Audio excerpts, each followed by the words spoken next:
Something was happening in the atmosphere. Luxurious family boutiques rustled. A golden cloud passed by. Someone's soul descended below. Suddenly the boy heard his grandfather, the head of the family, shout that Chu Xuan was a disgrace to the family and was henceforth banished from his ancestral home. The doors of the luxurious mansion slammed shut. The stunned guy looked ahead and couldn't figure out what was happening to him. How is this possible? Is this really his new destiny? He will live as an outcast and a pariah. Maybe it's because he was successful before. Just 3 days ago, he was helping people achieve incredible success, filling huge halls, and was a very cool and rich guy. But 2 days ago, he died suddenly and was reborn as the 13th youngest member of the Chu family, one of the 3 great families of Qin. And now he has just been expelled from his ancestral home simply because he sneezed at a banquet. The reason for such a punishment is simply ridiculous. The boy was exiled to one of the family's abandoned houses on the very edge of the city. There was nothing there, not even furniture. Xuan was in despair. Suddenly the young man heard someone approach the door of the house and try to open it. The exile's heart began to beat faster, wondering who was behind the door. Chu asked through tears who was there. He couldn't imagine what anyone could need in this abandoned, empty house. In the light of the bright sun, the surprised Xuan saw a strange figure without a face. The guy wondered in confusion if it was really God himself in front of him. But then he heard the familiar voice of his uncle the butler. He was begging the young master to help him, otherwise the blanket had fallen on him, and he couldn't see anything. The butler set the table and said that the servants would soon deliver the furniture here, and Chu needed to eat. Xuan sincerely thanked his uncle for still being with him. The old servant sighed. He didn't have time to warn Xuan that the master had been angry with him for a long time. The guy needed to come up with a plan to gain his trust. The young man chewed the meat with gusto and thoughtfully asked the butler why his grandfather hated Xuan so much, since he was no worse than the others. The gray-haired uncle lowered his head and sighed. It all started with Father Xuan. He was a very promising young man. Xuan's father was the 3rd eldest in the family and was incredibly talented. Not only the Chu family knew about his talent, but also the Qin family. He was supposed to become the next head of the family, but love spoiled his plans. He married a girl of humble origin, and problems began. Soon after the birth of baby Xuan, Mr. and Mrs. left the Chu family home, and to this day, there has been no news from them. The young man sighed heavily. He felt that this whole heart-rending story smelled of blood and drama. What else awaited him ahead? The butler politely told the young master that he would return soon. Other servants had arrived, and he needed to give them instructions on what to do. Xuan thanked his uncle heartily. How good it was that the butler remembered the good that the boy had once done for him. The old servant, leaving the gate, sighed heavily. And when this boy was older, he seemed to have already grown up, but he still behaved like a child. Soon the whole house was buzzing with activity. Brooms and rags were being used, cleaning was being done, furniture was being placed in the rooms, and everything was made cozy. When the work was finished, one of the servants reported to the master that the cleaning was finished. The furniture was also arranged. Xuan praised the boys. The servants hurried back to the main house. The young master accompanied them to the gate and thanked them once again for their help in setting up the house. Chu Xuan was delighted. Now the house looked completely different, and the yard just sparkled after cleaning. The guy smiled. Everything wasn't so bad. Suddenly, Xuan heard a message that on his first day at home, he had obtained the invincible power of martial arts. The young man asked in fear who was speaking. The guy was horrified. Why the system again? It turned out that during his stay at home, the system increases the reward for the accumulated hours. When Chu leaves the reward zone, the hours will start counting again. The guy asked where the tasks, quests, and control panel are. But the system ignored the question. Today's rewards have been paid out. Xuan must stay at home to receive the next ones. Xuan called Nani in his sleep and asked what time it was. Why was the sun so bright? He had had a very strange dream. The guy moved his hand and discovered some kind of book next to him. It was strange. He clearly remembered that there were no books here. Having finally woken up, Chu loudly asked who had left the book here. Perhaps the servants from their family's main house had come again. Opening the book, Xuan realized that the dream was not a dream. This book was an invincible martial art, the highest technique for protecting the mortal realm. The mortal realm is the basic level of cultivation, consisting of 3 stages: cleansing the body, opening the channels, and collecting qi. Above the mortal realm are the Xuan realm, the spirit realm, the emptiness realm, the harmony realm, the true realm, and the emperor realm. The guy decided that he was still weak, but since he had to sit at home anyway, he would become a cultivator, and he immersed himself in studying the acquired technique. Concentrating, Xuan soon felt the qi sinking into the dantian, its energy flowing, entering and exiting the body. While studying the technique, the young man thought how good it was that he had read the cultivators and knew about the meridians. Otherwise, he would not have understood anything. Having immersed himself in the process of cultivation, the guy didn't even notice how the day passed. The stars were pouring out in the sky, and he was still cultivating. Now the sun was shining in the sky again. A new day had arrived, and Xuan was still sitting, surrounded by streams of strong, renewing energy. He finally breathed a sigh of relief. After a whole day of practice, he didn't feel tired. It seemed that cultivation really strengthened the body. But you still need to combine work and rest. It's time for bonus points. The guy reached for the fruit box. It's time for a snack.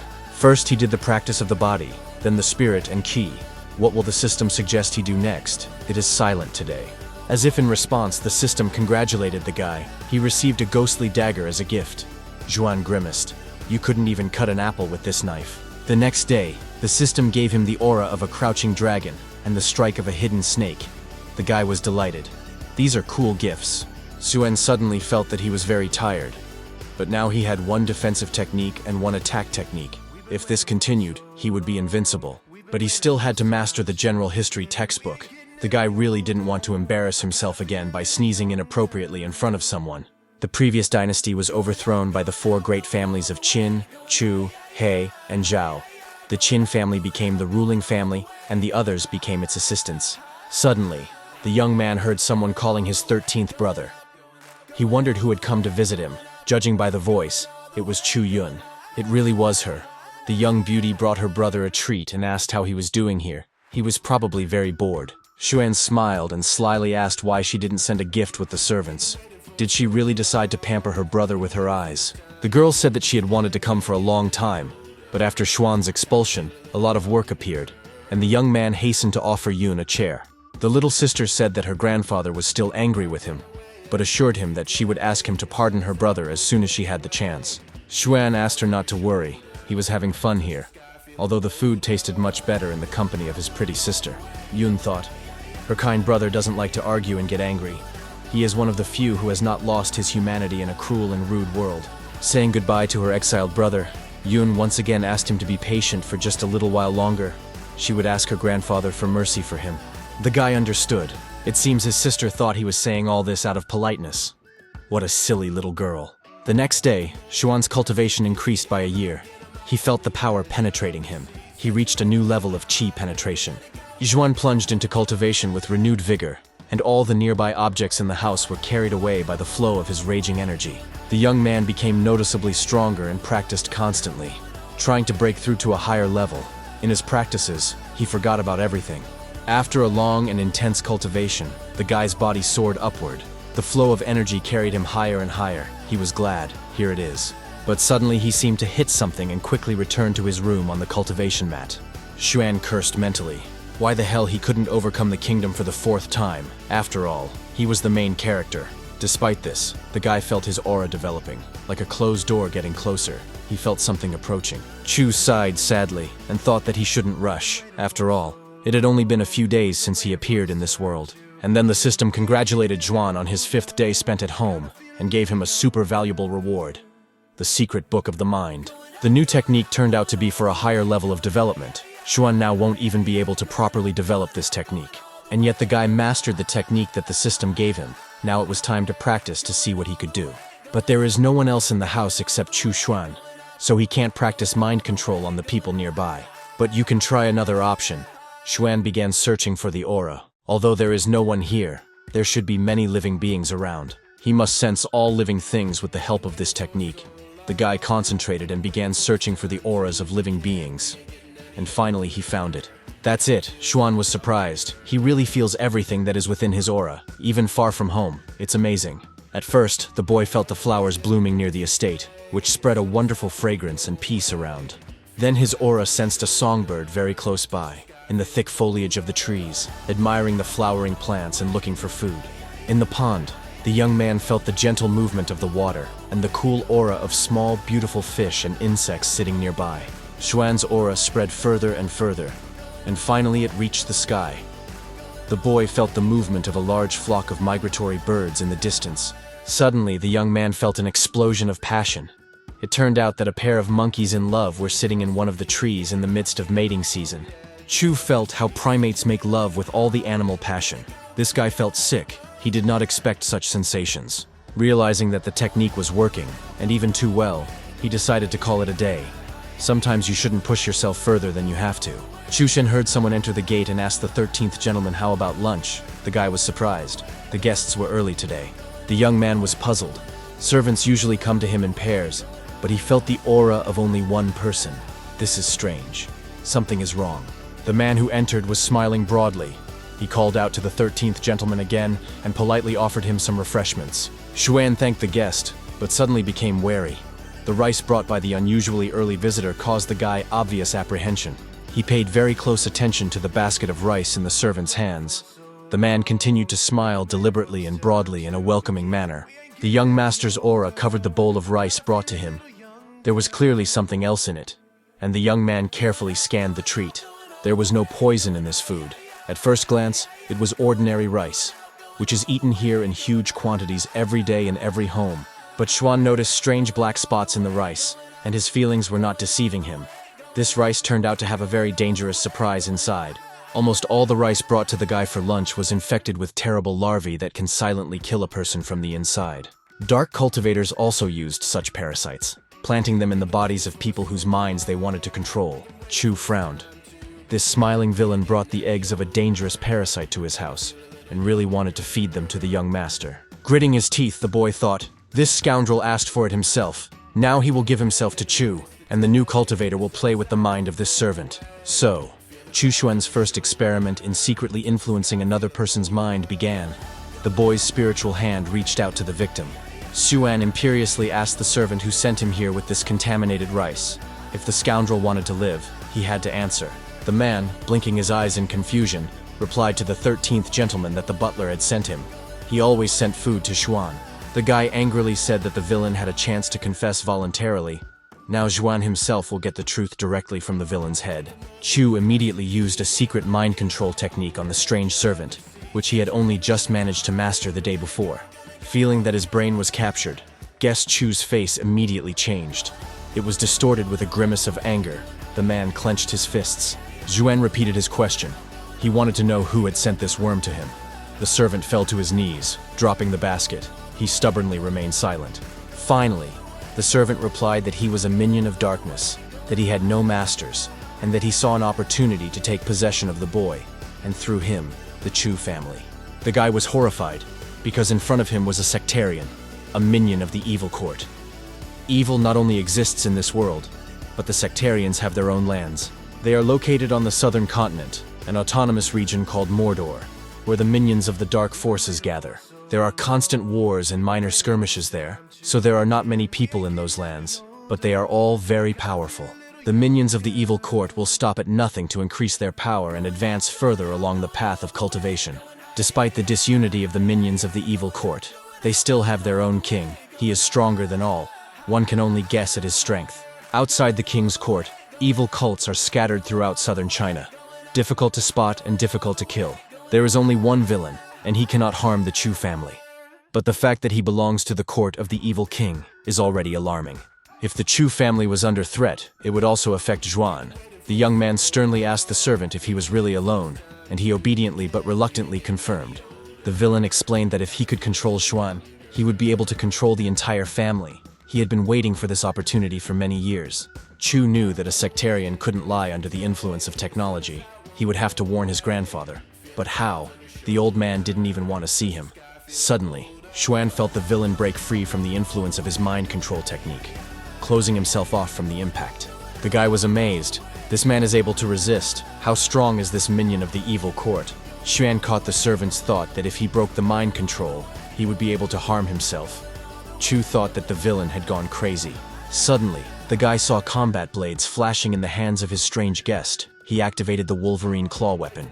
The evil court's minion rushed at the young man. Xuan cursed mentally. This bastard didn't intend to harm himself. He wanted to kill Chu. Xuan assumed that if he had a dragon's aura, the villain wouldn't be able to harm him with Wolverine claws. But he didn't want to test it. The guy was tormented by the question of how he could tell his family that one of their servants was a sectarian. This freak clearly wanted to kill him to keep him silent. A snake fist would knock this man out in one go. But when they saw the corpse, they would immediately understand that Xuan was hiding his powers and would return him to his ancestral home. In this case, the system and secrets will no longer be accessible. Meanwhile, the villain rushed at Chu and screamed for him to finally die. Chu Xuan put up a defense. He couldn't solve the dilemma. If he left the villain, he would kill Chu. If he killed him, he would expose himself. The guy snorted in displeasure. Why should he even think about this? What kind of people are they? They can't even leave an exile alone. And then Xuan heard the voice of the servants from his grandfather's house. They shouted to the master that they had brought food. The guy sighed. How timely they were. The servants who approached the gates heard the cry of the sectarian. He was shouting, "Long live Mordor!" For the king. They realized that there was a servant of evil there. The servants immediately shouted that they would now protect the young master, and hurried to enter the gate of the house where the exile lived. Meanwhile, Xuan deflected the villain's attacks, and the servants ran to help the 13th young master of the Chu family. That's great. The servants will spread the word within the family, and the news will reach grandfather. That was the second part of Xuan's plan. The evil minion lunged, shouting, "Death to the enemies of the evil king!" The guy chuckled to himself. It was time to play a little. The servants grumbled, "These damn sectarians, but now they will help the young master deal with this damned evil spirit." Suddenly tears gushed from Xuan's eyes and he ran away from the sectarian as fast as he could, who ran after him with a growl. The servants' faces lengthened. What a loser. They even lost the desire to save him. If they didn't have to bring him food, they would always pass by.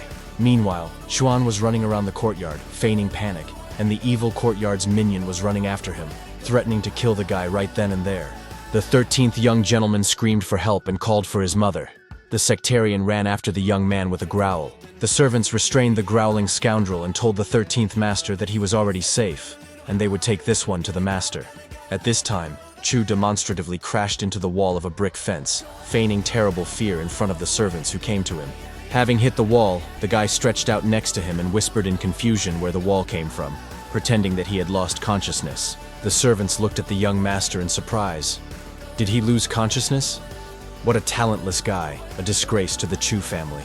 The boys decided that they couldn't deal with the evil minion on their own. They needed to take him to the master and call a doctor for the young fool. Xuan opened one eye. Great. The servants will spread rumors and everyone will think he is a complete loser. That's what he needs. But just in case, he needed to be on the safe side. The guy understood that he couldn't let the unexpected guest go alive. He knew too much. While the servants and the captive were within the range of his aura, Xuan activated his secret mind control technique. The boy mentally apologized to the little villain for this. The cultivator's ghostly hand already reaching for the evil cultist's head.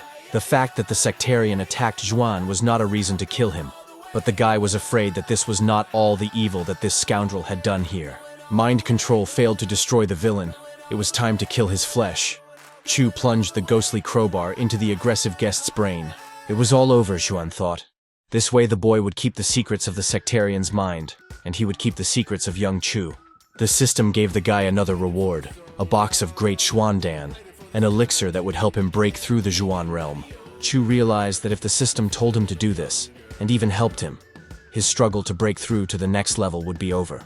Soon, two servants returned to the master's house and told about the unusual incident that they saw in the exile's estate. The grandfather who led the Chu family was in an indescribable rage. He shouted that all this was nonsense and some kind of delirium. This simply could not happen. Chu Tianming exclaimed. His son Chu Luo was incredibly strong. How could he give birth to such a spineless slug that couldn't even deal with a single sect member? The old man sighed. It was good that their family was full of talents. One of them was young Master Chu Qing, a promising young man. In the courtyard of the house where Xuan lived, Yun's voice was heard ringing. She called out to the 13th brother, saying that she had come to visit. The satisfied guy turned around at the sound of his sister's voice. He was glad that he could finally talk to someone, gossip and laugh. Yun reproachfully said that since Xuan did not want to return to his ancestral home, she had to come to him from time to time. The girl said that the weak younger brother should be careful, because he can't take care of himself at all, poor thing. The young man, munching on the treat, objected. Yun is too worried about him. It's not worth it. That guy from yesterday was just a little shit. The sister sadly reminded Xuan that he had hit the wall with fear, and what would have happened to him if the servants hadn't arrived. The guy choked in surprise, and some of the food came back out. He didn't expect that Yun would also find out about his performance. The guy sighed, almost blurted it out. Lucky he choked, otherwise he would have said something else. Then his reputation as a loser would have been over. Yun told her brother that Grandpa Tianming was going to hold a family tournament. The boy was surprised, but Grandpa reacted quickly. According to the sister, the old man suddenly called everyone together and announced a tournament. Although it was not planned so quickly, no one understood anything. Absolutely anyone can participate in the tournament. There are no restrictions. From family members to servants and artisans, Chu realized the catch. Xuan invited his sister to follow him. The girl was very surprised. She asked her brother what was the matter, where was he taking her. Junior Chu handed his sister a box of elixirs to prepare for the tournament, and the girl asked in surprise what it was. The guy explained that he got the elixir from his father. There was a whole treasure trove of elixirs and potions here. Yun was delighted. A worthy inheritance. Saying goodbye to the 13th brother, Yun once again thanked him for the elixirs, promising to use them wisely before the tournament. Xuan realized that the purpose of the tournament was probably to remove the masks and expose the sectarians entrenched among the servants of the great house. If you find a cockroach in your house, it doesn't mean there's only one. You need to find the nest and get rid of all the other evil pests. Soon, a family tournament was held, and Yun, among other fighters, took part in it, showing an amazing result. The judge raised his hand, declaring that the winner had been determined. The battle was over, and the winner of the 13th fight was Chu Yun. Old Qianming was pleased. He laughed and shouted to his granddaughter Yun, "Bravo! She prepared well. The Chu family has many talents." Turning to her grandfather, Yun bowed and politely thanked the old and renowned master who had raised her. The judge addressed the spectators and the fighters, saying, "Let the 14th fight begin, and let the participants get ready and go out onto the battlefield." One of the participants in this fight was the Chu family's gardener, Ding Shuqian, a fighter armed with 2 broad knives, who entered the field. His opponent was the young master Chu Qing, a talented fighter who was greatly loved by the head of the family, the old man Chu Tianming. The judge informed the young master that Gardener Ding had chosen a weapon and it was now his turn, but Qing replied that he could handle it with his bare hands. The gardener gritted his teeth. What luck! No matter if he exposed himself, if he killed the Chu family's rising talent, the king would give him unheard of treasures. Releasing a vicious aura of death, Gardener Ding shouted at the young master to die and go to hell. The head of the Chu family shouted that Gardener Ding was a villain. He was an undercover sectarian, and Junior Qing was in danger. But despite the old master's worries, Chu Qing stopped one of the blades of the fake gardener Ding Shuqiang with 2 fingers. With his other hand, Qing grabbed another blade from the villain attacking him, thus blocking the evil minion's attack. Qing asked Mr. Ding who taught him this art, what school it was. With such skills he shouldn't have become a gardener. The evil court's henchman was horrified to think why this young Chu Qing was so strong. Ding Shuqian hoped to kill him instantly. The armed servants of the Chu house rushed towards the sectarian, trying to quickly capture the villain and protect the young master from danger. But Chu Qing ordered everything to stop.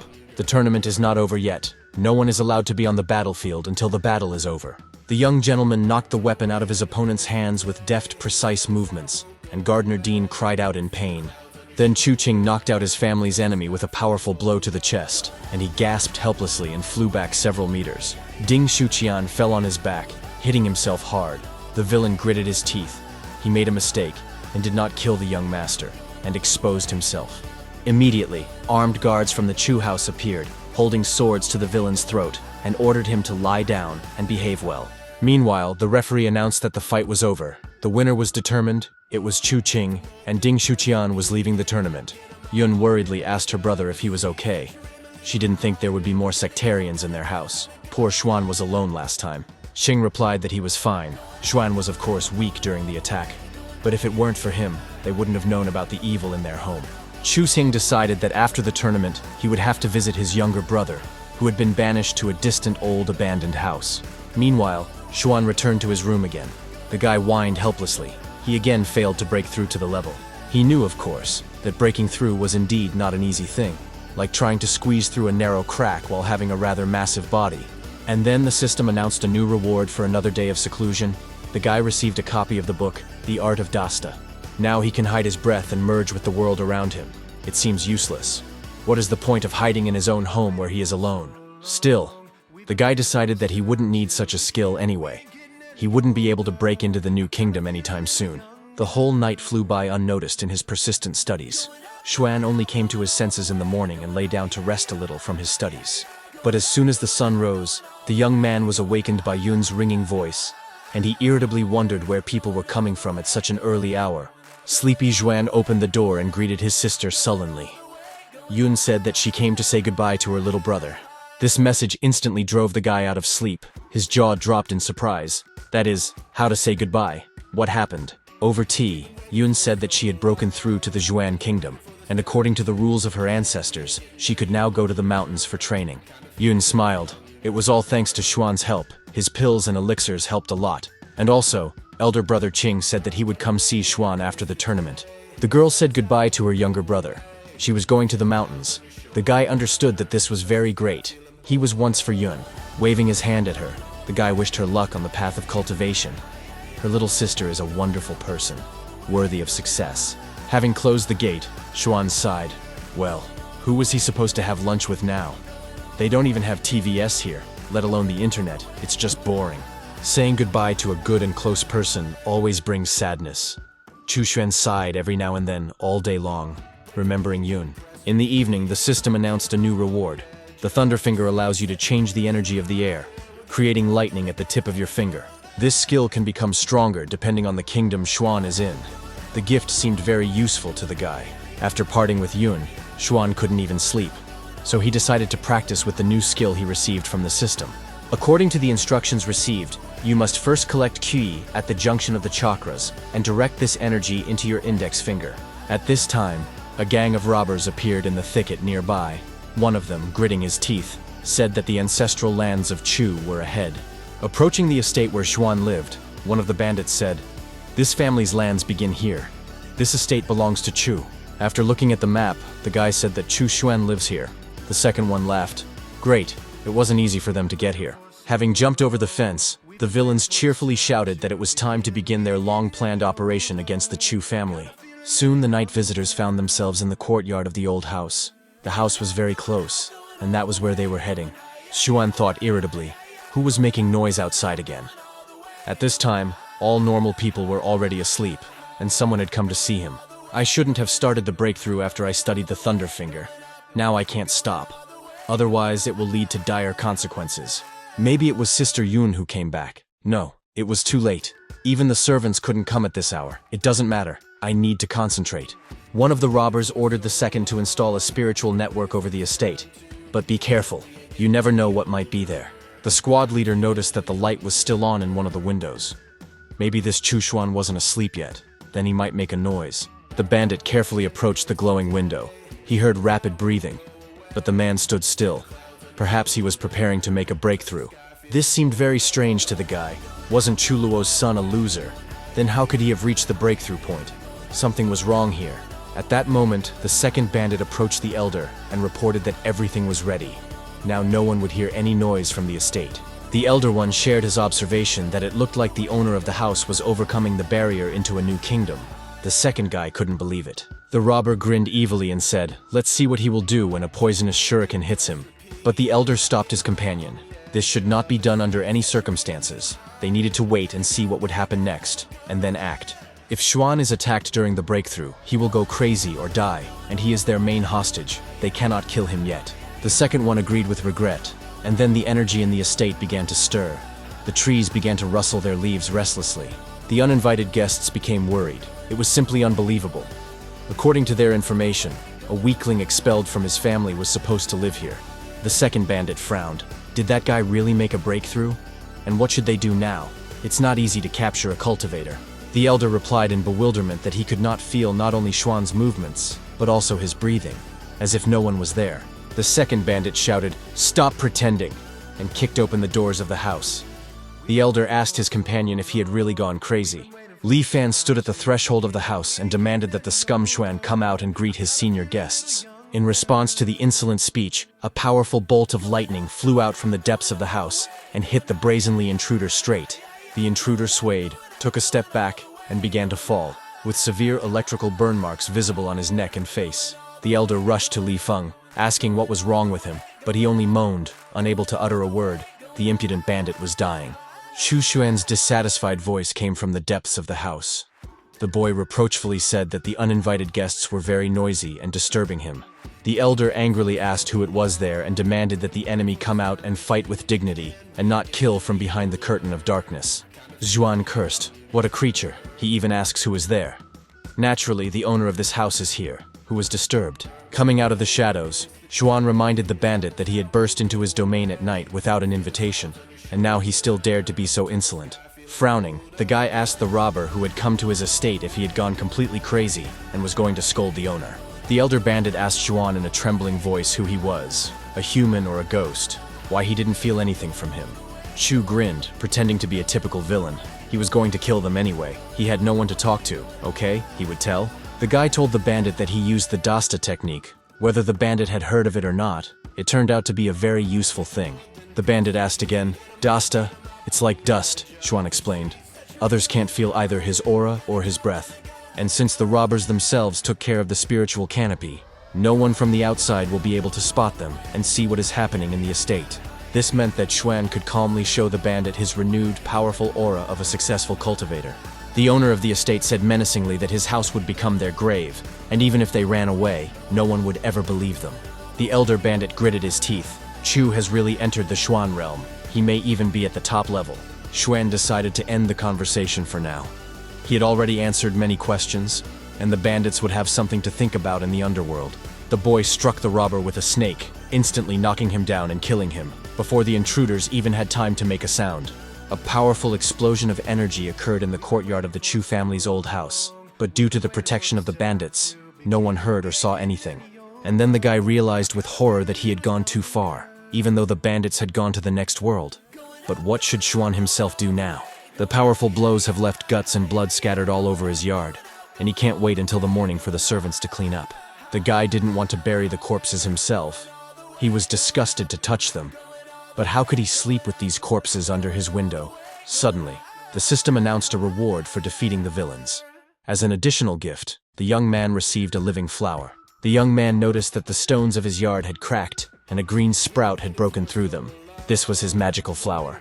The gift grew with astonishing speed, scattering its predatory shoots in all directions, and now a devouring bud has appeared.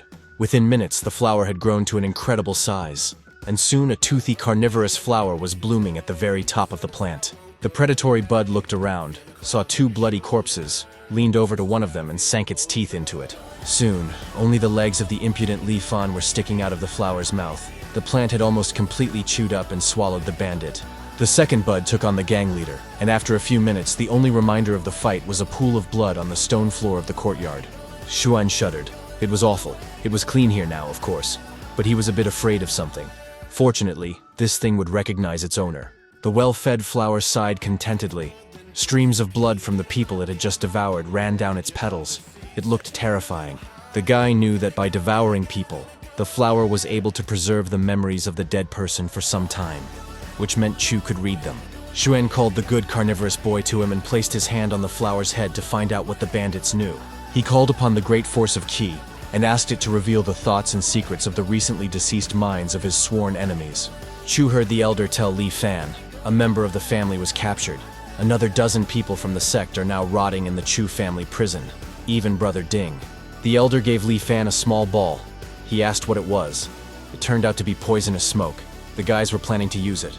The leader said that he had learned that there was almost no security in one of the Chu family's houses, and that a young master lived there, so they would sneak in there. Here Xuan saw how two sectarians approached his estate. After checking the map, the elder said, "They are here. It's time to start." Chu whispered, "Idiots.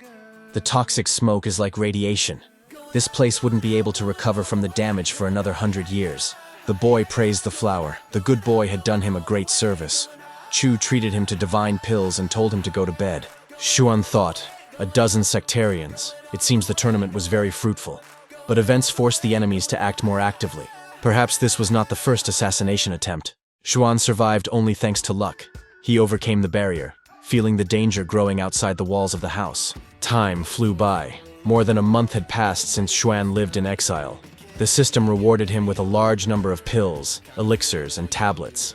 The guy already had several different types of weapons in his arsenal, but this was still not his most important achievement. The main thing is that Chu Xuan was able to discover in himself an amazing, extremely rare and useful talent: inner vision. It all happened soon after his breakthrough. At first it was just darkness. Xuan didn't even realize that it was his inner vision. Little by little, a glimmer of light began to appear in the darkness, and over time it grew brighter and brighter, flaring up with renewed vigor. Finally, the light filled Chu Xuan's entire inner mental space. This was the first stage of gaining vision. Then something incomprehensible began to appear inside the space of his mind's eye. At first the guy discerned a blurry spot in the distance. Over time, this spot turned into a tiny grain of sand, but the grain of sand continued to grow, becoming larger and larger. The reward for the day was the book The Art of Kisan, which is a technique for external protection and internal spiritual preparation.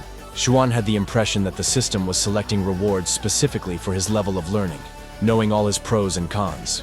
But this technique seems to work at all levels of development. With it, Chu can protect himself from the damned cultists who do not allow him to sit quietly at home. A messenger knocked on the gate of the large main estate of the Chu family, shouting to the old master that a message had arrived from the mountain. After reading the letter, Chu Tianming was surprised. Could it be that their old butler was also in cahoots with those evil sectarians? The head of the family ordered that the spy family be provided with resources, and a messenger reported that about a dozen more members of the Chu family were injured. The old man cursed.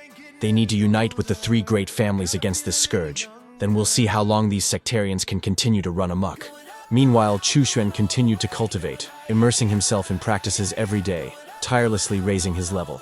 Suddenly he heard the ringing voice of his little sister Yun. She, as always, entered and called out to her 13th brother with a smile. The guy was very surprised. Had Sister Yun already returned? He didn't expect her to finish her training so quickly. The girl smiled and said that she really wanted to visit him and brought him excellent tea from the mountains. His brother should try it. But Xuan said that he did not want to drink and asked Sister Yun to tell him what she had seen when she came down from the mountain recently. The sister shouted angrily that if the tea gets cold, it will become tasteless, and that the brother should drink it right away and not spit it out. With these words, the girl began pouring freshly brewed tea from a pot-bellied teapot onto her confused and protesting brother. The boy woke up in bed, still screaming at Sister Yun to stop, while something was actually pouring on him.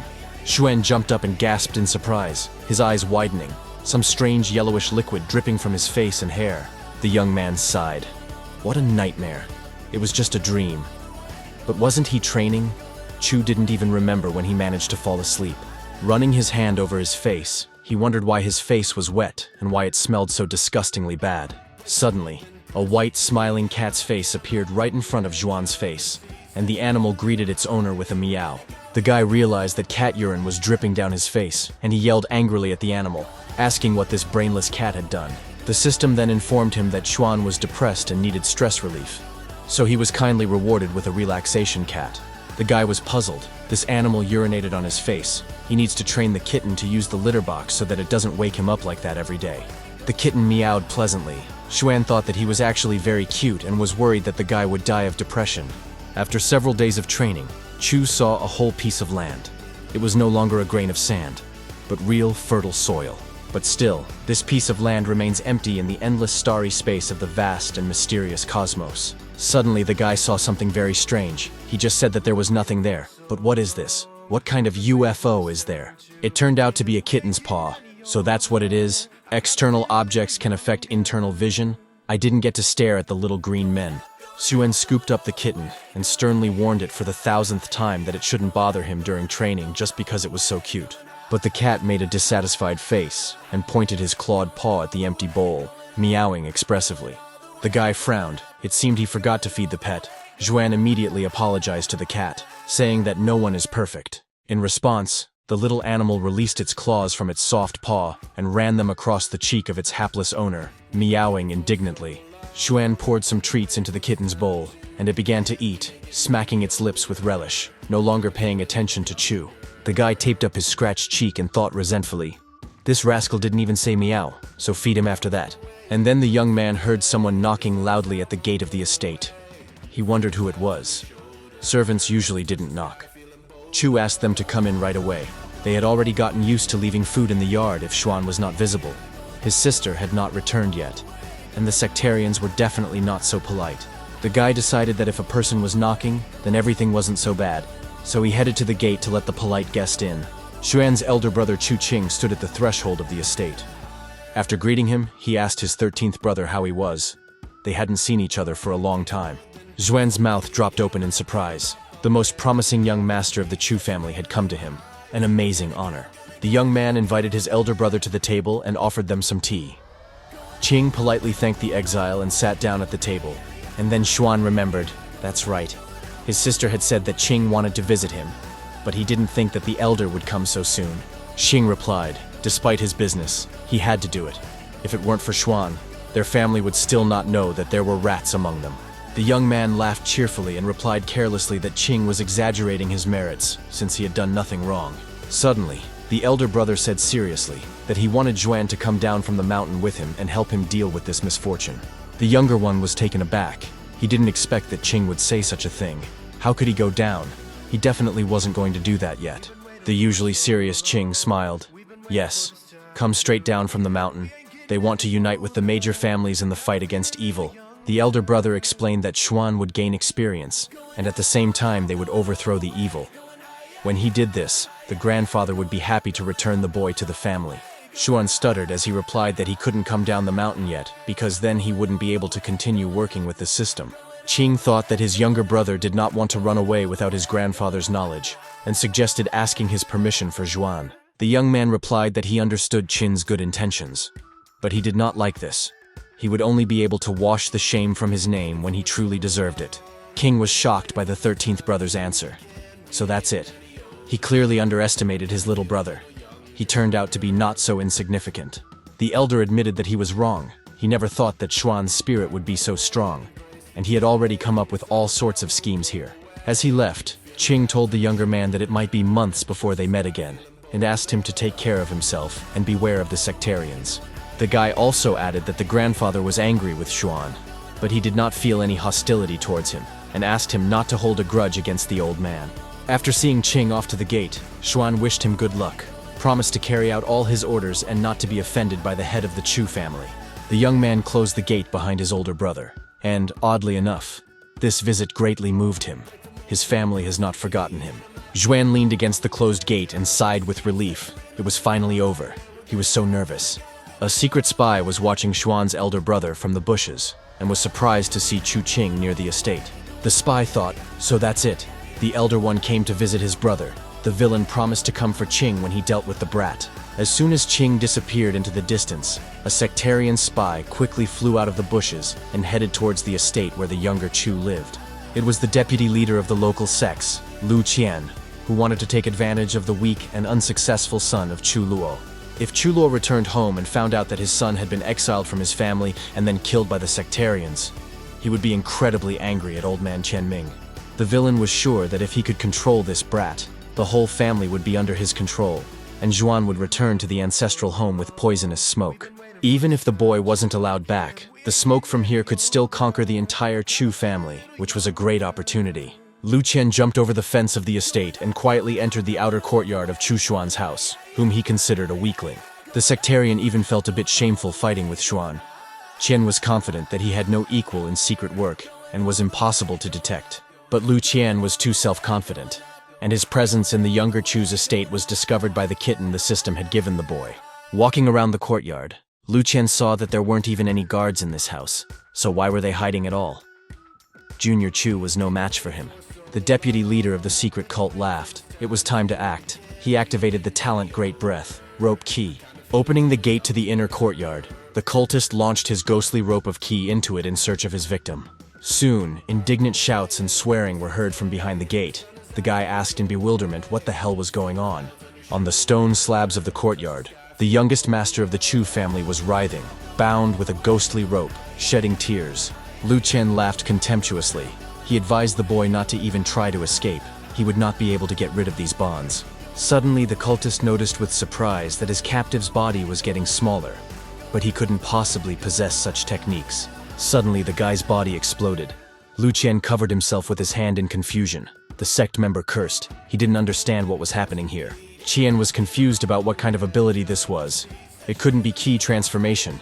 It was too strong for such a brat. At this moment, Chu Xuan's white kitten suddenly jumped onto the unexpected guest's shoulder, and the sectarian shuddered, wondering what this new misfortune was. The animal instantly released its blade-like claws and began to hit Lu Qian in the face with a force that was unexpected for it. The master of disguise of the secret cult lost consciousness from the blows, and the kitten became very cute again and called for its owner with a meow. After leaving the house, the guy told the pet that he had real death paws. He praised the kitten. He thinks surprisingly quickly. Xuan smiled.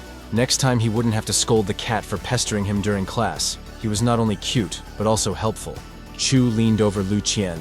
He was the deputy of the local sectarians. Letting him go wasn't the best idea, nor was giving him to his family. And then he remembered about the flower. Xuan told the flower that there was work for him, and immediately a green, powerful sprout appeared from the ground. A few minutes later, a carnivorous, toothy flower bloomed in the courtyard of the estate, which could instill terror in anyone. The satisfied plant immediately grabbed the lifeless sectarian at its owner's command and greedily sucked him inside.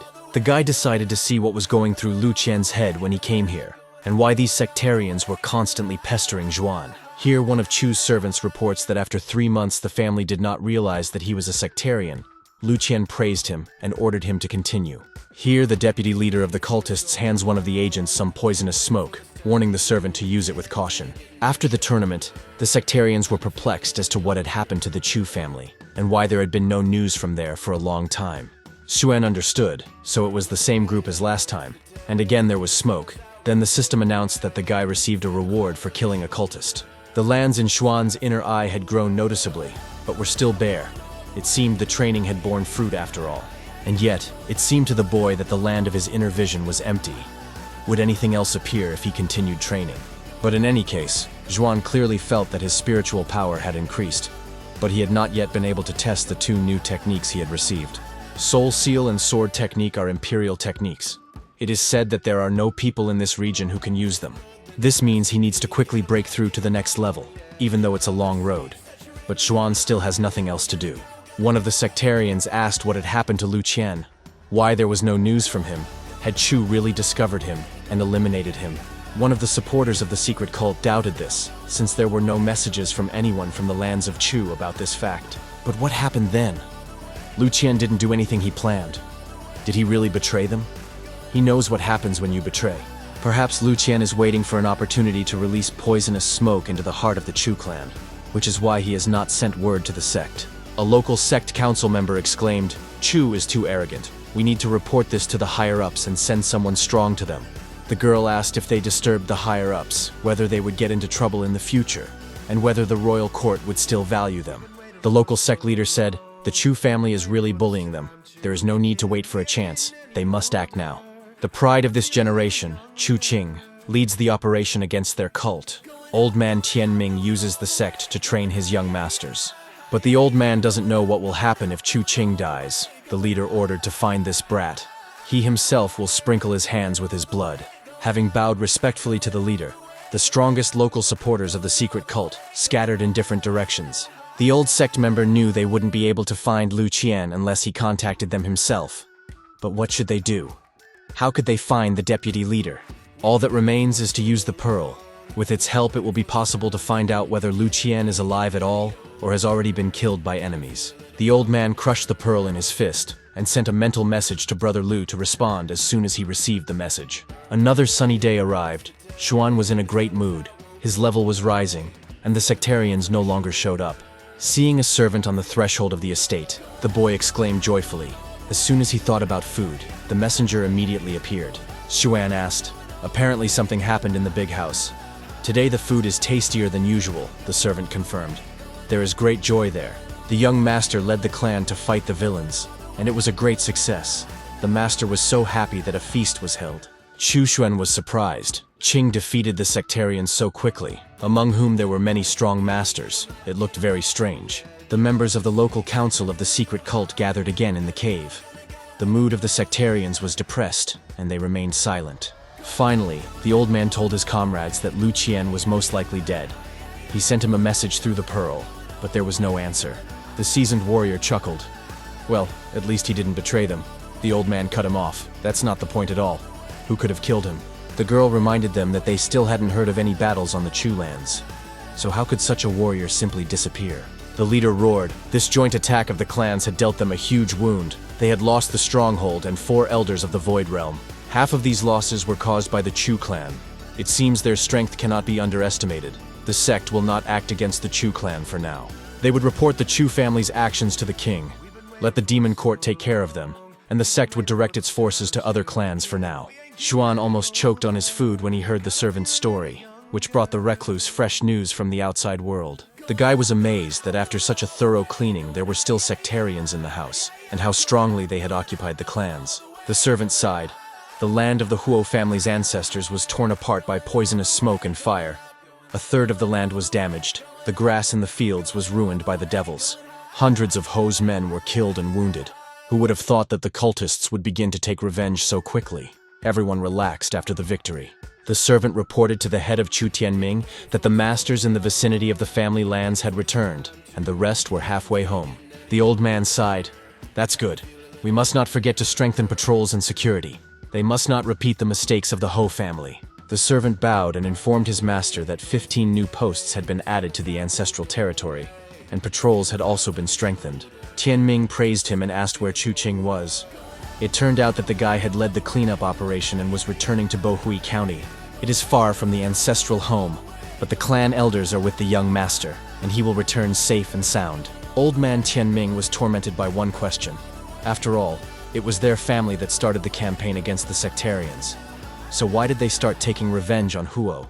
Perhaps this was a diversionary tactic to lull the Chu family's vigilance, and the cultists were already very close. Chu Shen thought the same thing. He was sure that the sectarians would not let this go, and would soon attack the Chu family again. The servant assured Zhuan that most of the enemies had retreated, and they had strengthened their guards. Not a fly would enter the Chu lands without permission. The Chu warriors destroyed more than half of the cultists. It was only a matter of time before the rest were found. A guard post was also set up near Xuan's house. The guy laughed. Now his skin was safe. It seemed that from now on, Xuan would live peacefully under the watchful protection of his family. It had been 6 months since Xuan had settled in his Chu family's secluded manor, and his level had risen significantly. The young man heard a frightened bird fly off the branch, shedding tears, and was almost caught by Xuan's gluttonous cat. The angry kitten cursed, missed again. The tasty tender lunch flew away. Now this bird can no longer be caught. Xuan said with a laugh that Blackie had screwed up again. Now the boy could perfectly understand animals and feel everything around him.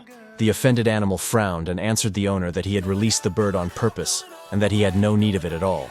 The guy asked if Blackie really didn't understand. He had already reached the kingdom of emptiness, although his inner eye hadn't opened completely.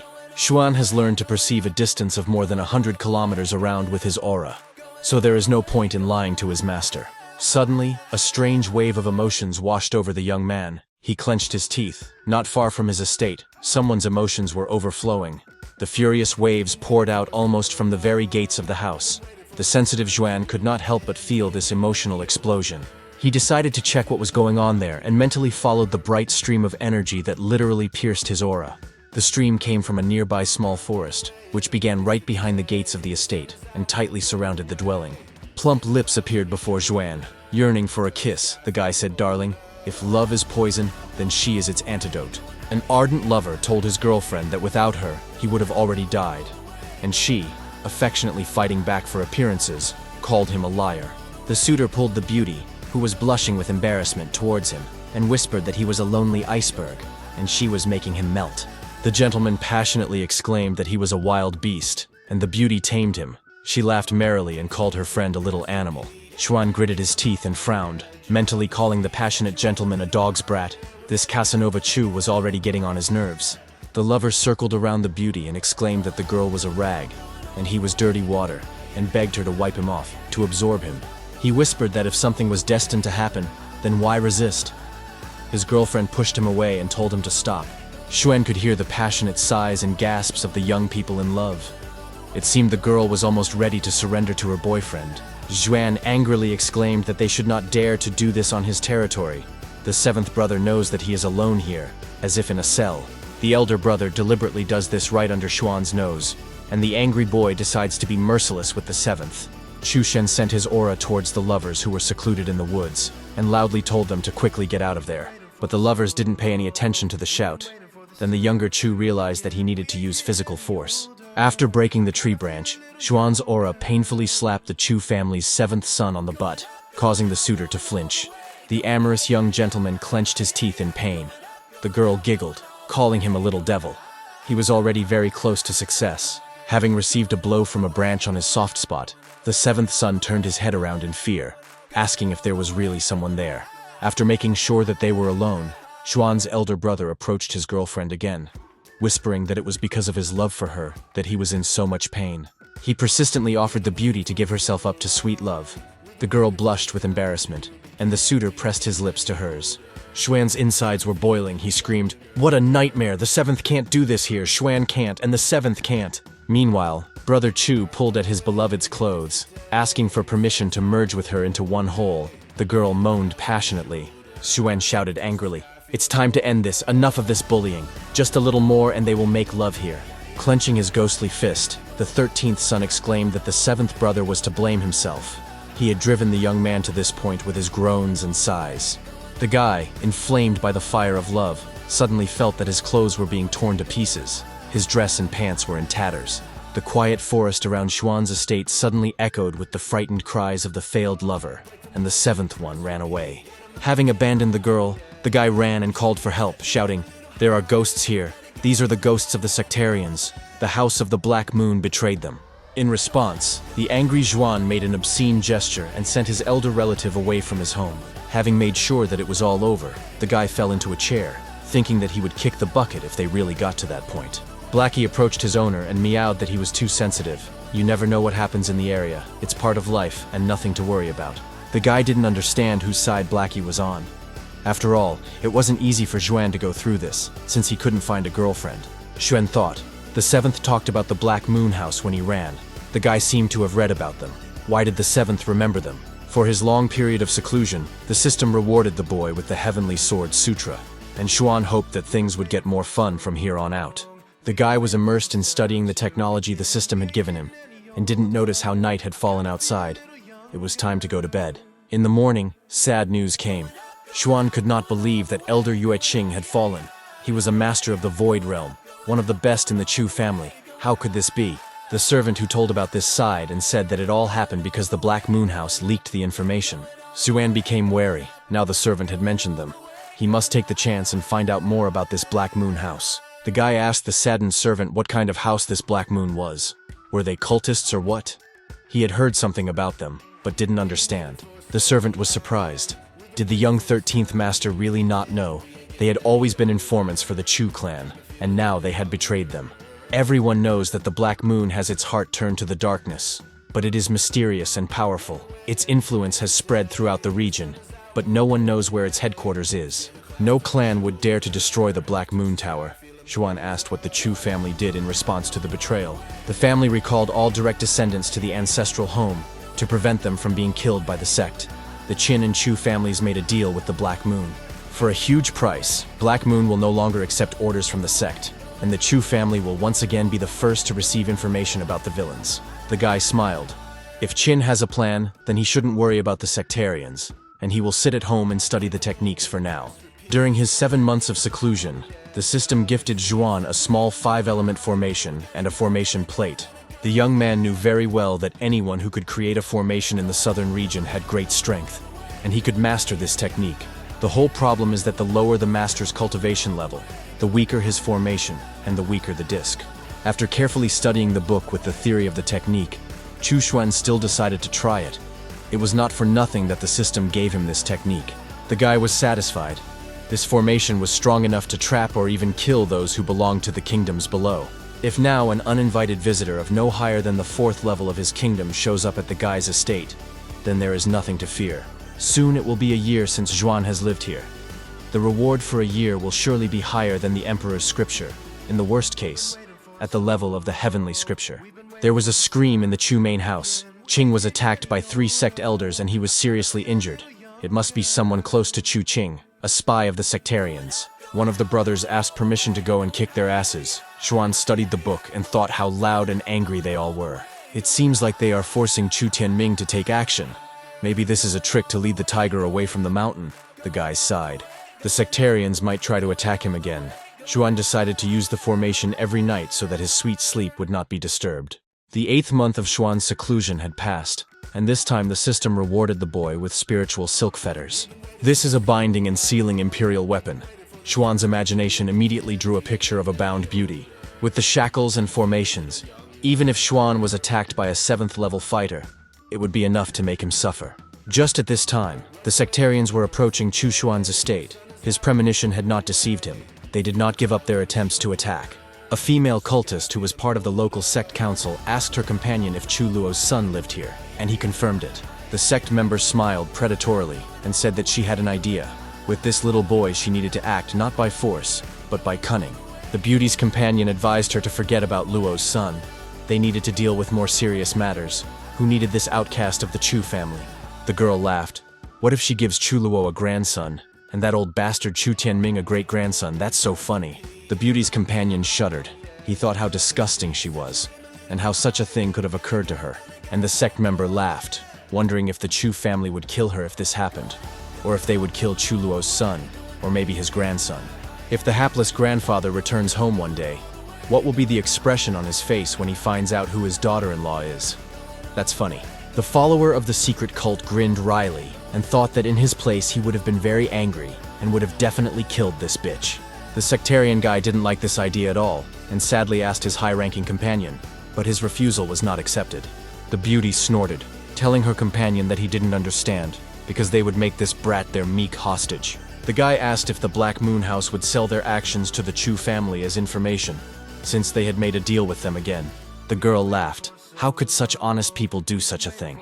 If the Chu family had suffered, they would have sold the information for more. Jumping over the fence of Xuan's estate, the sect member said that the Black Moon House was sowing discord in order to maximize profits. Xuan was resting peacefully in the courtyard. He felt that the followers of the secret cult had come for his soul again. How annoying they were. The guy didn't understand why they were interested in him. The two strongest in the Void Realm. It seemed like elite fighters were used. The owner of the house silently looked at the sectarians who burst in. The girl playfully told Xuan that he was so handsome. The young man was stunned by what she was saying. It seemed that this cute doll had had all her brains eaten away by dark cultivation. She had stopped thinking. Puffing out her chest, the cultist called the handsome man to her, saying that she really wanted to give birth to a sweet boy like him. The guy's face lengthened. The woman had really lost her mind. She had no brains left at all. She was attacking people with strange proposals. Xuan, not allowing the sect member to get closer to him, shot at the beauty, shouting for the old witch to be cursed. Looking at the dead beauty lying there, the guy sighed and said that he was sick to death of them always pestering him. The girl's companion looked at her body with horror. He didn't understand why Xuan had said that, how old he was, and why he was so strong. The sectarian was overcome by a fit of panic, and his head was pounding with the thought that he had to run away from here immediately while he was still alive. If the boy had killed that bitch with one blow, then there wouldn't be a wet spot left of him. Oh, he felt that this was a very bad idea. Suddenly the fugitive ran into a barrier, but asked in confusion where the formation came from and whether the boy's father had really returned. Falling to his knees in the middle of the courtyard, the cultist realized that he was trapped, which meant he had to use the poisonous smoke while he was still alive. But he didn't have time to do this either. His body was bound by spiritual silken bonds, not allowing him to move. The sectarian was terrified. The flower was already finishing eating the cultist. Xuan asked how she tasted. The guy assumed that it was terrible, so he apologized to the flower. Chu Xuan exclaimed. How tired he was of these minions of the dark secret cult. How much longer would they continue to interfere here? And then an interesting idea came to his mind. He decided to try out the high-level Imperial Soul Seal technique. The captured sectarian felt a seal on his forehead, and he thought with horror what it was, what this monster was going to do to him. Suddenly, the prisoner's expression changed dramatically, and his thoughts too. Previously, he wanted to kill Xuan, but now there was only peace in his heart. Smiling, Xuan collected the bonds and explained that this was a soul seal. It changed his sensations. He could give the captive a piece of his soul. I wonder if it would be a violation of the system's requirements if the spirit left the courtyard, or if it was better not to take the risk. After all, Xuan had made great progress. The boy asked the prisoner why they came, and he replied that the sect asked him to bring a stream of magic smoke to harm the Chu family. This smoke will drive weak people crazy, and if the Chu family servants are seriously harmed, it will be a great loss for the clan. Xuan chuckled. This time the sect is really ruthless. They brought magic smoke, and it is very difficult to make. The boy ordered the prisoner to return to the cult's lair, release smoke, attack the strongest cultists, kill as many of them as possible, and not reveal anything about the Chu family. The elders of the local sect were outraged. They were moving for the third time already. What was the point? Is this really what villains should do? They were told that if they were discovered, the House of the Black Moon would immediately report their coordinates, and then their wolf heads could be cut open. The leader was shocked by these market squabbles of the high-ranking minions of the Court of Evil. They behaved like children. Jumping up, the leader yelled at those gathered to stop chattering in front of him about all sorts of trivialities, irritating him with their stupidity. Everyone suddenly fell silent and looked at the new leader in surprise, who raged that this Chu family was already getting on everyone's nerves. The gatekeeper announced that the second patriarch of Qin had arrived, and the judge of the Purple Moon Kingdom sect was also here. The leader of the local sect kindly exclaimed, "What kind of people? What brought them here?" Qin sarcastically replied, "They came to celebrate a happy housewarming." The local sectarians were puzzled as to what Master Qin and Judge Wang Tu were doing here. After all, they were very big shots, so why did they show up? The sect elders were waiting for news from Zhu Chang and Zhu Yan, who had recently secretly gone to the Chu family with the magic smoke. The leader dismissed the chatterboxes, showing that they were talking too much, especially in front of such serious guests, and everyone obediently fell silent. Qin grimaced. "The people here talk too much," Wang Tu smirked. "They can just kill them to shut them up." The leader of the local sectarians kindly apologized to the patriarch for his people. They were simply very worried about the latest failures. Qin asked if there was really no information from Zhu. The leader replied that it hadn't been long enough. There was no need to worry so much. The local leader was more concerned about why the Purple Moon Judge had personally come here. He replied that they had suffered heavy losses, and they did not like this situation. Because of that old devil Chu Tianming, they lost an entire branch of followers. The head of the sect was Qin's brother. He was also killed. The country is ruled by 4 families. After the latest incident with Chu, Qin, and other families gathered together to strike at the sect, the patriarch suggested that Wang Tu join forces and kill Chu Tianming. But the judge refused, saying they did not have a strong enough man. The local leader smiled. A young master from the Qin family is cooperating with them. No one from the outside world knows about it. The patriarch growled. Next time he will go to Chu himself. He has magic smoke. Even if he dies, he will still remain the winner. The leader noticed that the situation was getting tense, and he conciliatorily suggested that they first wait for a response from the Zhu siblings. And then the gatekeeper informed those gathered that Elder Zhu Qiang, whom everyone had been eagerly awaiting, had finally returned. The leader asked Chang in bewilderment why he was the only one who returned.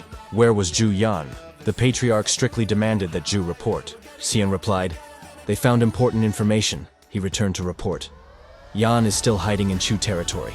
The leader sighed. Could Yan really be hiding? And her face was so beautiful. Part of Chang tried to warn the master not to listen to him. Qian secretly hoped that the master would realize that he was out of his mind and figure out what was wrong with Zhu.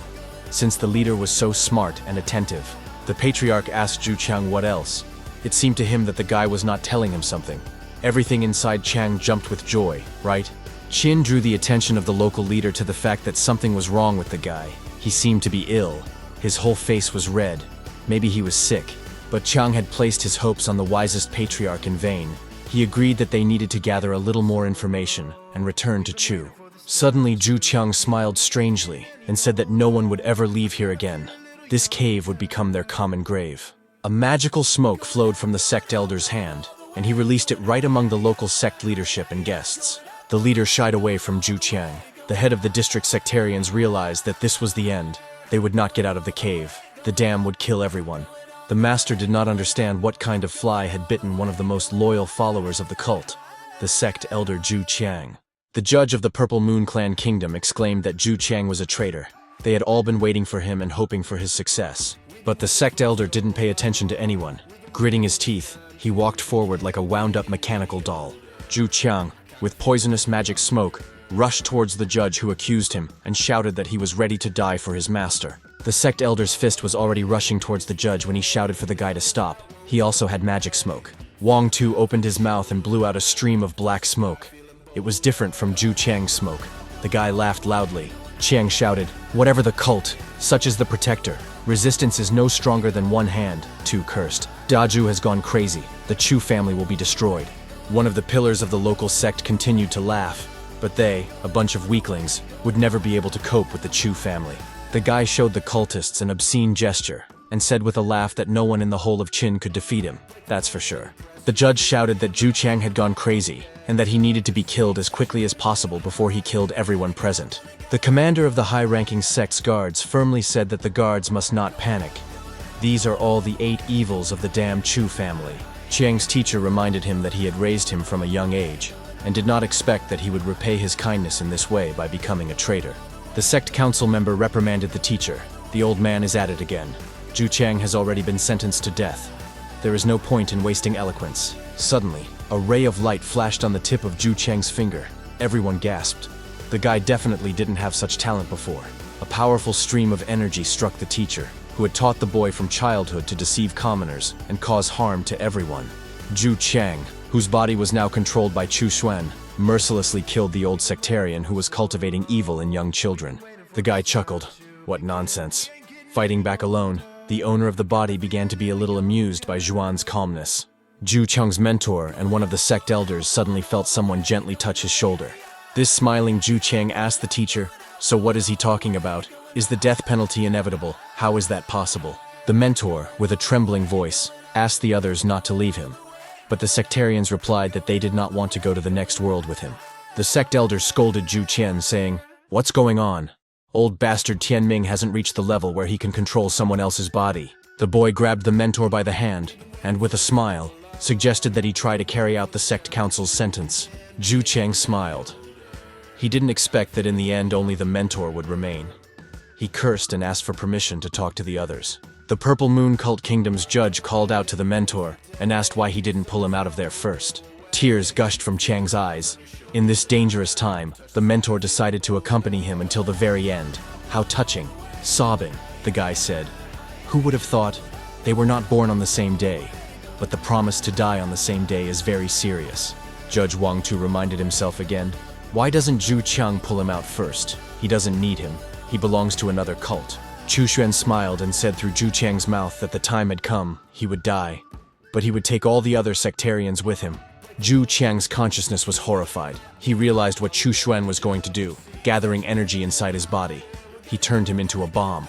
There was a deafening explosion, and by that time the leader of the local sect had managed to escape from the cave, but everyone else died. As he walked away from the site of the horrific explosion, the leader thought with a grin that it seemed like it was time for the sect to move again. The system praised the guy. He destroyed the cult without leaving his home, for which he received a reward of 10 years of training. Chu Shen got out of bed and stretched sweetly. He had slept well after being able to blow up the sectarian's lair. The guy smiled contentedly. It was really cool. He really managed to completely control Zhu Qiang. But still, after overcoming the limit, it seems that the growth of strength immediately slowed down noticeably, although the progress is simply amazing. If this continues, within a year he will already be very strong. But this will not be enough to cope with the skill of the villain court. Although Xuan still has little strength, he has pills given to him by the system as a reward. By taking these spiritual steroids, he will become the strongest man in the Qin state. The guy swallowed a few pills. Suddenly, Chu Xuan felt a strange rumbling in his stomach. These pills had some strange effect on him. Maybe the guy took too many of them at once, but he felt visibly ill, as if he had swallowed spoiled food. Swaying slightly, Xuan walked up to the wall, and then he vomited. Everything he had eaten instantly flying out, staining the floor. Having recovered from a strong and painful attack of vomiting, the guy sighed heavily, wondering why he was being punished like this. But that wasn't all, Xuan cursed, feeling his stomach turning. Was there really another round? The young man felt like he could barely stand on his feet. He quietly said that he needed to finish his exercises for today and go to sleep.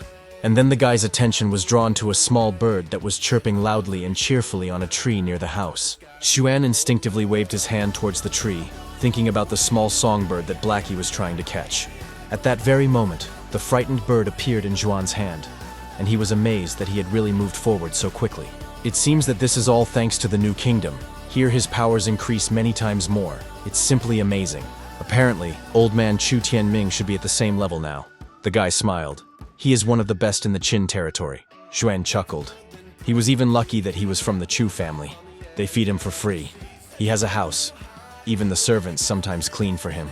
Having covered the estate with magical protection, Chu Xuan began to snore peacefully. Now the guy was quite satisfied with his life in this world. An honored guest arrived to see the head of the Chu Tianming family. A representative of the Black Moon House respectfully greeted the master.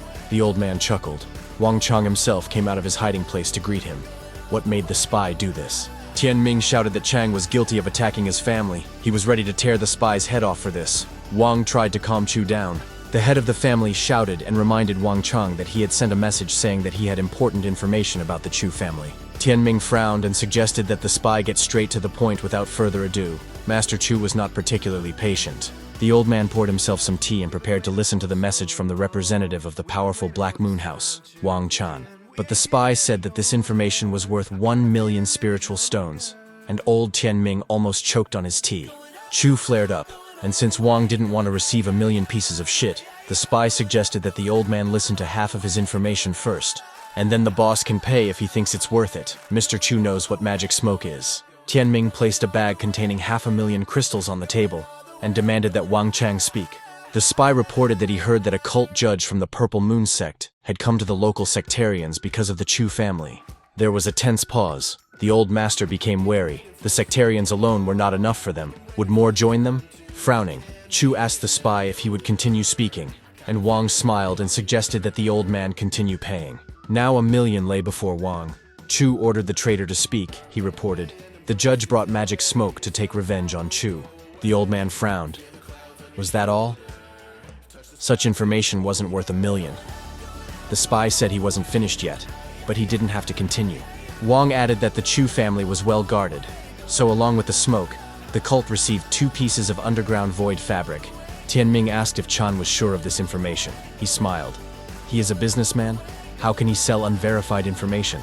If the information turned out to be incorrect, Wang Chang promised not only to return the stones, but also to pay 3 times the amount in compensation. In addition, Wang has a magic weapon to deal with the magic smoke, but the head of the Chu family coldly thanked Chang. The old master's eyes flashed. If he found out that Wang had sold this void cloth, then the spy would never be able to pay back the 3. Turning his back to the guest, Tianming said that he had business and casually said goodbye to the representative of the Black Moon House. The head of the Chu family cursed. That scoundrel Wang sold him essentially the same information, only at twice the price. Tianming gritted his teeth. It was too late to turn back now, but when he was freer, he would destroy the Black Moon House. Yun came to visit the 13th brother again. She reported that a powerful cultist had arrived in their lands to sow chaos. Xuan replied, "That's interesting. That's probably why he's been noticing Void Realm cultivators around his house lately." The girl added that she had heard that the sect had also acquired a magical weapon that could conceal their movements. Junior Chu asked in surprise if this was true, and thought that he would have to be more careful with his aura now, as it might be noticed. The guy thought, the head of the family patrol on the outskirts of the territory should use the sphere of emptiness and the camouflage device. Yun brought him out of his reverie. She asked her brother to return with her to the ancestral home. She would persistently beg her grandfather for mercy. But Xuan said that he was fine here, in his bed, and he had no intention of going back and seeing old man Chu Tianming's face. The girl's eyes grew sad. She said that their clan was now in great danger. The guy asked in surprise why this was. Yun explained that the cult wanted to act, and Xuan was so far from home, the representative of the Black Moon House himself told grandfather about it. The guy was surprised how they could act. The local headquarters of the sectarians was destroyed. What else could they do? It was strange. Yun heard that a great man from the sect came to the land of Chu with a magical smoke that was so poisonous that even just touching it would kill you. Xuan asked his sister when it was. She replied, "Master Wang of the Black Moon said that this person arrived today." It is not surprising then that the servants are on patrol. It seems the head of the family has tried to protect his possessions from the cult as much as possible. If it weren't for Zhu Qian's timely attack on the main local sectarians, the Chu clan would have long since been engulfed in hellfire. The girl asked her brother not to be angry with his grandfather, to go home right now, to say something good, and he would not leave Xuan alone. But the guy was categorically against it. Yun answered well and sat down on Xuan's lounger. He asked in surprise what she was doing. The little sister cheerfully replied that she would stay here with her 13th brother and would not return home until he changed his mind. This came as a surprise to the young man, and he bewilderedly asked Yun to be smart and come back. The 13th brother would be fine. The girl asked, what if the cultists came and there was no one near Xuan? They could kill his little brother. The boy replied that it didn't matter. He could take care of himself. But his older sister's stubbornness was starting to irritate Xuan. Yun smiled cheerfully. She sincerely loved her little brother, and due to her character she could not be serious for long. She got up from Xuan's favorite lounger and approached her brother again, still hoping to persuade him to go with her. The girl was surprised that her brother was so optimistic, while their entire family was in a state of serious anxiety and even panic. She hoped that if something happened, Xuan would stay in a safe place and not do anything rash. Xuan modestly replied that he would never dare to do anything. He was not good enough to fight the cult master. The guy assured Yun that he would take care of himself and asked if she would now leave, but the girl replied with a smile that she was staying here. Xuan's older sister stretched out on his bed and said, "It's nice here." The guy laughed. "Yun is too willful." The girl's gaze fell on Blackie. She whispered, "What a cute little cat. Did his brother really find him here?" Xuan grabbed his head. The leader gathered the elders of the Chu clan. Before the cult attacked, they had time to prepare. They entrusted the guard to the masters of the Void Realm. But they still need to be more vigilant. They need to lure the enemy deeper into the clan. Then they will kill all these freaks. One of the elders reminded the master that the youngest, the 13th son, lived on the edge of the clan and could be attacked. Tianming replied that he asked Chu Yun to talk to Xuan. If he did not return to the big house, then he just needed to keep an eye on him. If Chu Xuan were to die at the hands of the dark cultists, it would tarnish the impeccable reputation of his very powerful father, Chu Luo. The next morning, going out into the yard, Xuan saw Yun smiling. She wished her brother good morning. He was surprised. She got up so early. The girl explained that she hadn't seen anyone from the sect yet, but she still had to train a lot. The guy understood that it was no wonder the old man loved her so much. While walking around the estate, Yun accidentally saw one of Xuan's technique books, given to the guy by the system as a reward for his seclusion. The girl was amazed. This was a very rare technique. She asked the 13th brother why he needed such an amazing book. He doesn't seem to practice at all. Where did these techniques come from? Xuan reminded whose yard this was. After all, his father lived here. The guy modestly said that he simply decided to look at his practices that remained here, and Yun was satisfied with this explanation. With Xuan's permission, the girl immersed herself in studying the practice and continued to diligently study according to her program. Relatives were worried about Tianming. He had been walking back and forth in the yard for 3 days already. All this time he had not drunk or eaten, pacing the yard. The interlocutors admired the old man, as befits the master of the house. Even in such conditions he was cheerful, and it was interesting to know what was troubling him. Enraged, Tianming approached his interlocutors and asked if he couldn't speak more quietly, or if he thought the old man was deaf. Cursing, the head of the family barked at them to either tell the news or get lost, and not irritate him with empty chatter. The old man was burning with impatience. For 3 days there had been no news. No matter how shameful the cult was, these vile creatures could not fight him one-on-one. Tianming demanded that the elders of the Void Realm come out and find out what this evil cursed sect was planning. Chu Xian, who heard his grandfather's screams with his aura, patted his ear and irritably noticed how loud Tianming was. A spy from the sect came to Wang Tu and reported that the local cult had been destroyed and that he could not attack the Chu family now. Van was surprised how this happened. The guy replied that there was internal unrest in the sect. Their gathering place was completely destroyed. It is said that Zhu Cheng exploded like a firework, painting the rooms blood red, and the cult judge went crazy from the sight. The guy noticed that after these events, Wang Chang now owed the Chu family, and he was sincerely surprised at why he owed them. Winking at the boy, Van cheerfully asked if he didn't want to make some more money, and he asked in confusion if Chan hadn't promised them. The representative of the Black Moon House frowned. The boy was making fun of him. He was going to deprive him of his bonus for talking like that. Wang Chang said that problems were brewing in the Black Moon House. The young man asked the master what to do. He replied that it was up to the boy to decide. Even though they screwed up, they can use the new information to their advantage, and then their house's reputation will not be in any danger. Placing his hand on the boy's shoulder, Wang Chang said that the cult was dangerous, but he still needed the young man to go there again as soon as possible. Xu Xuan knew very well that old man Tianming would soon find out about the cult, and the boy was afraid that the Black Moon would start to act. The guy smiled. He was already 1 level higher. Chu Yun would soon also overcome a new threshold. The enemies of the Chu family would have a hard time. If Xuan could take over the Black Moon House, everything would be under control. But unfortunately, he doesn't have that opportunity now. A servant from the big house came in with a large basket in his hands and told the young master that he had brought him and Yun today's food. The boy thanked him and ordered that the food be left there and that he simply leave. The servant respectfully replied, "As the master wishes." Suddenly Zhuan stopped the servant and asked who else besides the sect could be plotting against the Chu family. Maybe he knew. One of the guards ran up to old Chu Tianming and excitedly but respectfully called out to the old master, who was respected by everyone. The old man turned around abruptly. He asked what had happened. The sect had already attacked them. Well, why was the messenger hesitating? The head of the family frowned, but the messenger replied that he had good news. No one had attacked or would attack. Tianming was stunned. Did they learn anything concrete? The boy answered the teacher. The branch of the sect in their area was completely destroyed. The old man could not believe it. But how could this happen? The messenger confirmed that their meeting place was destroyed. The walls were covered in blood. The yard was full of corpses, and the head of the family asked them not to lie to him. The elders of the Chu family found not only traces of the magical smoke, but also traces of the judge and the elders of the sect. Tianming was perplexed as to who could have done such a thing, especially in the very heart of the sect. This person must be very strong, so the Chu family will no longer have to worry about the magic smoke. Chu Tianming's face twisted into a smile as he recalled Wang Cheng's guarantee and his promise to pay compensation in case of inaccuracy. The old man laughed loudly, the famous Black Moon House and the greedy Wang Cheng. How Tianming wanted to look at his face now. Turning to the messenger, the old master ordered him to go with him to the Black Moon House, so that Wang Cheng could not escape the news. Chu Tianming was very eager to see how this supposedly all-powerful spy would pay him triple the compensation. Xuan was walking in the courtyard of the estate. His older sister had been living here with him for several days. The guy felt that both he and Xuan were on the verge of a breakthrough, a little more, and they would need to break through to a new level. Yun, stretching, told her brother that his courtyard was magnificent. Here she could devote herself to study and practice, and she already felt success. Xuan advised her to go to the ancestral home to make a breakthrough under protection. The girl smiled.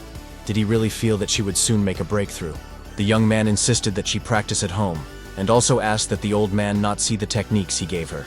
The sister promised not to show anything to her grandfather. Since Xuan asked so, the guy sighed with relief. That's great. Suddenly, Xuan felt that someone was approaching the estate. This person was very strong, and besides, he was not coming here alone. The boy realized with surprise that grandfather Tianming himself was coming towards them. He was the last person Xuan expected to see here. The young man asked in surprise what this old man was doing here. Tianming objected. He was more concerned about why Xuan was still here. The boy replied that he had disgraced the family and therefore remained in exile. But the old man ordered him to quickly return to the home of his ancestors. Unexpectedly, Yun asked her grandfather to stay here too. She would soon make a breakthrough, and her brother was taking good care of her here. Tianming admired how wonderful Yun was. If he did go to his ancestors, the family would have to rely on her. Yun smiled sweetly in response. She has older brothers. All of them are worthy masters, so she definitely won't be alone. The old man chuckled. If all her relatives were like the 13th brother, then the family would come to an end. They would be crushed by others. Tianming looked at his grandson with disdain and said that if Chu Luo knew what Xuan was like now, he would regret becoming his father. For a second, the boy lost control and angrily asked his grandfather what he was saying. At that moment, his aura flared brightly. Surprised, Tianming asked what kind of power flashed by. Xuan cursed mentally. Yun was surprised. What kind of power? Finally, the old man decided that it was just his imagination.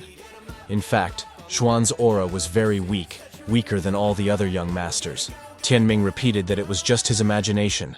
Xuan could not have become a master of the realm of harmony. He had not seen such a one for many years. Still, the old man began to have suspicions. But this was not something that needed to be discussed in front of his subordinates. Everything needed to be clarified later. The head of the family told his grandchildren that he had business at the Black Moon House, so it was time for him to go. Yun cheerfully wished her grandfather good luck. Tianming told Xuan that he would be punished with 50 lashes of the cane, then return to his ancestral home. The guy refused, saying that he was fine here and there was no need to worry. The old man snorted with displeasure as he left. Soon, the head of the Chu family, accompanied by a subordinate, arrived at the local Black Moon House to meet with Wang Cheng. For the first time in his life, the information received from the Black Moon turned out to be wrong. Wang objected. The information was not wrong. It was just an accident with the cult. Van didn't like this conversation. How could the information be wrong? What else were those idiots from the sect planning? The old man remembered that this swindler had robbed him of his entire fortune. Now Van owed him 3 times as much. Let's see how he would try to get out of it. Chu Tianming told Wang, Black Moon has always been reliable, but this time they really made a mistake, it is confirmed. Wang Cheng understood that the compensation was small, but the loss of Black Moon's reputation would be a more serious problem. and he would be punished for it. He told Chu that there was important information about the sect. It could be exchanged for 1,000,000 stones. The old man asked if the sect was worth it. The spy smiled kindly and assured that if Mortar's court wanted to enter the lands of Chu or Qin, Tianming would be the first to know about it. The old man sternly told Wang to tell him everything he knew at once and not test Chu's patience when he had already screwed up so badly. Wang Chang replied with a smile, "Absolutely not. The Black Moon House had always been respected and kept its promises." The spy said that the first vice patriarch and 2 sect guardians had already arrived in Chu County. That was worth 1,000,000, wasn't it? Tianming clarified that the main one of those who arrived was at the peak of the 8th realm of emptiness, and the guardians were at the 7th realm of emptiness. The head of Chu asked if Wang knew the location of the visitors. The spy smiled. "This is another piece of information," the old man snorted. "This information is not worth 1,000,000. Their family would have received a report that intruders had arrived during the day anyway." Wang Chang pushed a piece of paper towards the old man, saying that this was the current refuge of the sectarians, and that high-ranking guests of the cult were also taking refuge there. Taking the paper, Chu Tianming thanked Brother Wang and said that he would now go about his business and wished the spy good luck. Now that the cultists' new secret hideout was known, the old man sought to catch the villains off guard and kill them. In fact, there were already messengers from the evil court at the remote estate, called upon to deal with what was happening in the area. Vice Patriarch Zhang Kui listened to the report that Zhu Qiang had suddenly gone crazy. No one knew why it happened. Master Dong Qian guessed that Zhu Qiang was connected to the Purple Moon, but no one understood how he could cross over to the other side. The Vice Patriarch asked what happened to Zhu Yan, whether she was alive or dead, and if she was dead, then who killed her? No one in the area knew. Dong said that the cult did not suffer serious damage this time, but the Chu family was responsible for the loss of 1/5 of the Qin cult's entire strength. Zhang Kui inquired how the Chu family knew where the hideout was. Master Dong believed that the Black Moon House told them, but the Vice Patriarch doubted it. They were not omnipotent, and besides, it was not their style. They never sold information in the name of the common good.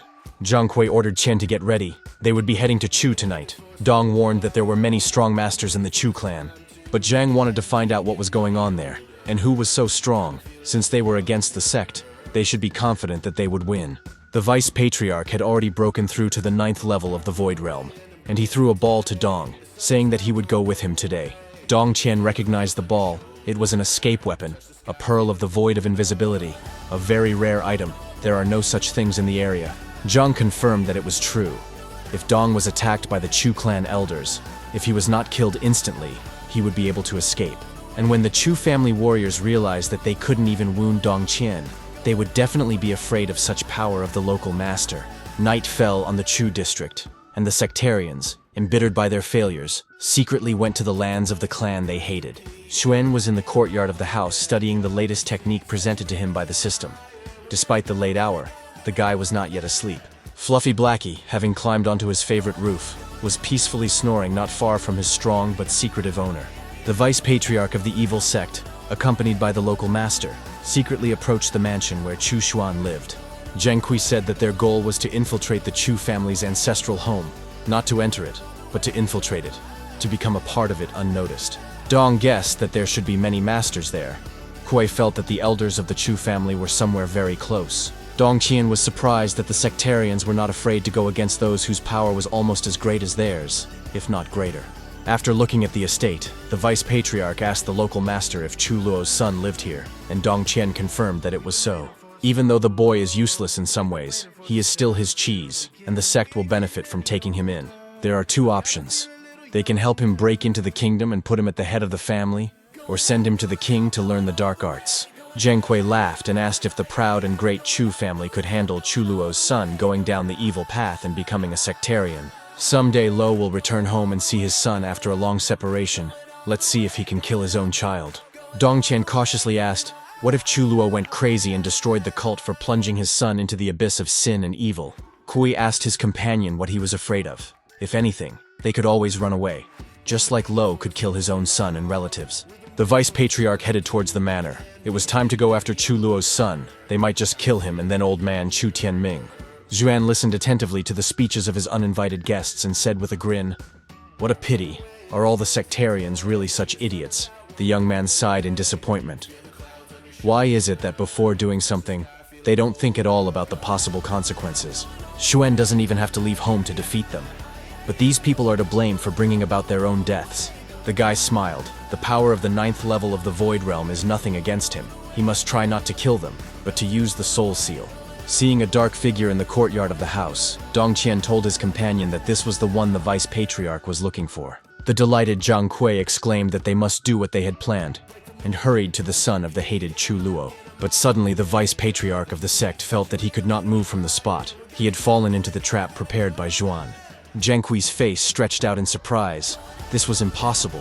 Who could have created a seal so powerful that it bound him? There were no such people here.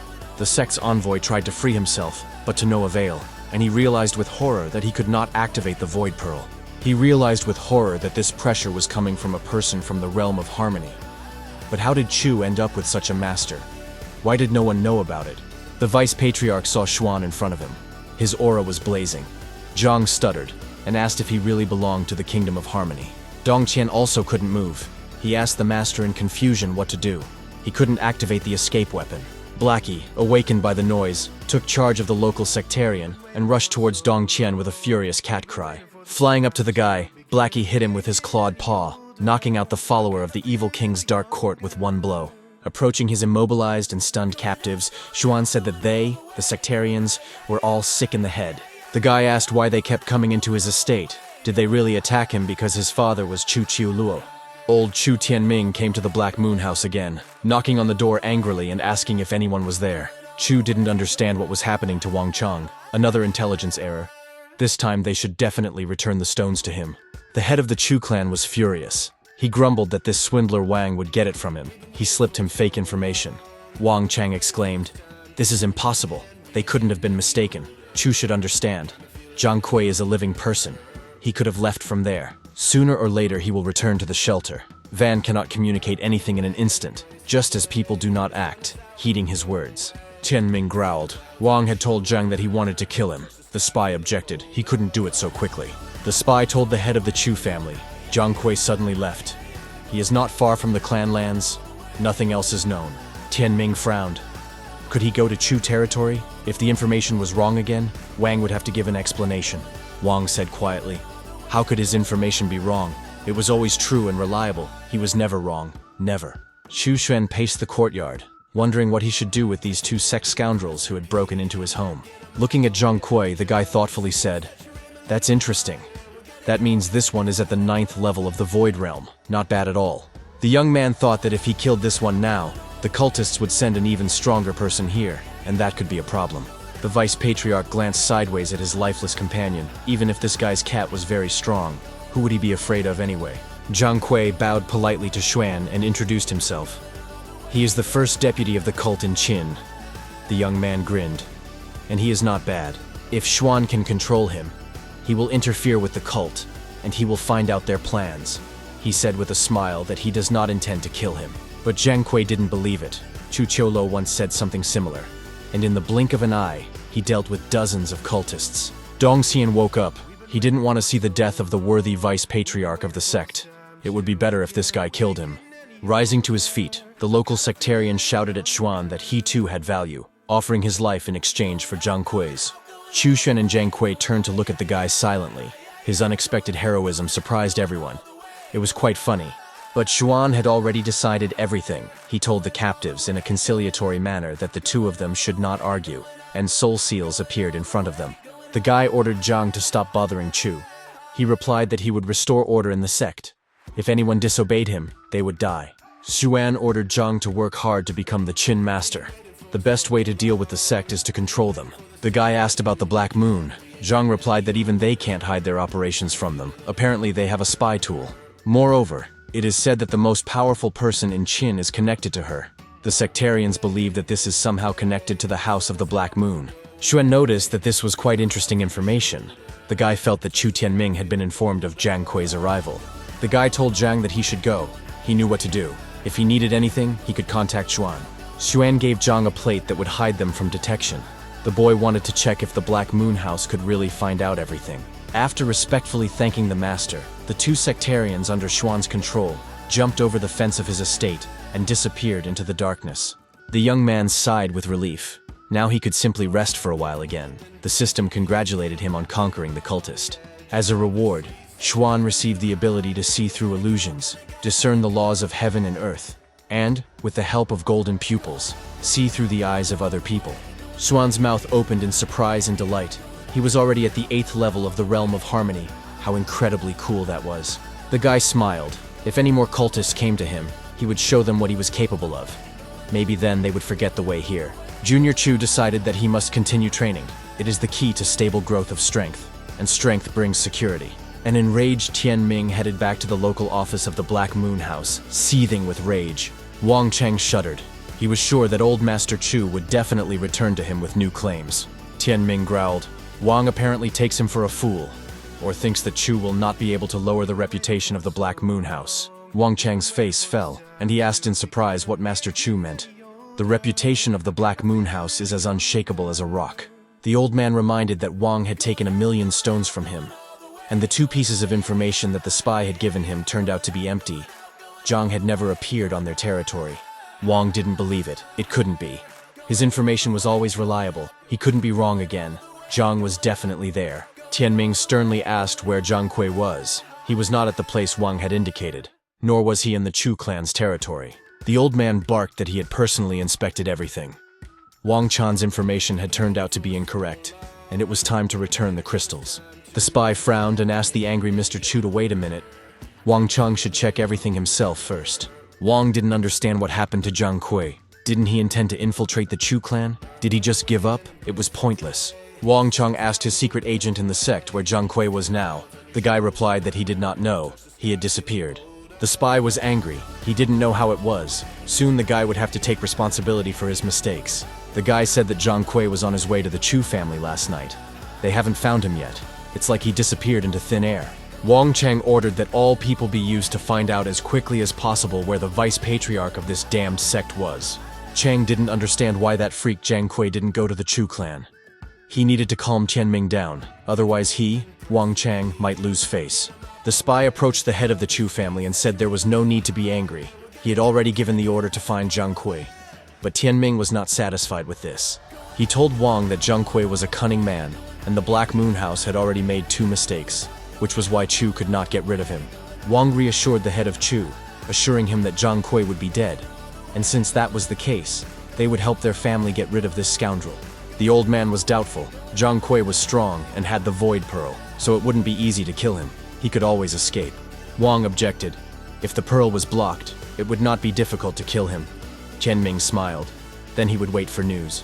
The system rewarded Zhuan with the spiritual and true speech technique for being able to cause damage to the Black Moon House without leaving home.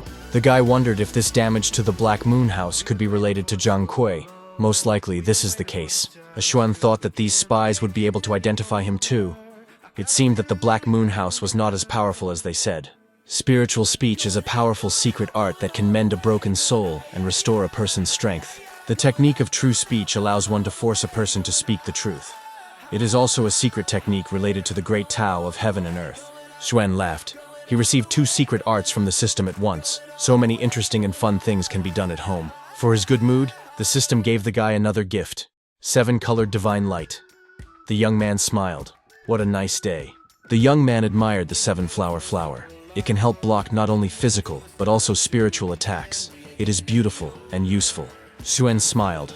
With this beautiful item, he would be safer and could continue practicing without fear. Having received no news from the Black Moon House, Chu Tianming himself came to Wang Chang and angrily asked where Zhang Kui was. The spy was at a loss and honestly told the old man that he didn't know.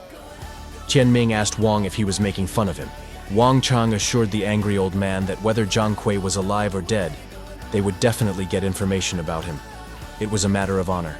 The spy didn't understand what was wrong with that idiot Zhang Kui, whether he really just disappeared, but Wang still had to find out about him. Chu didn't calm down. 3 days had already passed, but there was no news. He doubted the information from the House of the Black Moon or Wang's powers. Wang Chang assured Chu that the information from the Black Moon Tower was unique, and his strength was sufficient to find the sect's vice patriarch. In that case, Chu Tianming agreed to wait another day. Wang Chang kindly walked the old man to the door and said goodbye.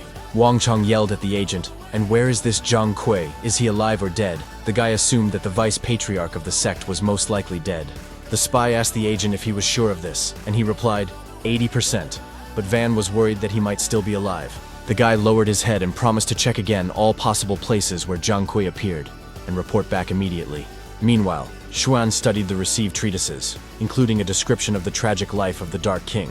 In his youth, he castrated himself and began developing powerful techniques, but then learned that the enemy had stronger techniques. Moreover, the enemy married his beloved girl. Then chaos settled in the king's heart. He went mad and changed beyond recognition. The king then decided to sacrifice the blood of 1 million people to get his organ back, the demonic blood technique he created. With the help of this terrible technique, he regained his organ, took revenge on his enemies, and subjugated the girl he once loved. But the beauty only coldly said that the Dark King was simply a weakling compared to her husband, and she would never love a villain. And then the Dark King finally became possessed and soon died. Xuan was surprised. He really had a tragic life. At this time, a servant from the big house entered the gate and informed the 13th master that the leader had ordered him to return home. Xuan grimaced. What was wrong with this grandfather Chu Tianming? Why did he suddenly want to bring him home, when he himself sent him into exile? The guy told the servant that he refused. He was living well here. If he returned now, then all this time would have been wasted. The servant conveyed the leader's words that all their disagreements were in the past, and he could return home. But Xuan repeated that he would not return. The saddened servant went back, saying that nothing could be done. He would convey the words of the 13th master to the head of the family. For refusing to return home, the system rewarded the young man with the tea of understanding the truth. Xuan was delighted, another reward from the system. The true limit is the realization of the true meaning. Tea will help you realize the truth of this world, and make a breakthrough to the true limit. Xuan smiled. He could only dream of the true limit. But tea would help him realize the truth of this world, and make a breakthrough much faster. The guy decided to brew the tea he was given right away to try its effect, wondering what he would feel. The young man raised the mug to his mouth with a trembling hand and took a sip. The tea tasted wonderful and aromatic. Xuan closed his eyes and listened to his inner feelings, as if he was waking up and beginning to see and understand everything differently. Suddenly he realized that he had immediately broken through to the 9th level of the Kingdom of Harmony, and now the true kingdom was just around the corner. Hearing the 13th young master's answer from the servant, the chief flared up, asking what it meant that this boy did not want to return home. Tianming quickly pulled himself together and calmly said, "Okay, if he wants to stay there, let him do it his own way." At the appointed time, the head of the Chu family returned to the Black Moon House again, to find out where the sect's vice patriarch was. Wang Zhang told the old man that, according to the information he had received, Zhang Kui was dead, and that he was indeed nowhere in this area. Tianming asked if Wang was sure of this and who killed him. The spy assured that there could be no mistake. Most likely he was killed by people not from the Qing country. Wang thought, even if Zhang Kui survived, the Black Moon House would deal with him in an instant, but their information must definitely be correct. As for buying information, Wang is willing to accept Chu's assignment as compensation for previous inaccuracies. Well, since Wang is confident, Tianming will not investigate further, but he wants to ask to find out where his son Luo is. Wang Chong assured the old man that he had personally asked the Black Moon House to take on this matter, and that he would immediately inform him as soon as there was any news. Chu Tianming was satisfied and politely thanked Brother Wang for the good news and for his promise to help find his missing son. The 10th month passed, and as a reward, Xuan received the mysterious fire bell, an imperial weapon of incomparable power. The guy was delighted. Again, an imperial weapon. This thing even contained technology. Consider that he was already 1 foot in the true kingdom. After drinking a couple more cups of tea, Xuan will be able to break through to the next realm almost immediately. It's incredible. At this moment, Sister Yun entered the room. The girl had been constantly studying and diligently practicing in the silence of the estate. She informed the 13th brother that she had broken through to the 3rd level, all thanks to the instructions of the 3rd uncle. The girl said that the 13th brother should work hard at cultivating and not slack off, otherwise he would disgrace the 3rd uncle. While pouring the tea of understanding the truth, Xuan said, "Yun doesn't understand. He has a good and calm life, but cultivation is nothing but boredom." Handing his little sister a cup, he offered her some tea, since she had come so timely. The girl thanked Xuan. Tired from constant studies, Yun happily drank the aromatic, life-giving drink brewed by her younger brother. Suddenly her eyes opened wide and she felt strange changes inside, but these changes were very good. The girl exclaimed how delicious it was, as if this tea had some special effect. Yun felt her body filling with energy. Xuan explained that, of course, this was far from ordinary tea. His father had also left it for the boy, so he could drink it without any problem. The older sister smiled broadly, which meant it was a gift from the third uncle, and then it was clear why the tea had such a magical effect. The guy thought that if he brewed this tea for Yun every day, she would easily break through to the true realm. Yun asked the 13th brother if she thought he never left this place. Xuan replied that he was practicing. The girl was very surprised. She had never seen him cultivate, and he clearly hadn't become any stronger. Xuan said that she misunderstood. He was cultivating his heart. The higher the level of the heart, the higher the physical level. Yun was taken aback. Oh, so the 13th brother is so weak because his heart level is very low. Strange. The guy said that his father told him in secret about this practice. If a person is weak, he needs to see clearly, and then he will instantly raise his level. This practice is not suitable for everyone. That is why Zhuan does not return home, but lives here. Yun must understand him. The girl smiled. Then she would no longer ask him to come back and would stop sending for him so that he would not be disturbed. Wang Chong's agent in the sect informed his boss that Zhang Kui was alive, although no one knew where he was or what he was doing. Wang asked how this was possible. The guy said that the vice patriarch appeared for a moment, but they failed to kill him. He escaped. The spy smiled. It was good that no one knew that Zhang Kui was alive yet. Wang only told Chu Tianming. The representative of the Black Moon House ordered that information about him be continued. It was unlikely that he would simply disappear. Yun had been living in Xuan's estate for quite a long time. One morning she went to see the 13th brother. She needed to talk to him. The girl said that very soon she would be able to break through to the 4th level of the realm, so it was time for her to return. Xuan wished her luck and asked her to be careful on the way. Yun cheerfully said goodbye to her brother and went to the ancestral home. The boy hoped that once Yun made a breakthrough, old man Tianming would forget about trying to marry her off into the Qing family. After seeing his sister off, Xuan returned to the technicians, sorting through the books. He thought about what useful thing he could read today. Suddenly he felt a familiar feeling inside. He had been through this many times before. Now he would be able to make the long-awaited breakthrough. Xuan settled himself comfortably and withdrew into himself, his aura flaring, streams of energy rushing throughout the entire space. After some time, the young man opened his eyes. He was again in his room. The energy flows calmed. He made a breakthrough. He extended his hand, and a small rabbit appeared from the clot of energy. Xuan was able to transform the object into reality. This is the distinctive feature of the true kingdom. People below this kingdom cannot know this. It is something created by spiritual forces. For achieving the true kingdom, the system gave Xuan another pet, the golden bird Peng, which shook the heavens. The golden bird Peng is an ancient beast with high speed. It can split the 9 heavenly realms and the 9 underworlds. In terms of strength, this bird is already at the 1st rank of the true realm. Only it is still small, but Xuan did not know when they grow up. Seeing another pet in the owner's house, Blackie meowed indignantly. He did not understand why this bunch of feathers appeared there. The golden bird. Peng chirped angrily in response. She also did not understand why the owner needed this tailed, clawed monster. The Peng bird spread its wings, and its golden aura flared with fire. It was about to pounce. Blackie the kitten also released his strong blue aura. He was not going to back down and give up the lead to some pathetic bird. Xuan took the pets in his arms and demanded that they stop quarreling. It would be better if they all went for a walk in the courtyard together. After breaking through to the true realm, the guy doesn't need to worry about the sect and enemies. Perhaps after a year of seclusion, he can break through to the Emperor's realm. And when this happens, nothing in Nanzhou Xuan will be scary for him. Oh, how good it is to be a hermit. When he went out into the yard, the guy noticed that one plant needed trimming, as it had grown too much and become untidy. Xuan sighed. The only thing missing from such pleasant days was a beautiful and skilled young maid in the house. The system gave the guy another gift. He received a cannon of 10,000 souls and a book of recipes for many different pills. The cannon of 10,000 souls contains information about all the souls of this world, and about places with a wide variety of natural resources. By becoming familiar with the cannon, one can know everything that contains the soul, as well as learn about places with riches, even if they were long lost. The Book of Recipes for Many Pills is a collection that contains a huge number of recipes, including ancient ones, as well as methods for cultivating them. Xuan was delighted. The thick books would give him something to do, and he could share the recipes with Yun so she could learn. The boy began looking for a couple of pages that could be given to his elder sister Yun to study magical recipes. After she trains, she will be able to surpass even Chu Qing. When Tianming finds out about this, he will definitely want to keep Yun in the family. Yuanchong stated that Yu Hufa died in Chu County of the Qing state. and the Chu family had a direct connection to this. His interlocutor asked whether he had not died during an internal dispute among a follower of one of the teachings, and what did the Chu family have to do with it? Yan frowned. Even if that was the case, who knows about it? Besides, even if it wasn't the Chu family's doing, how could things turn out like this?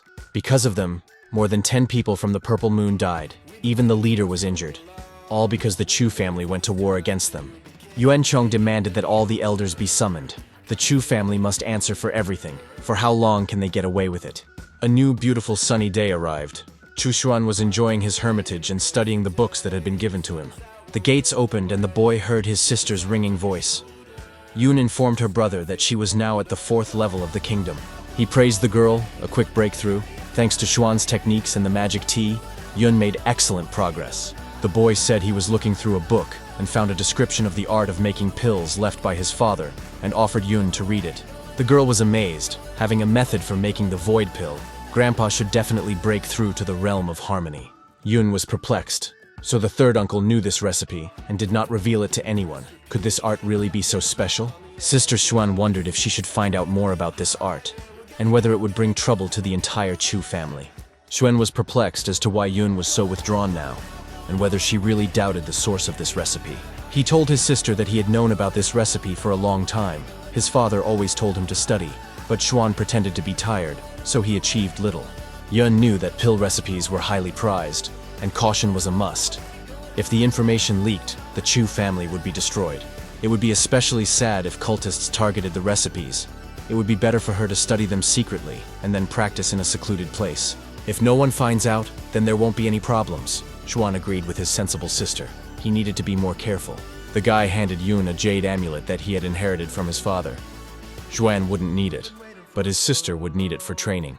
It is necessary to contact Zhang Kui through the Soul Seal, so that he can discreetly keep an eye on Yun.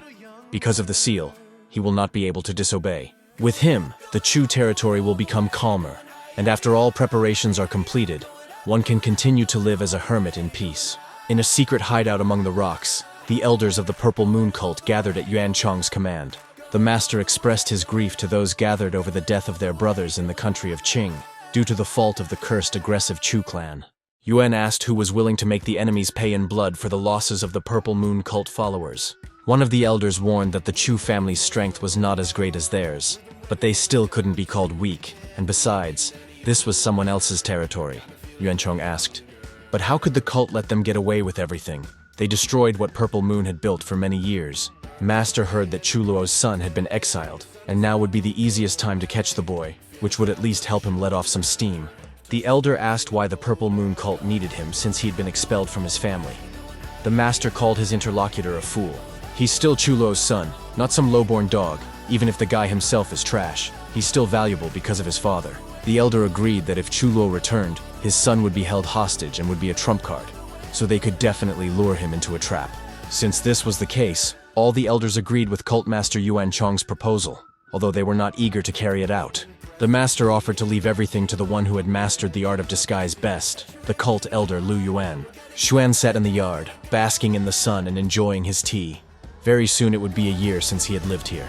The cultists haven't been doing anything lately, so it could be taken as a sign that they finally decided to behave decently. Perhaps the young man will even be able to calmly study the practices, gain strength, and wait until the year of his seclusion comes. But as if to mock him, Xuan received a notification from the barrier he had erected that a strong fighter had been detected. The guy cursed. It's true what they say. You only have to mention the devil and he will immediately appear, which is what the sectarians needed again. Xuan determined that the person who had come to him was a third-level Void Realm guy. It must be an elder. Why didn't Zhang Kui report it? The guy was lamenting. And why do they all always go straight to him? Are there no other houses in the clan? Or do they consider this one the main one? Xuan's eyes flashed angrily. Well, this guy came to him himself, so let him blame himself now. No one invited him here. The Purple Moon cult's envoy walked confidently to the estate's gates, unmet or stopped. The guy was happy. There was no security nearby who could match his strength. It was very convenient. No interference. Upon seeing Xuan, the sect elder asked if he was Chu Luo's son, and the young man sighed and confirmed that it was indeed him. Xuan was already pretty fed up with this. Could it really be because of his father again? And why were they all picking on him? After all, he was not the father. Lu Yuan exclaimed, "This is great!" and rushed forward, intending to quickly grab the boy and bring him to the cult's territory.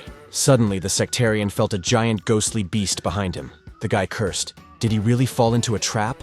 The huge spiritual snake struck the intruder, knocking him away from Chu Xuan. The cult envoy frantically thought about what to do. Lying flat on the stone floor, Lu Yuan frowned and asked, so the boy was just a decoy. Xuan asked the elder which sect he was from, and who knew that he was his father's son. A spiritual beast was hissing next to the young man. Lu Yuan thought, next to the boy was a demonic beast of the Void Realm. Did Chu Luo really leave it for his son? There's no one around, it can't be an ambush. Everyone knows that this guy is very weak, so we need to somehow grab him. Xuan replied sadly, "Okay, the sectarian doesn't even need to talk. He already knows that they all hate and fear his father." At the boy's sign, a huge snake rushed at the elder who had come to the estate. Lu Yuan had already decided that the end had come for him. But suddenly the snake disappeared, just as unexpectedly as it had appeared, and the bright sun was shining again over the courtyard of Xuan's house. Lu Yuan exhaled. The Purple Moon cult envoy thought, this is a truly high-level technique. Where did such a master come from in this hole? Lu Yuan stuttered, so it was Chu Luo himself in front of him. So the rumors about his disappearance were all lies to hide his presence. The sectarian was sure that Lo had staged his disappearance so that he and his power would not be disturbed. He had even changed his appearance so that he would not be recognized. The young man said with a laugh that his name was Chu Xuan. He was just Chu Luo's son. The boy didn't have to be afraid. He wasn't going to kill him. Xuan asked the guy again what sect he was from. Lu Yuan introduced himself, saying that he was the leader of one of the Purple Moon cult groups. The guy was very surprised. The leader of the group showed up in person to pick him up at the estate, which meant they were taking him seriously. Lu Yuan explained that the elders at the council thought it would be a good idea to take Chu Luo's son as a hostage. So that's what happened. The last operation was so successful that they became even more angry at the Chu family, because the Purple Moon judge died that time. Chu Sen told the cult envoy that since they had come to him, they would have to take retaliatory measures. It was their own fault. The guy explained that he would put a soul seal on Lu and inject spiritual power. This would help ensure that Yuan would not turn away from him. Lu Yuan obediently said that he would cause a rebellion in the cult and try to seize power, take advantage of the confusion and destroy the Purple Moon. Xuan decided that if Lu became powerful, he would be able to deal a strong blow to the cult. Then they would have no time for the Chu family. Watching the elder he controlled, Chu thought that if he could break into the emperor's realm, he would have no need to fear anyone. After letting go of the Purple Moon cult elder, Xuan was lost in thought about what his father had done to make them so angry. Meanwhile, Lu Yuan returned to the secret hideout, where the elders of the most powerful cult in existence were waiting for him. The gray-haired Purple Moon patriarch asked in surprise why Lu Yuan had returned alone. Had nothing worked out, Lu Yin declared that the elders had no right to ask him for anything. Their king was a nobody, so he, Lu, would take the throne. The elders looked at their brother in surprise. Lu Yuan seemed to have gone crazy. The old man asked him why he was so bold. Lu Yuan exclaimed that he had the opportunity to break through to the new kingdom. Was there anyone who was against him taking the throne? The elders began to chatter. Some asked if Lu was worthy. Some supported him. The old man shouted, "Nonsense! This will lead the cult to death." One of those present chuckled. As they say, they are all brothers. But some jokes are better not said out loud. Lu Yuan jumped up to the mocker and sternly told him that he, Zheng Tu, was a loser and should not dare to insult him. The offended Zheng Tu yelled back at Lu Yuan to stop. He himself was no better than a dog, a secret spy running errands for the master. Lu Yuan looked at everyone with a menacing gaze and asked who was against and who was for. He would kill every one of his opponents with his own hands. Zheng Tu smiled. None of them would dare to say such a thing. But how Lu Yuan was better than everyone else. One of the elders said that he was against it. Xuan Lu, under his control, frowned and rushed at the enemy who dared to speak out against his reign. Seeing the cold gleam of the weapon, everyone jumped to the sides. The elders realized that their brother was not joking. He had gone mad. Yuan swung his sword and cut off Zheng Tu's right arm. The elder howled in surprise and pain, and everyone was dumbfounded.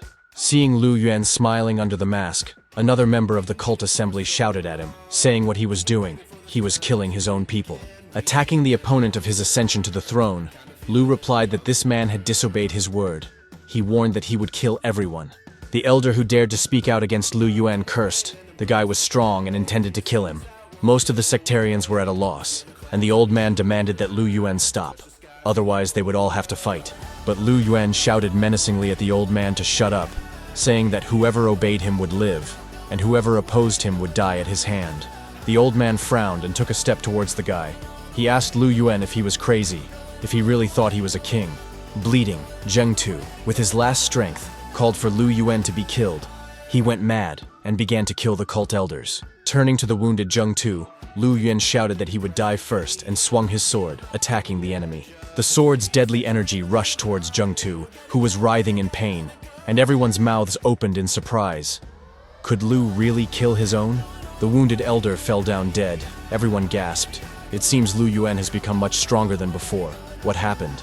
The old man said this seriously. This is no longer a joke. He is really serious. He has already completely lost his mind. Turning to the Purple Moon elders gathered in the cave, the old man called on everyone to come together and stop the maddened brother Lu. Suddenly, Lu Yuan knelt down and flashes of energy of different colors danced around him. He concentrated and froze. Then he jumped up and yelled for all his opponents to die at once and go straight to hell. The old man understood everything. He shouted for everyone to save themselves. Lu Yuan is gathering energy to blow up this place and kill everyone. A deafening explosion was heard over the dense forest in the mountainous area, and the secret meeting place of the cult elders was destroyed. At this time, the master of the Purple Moon cult approached the shelter. He saw the explosion with horror and hurried to the entrance of the secret shelter. Rock fragments and corpses were scattered around the entrance, and the master asked in surprise if the Purple Moon cult had really been attacked. He walked around the ruins of the shelter, but there was not a single living elder. All around were only the bodies of cultists mangled by the explosion. Finally, the master saw the old man. He was alive. The leader asked who did this. Where were the rest of the elders of their cult? The injured elder muttered, "It was Master Lu Yuan. He turned his body into a bomb and blew himself up along with the others." The master couldn't believe how his loyal Lu Yuan could do such a thing, and why he did it. It was just some kind of nonsense. The leader asked the weakened old man where the other elders were. He replied that they were all dead. Only he was left. The master was shocked, but this is almost 70% of the elders. With such losses, they will not be able to resist other cults. The old man muttered that the master should not stand still, but help him immediately. Otherwise he could die from his wounds. The master came to his senses and took out a bottle of potion, handing it to the old man. He told him to get healed quickly and tell him everything. The system congratulated Zhuan on defeating the enemy thousands of miles away, and gifted him 10 years of cultivation and a chest of heavenly flashes. This will help him quickly get to the 3rd level of the true kingdom, because the higher the kingdom, the slower the accumulation of strength. Sky Flash is a one-time explosive weapon that contains the power of lightning and has an effect on cultivation. If activated, the explosive force will be enough to seriously injure an opponent in the 1st level of the true realm. Xuan hoped that after the destruction of the Purple Moon cult, no one would come to him anymore, and he would be able to live in peace. Suddenly the guy felt that the soul seal began to move. Could it be that another strong opponent had come to him? Indeed, a very powerful cult master was approaching the gates of Chu Xuan's estate, hurrying to the guy with an urgent message. Jiang Kui came to Xuan. He respectfully greeted Master Chu and politely bowed to his secret master. Xuan asked the vice patriarch what he wanted, and he said that the vice leader of the Purple Moon sect and the leader of Qin had secretly conspired. This was done with the aim of attacking the Chu lands and destroying the powerful family. Xuan did not understand why the Chu family was the target. The guy thought that if their plan worked, Chu would suffer serious losses. Chu Qing and Chu Yun could also come under attack. Xuan sighed heavily. If problems started in the family, it could have a very bad impact on his beautiful hermitage. He told Zhang Kui to find a way to inform Chu about this, and inform him of the planned time of the attack, so that the family could prepare. Zhang's mission is primarily to protect Chu Yun, the vice patriarch said with a bow that he understood his task. You also need to secretly pass elixirs and valuables to Chu Yun, so that she appears to have accidentally found or received them. Having given the elixirs to his sister, the boy promised that if Zhang Kui came up with a reliable method, he would receive spiritual medicine himself. The vessel contains 2 boa constrictors that possess true 5th level strength. Although their strength is short-lived, it will make Zhang one of the invincible ones in Qin. The boy ordered the vice patriarch of 1 boa constrictor to hand it over to his elder sister Chu Yun in case of danger to protect the girl. The 2nd boa constrictor will help Zhang save his life if something unexpected happens. Kui respectfully thanked his master. Throwing a magic pill to Zhang Kui, Xuan smiled and told him to always strive to break through to the next realm. The vice patriarch of the sect gratefully accepted the pill from Xuan's hands, saying that he was ready to obey his master in everything. Xuan knew that Chu Tianming already had 1 foot in the realm of harmony. He could cross over into it by taking just one Xuan pill. However, Xuan had no intention of giving his grandfather this pill. He had to wait until Yun created them herself. His old man had always hated him. The old man does not have any outstanding talent, otherwise why was his son able to move to the Kingdom of Harmony, and then to the True Kingdom, unlike him? Perhaps Chulo's cultivation techniques were stronger. If he really possessed them, wouldn't father want to pass them on to the Chu family? According to the scrolls, in order to break into the realm of harmony, and then into the true realm, one must certainly possess abilities. 11 months of Zhuan's seclusion passed, and the system rewarded him with an improved spiritual exercise map. The young man was very happy. It just so happened that the effect of the previous card was weaker. It had already become practically useless. Zhuan's spiritual consciousness was no longer weaker than that of a 5th-level True Realm warrior, but the inner vision only lasted for 2 or 3 seconds. And with this new improved map, he will be able to successfully improve and finally reach the Emperor's kingdom. However, by that time a new card will be needed again. This one is still low level. We need to think about how to use it correctly. Chu Qing had already recovered from the injuries inflicted by the cultists and was studying in his ancestral home. He was incredibly angry at the cult. Last time when he was attacked by the cultists, if it weren't for the disappearance pill, this cult still needs to be wiped off the face of the earth. But the Black Moon is cruel, and the price for information is too high. One should rely only on one's own family's intelligence agents. Everything in this district is under Chu's control. They have enough of their own sentries, but internal intelligence alone is clearly not enough to fight the cult. It is necessary to know the key positions of the enemy cult. The servant entered and reported to the young master that a messenger had arrived with an intelligence report. The scout said that they had been given information, but the sender was unknown. He was not from the Chu family or the Black Moon House. Xing read Zhang Kui's message about the impending attack on their lands and family by the powerful Purple Moon cult. The young master ordered his servant to call his 4th uncle to him. The boy wanted to consult with the senior for information. Soon the footsteps of one of Tianming's sons were heard. The servant did not tell him why the young master wanted to see him. Chu Qiuhai, the 4th son of Chu Tianming and a master of the 1st level of the Void Realm, entered Qing's room and asked what was the matter. Qing handed his uncle the note and asked him who he thought might have sent it, and whether the information should be taken seriously. After reading it, Chu Hai said that it was interesting. He wanted to believe this letter, but he should be careful with it. You never know what might happen. Moreover, the matter concerns not only the Chu family. Hai hastened to immediately go to the Hui domain and warn. In one of the abandoned forest caves, Yun set up a secret laboratory for herself and practiced creating pills. Having loaded all the necessary ingredients into the cauldron, the girl began cultivation. She needed to process the pills with her energy. Having completed the ritual, Chu Yun commanded the magical pills to rise, leaving only the final decisive stage of creation. Glowing golden balls flew out of the cauldron and began to swirl around the ceiling of the cave. These were the magic pills that had been created. Yun's alchemical cauldron glowed with magical energy as it transformed the processed ingredients into pills. After looking at the results, the girl sighed. 4 pills went into the trash. 5 turned out to be ordinary. Only 3 remained. In Yun's palm, 3 blue Xuan pills shimmered in all shades. They were made correctly. It was immediately obvious. She poured the pills into a bag. She was making obvious progress. The girl was sure that next time she would definitely do better. Out of 10 attempts, only 3 were more or less successful. Even though the pills were of average quality, she began to succeed. Yun was confident that she could make high-quality pills, but she had used up her last elixir and needed to get more. The girl decided that after she learned how to create Xuan pills, she should try making spiritual ones. Zhang was watching her closely. Seeing the girl emerge from her magic laboratory, the Vice Patriarch sent the boa constrictor Xuan had given her to her towards her. Before Yun had time to gasp, the boa constrictor entered her body.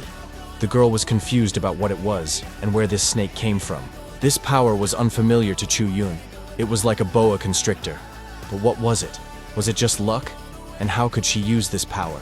Suddenly, on the straight path, the girl saw a bag with materials. Strangely, she did not feel anyone else's presence. After opening the find, Yun was surprised. There were so many pills in there, and the bag was also filled with spiritual stones, a real treasure. Yun was perplexed. If this bag was for her, then who left it? Maybe her grandfather, hardly. He had no need to do it secretly. The girl felt an unknown power inside her. Maybe one of her elders found out what she was doing and decided to help her in this way. But since she had the ingredients, Yun decided to return to making pills. Zhang Kui and Dong Qian watched her from the thicket. The vice patriarch ordered Dong Qian to stay here and keep an eye on the girl so that no one would dare attack her. And Jiang Kui himself must come up with a plan to keep Brother Chu safe, and so that no cult will bother him in the future. Leaving Dong Qian to look after the girl, the vice patriarch of the sect hurried to Chu Xuan to report what he had been able to do. He reported to the master that his sister Yun had an obvious talent for creating pills. She had only been practicing for a short time, but had already achieved success. In a short period of time, she had already become capable of creating Zhuan pills. And in a little while, she would be able to create spiritual pills. Xuan ordered to continue to supply her with the necessary materials. Not killing Zhang was the right choice. He became a real faithful dog. The boy handed Jiang Kui a bottle of potion, saying that it would help him become stronger and complete assignments better. Even though Zhang is trying more for himself, he will never betray because of the soul seal, so let him gain strength. The Chu and He families joined forces and were the first to attack the cult, and victory was assured. The battle was said to be fierce. It is said that even the head of Qin, Lu Wang, invested money from the treasury, but it did not help. Lu Wang was seriously wounded and fled with his tail between his legs. The remaining cult centers were also almost completely destroyed. Xuan mentally praised Jiang Kui for his successful plan.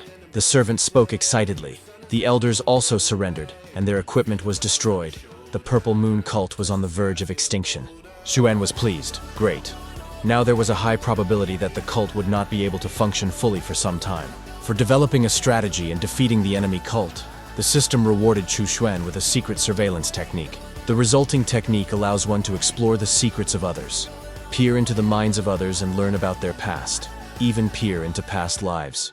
Xuan was delighted. Mastering this technique meant that no one would be able to hide their true identity from him now. The guy looked at his pet Blackie, who meowed affably to his owner. It turns out that this is not just a cute animal. A spirit cat, a magical beast of heaven and earth, possessing great strength and a will of steel, ran around Xuan's estate. The guy even felt a little sick while examining the spirit cat. Its origin is very unusual. It is an amazing creature. Xuan needs to explore the sources of his power. It will be difficult to subjugate the cat's will because he possesses the power of the true kingdom. These animals are amazing creatures. They are too strong. Judging by what Xuan can discern, their strength is equal to his or slightly lower. The Chu family has won. The cult will not be able to cause problems for a while, and we can finally calmly wait for the arrival of the Year of Solitude. But Xuan was not destined to enjoy peace for long. Soon another guest from the large house of his ancestors came to visit him. Chu Yuan, the third young master, came to the estate to visit his youngest brother, who had been exiled. Seeing Xuan lying on the couch, Yuan reproachfully said to the 13th brother, "Was he worthy of being the son of the third uncle?" The young man thought bitterly that this grumbler had already returned from his practice in the mountains. The last thing he needed was a lecture. Yuan didn't lag behind. Third uncle and aunt were missing. Doesn't Xuan want to become stronger so he can quickly go and look for them? Xuan silently rolled over onto his other side. Yun angrily exclaimed that he was hopeless, and yet his father was the strongest of all. Yuan admired his father, studied with him from childhood, and one could say that it was he who taught him everything he knows and can do. Rushing to his 13th brother, Yuan shouted at him to get up quickly. He couldn't just lie around on the bed. Xuan turned to his elder brother and suddenly asked him if he was trying so hard because he wanted to become Chu Chulo's heir. Yuan was confused. Did Xuan really think that he wanted to get his hands on his inheritance? But the young man did not want to be disturbed. Xuan told his brother that everyone lives differently. He chose this lifestyle. He is fine and everything suits him. There is no need to interfere with him. Moreover, when Xuan's father was around, he did not take care of his little son, and when he left the child at his grandfather's house. Xu Yuan's face fell. There was nothing to say to this. Everyone in the family knew that Xuan's parents really did leave him when he was very young. The third young gentleman sighed heavily. After all, everyone has the right to behave as they see fit. Yuan sat down next to his brother. Xuan realized that this guy had already guessed that something was wrong. Among his peers, Chu Yuan was the most talented and strong. His strength is equal to the first level of the spiritual realm. Although Chu Tianming was optimistic about Qing, he is behind Yuan. But Chu Yuan doesn't cultivate the Chu family's techniques. He found them outside the clan's territory. Or maybe Chu Luo told him about them. Xu Wen told the 13th brother that he wanted a calm and peaceful life. Perhaps this really was a good choice. Xuan thought it sounded like a farewell speech, but he was really worried about him. If there was an opportunity, he would need to help him. The young man turned out to be right. The third brother came to say goodbye to him, because he was soon going to leave the home of his ancestors. He said that in a few days, he would have to set off on a journey, and it was unknown when he would return, or whether he would be able to return at all. Yuan promised that he would keep an eye on the news about third uncle, and if anything came up, he would definitely pass on the message to Xuan. The guy took out a book from his bosom in order to continue living as a hermit. Xuan still needed to properly cultivate his powers. He advised Xuan to read this and then talk to his grandfather. Then his position in the family would improve significantly.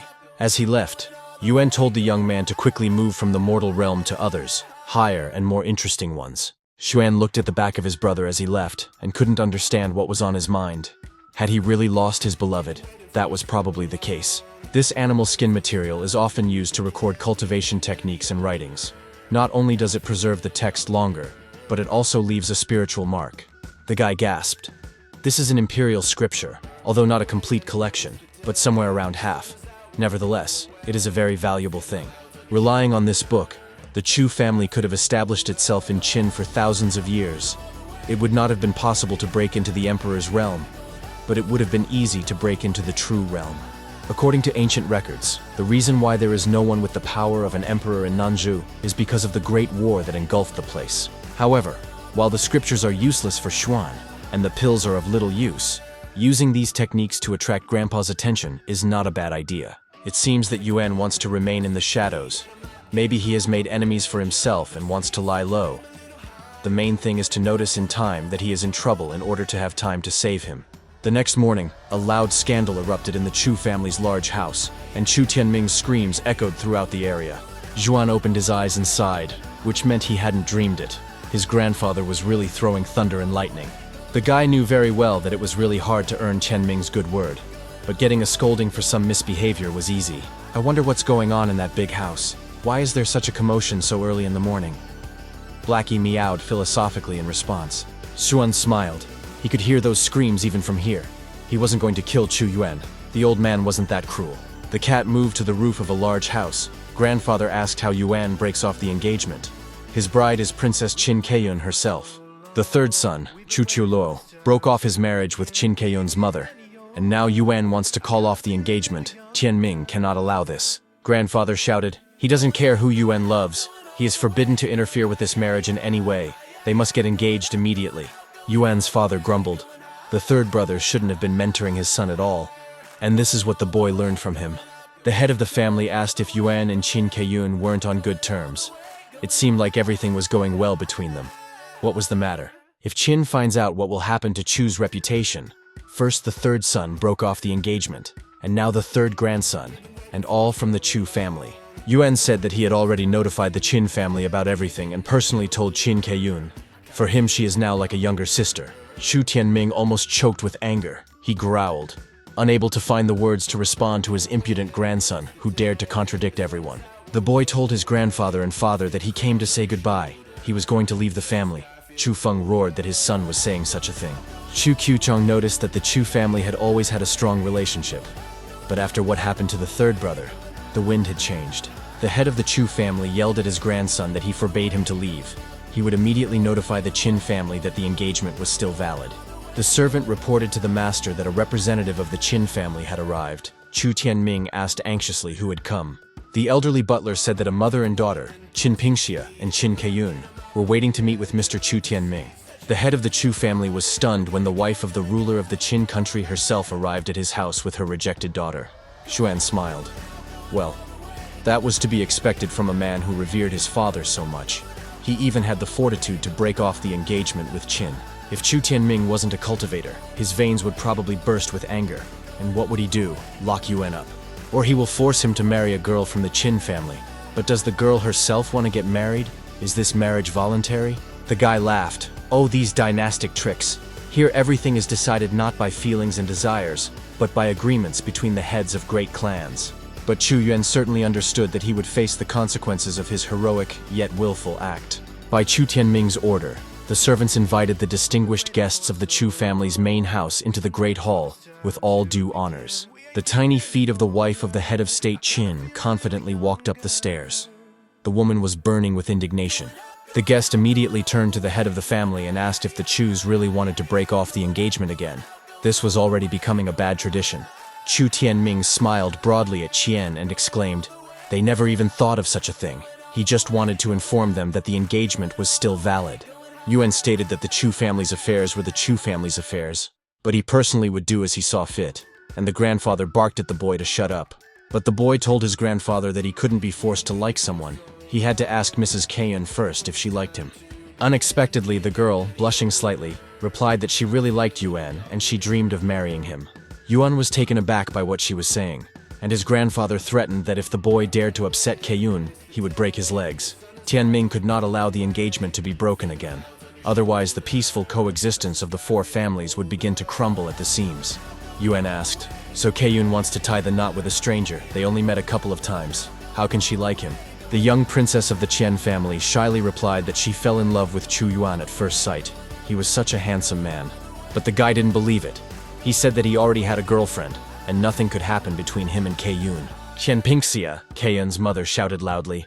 "Enough of these stupid arguments and assumptions. That's not why she came here." Turning to Chu Tianming, she asked if he thought the daughter of the Qian ruling family was not good enough for Chu. The head of the Chu family asked the lady to calm down. He assured that the situation from the past would never happen again. The wedding would take place. Tianming ordered Chu Yuan to be locked up so that he would think carefully about what he was doing and would not contradict the head of the family in the future. Yuan turned to his grandfather and father. Although he was not as talented and strong as his third uncle, he would never give in to the battle for his love. The guy said that none of them could force him to marry a stranger and give up his beloved. Chu Qiufeng yelled, "So this is what his third uncle taught him. Breaking off engagements, he ordered his son to be seized and locked up, to let him come to his senses." Yuan told Kaiyun that she was truly a wonderful person. He believed that she would find a worthy husband, and he said goodbye to everyone. The boy used the void pearl and disappeared from the great hall of the ancestral home in the blink of an eye. Chu Tianming cursed loudly. The head of the Chu clan ordered to urgently find the fugitive and return him to his father's house. One strong warrior from their family had already left. That was enough. Qin Pingxi said disdainfully, "There is nothing worthwhile about Chu's third son." She heard that his son was expelled from the ancestral home. Chu Tianming confirmed with a smile that Madame Pingxi's information was absolutely correct. Xuan was currently living in his father's house. Suddenly she turned around and headed towards the exit, saying that we must see what Chu Chulo's son is like. Tianming ordered his two sons to follow and make sure she didn't go crazy when she saw Chu Xuan. Soon, the Qin mother and daughter, accompanied by the eldest sons of Chu, approached the gate of the estate where Chu Xuan was living as a hermit. Entering the courtyard of the house, Pinsea frowned. This house brought back sad and humiliating memories of when she was rejected. Seeing the young man reading, the woman asked if he was Chu Chulo Chu Xuan's son, as he didn't look much like his father. The guy looks up from his book and asks in surprise, "Who is this auntie?" He actually wasn't expecting anyone to visit today and didn't invite anyone. An indignant Pinsea asked what the guy called her, what kind of aunt she was to him. She looked great. How dare he insult her like that? Xuan was genuinely surprised by her indignation. She was the same age as his father. How else could he address her? Sister or something? The woman turned to her eldest sons and asked if the Chu family really wanted to break off the engagement, and if they had thought about the consequences. Chu Qiuchang said with a sigh, "Of course the family is wrong, but they saw him escape. But even if they lock him up, it won't do any good." Pingsea said that Chu Chulo had wronged her in the past, so let his son take responsibility and correct his mistake. Xuan asked his aunt how old she was. He had, of course, heard that there were old cows who wanted to eat fresh grass. It was good that his father hadn't gotten involved with her. Enraged, Qin Pingsea shouted, "What an impudent fellow!" and swung her sword at the impudent youth, intending to attack the sharp-tongued boy. Chu Qiuchang, sensing the danger of the situation, rushed between Qin Pingxi and his nephew to stop the conflict. Having shielded the young man from Pinxi's blow, the eldest uncle quietly asked Xuan if he even thought about what he was saying, or if he was trying to cause a quarrel between the families. Suddenly, Madame Qin said that since Chu Yuan didn't want to, Chu Xuan simply had to marry her daughter Qin Keiyun. Everyone present was simply speechless from surprise. Even the sharp-tongued Chu Xuan couldn't immediately find a response to this. Finally, the young man asked Pinsea in surprise what his aunt had thought of. Why should he suddenly marry this girl? Chu Qiuchang asked the woman in confusion. What about Keiyun's feelings, since the bride's opinion should also be taken into account? The girl blushed slightly and quietly said that she didn't mind. This young man was handsome. He would probably be a good husband. The elder sons of Chu opened their mouths in surprise. This girl changed her mind so quickly. She said that she loved Yuan, and then Xuan intervened in the conversation. The guy decisively stated that he did not agree. He was not going to marry someone unknown. Qin Pingsea indignantly asked the young man what right he had to refuse such a beneficial marriage for his clan. Xuan smiled slyly and asked the angry woman, but he was a weakling and worthless person. Wouldn't her daughter's marriage to him ruin her? The mother and daughter fell silent in confusion. Indeed, Mrs. Qin did not want to marry the girl off to an obvious weakling. The woman asked sarcastically, "Why is it that he suddenly declares so abruptly that he is a worthless person?" "This remains unknown," Xuan asked, after marrying him, whether her daughter would be able to look people in the eye, whether Pinsea really didn't value her reputation at all. Everyone would think that her daughter Qin Kayun was only fit to marry a worthless trash, and nothing more. The guy told his aunt that there was nothing wrong with his father abandoning her. But her daughter's reputation as a cur was much worse. Qin Pingxi was shaking with rage. She blushed with anger and hissed, clenching her teeth. After such words, it was humiliating to insist. Frowning, she said that there was no one worthy in the Chu family, so their engagement agreement was cancelled. The eldest sons of Chu realized that this high-born bitch was angry, which meant they needed to get out of Xuan's estate as soon as possible. Pinsa growled. The boy said everything correctly. A worthless guy like him is not needed by her daughter. They are leaving here. The system praised the guy for refusing a high-born woman, for which he received a heavenly fire heart as a reward. The guy watched the departing guests. Pinsea was burning with anger, and her daughter Kayun secretly glanced back at the handsome young man. Xuan thought, this Qin Kayun looks like a decent girl, but for some reason there is a feeling that something is wrong with her. Through heavenly vision, he learned that Kayun had the soul of a fox demon and a reincarnated emperor. Beautiful on the outside, but a true cunning fox on the inside. Chu thought, the soul of the fox demon and the reincarnated emperor. How much power was in it? No wonder she liked him.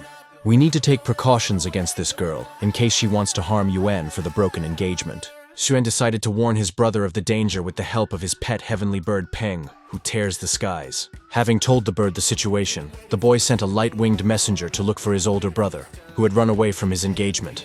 Now you can see the reward from the system. This time he received a heavenly fire heart, a heart burner, and a furious fire. The heavenly fiery heart, like the flame of anger, makes a person literally flare up. His body is fried in the fire of rage until he dies. A raging fire is fed by a person's anger. If there is even a little anger in the heart, it immediately becomes fuel for the fire. Xuan admired. This is power, and it is almost impossible to resist. Who among us has not experienced anger, a method of secret murder? It seems that this time Chu Yuan's case will not make much noise. There have always been big and small disagreements between Chu and Qin. With the restoration of the Emperor's soul to Kayun, her strength will grow by leaps and bounds, and the Chu family will regret not having accepted her into the family through marriage. The reason why there is no Emperor's power here is not so simple. Could Kayun be involved in this? There is too little information about Nanzhu. If her soul is a fox demon, where would reincarnation come from? And why was her mother so eager to marry her off to a member of the Chu family? It seems there is some kind of conspiracy here. We must be adamant. As long as the strength increases, Xuan is not afraid of any conspiracy. The guy saw a peng bird fly into the window. He was surprised how quickly it returned, apparently having already conveyed the information to Yuan. Xuan immersed himself in studying the books. He didn't know how Chu Yuan could cope. He needed to think of something, although he couldn't do much. The leader of the defeated Purple Moon cult, Hu Quan, went to a remote cave to see the old sectarian Quan Wu. Quan said the old man's time was coming to an end, but if he did the deed, Hu would give him a spirit blood pill that would prolong his life. The toothless, half-blind sectarian asked the cultivator if he really had a spiritual blood pill. Maybe he was lying to the old man. Hu Quan showed the pill. He explained that his cult was destroyed, and the Chu family was to blame for everything. He couldn't just leave it like that. Quan Wu was surprised that the cultist would really give him a spiritual blood pill just for killing a couple of elders of the Chu family. The cult leader explained that the main target was Chu Lo's son. The boy needed to be captured and delivered to Hu Quan. As long as he had it in his hands, he would have leverage over the Chu family, meaning he could take revenge on them for destroying the cult. Moreover, he is the son of Chu Lo himself, so in order to revive his cult, Hu Quan needs to witness the Chu family killing themselves. Quan Wu calmly listened to the excited speech of the head of the recently very powerful and influential Purple Moon cult. Finally, the old man replied that he agreed to sort this matter out, but he had very little strength. He was already with one foot in the grave. The cultist threw Quan Wu a treasured pill that could revive his decrepit body and prolong his dying life. Hu Quan said that half of the pill would be enough for him to complete the job, and once he finished, he would receive the other half. The old man extended his decrepit hand towards the life-giving magical remedy, and as soon as the pill touched him, he began to come to life. Quan Wu has stepped outside the gate. He has been at the very top of the Void Realm for too long, but his life is coming to an end. This is his chance. As long as he isn't attacked by people above the Void Realm, he can always escape.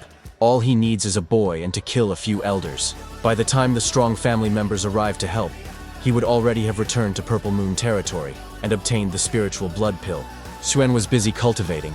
It would soon be a year since he settled here in his father's house. Time flies so quickly. The guy learned so many new things, broke through from the mortal realm to the true one. Who would have thought? It's been just 7 days, and it'll be exactly 1 year since Xuan has been sitting here like a real hermit, although someone is constantly pestering him. It is necessary to stay at home at all costs and do everything so that no one interferes with him living peacefully these 7 days before the year. Xuan sighed heavily. Some old stump, another supporter of the evil king's court, had come to see him again. The guy didn't understand what was wrong with the sectarians, why they immediately went to him as soon as they entered the Chu clan's territory. The old man asked the young man gloomily if he was Chu Chulo's son. Quan Wu looked at the young man with his half-blind old eyes. Xuan replied that he was his son, but he couldn't understand why all the cults were coming to him. Did his father cause them so much trouble? The old man's toothless mouth stretched into a nasty smile. He laughed and said that he was not a member of the cult. He was just their mercenary. The old sectarian shouted at the boy to behave quietly and obediently. He must go with him immediately and not resist. The boy calmly watched the old man approaching him, pretending to be a formidable mercenary warrior. Chu Xuan commanded the old man to kneel down and freeze. Stop waving his hooked fingers around here. Surprised, Quan Wu fell to his knees and froze on the stone slabs of the courtyard. He felt that he couldn't even escape from here. The old man broke out in a cold sweat. Was this kid really that strong? Why didn't the head of the Purple Moon cult warn him? The guy told the old cultist to stay on his knees and not even think about running away. He wouldn't be able to anyway. Quan Wu was puzzled by this power. It was similar to the Emperor's realm. Could it really be Chu Luo's son? The Chu family was terrifying. Xuan demanded that the old man tell him about the purpose of his visit to him. As far as the boy remembered, he did not invite him to visit. So who was he? Quan Wu looked at the young man silently. He didn't want to talk about the Purple Moon cult, afraid of losing the spiritual blood pill. The old man was surprised how this boy at such a young age could possess such incredible strength, what his secret was. Looking at the old man, Xuan thought, the cultists have gone completely crazy. They are already practically destroyed. Isn't it time for them to stop? He wondered if these villains had completely lost their minds while cultivating dark techniques and had now sent the old man away. This old man is stuck at the top of the Void Realm and can't seem to break through, which just shows how bad his skills are. While his techniques are not bad, after such a long cultivation, it is impossible to break into the realm of harmony. He really is trash. Besides, his days were running out. He was about to die, Xuan thought. Can he help him break through? Or is it a waste of resources? Still, the guy put some strength into the old man and made him a controllable weapon, punishing the sectarians who had become tiresome to him. After receiving the soul seal, Quan Wu felt a completely new sensation, and his face reflected surprise and confusion. Xu Shen told him with a smile to go away from here, to live out his last days and finally do something worthwhile. Quan Wu left the estate. He failed to complete the job. What would happen if he went straight to the head of the Dark Kingdom? This guy, Chu Cholo's son, also gave Quan Wu something as a last gift, but the old man doesn't know how to use it. Xuan told the sectarian that if he met people equal in strength to the Kingdom of Harmony, then in order to win, he would have to throw this in their faces. The elderly sectarian cursed, who knew that in his old age he would go to the main villain to cause trouble, to do amazing things.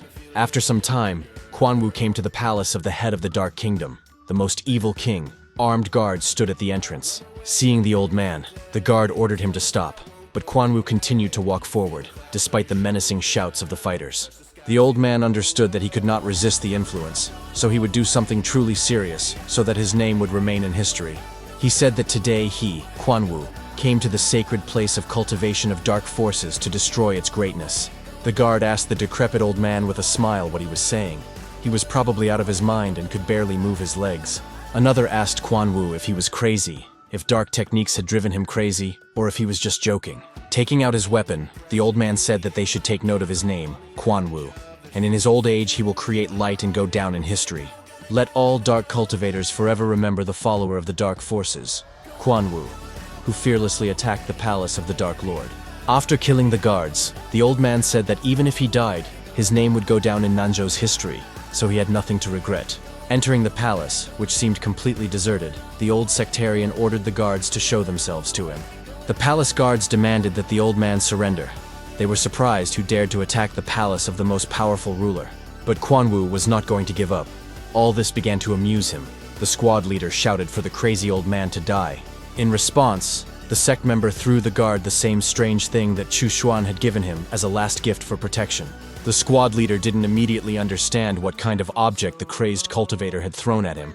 And when he did, it was already too late. A deafening explosion thundered. The entire guard detachment perished. Part of the Dark Lord's palace was destroyed, and chaos began. The old man laughed. He was going to die as a great and powerful dark cultivator of Quan Wu, because no one would dare to break into the palace. The Dark King, hearing the noise, called the head of the palace security and asked what had happened there, whether someone had attacked them. The guard replied, it was the old cultivator at the top of the void, who had not much time left, who suddenly burst into the palace, killed the guards, and seriously wounded 2 elders. And then there was an explosion in the palace, but before he blew himself up, he shouted, remember my name is Quan Wu. The Dark Lord's eyes flashed angrily. He frowned.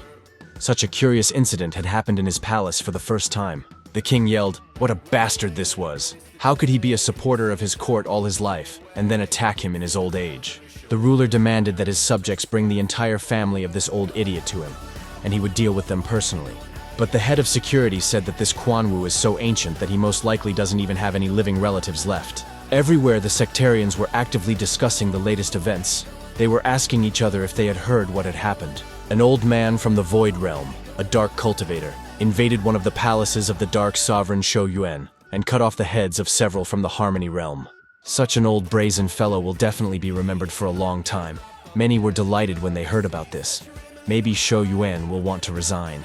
Hu Quan, hearing this news, was stunned. He did not understand what had bitten old man Quan Wu that he had decided to take such a step. Quan thought, Quan Wu, a sick old man. What came over him? He hired him. So why the hell did he attack the palace of the Dark Lord? What happened that made him run to the palace? Was he suffering from senile dementia? Or was this the work of the Chu family? If anyone finds out that it was Hu who ordered him to go to Chu territory, and that he ended up breaking into the palace, then Quan is a dead man. The head of the cult was afraid that the Black Moon would find out about this, but only the 2 of them knew about it. No one else was in the know. The cultist decided that this had nothing to do with him at all. He had never even met this Quan Wu. He didn't know him. Hu felt that there was something wrong with the Chu family. Every accident was somehow connected to them. If it weren't for them, he wouldn't be in this situation. The Purple Moon cult is practically exterminated. Would Hu be considered incompetent in the court of the Dark Lord if this became known? The cultist clenched his teeth in anger. This Chu family must pay for everything one day. How many sectarians have already died at their hands? Hu was thirsty for blood. The head of the cult returned to his house, and on a special stand lay a scarlet sphere, which was to become the instrument of his revenge. While in the Xuan Kingdom, Hu Quan accidentally discovered this blood bead among the ancient relics and brought it home. Inside is the blood of an evil spirit. If the bead is broken, the spirit will take possession of everyone below the true kingdom, and they will become its slaves forever. Evil spirits are the main enemies of humanity. No matter whether light or dark cults obey them, they must be destroyed. Hu Ken decided to be cautious and wait until things calmed down after the previous uproar with old man Quan Wu's attack. Xuan chuckled, disturbing the Dark Lord's court and shocking the evil cultivators, and old man Quan Wu did a great job. The system gave Chu the ability to create his own secret kingdom, secret territories where he could leave artifacts for posterity. If Chu Xuan wanted, he could control the successor's cultivation and decide whether he lived or died. The guy smiled. The successor will not be able to betray his master. If he decides to disobey, then his cultivation will be cancelled. Without leaving home, Xuan can spread information to people all over the world and be a secret cultivator. It's interesting. If the successor deceives the master, he will instantly return to the mortal realm. Chu can even reward the successors with cultivation techniques. But Xuanya doesn't have enough strength for that yet, so there's no point in creating a secret kingdom now. We need to wait until the year is up. There were only 2 days left. The guy wondered what reward he would receive from the system for his patience in not leaving the house. And finally, the cherished day arrived. The system rewarded Xuan with the immortal scripture Yu Shu and 100 years of cultivation. Chu was dumbfounded. in addition to the scriptures and techniques, and also 100 years of cultivation to boot. Then the reign of the emperor is just around the corner. The boy felt his strength begin to increase. He was receiving the 100-year cultivation gifted by the system. Now he broke through to the 4th stage of the true realm, then to the 5th stage. Chu Xuan's energy changed noticeably. The youth's aura flared as he soared upward, breaking through from one level to another with astonishing speed. Xuan couldn't believe that this wasn't a dream. He was already at the 8th stage of the true realm. A little more, and he would move on to the next realm. His faithful pet, the spiritual cat Blackie, lay calmly on the roof of the house, his level also growing along with his master's. Chu Xuan sat comfortably in his room and concentrated on breaking through, the energy of his powerful aura dancing around him. And now the breakthrough has been made. Now he has passed into the realm of the Emperor and can form a divine soul. The main sign of breaking through to the Imperial realm is the transformation of spiritual energy and the formation of the divine soul. Even if the physical body suffers, it is possible to be reborn if the spiritual is alive. The power of the soul is omnipotent. It can communicate with the world and merge into it. Xuan felt like the world was revolving around him, and everything was subject to his will. He was the ruler of this small world. The guy assumed that there was no emperor, because the laws of Nanzhou had been violated many times. Maybe someone had a spiritual body, but he did not follow the rules. It is impossible to build your own little world. It can only be seen as half your own and half ordinary. Chu created his spiritual body to follow the rules of Nanzhou.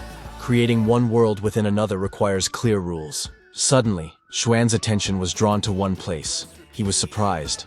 It seemed to be the forbidden area of the Chu ancestral home. There are a few elders here. They are just a little short of the Kingdom of Harmony. But shouldn't this place be guarded by the strongest? Xuan didn't understand whether their cultivation techniques were preventing them from breaking through to the realm of harmony, or whether they themselves were weak. At the very least, none of these elders are inferior in strength to Chu Tianming. This is the ace in the whole of the Chu family. This is their power. The construction of the small world is complete. Within a radius of 12 miles are the Xuan domains, which exactly encompass the lands of the Chu family. Cultivators believe that in the Emperor's realm, the ruler has no laws. This is the true power of the Emperor's realm. In the secret place of the Chu clan, everything was as calm as always. The strongest elders guarded this place and the family artifact. The 2 elderly cultivators of the family hovered calmly in the air, engaging in spiritual practice and guarding the sacred place. Suddenly, one of the elders interrupted his meditation and became alert. He felt a powerful surge of energy very close by. The old man asked the second elder. It seemed like someone had made a sharp breakthrough. The second one confirmed. It seemed that way to him too. However, none of them felt the energy of the master who made the breakthrough, so it seems they can continue to stay there. Chu Xuan was surprised. Those elders actually broke through so abruptly. It must be all the influence of the divine soul. Since Zhuan's forces now cover the entire Chu territory, it seems that he accidentally influenced them and helped them break through. The boy knew that in the very center of the Chu clan residence, there should be an artifact that absorbs the breath of elders. This artifact works as a conductor, receiving the breath of a strong cultivator in the environment. It transmits it to a specific location. There is no one in the Chu family who is equal in strength to the Harmony realm. It seems that this thing suppresses advancement or forces those who break through to leave this place. However, Xuan is a hermit, so this does not concern him. The young man decided to first turn off the artifact's breath collection function. For reaching the Emperor's realm, the system rewarded the boy with the great immortal scriptures of Luo and the great techniques of Luo. These writings turned out to be a continuation of the writings left to the young man by Yuan, and the boy felt that he had risen to the second level of the Emperor's kingdom. Xuan sighed. So 100 years of cultivation has ended. But now he has enough confidence in his strength. Now he is the only one who has reached the Imperial realm in Nanzhou. Even if there is someone equal in strength outside, the guy here has nothing to fear. And there's no point in worrying about the evil overlord's court for now. Let the cult members kill each other, and then you can kill the rest. Satisfied, Blackie rubbed himself against his owner with a purr. Xuan asked the kitten, and he too moved forward, already in the realm of harmony. The young man told him to quickly move to the true kingdom. With his abilities, he would quickly reach the Emperor's kingdom.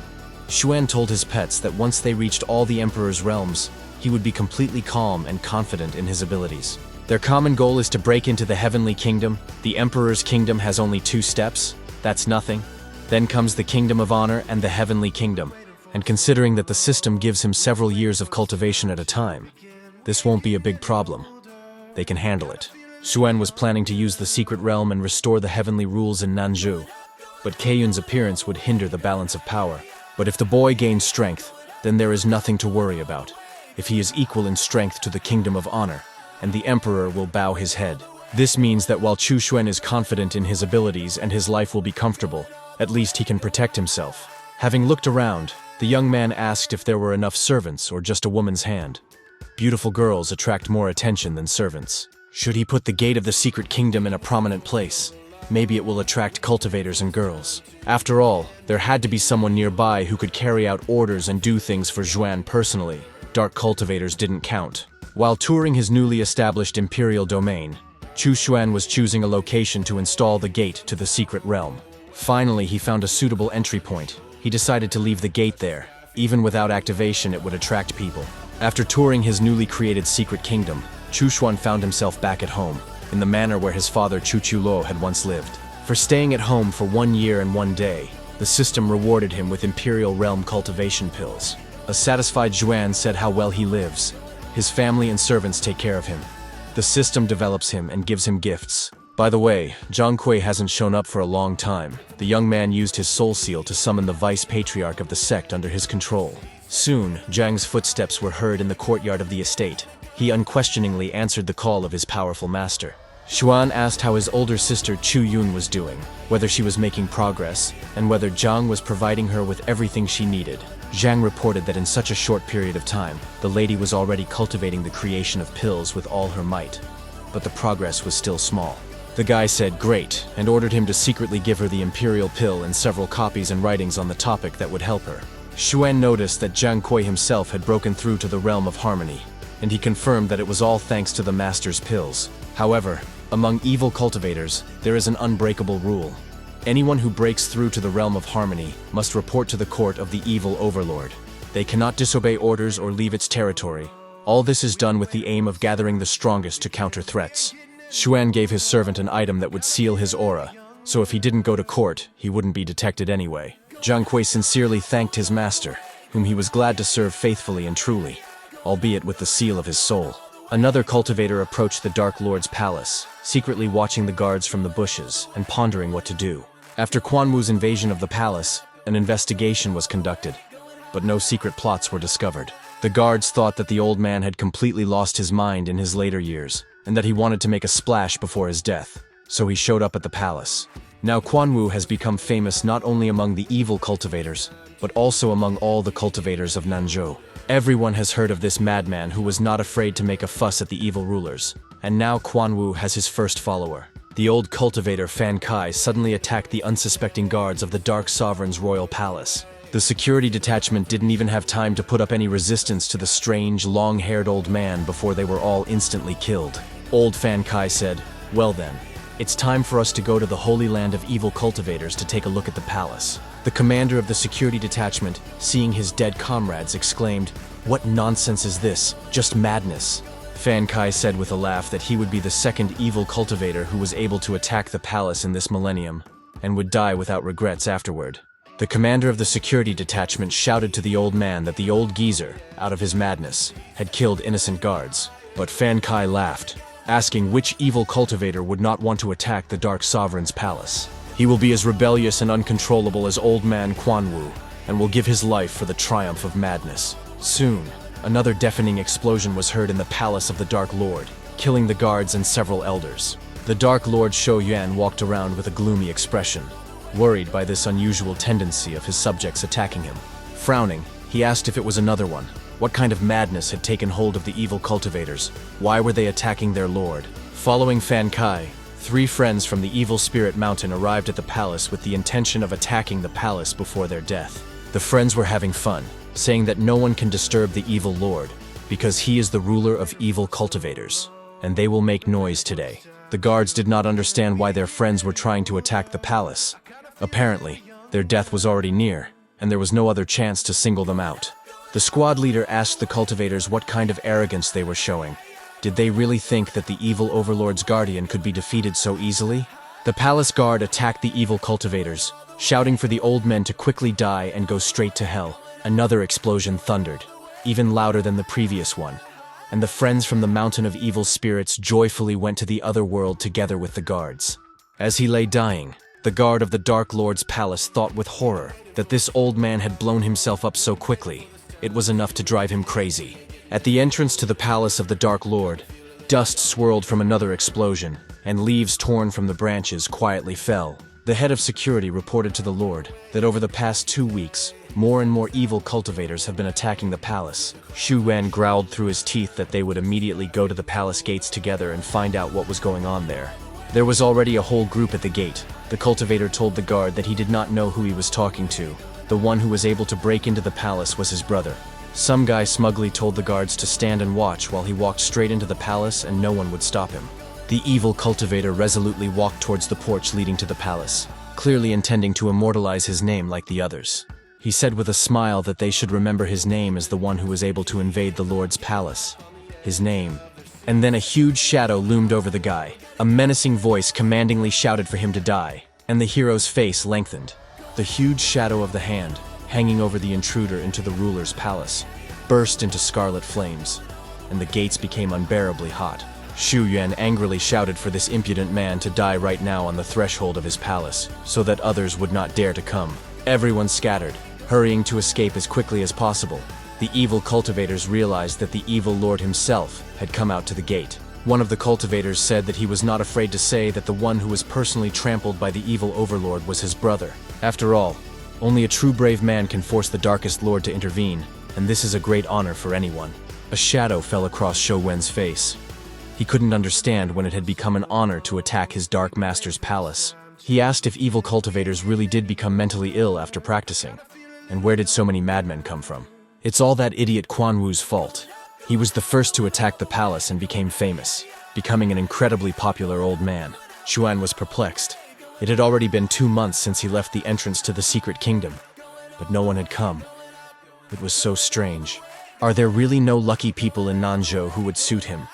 Or are they so far away that it would take them a very long time to get to his kingdom? For causing chaos among the dark cultivators, Xu Yuan was rewarded by the system with the magic mirror of 1,000 heavens. The guy didn't even realize what a mess he had created among the cultivators with the power of his mind. It was probably connected to old man Quan Wu. He still didn't understand what exactly Quan Wu had done, but then why all the fuss? The young man sighed. Even the system has its flaws. The mirror of 1,000 heavens can show any location and teleport objects. Each location is displayed randomly. However, it is not yet possible to move animals. But if you reach the highest level of the heavenly kingdom, then it will be possible to move animals. You can use the mirror only 3 times a day to find an item or place. After improving your abilities, there will be no restrictions. The spiritual trace moves with the soul, which means its location will also change. It needs to be tested. Xu Yuan saw in the mirror space a dense forested area, somewhat similar to the domain of his native clan. One of the guys worriedly asked his wounded friend how he was. He was sitting near a tree, a trickle of blood flowing from his mouth. Suddenly, a knife flashed in the hand of the wounded youth, and he mercilessly inflicted several fatal wounds on the one who considered him a friend. As he was dying, the boy asked Ma Kun in surprise why he had done this, why he had killed him, since he hadn't done anything bad to him. Ma Kun was surprised, and his friend even asked him if he had always wanted to get rid of him, and now such a convenient opportunity had presented itself. The guy killed his friend because he was the sole owner of the treasure. Although he had great potential, Ma Kun did not want to put up with this. Taking the dead friend's travel bag, the guy said that he would probably take his bag too, as there was a lot of valuable and useful stuff in it. Turning around at the noise, Ma Kun cursed. A heavenly tiger was heading straight towards him, a monster that was clearly beyond the boy's strength. The guy doesn't even reach the 9th level of the Zuan realm, but the tiger's strength surpasses the 7th level of the spirit realm. Suddenly the killer saw Xu Yuan's figure. His dark silhouette was golden in the rays of the sun. Ma Kun did not understand who it was in front of him. He prayed for the strongest to save him from the monster that was inexorably approaching him and could easily destroy him. Xu Yuan didn't think that his first experience using the mirror would involve betrayal and killing a friend for the sake of treasure. He told Ma Kun not to be afraid. He would show him how to break through further and defeat this heavenly evil tiger. The boy happily thanked the strongest, hoping that he would be able to take advantage of the protection and survive, keeping the stolen treasure. Xu Yuan said that when the tiger pounced, Kun should take the knife with both hands and bend down to get underneath it, then stab it into its stomach. The stomach is one of the most vulnerable spots of any monster, the guy asked the strongest one. Maybe he would do it himself. Chu reassured the guy that if he caught the enemy by surprise, he would kill him in an instant. He was looking after him. Nothing would happen. Ma Kun frowned. Apparently the strongest patron was testing his abilities. That's right. He needed to follow his advice and win. The evil saber-toothed sky tiger was approaching in the meantime. Just one leap, and the boy would find himself in its huge paws. The tiger roared and rushed at the traitorous man. Ma Kun frantically recalled what Chu Xuan told him to do. The shaking guy calmed himself down. As long as the strongest one was here, he had nothing to worry about, so he took his bloody knife in his hands. Ma Kun thought that this was his chance to show himself. He couldn't panic and lose face. He rushed at the tiger with a knife. But in a panic, the boy did everything differently than Xuan told him to, and as a result, he received a hefty slap from the tiger's clawed paw. He stretched out in a clearing not far from the beast, and begged the strongest to save him from the clutches of the enraged sky tiger. Xuan said Ma Kun couldn't do it. His hand was shaking, the blow was weak, and over time he miscalculated. The guy begged for help. Chu replied that it was already late. He was too far from Ma Kun and would hardly be able to get there that quickly. But all was not lost. Zhuan promised to tell the boy the sure way to escape, and he was ready to do anything to survive the fight with the beast. Chu told the boy to bow before the tiger and call him father.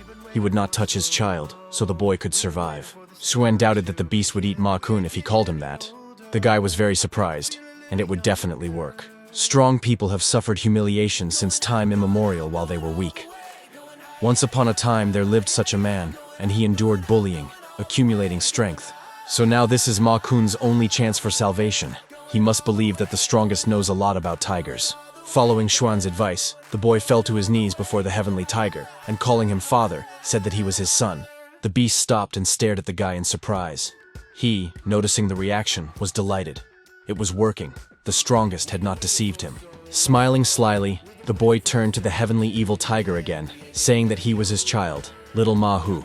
Ma Kun closed his eyes, he thought with horror. This tiger is not completely stupid. If he calls him daddy, he will understand and will not touch him. The sky tiger extended its paw towards the boy's head, its claws frozen right above the top of his head. Ma Kun was shaking and sweating from fear. But then the tiger removed his paw, turned around and quietly walked away, leaving the guy behind. Ma Kun carefully raised his head. This trick had worked. Streams of tears flowed from the eyes of the frightened traitor. What a blessing that he still survived. Even though he was on the brink of death, the delighted boy waved his hand to the tiger and wished his daddy a good journey. His son would pray for his health. The sky tiger turned its head towards the impudent fellow, frowned and growled menacingly.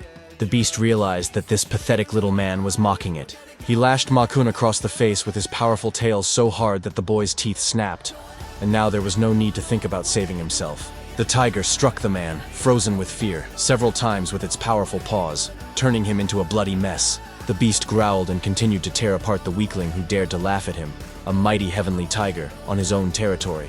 Suddenly the tiger raised its head and stared in surprise at the strange man hanging in the air surrounded by a golden glow.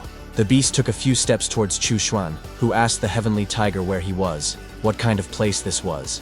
The tiger obediently growled in response to the question. He is now in the deep mountain forests in the northern part of the country in the Beizhou region. The golden mirror space began to close. The young man realized that this time he was shown Beizhou. Well, not bad. Xuan snapped his fingers and closed the portal. He said tiredly, "That's enough for now." He had already spent a lot of energy on the journey. The boy is not yet strong enough to use the mirror constantly, even though he has already reached the Emperor's kingdom. Taking one of the recently obtained pills, Xuan threw it into his mouth, deciding to use it to increase his spiritual strength.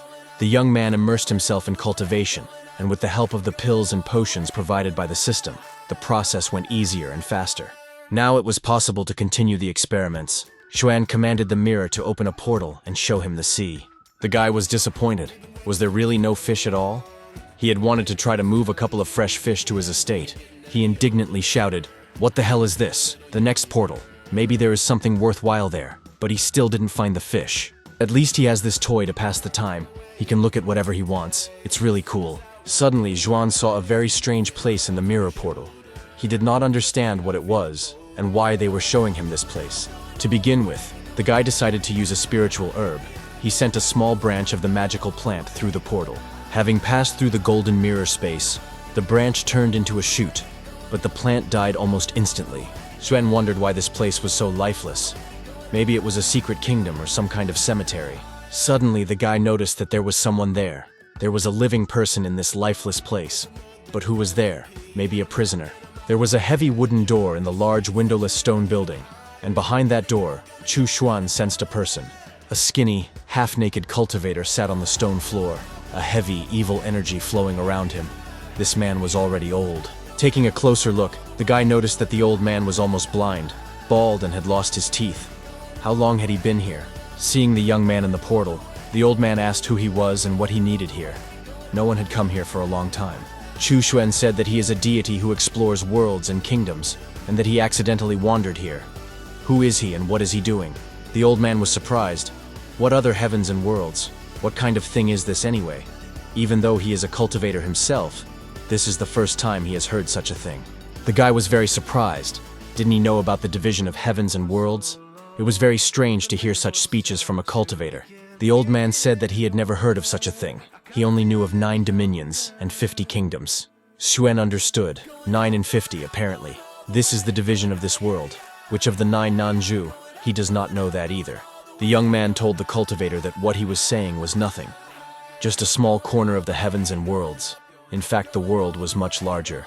The old cultivator frowned, thinking, I wonder how powerful and rich the land of heaven and world is. The man, bathed in divine light, seemed dangerous and powerful to the old man. In all the places he had been, everyone was afraid to encounter a representative of the heavenly kingdom. Xuan felt that this old man was extremely strong and dangerous. However, perhaps he was stuck here and couldn't get out. The prisoner asked the young man how to get into these heavens and worlds of his. Xuan replied that he was too weak to know. The old cultivator's jaw dropped. But that can't be true. If he is weak, then who is strong? He said that although the young man could not know, he had long been stuck at the top of the heavenly kingdom. He was the strongest among the 9 realms. Chu was amazed. The pinnacle of the heavenly realm, how insidious the traps here are that even a person of such a level cannot escape.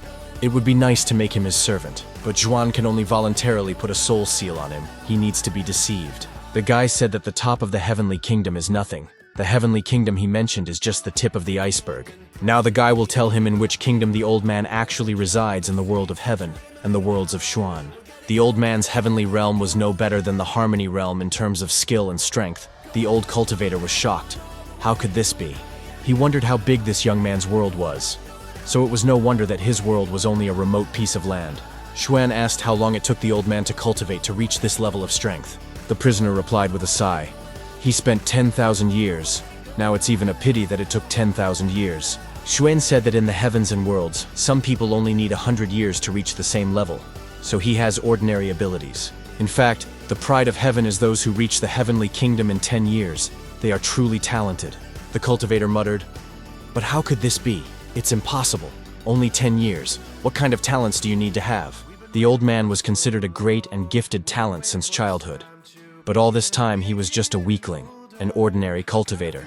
The young man chuckled. The old man was like a pathetic frog at the bottom of a well. He didn't even know how big the real world was. The old cultivator prayed, asking the young sage to teach him how to become stronger. This had always been his life's goal. Xuan smiled. The first step had been taken. The young man had made the prisoner believe in his deception. Good. He needed to consolidate the result. The boy shrugged. What could he tell the old man? The gap in their abilities was too great. But the old man continued to plead. He said that this was very important to him. His happiness and fate were in the hands of the sage. If he entrusted him with this secret, the old man would definitely become stronger. He has been locked here for over 100,000 years, and has never been able to become stronger. Instead, death has been nipping at his heels. He probably doesn't have much time left. Xuan noticed that it sounded dangerous. Why did the old man go here, and what kind of place is this anyway? He replied that this is a barren ancient domain, Luotian Cave. Many strong cultivators have gone here, but none have returned alive. They were too overconfident, and ended up trapped here. Chu said that apparently their meeting was fate. He would give a couple of tips. Dead energy is not lifeless. His anger can also become energy.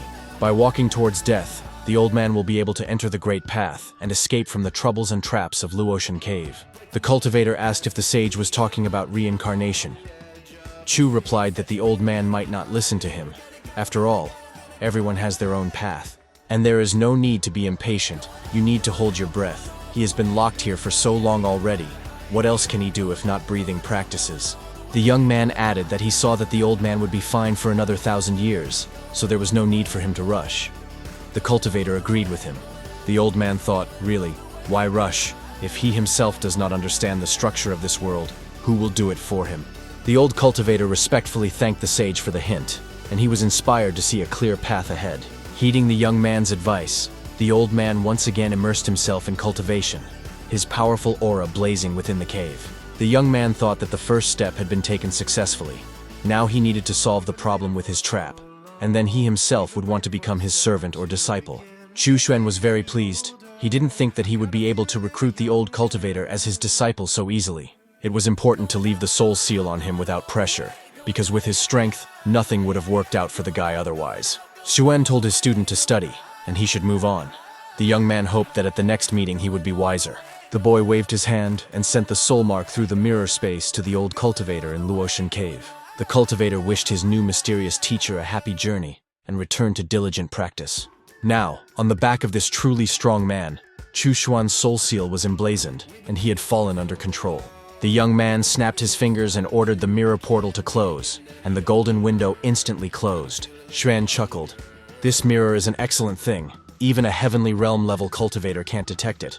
An excellent attribute. The system congratulated the young man for deceiving Ren Changhe, and as a reward, he received a very useful collection of yin-yang harmony. By looking at the path of yin and yang, you will see the cycle of life and death, transforming the energy of death into life energy and vice versa.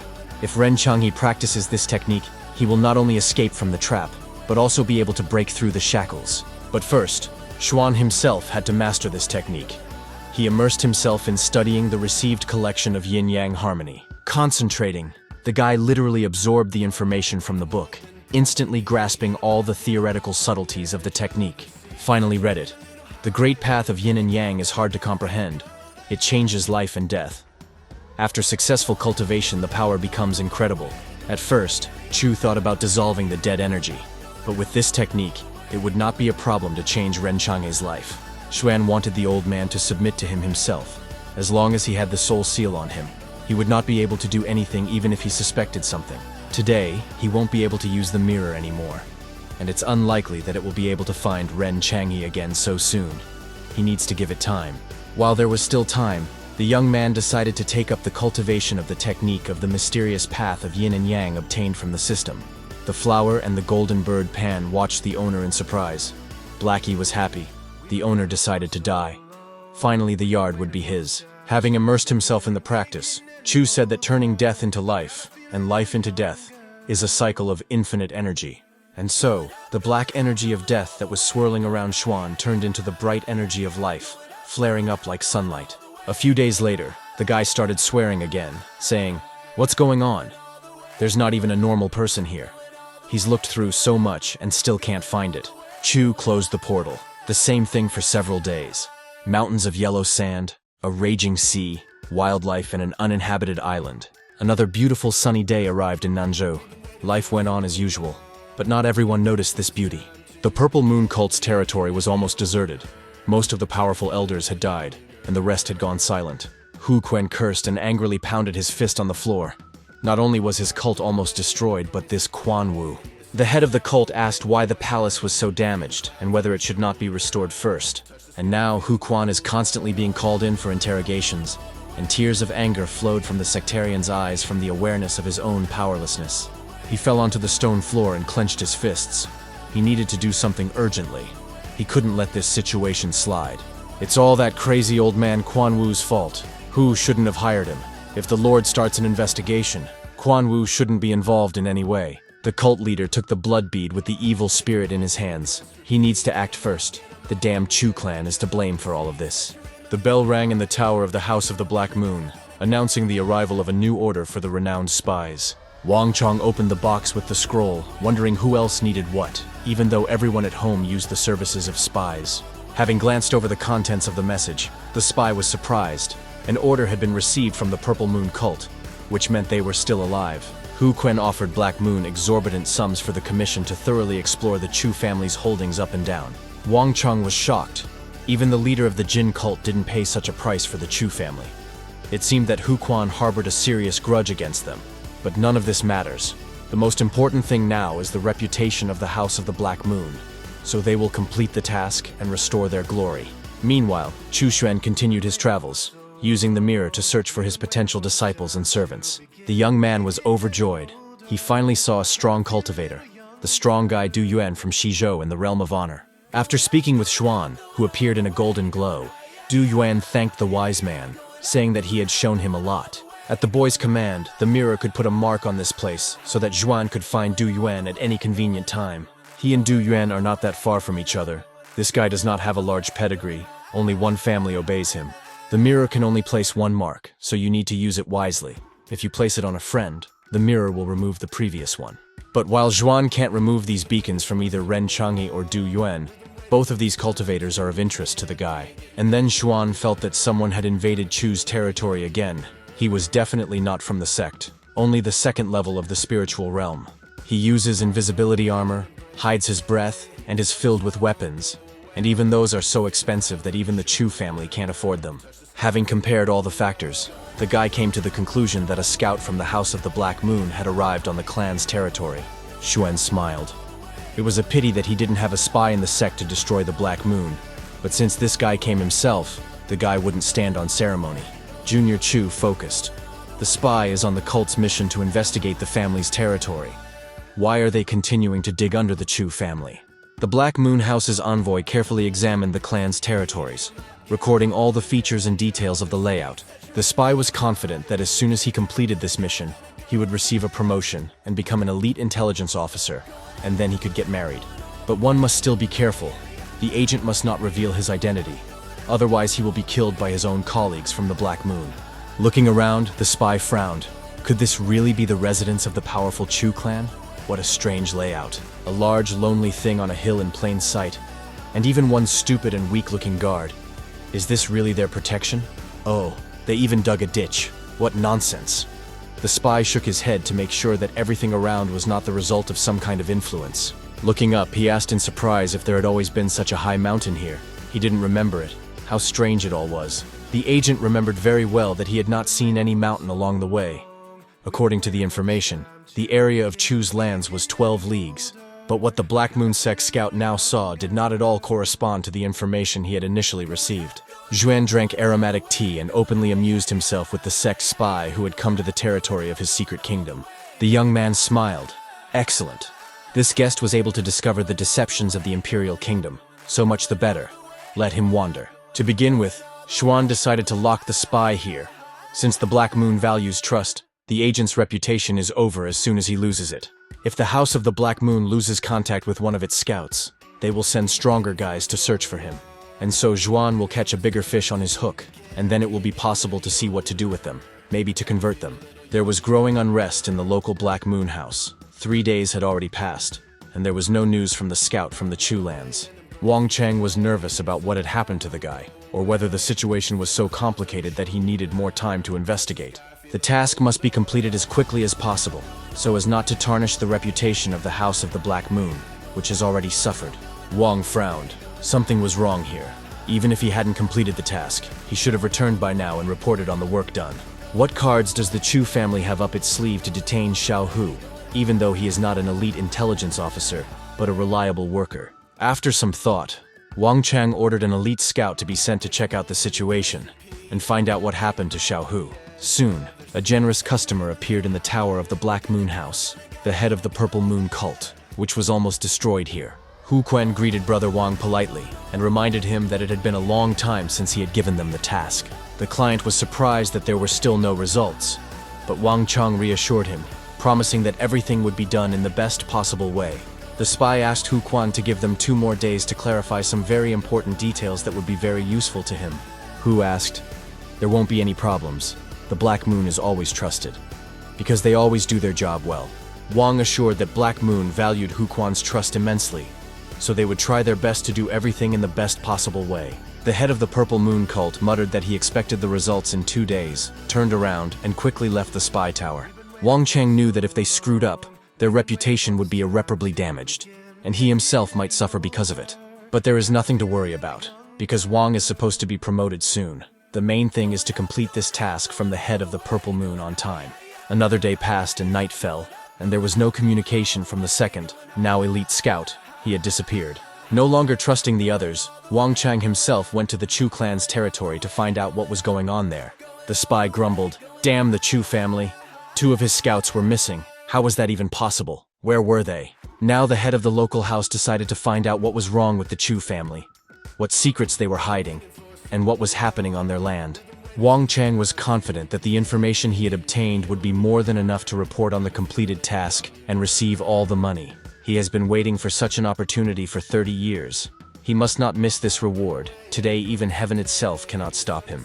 Easily jumping over the fence of the clan's territory, Wang exclaimed that it would be so. He would still show everyone what he was capable of. The Black Moon House elite scout, completely beaten, muttered that he had told everything and begged them to stop beating him. Xuan sternly asked, "Is it true that the Black Moon leader arrived in the Chu clan's territory?" The scout confirmed that it was true. The boy menacingly demanded to know who ordered the Black Moon scouts to infiltrate their family's territory and why. The beaten spy replied that the order came from Hu Quan, who spent a lot of money to get a detailed map of the Chu family's territory. Xuan was surprised. The customer was Hu Quan, the leader of the Purple Moon cult.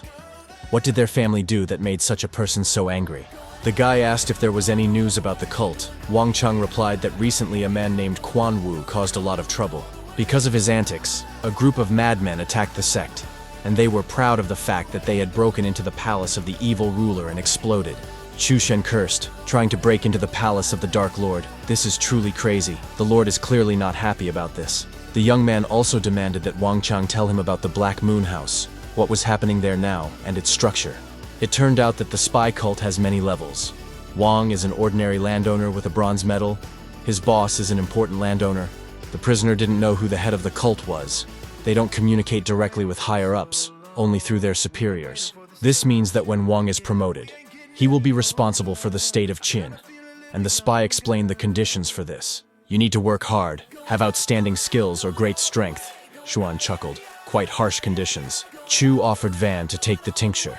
It would help him break through to the realm of harmony. The spy thanked the master with tears in his eyes. But Xuan knew that with the soul seal, Wang was now his. The young man ordered that if he found out anything important, he should definitely tell him.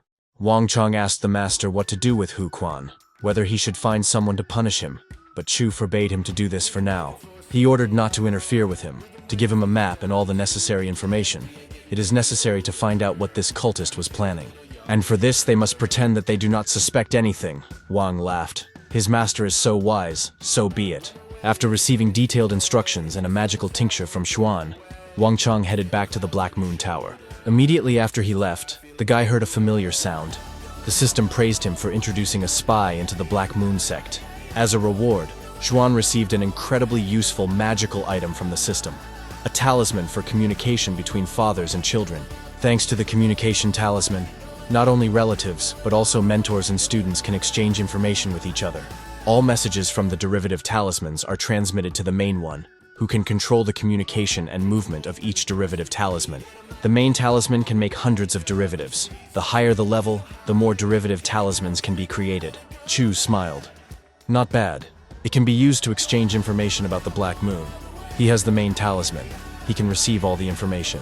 Xuan heard that the Black Moon House's spies still use demonic birds as a means of communication. To begin with, the guy decided to create derivative talismans and test them. The young man's aura flared with golden light. Creating derivatives is not a problem, but it is a hassle to do a lot at once. If only he had an assistant to make his work easier. Once the talismans begin to work properly, Xuan will be able to stay at home, cultivate, and learn all the secrets of the sects. It's surprising that the Secret Kingdom hasn't attracted anyone for so long. Xuan is already noticeably short of manpower. After finishing creating the derivative talismans, Chu Xuan called the Black Moon scout Xiao Hu, whom he had captured, to the estate. The spy bowed to Xuan and asked if the master was looking for him. He was ready to carry out any of his tasks, not sparing his life. The derivative talismans appeared in front of Xuan and Xiao Hu. Chu told the guy to take them with him to the Black Moon House. Xiao Hu smiled. These were excellent talismans for transmitting information. He had already seen such ones in their sect. This means that the Black Moon's top leadership knows about such talismans.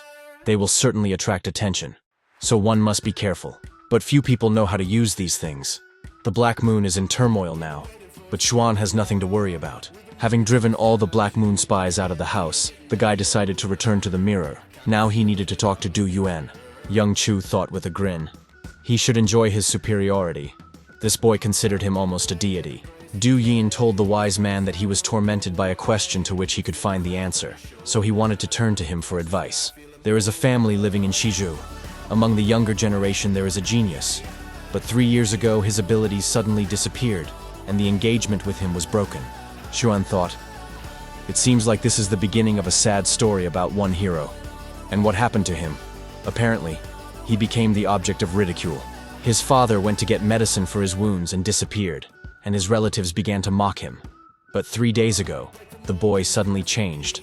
He had suffered for a long time, ignored his pride and was afraid to leave his family. But his clan declared a hunt for him and even appointed a generous reward for the murder. The Du family was heartbroken and went looking for him. But Yuan himself does not know what to do, whether to join his family. Xuan thought, this genius is not so simple. Maybe he has a secret patron. The main characters do not die so easily. Chu told the boy that it would be better for him not to interfere in this matter. Otherwise, he would not be able to avoid serious and even disastrous consequences. Du Yuan asked the wisest man why he thought so. Xuan replied that the minds of geniuses are sometimes incomprehensible. He will see it himself. Chu said that most likely this genius will either destroy himself or take someone's life. He is sure that everything will be exactly like that. Du Yuan, after a pause, said that he would listen to the words of the wisest and would not participate in this, and would dissuade others. Xuan thought, the next gate of the secret kingdom should open in Beizhou. Apparently this genius will appear there soon. Half a month passed. Xuan's life was surprisingly calm. He cultivated, raising his level. No one bothered him anymore. The boy wondered why the Purple Moon cult was still inactive, even though they had received information about the Chu family's lands. And then he remembered that he hadn't spoken to Du Yuan for several days. He needed to find out how he was doing. Chu waved his finger and opened a portal. Yuan was very happy about the appearance of the wisest one. He said that thanks to Chu's advice, his family did not participate in the siege. That genius destroyed every enemy in his path. Almost all of Tianjiao fell. The great sage did not expect a lesser due from the great sage. Yuan told the wisest one that he had recently decided to go to the land of the living dead and draw it on a map. Chu asked what this strange place was. Du explained that this land in Nanzhou would be opened within a few decades. Xuan realized that Du Yuan was fighting for the opportunity to reach the secret realm. Apparently he really wanted to win his trust and rise further. The 13th young master Chu repeated thoughtfully, "The land in Nanzhou." He knew the ancient history of this place very well. In ancient times, humans and monsters fought a brutal battle here, leaving Nanzhou in ruins. But in modern times, life is returning here, and soon the lands of the living dead, left over from the war, will once again appear in the world. That's why Du Yuan wants to go to Nanzhou early, so that he can be ready when the gate to the land of the living dead opens. Chu didn't like this idea going there. No, not now. Until Xuan has a lot of combat power, he can't let Du go. Xuan said that Yuan's time had not yet come. If he wanted to prove himself in Nanzhou, he first needed to become stronger. The guy answered the wisest one. But those lands are in complete ruin. It's unlikely that anyone there will reach the Emperor's kingdom. Xuan was surprised by this naivety. Du knew almost nothing about those parts. He asked why Nanzhou was now in complete ruins. Yuan confidently replied, "Of course, because of the bloody war," Chu confirmed. "Exactly. So no one will act recklessly. So it's impossible to rush there headlong." Du Yuan frowned after thinking. He asked, "What about those who are above the heavenly kingdom?" Xuan said.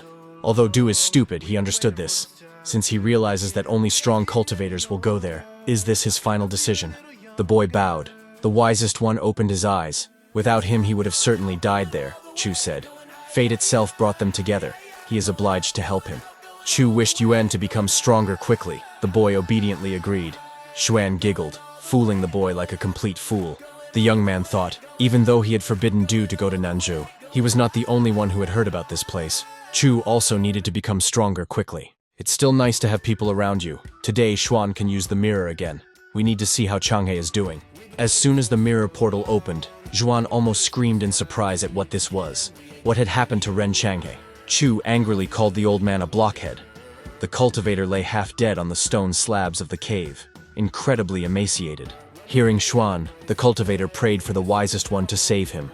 He was stupid, could not understand his advice, and lost 200 years of life. The guy thought with horror that this old man looked as if he had escaped from a movie that he wanted to watch in a past life. Xuan sighed. Okay, it seems that this is fate. If Ren Changhe wants, he can accept him as a disciple. Does the old man agree to this?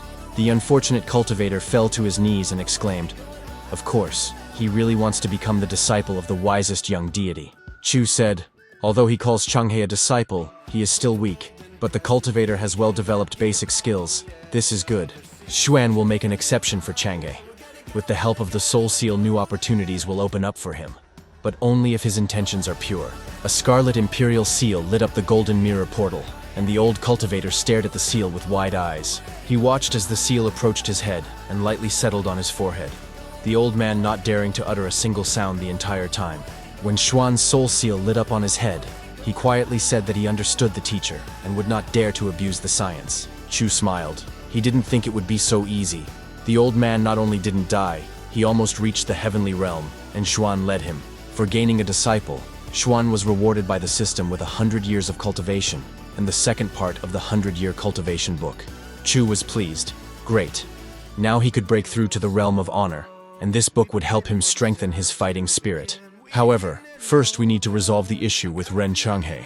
He has had enough of sitting in this terrifying cave and wasting away like a skeleton. Xuan told the student that he would share the yin and yang technique with him. If he could cultivate it correctly, life and death would become his control.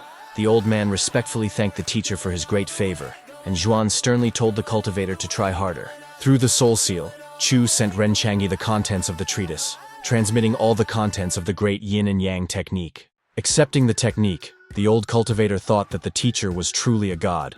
He gave him the most important and necessary knowledge. Xuan asked the student how much he had learned from the stream of great mysterious technique theory he had just received. The cultivator asked the teacher not to be angry.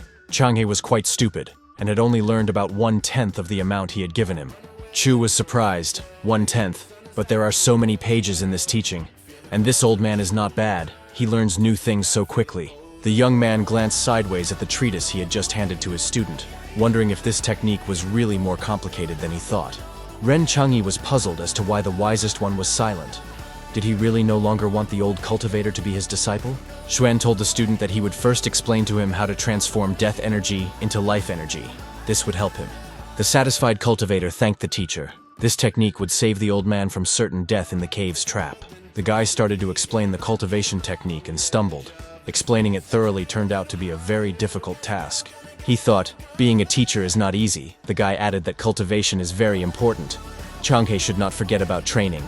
Having listened attentively to the instructions on technique, the old man respectfully thanked the teacher for his wise advice. Changhe smiled. Before he was too arrogant and thought he was strong, but now he would not let anyone defeat him and would not let the teacher down. Following Xuan's instructions, the old man immersed himself in cultivation, mastering the technique of transforming death energy into life energy. Having completed his first lesson, Chu closed the golden portal. Now it was time to use the system reward and level up. The young man settled himself comfortably and began to break through. And now he reached the 3rd level of the Emperor's kingdom, then the 4th and 5th. The higher his realm, the longer it takes to become stronger. It took a whole 100 years of cultivation to break through 3 levels. In the second part of the descriptions of the cultivation of the Emperor's realm, in contrast to the first, more attention is paid to the defense and attack of the soul. There is also a special weapon, the Soul Spear, which wounds your soul, not your physical body, and is impossible to dodge. After reading the book, the young man realized that the map from the previous reward was now useless. When would the system give him a new training map? How are his spies in the Black Moon doing? Let's try to contact them. Xuan approached the talisman and told Wang Chang to listen to him. Chu ordered to collect information about the land of the living dead, whether any powerful cultivators were going to Nanzhou. Currently, only the weak members of the Black Moon have connections with Xuan, so they need to expand their influence in this spy sect. If he takes control of the powerful lords and officials at the level of the Qin state, that's when the real fun will begin. The satisfied young man exclaimed that soon, the entire house of the Black Moon would be under his control, and then he would learn all the secrets of the country.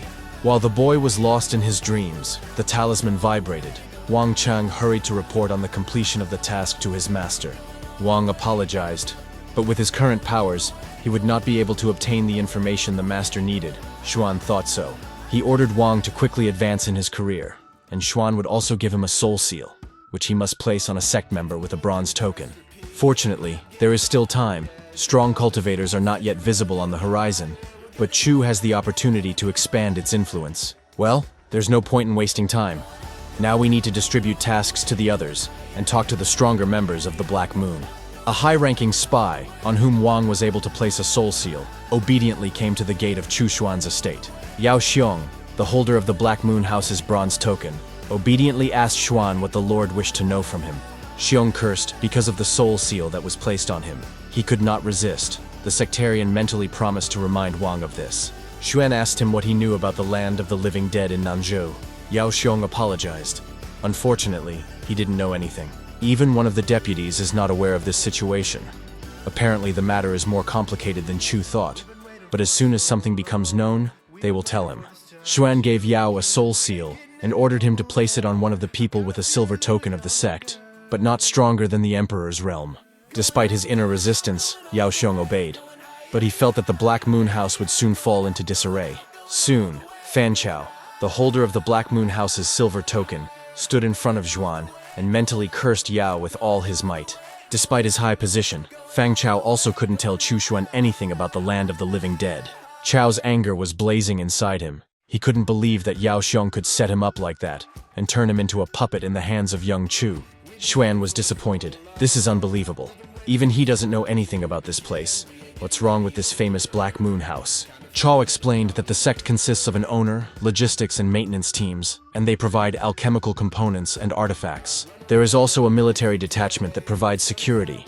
This detachment is the main one in the sect. It supports its existence. There are only 7 people with silver tokens in Nanzhou. Chu gave Fang a soul seal and ordered him to place it on the owner of a gold token. Fan Chao's entire being resisted this order, but the seal did not allow him to disobey, and he thought with horror what would happen. After some time, Bao Hongyan appeared at Xuan's estate with a golden Black Moon token and asked Chu how she could help him. Xuan was stunned. Could this girl really be a spy, such a stunning beauty, and what a powerful aura she has? She is very strong. Overcoming his embarrassment, the boy asked Bao Hongyan how many people in Nanzhou had the Black Moon House gold token. The girl obediently replied that there were 3 of them here. Mentally, she scolded Fang Chao, promising him that this idiot was already dead.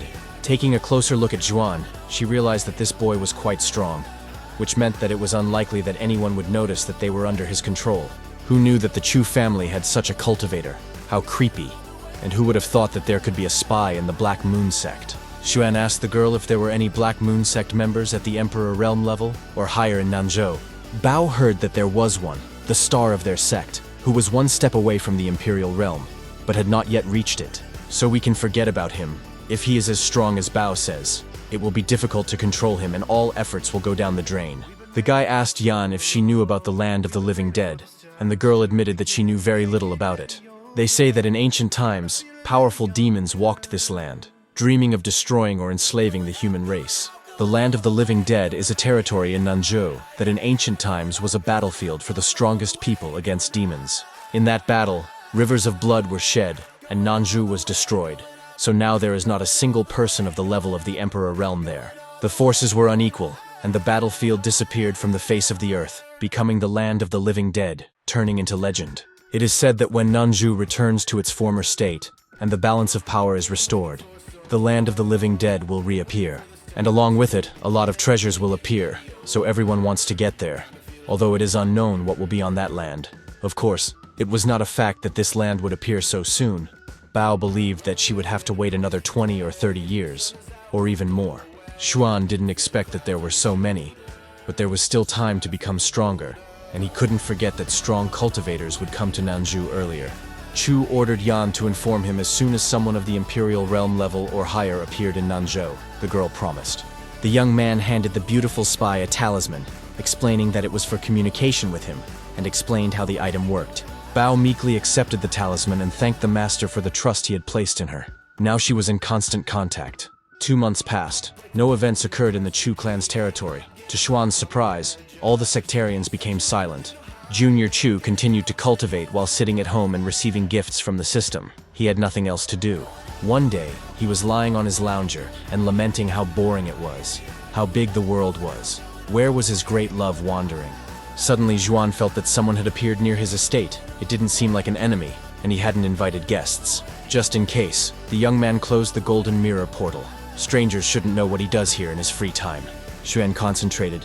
It seems like this is a person who is carefully hiding himself. This is always suspicious. You have to be careful. Who is this? A guy dressed as a girl or not? It's some kind of nonsense. She's definitely going to Zhuan's estate and it seems is bringing him food from home. We need to look at her soul. So her name is Su Xian'er. She is 16 years old, the daughter of a concubine from the Su family of Zhongzhou. She escaped from a forced marriage and accidentally wandered here, disguised herself and hid in the Chu family's territory. Xuan's heart began to pound. Such a beautiful and strong girl came to him. It was fate. She must stay with him. Seeing Xuan, the girl thought that it was he, the 13th young master of the Chu family, to whom she was carrying a basket of food. Xian'er mentally scolded her relatives and weak-willed father. She needed to train to reach the realm of the emperor. The simplest job in the Chu family is bringing food to the young master, and she can devote the rest of her time to cultivation. The girl looked up and was stunned, cursing. She asked what kind of power this was. She was told that the young gentleman was weak. Dropping the basket, the frightened Su Xian'er screamed out what it was, covered herself with her hands, and begged the man not to come closer. Xuan smiled at the girl and said that he needed a maid for the estate. Would she like to become one and stay and live in this house? Xian'er was at a loss. She looked at the young man in bewilderment and tried to understand who it was in front of her, whether it was the young master. She knew for sure that only direct descendants of the Chu clan lived in this estate. So who was he then? There shouldn't be any strangers here. Xuan told the girl that this was a great opportunity for her. She had the potential for great yin power, but she was using the wrong techniques. However, under his guidance, she quickly reached the heavenly realm. Chu's aura flared, almost knocking the girl off her feet. Su looked closely at the guy, she thought. This man is very strong, but how does he know so much about her? She is disguised. The girl thought about whether to refuse or agree, and what it meant to be his servant, and if she refused, would he use force against her? Then it dawned on her. He said that she had the makings of a great yin force. Did she really have a chance to become strong? Xuan said she came here to start a new life and was lucky to meet him. Or she thinks Chu was captivated by her beauty. Or does she think that it is shameful for her, a girl from the Su family, to serve him? Xian'er replied with embarrassment. That is not the case. Coming to her senses, the girl firmly answered, not at all. She was ready to be a servant and apprentice to such an amazingly strong master. Su Xian'er knelt down and said, This is my bow to the wisest one. He can dispose of her. She is waiting for his instructions. Xuan smiled. Excellent. He ordered that from now on the girl should address him as Sir. From now on, she is his servant. Xian'er winked cheerfully and replied, Yes, sir. Her fear had already passed, and she looked at the owner of the estate with curiosity. The girl noted that this young man was handsome, but if he were her fiancé, would she have run away from the altar or stayed? Chu told Su to get up from her knees. She obediently stood up and again called Zhuan her master. Xian'er arrived a few days ago, but has already become someone's servant. Well, at least he is not an old man. How old is he? About 25 years old, probably. The system immediately congratulated the guy on the appearance of the maid and rewarded him with a book of secrets of the great power of yin and the expansion of the secret kingdom. These scriptures will greatly help Su Xian'er in her cultivation, and she will be able to fully realize her rich potential. Xuan told the girl to come to him. She was a little confused. Could it really be that fast? What kind of impatient gentleman is he? She timidly replied that she was obeying the master. A shadow of fear fell on her beautiful face, but she did not dare to refuse. Xian'er thought, she's finished. It's all over. What will happen to her now? The young master can do anything. The girl's embarrassment amused Chu a little. He told her that since she now served him, he would share some techniques with her. He touched Xian'er's head with his finger and handed her the yin technique he had just received as a gift from the system. The young beauty looked with all her eyes at the amazing gentleman. She felt changes taking place inside her. Unexpectedly for herself, Su made a breakthrough and instantly found herself at the third stage of the true realm. Xian'er was amazed at this technique. She felt stronger. So perhaps the heavenly kingdom really was just around the corner. She thanked the gentleman with all her heart for helping her gain new strength. She did not expect such generosity. Chushan himself was pleased.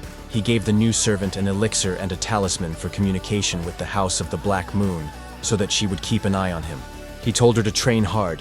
She would do small housework. First, she needed to help him sort everything out here. The girl did not expect that the gentleman would assign her to do minor housework. She expected that other services would be required of her. Su was surprised, so she wasn't for anything else. Although the gentleman was so handsome, She, in principle, wasn't against it at all. Xuan, leaving, told her that he would later teach her breathing techniques so that she could reach the Kingdom of Honor more easily. Chu was pleased. She was a perfect fit. She had a cute face. She was capable, and she was willing to carry out small tasks. Then he could hand over the responsibility of taking care of the Black Moon. True, she is still too weak, but no matter. With her innate talents and the writings about the power of yin, she will rise higher very soon. While sorting through Zhuan's papers, Xian came across a record of information about the Black Moon. The girl's eyes widened in horror. She asked the master if he was one of the top ranks in the Black Moon. Chu replied no, he was just trying to join the ranks of the sect members. The girl fearfully asked Zhuan if the Su family had really commissioned the Black Moon sect to find her and bring her back home. Young Chu reassured her that she didn't have to worry. As long as she was here, no one would find her or be able to find out anything about her. The young man suggested that she stay in this clothes. It looked cute. Chu thought that as long as she helped him, he could not worry. Su Xian'er calmed down and smiled. Now she was obliged to carry out all his orders, but for some reason this did not bother her at all.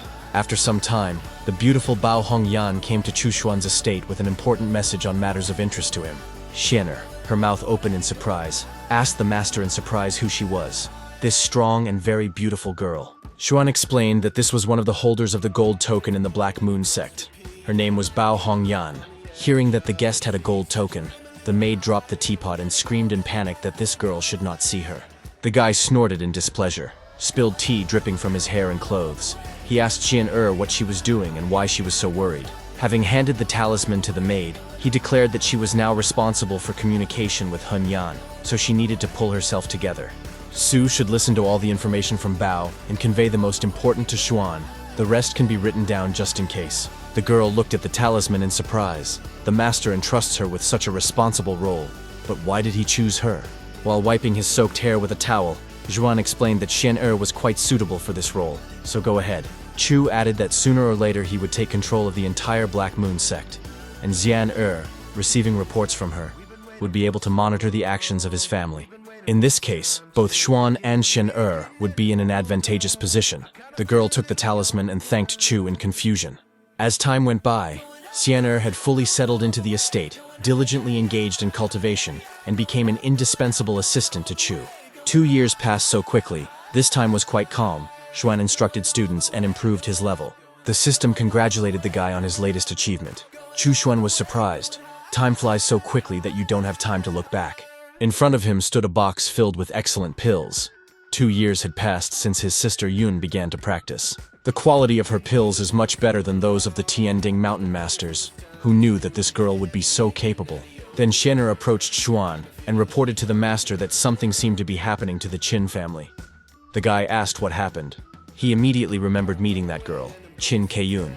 Xuan was sure that the strange events were definitely related to her. Chu said that the head of the Qin family has abdicated the throne. It is said that he was forced to do so. The new head has not yet been determined. Looking up at his assistant, he asked if everything was correct, that he had not missed anything significant, and that nothing more was known. Xian'er said that the Black Moon sect is still investigating what happened, but for now the ruling families of Chu, Zhao, and He are not aware of this situation. Everything is about to change in Qin, and most likely this will affect all of Nanzhou. Apparently the fox demon will soon be reborn, but will she remain in human form? A crowd of people gathered near the royal palace of the rulers of the Qin state, expecting the announcement of a new leader. Qin Keiyun loudly declared that from today on, she would be the head of the Qin dynasty and their empress. Is there anyone who is against this? The girl exclaimed. The land of the living dead will reveal itself to the world. For Qin, this is an excellent opportunity to increase its influence. As long as people are on her side, they will be able to advance in their careers and will also be in good standing with the entire Qin state. Everyone was silent. Keiyun's eyes flashed. Since everyone was supporting her, it meant that from now on, the final word of the Qin family was hers, and the head of the Qin family was also hers. After this, the girl ordered that an altar be built, and everyone should donate a drop of blood to it. Everyone was shocked by this. With astonishing speed, an altar was erected in front of the palace of the country's rulers, and the first drop of blood was donated by Qin Pingsea. The new empress's mother looked commandingly at her subjects, silently calling on everyone to follow her example. Frightened people rushed to the altar, hurrying to carry out the orders of the young heiress and the new head of state. Drop after drop of blood trickled down, and soon the eerie bowl on the newly built altar was almost filled to the brim with blood. Qin Keiyun held the sacrificial bowl over her and began the summoning ritual, and everyone around froze, holding their breath in surprise and horror. The new empress of the Qin country directed a stream of blood at a pillar that resembled the blood bead of the evil spirit Hu Quan. The pillar flared with bloody energy. Everyone around closed their eyes and covered themselves with their hands. No one understood what Keiyun was doing. Suddenly, a giant figure appeared near the bloody pillar, radiating incredible power, and people fell silent. Qin Keiyun knelt down and respectfully greeted her ancestor, thanking him for coming to her call. The giant leaned towards the girl and graciously said that she had finally come to him. He had been waiting for her for so long. Now everything would be as it should be.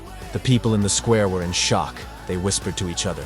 So the ancestors really do exist. According to legends, their power is like the power of the sky. Keiyun told her ancestor that the Qin family was now in decline, and she was afraid that she alone would not be able to resurrect their state from the ashes. The giant placed his ghostly hand on the kneeling girl's head and transferred some of his power to her. He exclaimed, "So be it," and an unstoppable energy flowed into her fragile body, filling the ruler of the Qin country with strength. Keiyun's aura flared up, becoming larger, denser, and brighter, and people silently watched this extraordinary scene. Suddenly, a bright flash and a deafening explosion occurred. The great ancestor of the Qin family returned to his ghostly world again. Where the altar with the sacrificial bowl had just stood, there was a huge pit gaping, and only Qin Keiyun was still kneeling. Finally, the new empress stood up to her full height. After meeting with the ancestor Keiyun, she had changed greatly. She ordered everyone to stand up. The subjects, with their mouths open in surprise, looked at the young heiress of Qin. The girl had become twice as tall as an ordinary person. She declared that she had received the inheritance of her ancestors to restore Qin to its former glory, so they too should work hard. Pointing to Qin Pingxi, Keiyun said that she would teach her mother everything necessary, and then she would pass on the techniques to the others. The girl added happily that although the Chu, Daqian, Zhao, and Su families had previously been vassals of Qin, now Qin would not rule over them. Qin Pingxi leaned towards her daughter and quietly said that she was afraid that the other families would not allow them to restore their former power. But Keiyun calmly replied, they simply wouldn't have a choice once she awakened her full power. They wouldn't be able to resist her. 2 hours later, Qin's mother and daughter arrived at a secret ancient shrine that almost no one here knew about except the family. Keiyun walked down into the dungeon with confident steps. This girl became stronger and more confident, as if someone was leading her. The girl stopped near the stone cache and pulled out a special technique for reviving the demon soul that was dormant within her.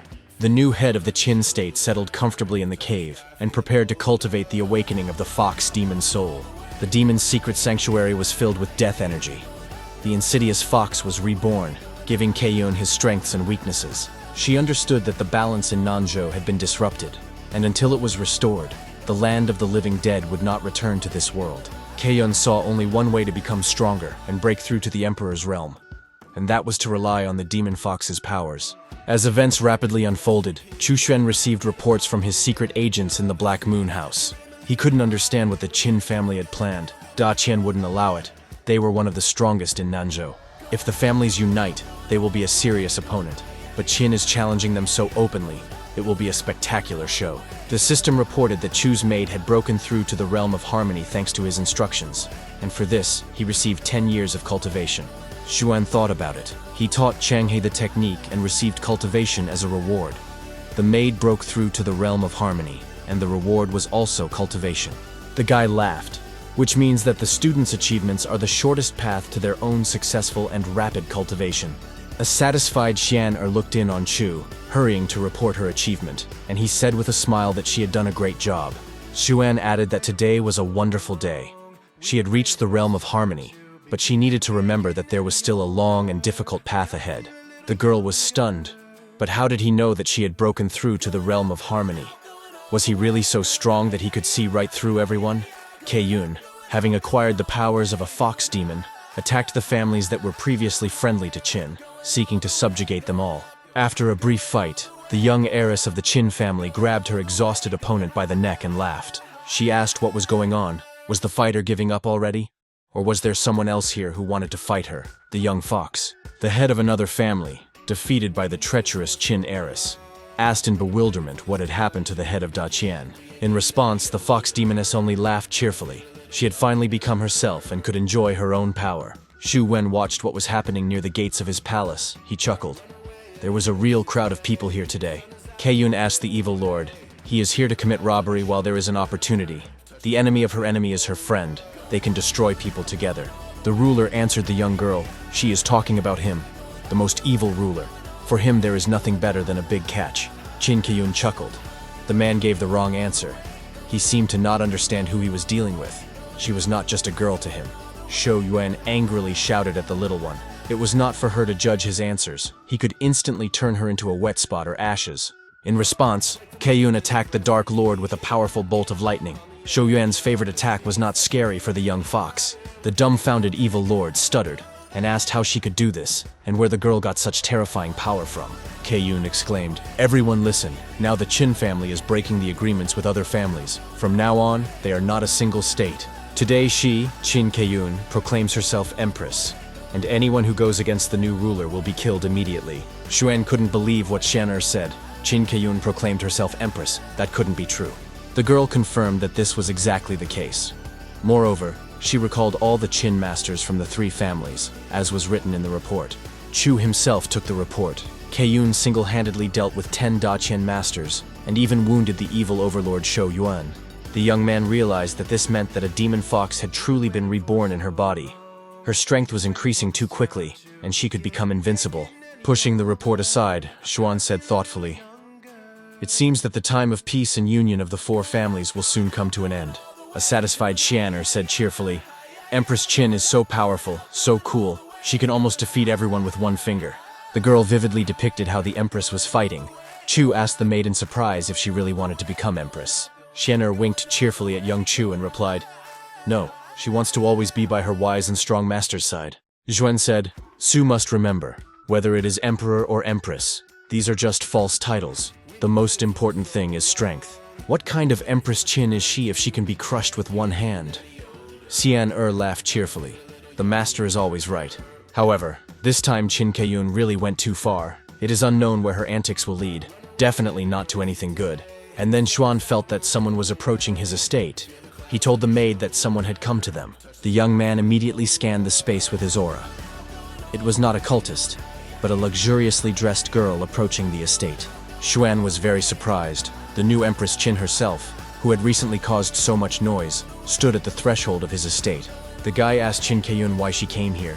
They had only seen each other once, and Chu hoped not to see her again.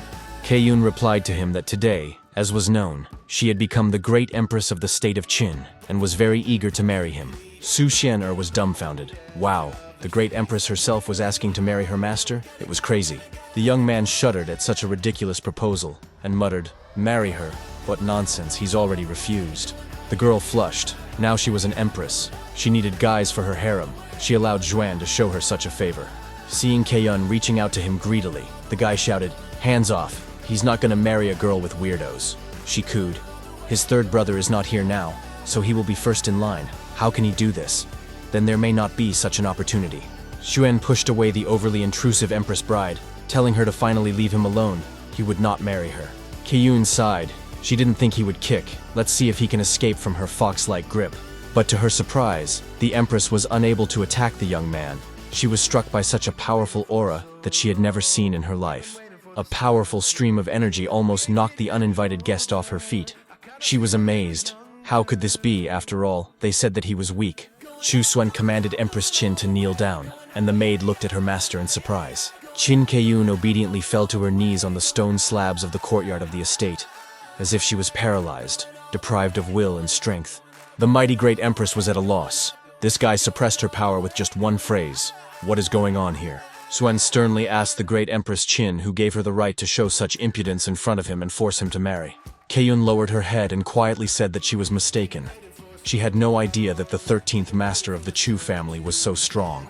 Having broken the pride of the newly made empress, Xuan allowed her to stand up and even sat her down at the table. After all, she was a guest.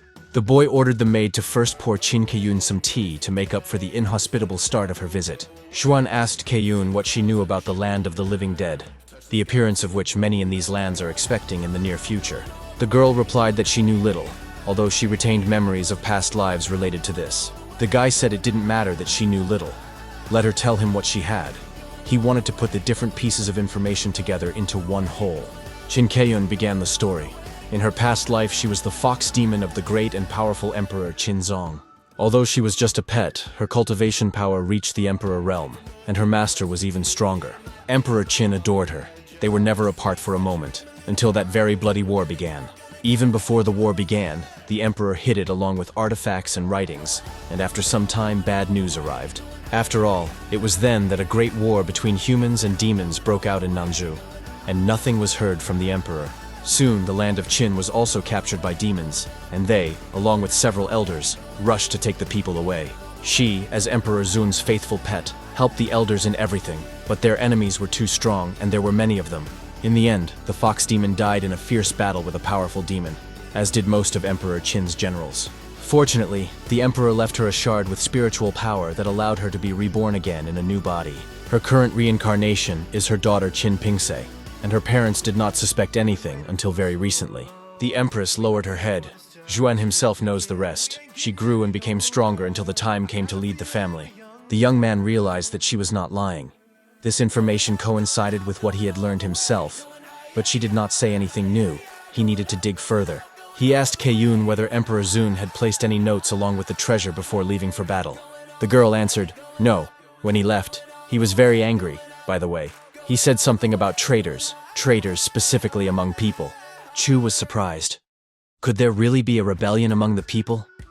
This war is completely shrouded in mystery, and there is only one figure who can shed light on it. That is Emperor Qinzong. After giving Qin Keiyun some tea, he suggested that she return to her domain and not tell anyone about their conversation today. The saddened great Empress Qin left Zhuan's estate, agreeing not to tell anyone about their meeting today. Junior Chu felt that he had no time to hesitate. Surely many cultivators would want to go to the land of the living dead. Once Keiyun was far enough away from home, Zhuan summoned the amulet to contact his agents in the Black Moon sect. Bao Hongyan, the owner of the gold token, immediately responded, respectfully saying that she was listening to her master's instructions. Chu Xuan explained to the spy that he needed all the information about Emperor Qinzong, who died during the war with the monsters. The girl bowed and replied that she would immediately begin searching for information about this emperor, and would report the results immediately. The young man hissed irritably. He must not miss the opportunity of the land of the living dead, but everything there seemed to be very complicated. 3 days later, Xuan received Bao Yan's first report on the results of her search. There was very little information about this emperor. The great Emperor Qinzong was the only one in history who managed to unite Nanzhou. Apparently, his power was at least in the heavenly kingdom. Xuan wondered, wasn't the war between humans and demons directed against Qin? The human traitor was someone from Qin? Apparently there is more to this than it seemed, since Qinzong himself fell in battle. Xuan must reach the heavenly kingdom before the land of the living dead opens up. At this time, the young man heard the voice of a servant from the big house. He informed the 13th young master that it was time for dinner. A pleased Xuan went out into the yard and asked with a smile what delicious food they would eat today, thanks to the kindness of their relatives. But the servant who came was sad. Su Xianer told the master that something was wrong, and asked the servant to tell the latest news himself. The servant told Xuan that just today, the great Empress Qin Keiyun had arrived directly at the main house of the Chu clan leader. The young man was taken aback by what Qin Keiyun had in mind. He had thought that after their conversation she would return to her palace. So why did she go to Chu? But after thinking for a bit, Zhuan decided that maybe it wasn't so bad. Negotiations between the strongest families would lead to order. The upset servant did not share Zhuan's optimism, and reminded his master that Empress Qin had treated them with disdain. The young man was having dinner and listening to the messenger's story. He said that Qianming was furious, and now regretted the failed marriage. At this time, the old head of the Chu family, cursing, demanded that the runaway third grandson of Chu Yuan be brought to him immediately. Qianming shouted, not a grandson but a punishment. What will happen to the Chu family now? They need to get him back quickly. They cannot fall under the Empress's wrath. If this continues, the He and Zhao families will soon be ridiculed by Chu. And if the enemy attacks, they will be left without allies. Old Qianming once again remembered the ubiquitous spies of the House of the Black Moon. Despairing of finding his grandson on his own, he turned to them. A scroll with another order fell onto Wang Chang's desk. This time it was from the head of the Chu Tianming clan. The task was very urgent. Wang was very surprised. Did the Chu family really want to seize their own grandson Chu Yuan? I really wonder what is going on there. The elders reported to the leader that the influence of the He and Zhao families had grown significantly recently, but the Chu lands were within the borders of Qin. At this time, a messenger came in and conveyed a message from the Qin family. They would not worry about the problems at the border. The Chu family would kindly take care of it themselves. Tianming's eyes flashed. It means they will have to defend the borders for themselves and the ruling Qin family. But they don't have enough strength for it. The old man realized that the Empress was probably still angry at the Chu family for failing to marry his third grandson. Damn him. Xuan felt the waves of his grandfather's furious anger. Apparently the old man was more angry than usual today. Qin Keiyun really offended him. The Black Moon agent sent another report. Xuan picked up the paper and glanced at it. This was already getting interesting. In the current situation, the Qin situation is unsettled. Many are rebelling on the border. Many Qin family soldiers have been injured or killed. The previously friendly families have fallen out, and their warriors are now fighting each other, with the subjects of the Qin family getting the worst of it. However, the unrest did not last long. Soon most of the rebels were killed by the masters of the Nine Swords Mountain. Upon seeing the elders of Nine Swords Mountain, especially Hong Fei, the dissatisfied ones scattered in all directions, not wanting to die at the hands of a powerful master. Qin Keiyun, with the help of the Fox Demon's power, had almost reached the Emperor's realm. But if it weren't for the deep past connections between the families, she would have been overthrown long ago. There is also a strong master of the true realm, Hong Fei. He is Qin Keiyun's father. He came down from the mountain to help his daughter. However, at Hong Fei's age, Qin Pingsei's father was already rich and powerful. Could this really be the true power of love? But it doesn't seem like it would be like that for Pingsei. It was as if this whole situation around Qin Keiyun was deliberately orchestrated. And was it somehow connected with the great Emperor Qinzong? Moreover, the Nine Swords Mountain was on this land even before the Great War between humans and demons, and the masters of this mountain were Qinzong's comrades. Xuan smiled. With each report, everything becomes more mysterious and interesting. Events begin to unfold with astonishing speed. Du Yan and Chang'e must come to Nanzhou. No matter how murky the situation here is, they must act carefully and prudently. Xuan laughed softly, wanting to show everyone how he could take control of this complicated game by staying at home. And then, having completed the task, he will also receive a system reward for it. Yes, it really is a lot of fun, sitting in his own estate. By the way, it's time to explore the hidden space beneath the Chu family estate, the one that is constantly guarded by the clan's most powerful elders. The guy immersed himself in practice. He tuned into the secret place of the clan. As he assumed, most of the family's heritage is located there. The power of some magical items exceeds the third level of the Kingdom of Harmony, and some are about to reach the true kingdom. According to the scriptures, the Chu family estate is part of the historical heritage. The family settled there because it was an ancient, powerful place. Xuan decided not to pry into the secret place for now. He had to wait until Chu Yun could increase her strength. Then she would reveal all the secrets to him. Late in the evening, one of the elders of the Qin Pingshan clan came to the great Empress Qin Keiyun to report on the past day. He reported that there were constant secret attacks by cults on the border, but the situation was gradually improving. Keiyun demanded that the elders speak more to the point, what the current situation was on the battlefield, who was attacking, what the losses were. Pingshan replied that after the head-on collision they had achieved complete victory. The cults were unable to organize an attack yet. They had become silent. The Empress ordered that attention be paid not only to cults, but also to preserving the wealth of the ruling Qin family and their state. Keiyun understood that her strength was growing too quickly. She needed to attack the enemies with all her might as soon as the opportunity arose. The girl frowned. She had to seriously prepare for the discovery of the land of the living dead, and all the weaklings had to die. Pingshan approached the lady with a message about the Chu family. A member of his family is related by marriage to this clan, at the present time. But the Empress interrupted him and ordered him not to mention the Chu family in the future, and to maintain a neutral status, letting the Chu take care of their own affairs. Qin Keiyun added that she forbids Pingshan from disturbing the Chu family himself, and the ruling family will remain neutral. The elder thought, judging from the madam's indifference towards the Chu family and her attitude, she was still angry at them because of the broken engagement.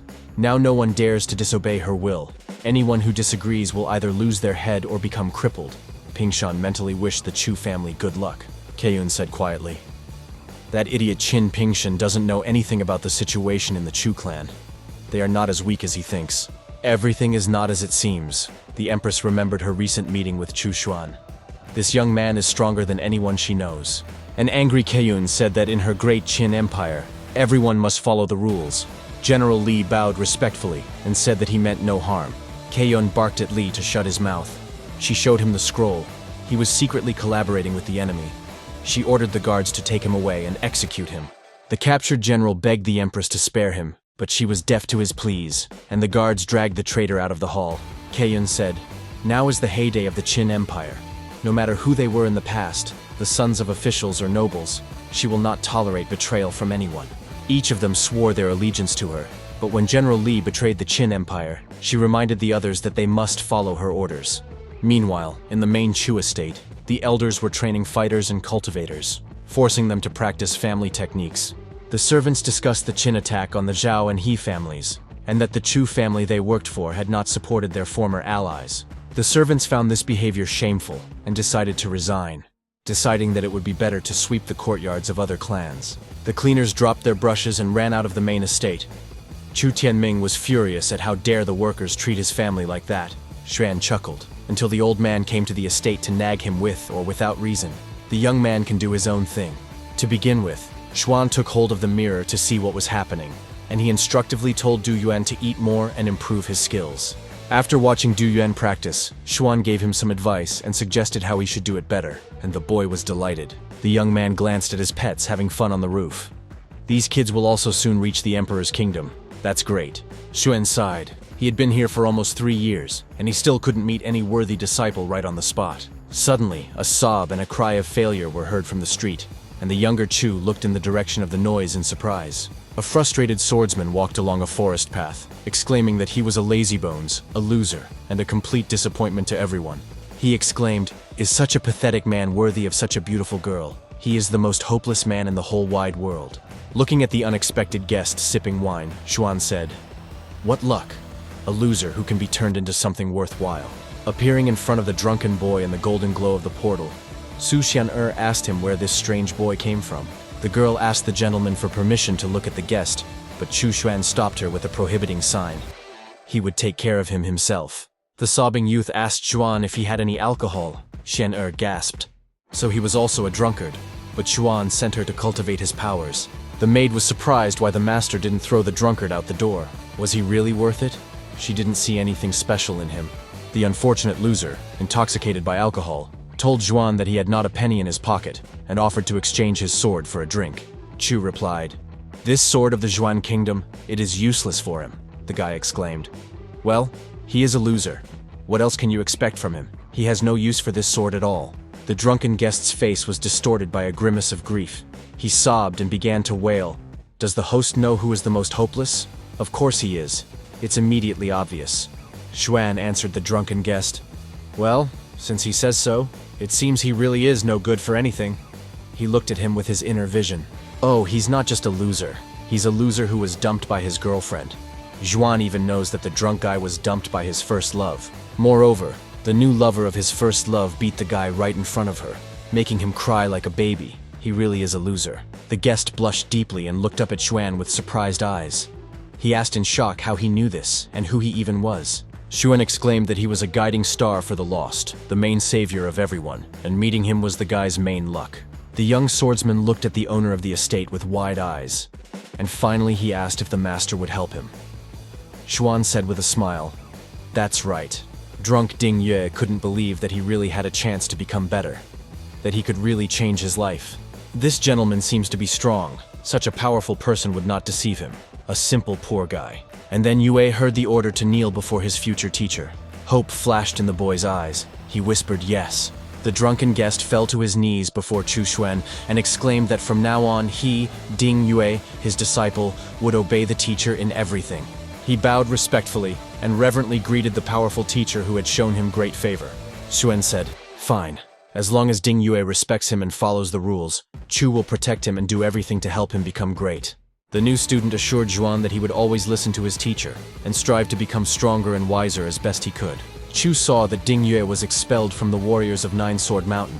He has talent in martial arts and cultivation, but his meridians are weak. Because Xuan took in a promising disciple from Nanzhou, the system rewarded him with the heavenly sword art technique. Still not believing his luck, Yue asked the master if he could really make him stronger. Xuan advised him not to doubt him.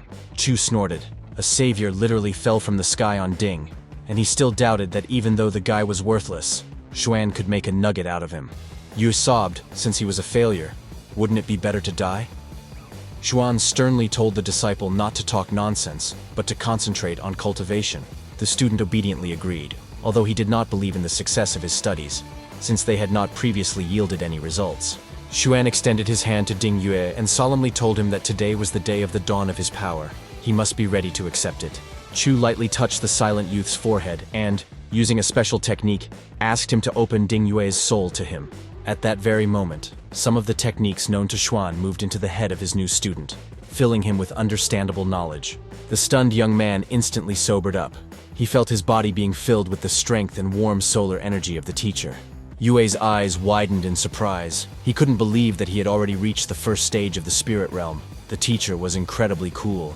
Now Dean understood techniques that he had never known about before. The boy was sure that sword skills would come easily to him. Chu Shen told the student that he had passed on some sword techniques to him, and now he needed to practice them conscientiously. Su Xianer walked out into the courtyard and was surprised that this was still the same pathetic and worthless guy. But now his aura had become stronger. The girl had never even heard of such power before. What kind of kingdom did her master have if he was able to transform a person like that?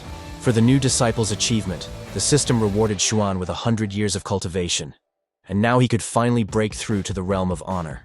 When Xuan reached the realm of honor, his inner world finally took on a new form, and a tree and other objects appeared on the earth. When someone from the Emperor's realm meets an opponent from a weaker realm, he can trample the villain in the blink of an eye. But the power of the Kingdom of Honor allows one to change the physical structure of the world around one. Therefore, the Kingdom of Honor stands above the Emperor. It is capable of trampling all the kingdoms below with its power. Having broken through into the new realm, Xuan quietly said, "Well, I need to see what his strength is now, in the realm of honor." Young Chu soared into the sky. He could move easily like a light-winged bird. The boy was delighted with his new powers. The power obtained is simply astounding. Xuan's soul can move freely within a radius of 50 li, and no one can detect it. Chu clenched his fists joyfully. Now he was the strongest person in Nanzhou and could change the world as he pleased. How cool was that? Now Xuan's inner vision and inner world surpasses everything in the area. The Kingdom of Honor is not invincible, but now few are afraid of him. Powerful techniques, a strong soul, various sutras, all this is collected in Xuan. The guy grinned. He is worthy of keeping Nanzhou under his control. The system congratulated the boy on reaching the Kingdom of Honor, for which he received as a reward the halo of a saint and the sutra of the god's regret. The guy was stunned. Why did he need a saint's halo? The system explained that a halo allows people to cultivate and increase their strength. Xuan was delighted. This is what is needed. He will help his students become stronger and reach new levels and realms. Now he needed to take a look at the Sutra of God's Regret that he had just received. The guy hoped that it was something worthwhile. And so it turned out, the Sutra of God's Regret is a powerful technique that can increase strength and grant the owner techniques. After all, the system had never given him a useless reward. Each one made him stronger and moved him up a level. Having absorbed the technique, Xuan exclaimed with delight, "This sutra is so powerful, simply miraculous." The young man felt like a giant. He said with a smile how good it was that no one felt his power, otherwise everyone would be terrified and would shy away from him. But now Xuan was confident that with such skills he could overcome any enemy. And yet he couldn't stop. He needed to grow further. The boy began to think that if he combined the Sutra of the God's Regret with others, it could literally become a doomsday weapon. Chu Xuan laughed cheerfully. He needed old Ren Chang'e to try out all his new skills and ideas. Having opened the mirror portal, Xuan asked Ren how he was. He replied that under the guidance of the teacher he was able to strengthen his body, and he would be able to get out of here any minute. Chu praised his student for making great progress and asked if there was anything else. Chang'e said that there was still a lot he didn't understand. Xuan reassured him that he shouldn't be upset. As a teacher, he would fill in the gaps in his students' knowledge. Chang'e thanked him. Chang'e sighed. The teacher was truly a genius. Compared to him, Ren was as dumb as a tree. Only thanks to the teacher he wouldn't die prematurely in the cave. Xuan told Chang'e not to despair and to listen carefully. In order to become stronger, one must open one's mind and return to one's roots. The old man was so moved by the power and wisdom of his teacher that he burst into tears from the overwhelming feeling of gratitude and respect. Xuan was delighted. What a wonderful day. He gets everything he wants. Just a couple more students so that he can become stronger with them. However, students are not vegetables. They won't grow in a garden or appear out of thin air. They still need to be found somewhere in the big world. Although you can use the wonderful all-seeing golden mirror to wander here and there and look for suitable people. Looking in the mirror, Zhuan saw that the soldiers had attacked his disciple Du Yuan, who claimed that there had been a misunderstanding and that he had nothing to do with Xiaoliang's escape. Young Chu wondered which Xiaoliang he was talking about. Whether he was the abandoned and persecuted genius, the son of the Shizhou family. Xuan knew that Du Yuan couldn't lie, so he was accidentally involved in this. But judging by the excitement, the young man was really in trouble. The fighters growled at the guy. How dare he interfere in the affairs of the Xiao family? They will arrest him. And if this is really a misunderstanding, then after the investigation, they will release him. But Du Yuan knew that if he went with them, he would definitely die. Fighting with these warriors was also not an option. He needed to find a way to escape from them. Shu wondered why his disciple was so worried, since his strength was higher than those two. How could they intimidate him like that? And then Xuan realized, so that's what it was. The weapons of these warriors are much stronger. Du Yuan alone really can't handle it. The young man asked why he was so angry. He knew very well that the Cao family was the main one in Shizhou. The warriors replied that they did not want a pathetic cultivator to cause them trouble. Despite Du Yuan's assurances, his pursuers were certain that this cunning boy was definitely connected to Xiaoliang's escape, and he must die. Yuan decided it was time to act. He appeared in a mirror portal sparkling with golden light and called out to his student. The soldiers of the Xiao family were at a loss. What kind of giant was this? Where did he come from? And what kind of unknown and powerful power did he possess? Du Yuan recognized Chu's voice and exclaimed, "This is the teacher. Has he really come to save his weak disciple?" The young man bowed to Xuan with tears in his eyes, telling the wise man that he was in danger and asking him to lend him a helping hand. Xuan asked in surprise, could these two bugs really threaten his disciple? Could such a thing be possible? The warriors of the Xiao family were shaking. They were finished. The boy turned out to be familiar with this strong man, and now they had become bugs, damn it. Du Yuan looked back at his pursuers in embarrassment. But if he couldn't defeat these bugs, then what kind of weakling was he? Chu Xuan, surrounded by a golden glow, asked menacingly why those two bugs were chasing his disciple Du Yuan. The trembling warriors fell to their knees and bowed to the wisest one, telling him that they were mistaken and that they did not wish Du Yuan any harm. Xuan's huge figure's eyes flashed as he sternly asked the Xiao family fighters whether they were telling him the truth or whether they were lying. The frightened warriors began to vie with each other to convince the giant that they would never dare to lie to such a great master.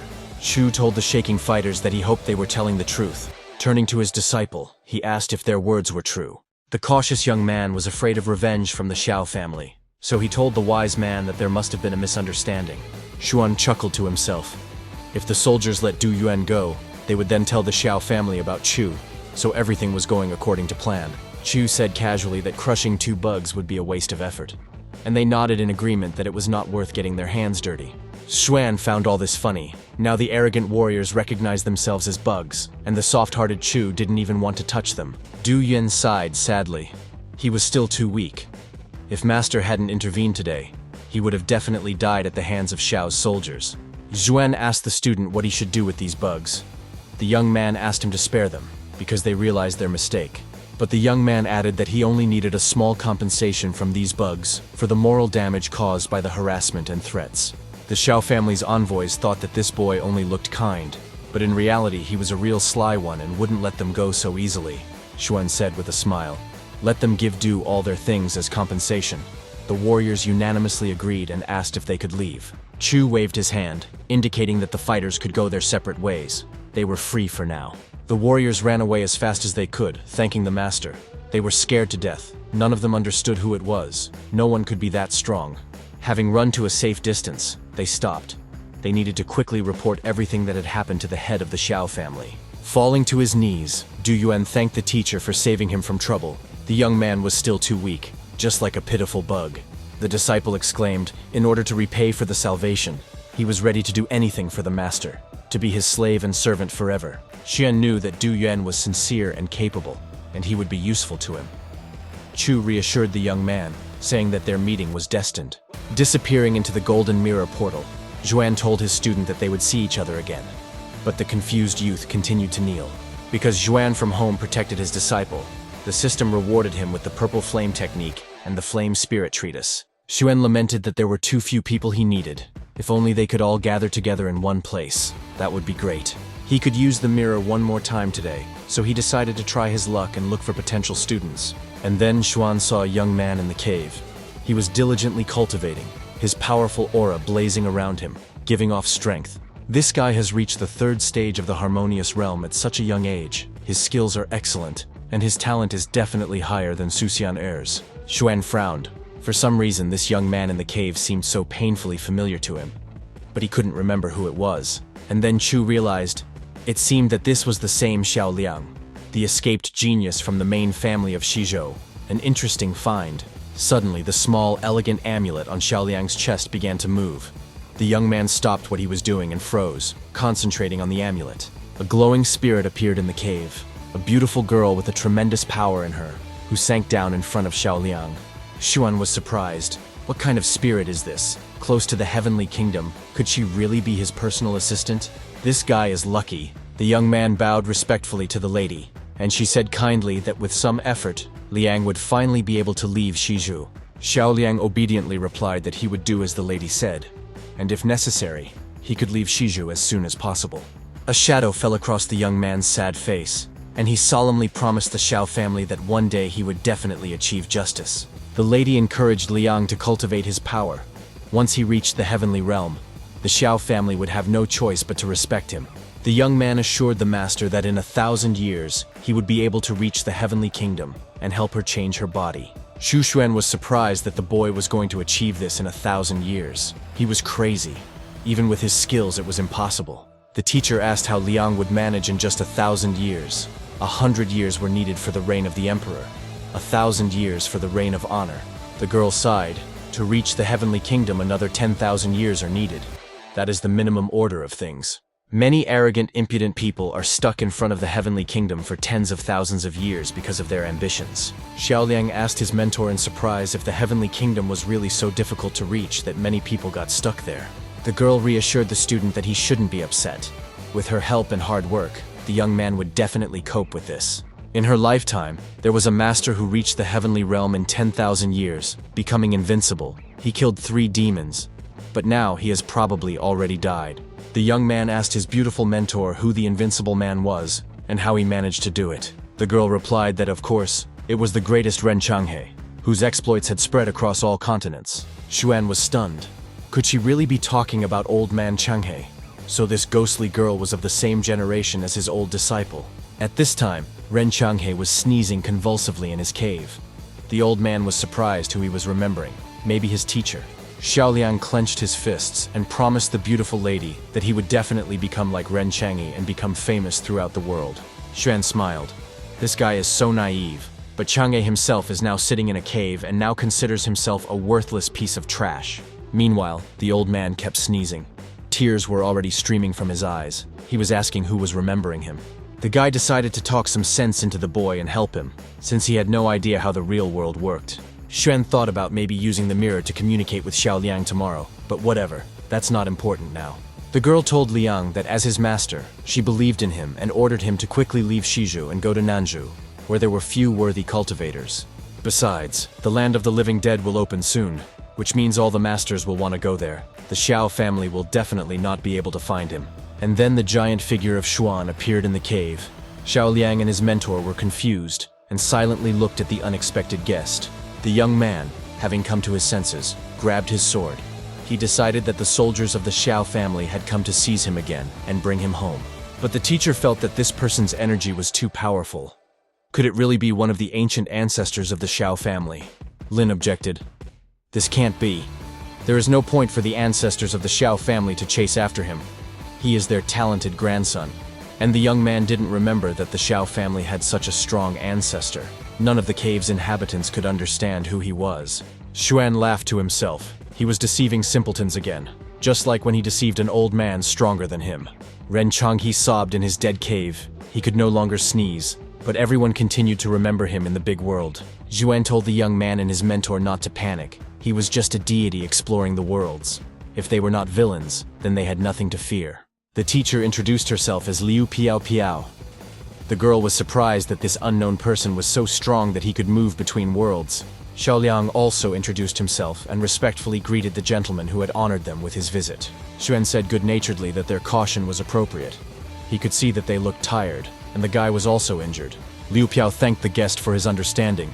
Liang had never met such a strong master in his entire short life. Liu asked to tell what worlds the master was exploring, but Xuan replied that they were too weak to understand his purpose. Zhu said that the heavens and worlds are all-encompassing. Perhaps they would be better able to tell him about their land. Lao explained that there were 5 lands belonging to humans, 1 land of demons, another land of monsters, and a land of mixed races. Almost all lands have been developed, and only the land of demons remains unexplored and deserted to this day. Few people have ever been there. It is said that there is an ancient desert of vast area.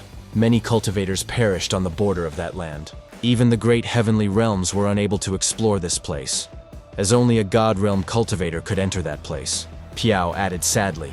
But for some reason, even the cultivators of the god realm did not leave the desolate land. Xuan was surprised. A deserted land. It turns out there is also such an ancient place. So this is where Ren Chang'e is now locked up. Chu chuckled.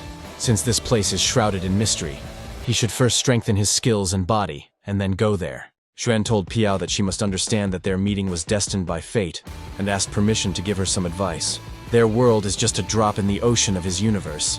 Those they call God Realm cultivators are nothing more than pathetic weaklings. The young man and his mentor were shocked.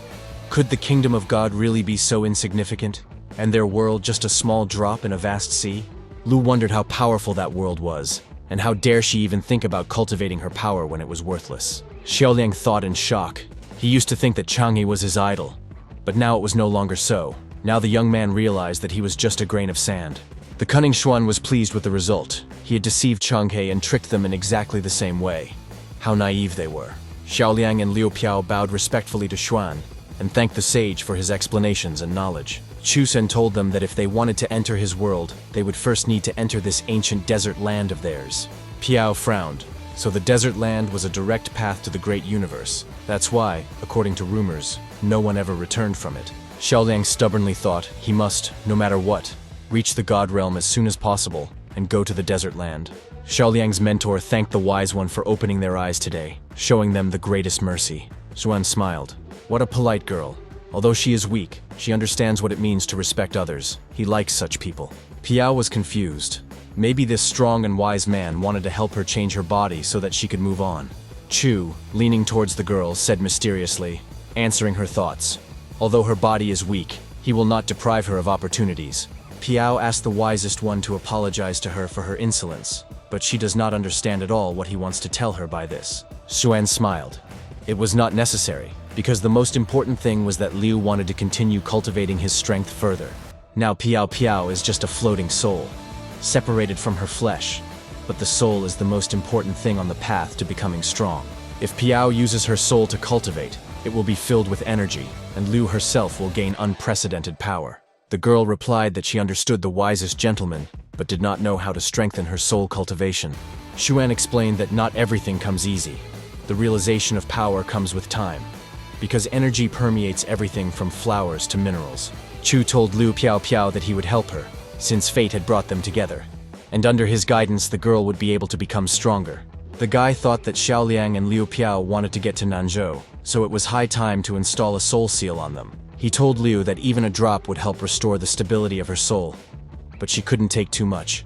She wouldn't be able to bear the strain. Having thanked the wisest one, the girl opened the bottle with the potion and dropped 1 drop onto her hand to put into her mouth. At that very moment, a soul seal shone on her hand, and the powerful female cultivator was under Chu Xuan's influence. After swallowing a drop of the potion, Liu Piao suddenly felt her body changing.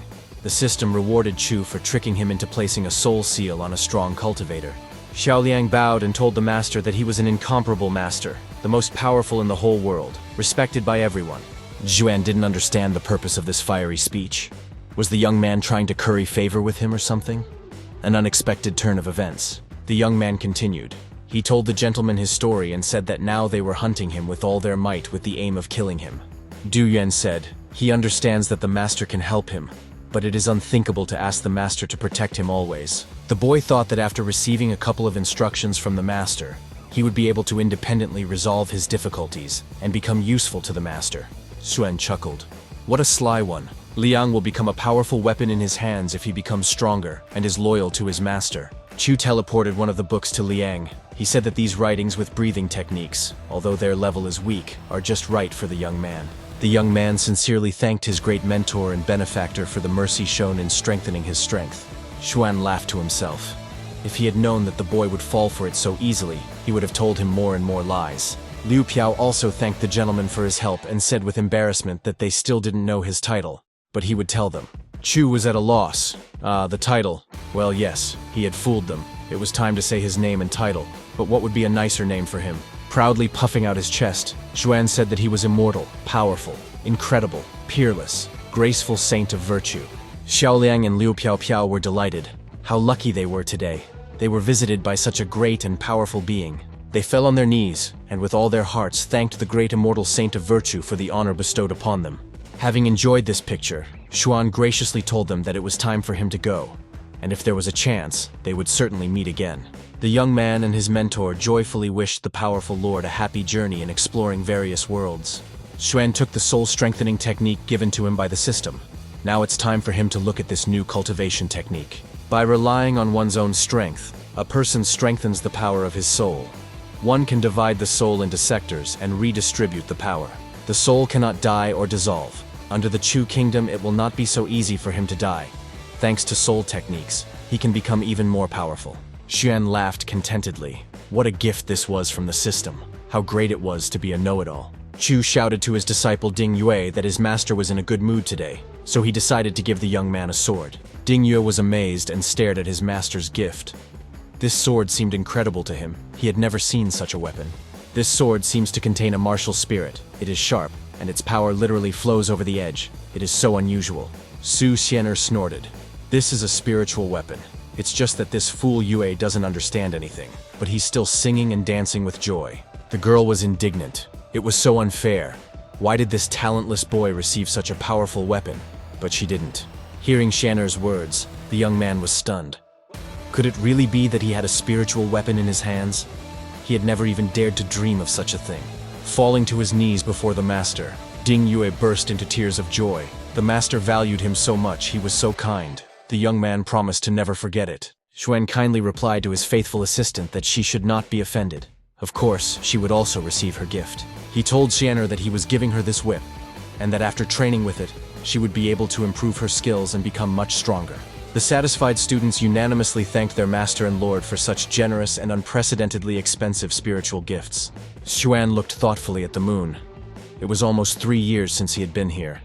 It was time to meet the head of the Black Moon sect. The next day, Xuan used the communication talisman and told the agent that he wanted to meet with the head of the Black Moon sect. Bao Hongyan replied to the master that it was not so easy to meet with the head of their sect unless it was an extremely urgent matter.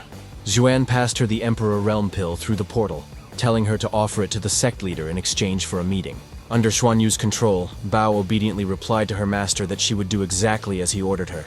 Half an hour later, a messenger arrived at the head of the Black Moon sect, informing the master that a very strong man wished to meet him. And a satisfied Xuan thought, it's good that he got rid of this stupid pill. Its expiration date was almost over anyway. But this time too, Xuan failed to reach the head of the sect. Only the leader Bao Hongyan, the elder of the sect, came to him. He told Chu that people of his status could not know such details as the location of the main palace or the name of the leader. However, he knows for sure that the Black Moon sect holds many secrets that most people are not aware of. His immediate superior is a third-level cultivator of the Emperor Realm, and he cannot communicate with higher ranks. The elder of the Black Moon sect, kneeling in front of Xuan's door, said that he had recently discovered a strange record in the archives. Most likely, the great all-powerful lord would not have considered such a trifle important, but he still paid attention to it. Recently, an elder discovered a strange recording in one of their sect's residences. He doesn't know whether he should pay attention. The lord must have heard of the great battle between demons and humans. The sect's archives indicate that Nanzhu wasn't the only one to participate in that battle. The main target of this battle was the Qin Empire, but it was never possible to find out exactly who was the instigator of the war. After listening, Xuan sighed. Even though this old man is weak, he wants to take him under his wing. He is reasonable and can still be useful. Chu told the elder to leave here but was nearby. He would call him to him again. The old man respectfully thanked the master. Xuan's disciples, inspired by the spiritual weapons given to them, continued to diligently cultivate their strength. The heavenly pets Blackie the cat and Pan the bird grew stronger with their owner. but still competed with each other. Xuan dozed off in his chair when the system announced that it had already been 3 years since he had stayed at home and was getting stronger. As a reward, the boy received a cape of power, imbued with energy, which becomes an indestructible shield for its owner. The second reward from the Soul Pursuit bow system is capable of reaching the enemy's soul, regardless of distance or obstacles. After trying on the cloak, Xuan exclaimed that he loved the system. He was constantly filled with energy. This artifact was simply a godsend. And this is also the perfect weapon, the bow of Soul Pursuit. There are simply no words to express the delight. It was worth staying at home for this. Now with this weapon, Xuan can kill his enemies from thousands of li away without moving. It's just fantastic. The bow's power is directly related to Xuan's own strength. As he becomes stronger, he will be able to imbue the weapon with immense power. Su Xianer shouted to the master that it was time for lunch, time to eat, but Xuan replied that he did not have time. He was busy training. Xu Wen was wandering around the area around her laboratory and saw a cave. The girl said it looked like an ancient, forgotten place. Now she can create Harmony Realm pills. She still needs to work hard to help the younger 13th brother. Coming closer, Yun saw that in front of her was a cave of blessing. With such possibilities, she was bound to become stronger. The girl constantly thought about her weak younger brother. She did everything possible to help him get stronger. Entering the cave, Yun was surprised by these miracles. All kinds of rare magical plants were shining around her. Leaning over, the girl exclaimed, "This is a white spiritual mushroom. It's needed to strengthen bones. It's extremely rare." Yun turned to the other side and opened her mouth in surprise. Thousand-leaved snow lotus. It removes toxins and prolongs life. Having carefully collected the magical plants, the delighted girl whispered that she would bring all of this to her 13th brother. Forgetting everything, Yun ran around the glowing clearing and collected rare plants for magical potions and miraculous pills. Suddenly she smelled a wonderful scent. It was a little familiar to her, but this one was much stronger and brighter, and it had just appeared. Turning around, she saw a wonderful plant emitting this scent, and at that time a dark figure was secretly watching the girl. Taking a closer look at the fragrant plant, Yun exclaimed, "No, it can't be. This is the same flower." There was no doubt. This was the legendary Zuan herb that improves a cultivator's innate abilities. She had found it. Quietly picking the rare grass, Yun danced with joy. This was a real salvation for her younger 13th brother. And then Yun heard an evil laugh behind her. Someone said to her, "Wasn't the naive girl told that stealing is bad?" The girl turned around in confusion. A male figure stood in the shadow of the stone wall. The stranger was clearly not in a peaceful mood. Yun asked the stranger where he came from. Anyone worthy could find this place, so why was he taking the herbs for himself? The guy laughed. And who told the girl that? His family's medicinal herbs grow here because this place belongs to them. The stranger's mouth twisted angrily and he exclaimed, which meant that the beauty who had come here now belonged to him too. He walked towards the stunned Yun, smiling obscenely.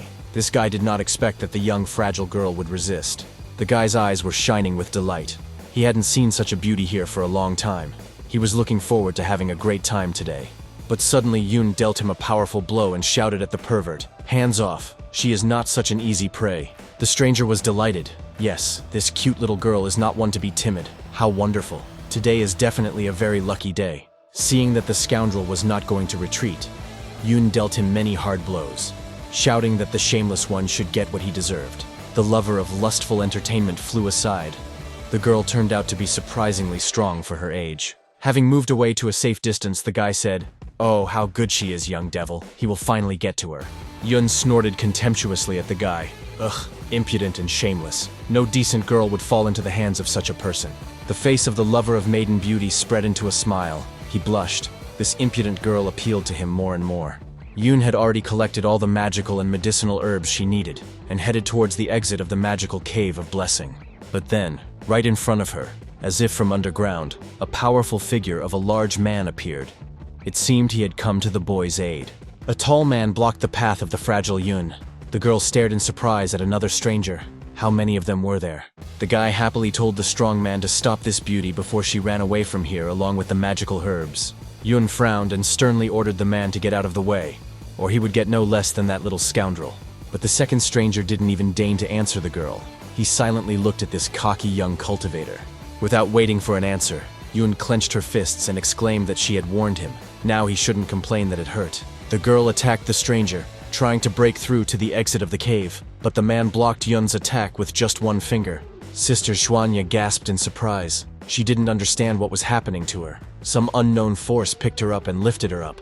A grinning face of a guy floated before the girl's face, looking greedily at the confused, impudent beauty. The silent stranger used a technique unknown to the girl. He immobilized the girl, depriving her of the opportunity to escape. The air in the blessing cave seemed to become liquid and viscous, as the cultivator created a protective barrier around Chu Yun. The girl found herself trapped in a magical ball from which she could not escape, and this ball was controlled by a silent man. The guy licked his lips lustfully, watching Yun's attempts to escape. He asked the beauty where she was going. Did she really want to run away? Yun was terrified. How could she escape from here? This silent man turned out to be incredibly strong. She definitely couldn't cope with him on her own. The guy demanded that she give him everything she had collected.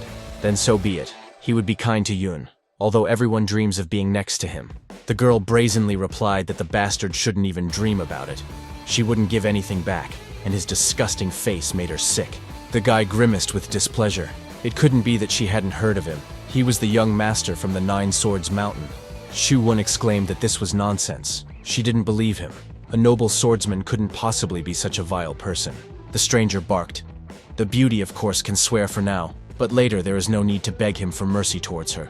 Seeing Yun's constant attempts to escape, the impatient young master from Nine Swords Mountain shouted at his companion to hold her. Yun warned that if the guy dared to touch her, she would kill him on the spot. He could finish her off, but he wouldn't get what he wanted. A wave of lust washed over the young swordsman, Yun's words further fueling his interest in her, and he moved towards the girl. Suddenly, Yun noticed that another person had appeared in the cave. She silently looked at the mysterious master, her eyes sparkling.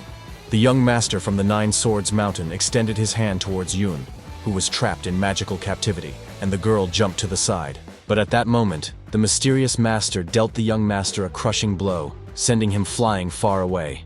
The guy indignantly asked the stranger who he was and how he dared to enter his lands, and even raise his hand against his master. The masked master remained silent. The boy raged, shouting that the Mountain of Nine Swords was no joke to him, and that the impudent fellow would be in trouble. Yun smiled happily. It was the master in the mask. He came here to save her from those terrible young people. Last time, it was this master who helped the girl escape from a wild boar that was chasing her in the mountains near the cave. Then this master appeared literally out of nowhere and killed the monster without even touching it. Yun was saved. The huge fanged monster only grunted and fell right at the feet of the girl, who was scared half to death and bathed in tears. It was then in the forest that she first saw her secret guardian, who, remaining unnoticed, protected her peace and safety. Chu Yun then sincerely thanked the strong master for his help. She was so happy that the stranger saved her from death. But the master only bowed to the girl and replied, "No need for thanks. It was his duty to protect Lady Chu Yun." And this time, Sister Xuan bowed again and thanked the mysterious stranger, her enigmatic, faithful savior. Zhang Kui, hidden behind a mask, replied to the girl that he was glad to help Lady Chu Yun, to save her from unworthy men. He told the girl that first he had to help her solve her problems and free her from this magical captivity. He extended his hand and destroyed the technique of the young master's silent servant. The boy stared at the strong master with all his eyes. The cultivator from Nine Swords Mountain was shocked. One move from this master destroyed his technique. He is incredibly strong. Yun was free again and could move freely, and she informed her masked savior that she was okay. The girl was perplexed. This master in a mask was so terrifyingly strong. Who did he obey, and who assigned him to keep an eye on her? The guy turned to Zhang Kui and asked what other tricks he would show them, who he was to appear on their lands. The young master clenched his teeth and growled, "How dare this impudent fellow attack him, the young master of these places?" Zhang Kui replied that if they met again, the boy and his entire family would be punished. But for now, they could get out of here. The boy bowed and said that he hoped that they would never see each other again. But he would definitely tell the master about them.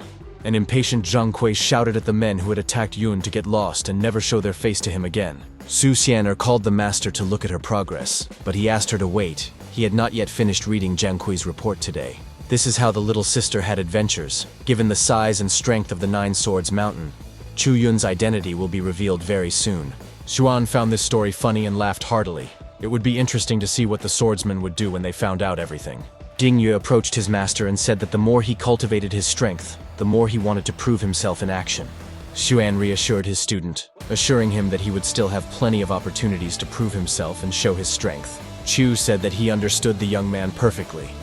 But before he went out into the world, Ding Yue needed to become even stronger. The guy was stunned. Could he really become even stronger? But he was already strong enough. Thanks to the master, his level had increased greatly. Xuan sternly asked the student whether he still thought about his unhappy love, and whether that was why he was so eager to prove himself.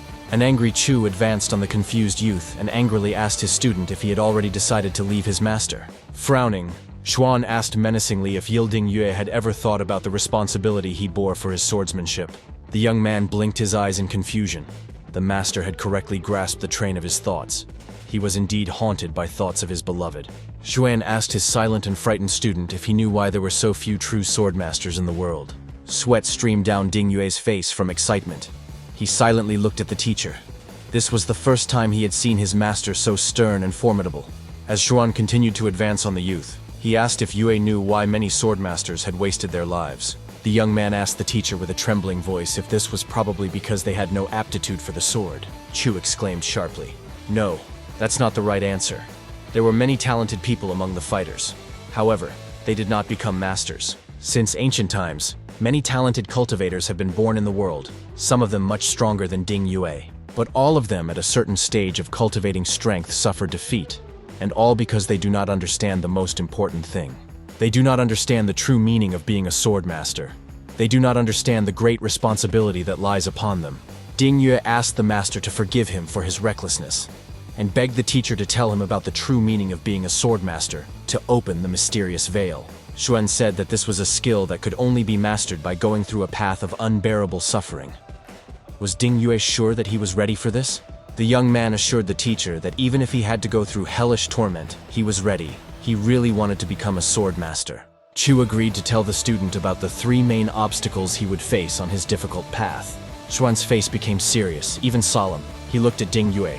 So he talks about the 3 main commandments. The naive young man, holding his breath, repeated after the master, "Swordsmanship, 3 commandments." He is ready to listen to the first commandment. Xuan sternly told his student that firstly, in order to become a true swordmaster, Ding Yue must forget his love forever. The young man's face lengthened. Genuine pain was visible on it. He asked in confusion, was he really supposed to forget love? How could this be? Xuan explained in a moralistic and firm manner that there should be no other people in Yue's heart. Only feelings for the sword should remain there. Dean almost cried. Maybe there was a way to avoid this. Could they really not get along together in his heart? Chu asked the swordsman seriously, meaning that swordsmanship was not that important to him. Yue sighed heavily and sadly lowered his head. Xuan asked the sobbing youth if he would think about his skill when his beloved suddenly got into trouble. Chu continued sternly, asking what would happen to Yue if his beloved wanted to trample him. What would his power turn into then? Or maybe the girl's parents want to finish off Yue for some reason, in which case his student will be busy. Xuan asked the young man if he would consider cultivating true swordsmanship in situations like these. Tears streamed down Ding Yue's eyes. He sobbed, unable to speak. The master's words deeply touched him, stirring up memories. Before his mind's eye, pictures of bright days appeared, when he and his beloved girl were serenely happy. Then Yue remembered their quarrel, how his beloved left him, calling him a worthless loser. He remembered how crushed he was then. And finally, the scene of terrible humiliation came to mind, when his beloved's new friend beat Yue right in front of her. The tears in the young man's eyes dried up. His gaze became a little distant. He once again experienced the storm of emotions that almost destroyed him. Ding Yu exclaimed that he understood the master's words and the meaning of this first commandment of the true path of a true swordmaster. Chu Xuan smiled. This is good. It means the student has taken the first step towards a deep understanding of his complex and thorny path. He told Ding Yue that he would then tell him about the second commandment. A young man should not be distracted by beautiful girls. The young man's naive face lengthened again, and his large eyes became even sadder. How could he not look at beauties? It was impossible. Using his aura, Zhuan created 2 ghostly girls in the courtyard of the estate and invited the student to look at them. One was a fat, pockmarked, ugly woman, the other a slender beauty. Zhuan asked the student which of the 2 he noticed first. Ding Yue replied, of course, he immediately noticed the beauty. She is slim, cute, well-dressed, and even smiling. Chu asked Yue if he had to fight her, but the beauty would use her charm to cloud his mind about how it would end. Zhuan smiled. The young man, despite his skill, would lose to this beauty in that very second. That's what's dangerous about beauties. Ding Yue asked the master, if he were a woman, he probably wouldn't have to think about such sad things. Xuan indignantly asked if Yue really wanted to say that there were no handsome men in the world that women liked. Frowning, Chu said, "He, for example, is quite a handsome man." The young man apologized embarrassedly. He somehow didn't think about it. Dingyue somehow understood the first two commandments, but the last commandment, the most difficult to fulfill, remained. Chu became strict again. It was because of this third commandment that many cultivators gave up and were unable to experience the life of a master swordsman. Dingyue tensed up. If the first two commandments were so difficult to follow, it was hard to imagine what the third commandment would be like. Xuan seriously told his student that if he followed this commandment, then there would be no one in the whole world equal to him in strength. The young man opened his mouth, afraid to miss even one word from his great and wise master, who possessed enormous power. Chu said solemnly, "Yue must firmly remember that if there is no girl in his heart, then by drawing his sword, he can kill even a god." The touched young man fell to his knees before his teacher, tears streaming from his eyes, and he thanked the master for his kindness and wisdom. Yue asked the master to help him honor these commandments. He definitely couldn't do it alone, and then he wouldn't be able to learn true swordsmanship. Xuan sighed. He was so tired while he was trying to fool this young man so that he would finally forget about his nasty ex-lover. Dingyue was training hard, repeating out loud that he should forget about love. Chu irritably asked if he could train silently. Xuan was terrified. He had been suffering for 3 days already. His head was spinning from Yue. He needed to see how the old man was doing, at least to change the scenery. Chu's huge figure appeared in the cave. He asked Ren how his affairs were going. He answered the master. After his instructions, everything became much better.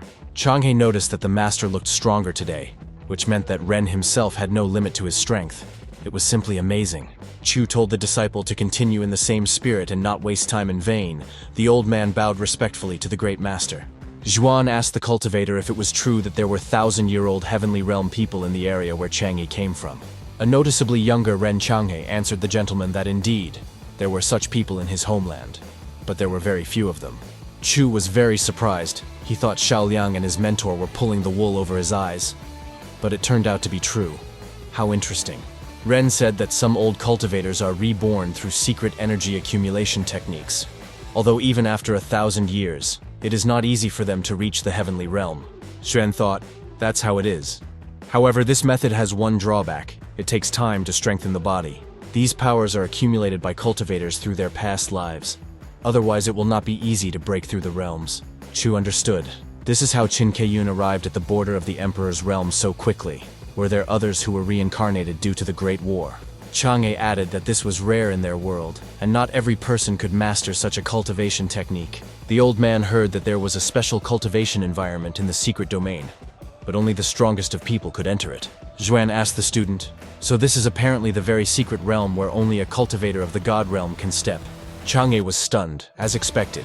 What seems to him to be the main mystery of all life, for the master is just an empty sound. Suddenly, Zhuan felt that he had guests. He quickly said goodbye to the student, telling him to practice diligently. At this time, Chu Yun's clear voice was heard in the manor. She shouted to the 13th brother that she had returned to him. Zhuan exclaimed cheerfully, "His sister is back, she is probably hungry," and invited Yun to quickly enter the courtyard. The girl literally glowed with happiness. She asked her brother not to rush. First, she would show him the real treasure. She handed the treasured herb to her younger brother, saying that it was a wonderful Zuan herb, and that she had specially brought it to him. Yun definitely doesn't need it. She brought it to Xuan on purpose, so that he could become stronger. She asked her brother to take it, otherwise she would be offended. The boy answered his sister with a smile that he had no need for her, so she could use this valuable plant for herself. The girl stubbornly said, "No way. Today my brother must take this herb." She tried so hard to make him stronger.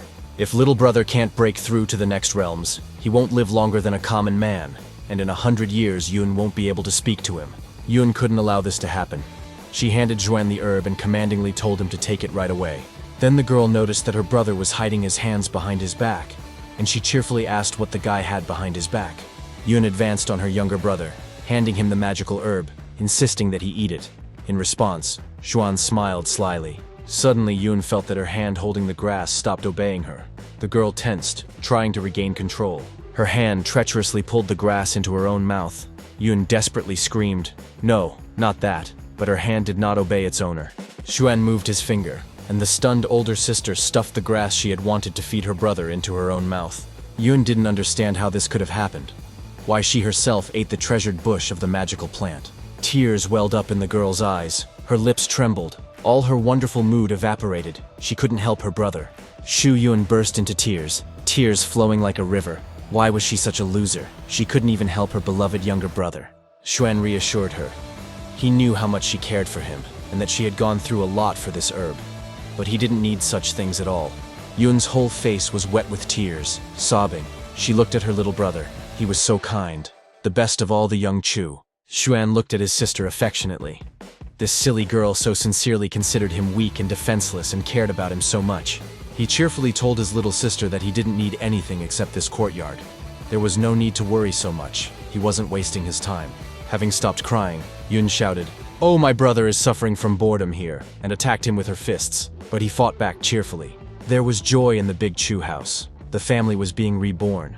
Chu Yun's elixirs and pills could bring in a lot of money. The head promised to punish everyone for illegal sales. Xuan chuckled. It seems that Grandpa Tianming finally acknowledged his little sister. Maybe now she won't be forced into marriage. The guy decided that now that she had returned to her ancestral home, it was time to reveal the secrets of the Chu clan's ancestral estate. Suddenly, in broad daylight, an explosion of unprecedented power thundered in the main estate of the Chu family, and thick white smoke filled the area. At the sight of the explosion, a huge crater formed, leading into the estate's dungeon, and the explosion caused panic among relatives. One of the servants rushed to the head of the clan as fast as he could, and reported that an explosion had occurred in Madame Chu Yun's house, and that the lady herself had disappeared. Old Tianming roared. What an explosion! He ordered that no information be leaked outside the estate. Everyone is forbidden to leave the Chu territory. The head of the family ordered the messenger to call all the elders of Chu. They should go to Chu Yun's house and wait there for him, Tianming. The 4 strongest elders must go with the leader. The rest will patrol the perimeter, grabbing anyone suspicious. If strangers are discovered on the estate's territory, they will all be thrown into prison. The head will deal with them personally. Hovering over the site of the explosion, the formidable Tianming gave orders to the elders that they must find his granddaughter Chu Yun at any cost. The elders, led by Tianming, dived into the dungeon. The old man ordered them to examine everything carefully, not missing a single corner. Suddenly, the head of the Chu clan saw a strange light ahead. He slowed down and asked his fellow travelers if they knew what was there. Taking a closer look, Tianming gasped. This light was coming from his granddaughter. Yun was floating in the air surrounded by a bright green glow. The delighted old man laughed. Chu Yun is fine. She is safe. It seems like his granddaughter is getting stronger and stronger. One of the elders asked the master what she had there, pointing to an ancient dagger hovering right in front of the girl. Chu Tianming paused for a moment and thoughtfully replied to the elder, "This means that the emperor's soldiers recognize their master." The ancient spiritual weapon hung right in front of Yun. The girl seemed to be in a trance and did not see anything or anyone around her. Suddenly, the dagger disappeared, as if it had dissolved into Chu Yun's body, endowing the young lady with ancient strength and imperial power. At that very moment, Yun's eyes opened wide, now green, and the ancient power she had received from the weapon glowed in them. Tianming and the strongest elders of the Chu clan who accompanied him gasped at the power that was now emanating from the small and fragile Yun. Old Tianming shouted to his granddaughter that it was he, her grandfather, who had come for her, and that they needed to go back up to their ancestral home. The girl looked at her grandfather in surprise. She looked around in confusion, not understanding what had happened to her. Yun timidly asked where she was and what those flying things were. She was at home. Tianming realized she didn't remember anything at all. He gently asked Chu Yun if she really didn't remember anything about what happened to her recently. At least anything. The girl answered. She was in her chambers. Then she heard a voice that told her to come here. The voice was very kind. The head of the family frowned. He couldn't believe such luck. Was it really the call of the ancestors? But why did they choose Yun? One of the elders told the master that these floating balls of light are the power of the ancestors, which means that the ancestors want to give them power. Tianming confirmed that yes, these were the ancestors of the Chu family. The leader ordered everyone to remain silent about what happened today, otherwise they would be severely punished. The elders present here can accept the power of the ancestors now. After the breakthrough, they can inform the other elders. The old man turned to his granddaughter. He said with a sigh that Chu Yun had scared him to death. He was so happy that she was safe and sound. The girl told her grandfather that she was fine. She was completely fine, so there was no need to worry about her so much. Chu burst into tears. Of course she was fine, because the imperial warriors recognized her as their master. The head of the clan was touched. It finally happened. Now their family will become truly influential. He had been waiting for this for so long. Tianming called out to his ancestors, thanking them for their help and exclaiming that he had indeed finally done it. Zhuan, listening to this, sarcastically asked why his little sister made their stern and formidable grandfather cry so much. And then the guy heard a quiet rustling of leaves behind him. Someone appeared in the courtyard of the estate. Zhuan became wary, but the next second, the 13th young Master Chu smiled. He recognized the invisible guest. He had finally appeared. Empress Qin Keiyun was informed of the latest news about the Chu family, as they had recently been involved in conflicts then. Keiyun picked up the report. An interesting situation. The Nine-Sword Mountain and the Chu family. How will this funny conflict end? The speaker asked the lady if perhaps the Qin imperial family should intervene and try to resolve this misunderstanding. But Keiyun frowned and sharply replied that she would decide what to do, and he could go. The subject bowed low to the empress. Having summoned a messenger, Keiyun ordered him to inform the Nine Swords Mountain that if Song Yiming died, then nothing should change when the head was replaced. At the Nine Sword Mountain Manor, the leader and his son were discussing the recent event. Song Yiming asked his son if he was sure that the girl was an alchemist. The guy replied that his father could believe him. He felt her energy. She was definitely a first-class talented alchemist. Song Yiming clenched his fist. Great. Their Nine-Sword Mountain sect is just short of alchemists. He must do everything for this marriage. There was a lively excitement in the Chu family's main house. The Nine-Sword sect sent out a matchmaking letter.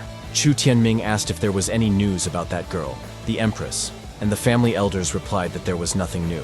The old man wondered if Qin Keiyun's resentment could be somehow related to the Nine Swords Mountain, since she had become very angry back then. After what happened to his granddaughter, a couple of days later this sect came with an invitation to matchmaking. It all seems strange. Rumor has it that the young master of the sect is a real freak, so what can he do? Chu decided that if anything happens, he will help Yun escape from there. Soon the head of the Nine Sword sect, Song Yiming, and his lustful son appeared. The boy shouted to the beautiful Yun that he was already here. The girl turned to her grandfather in surprise and asked who these were, what was going on, why was the boss hiding something from her. Tianming sternly told Chu Yun that he had told her to wait inside, but the girl grumbled. Well, she was wondering what all the fuss was about. The old clan leader angrily asked his granddaughter if she really wanted to die. She shouldn't be so disobedient. Yun winked cheerfully. The son of the Nine Sword sect's leader smiled and pointed to Chu Yun to his father, saying that this girl was here, and then she recognized the young guest.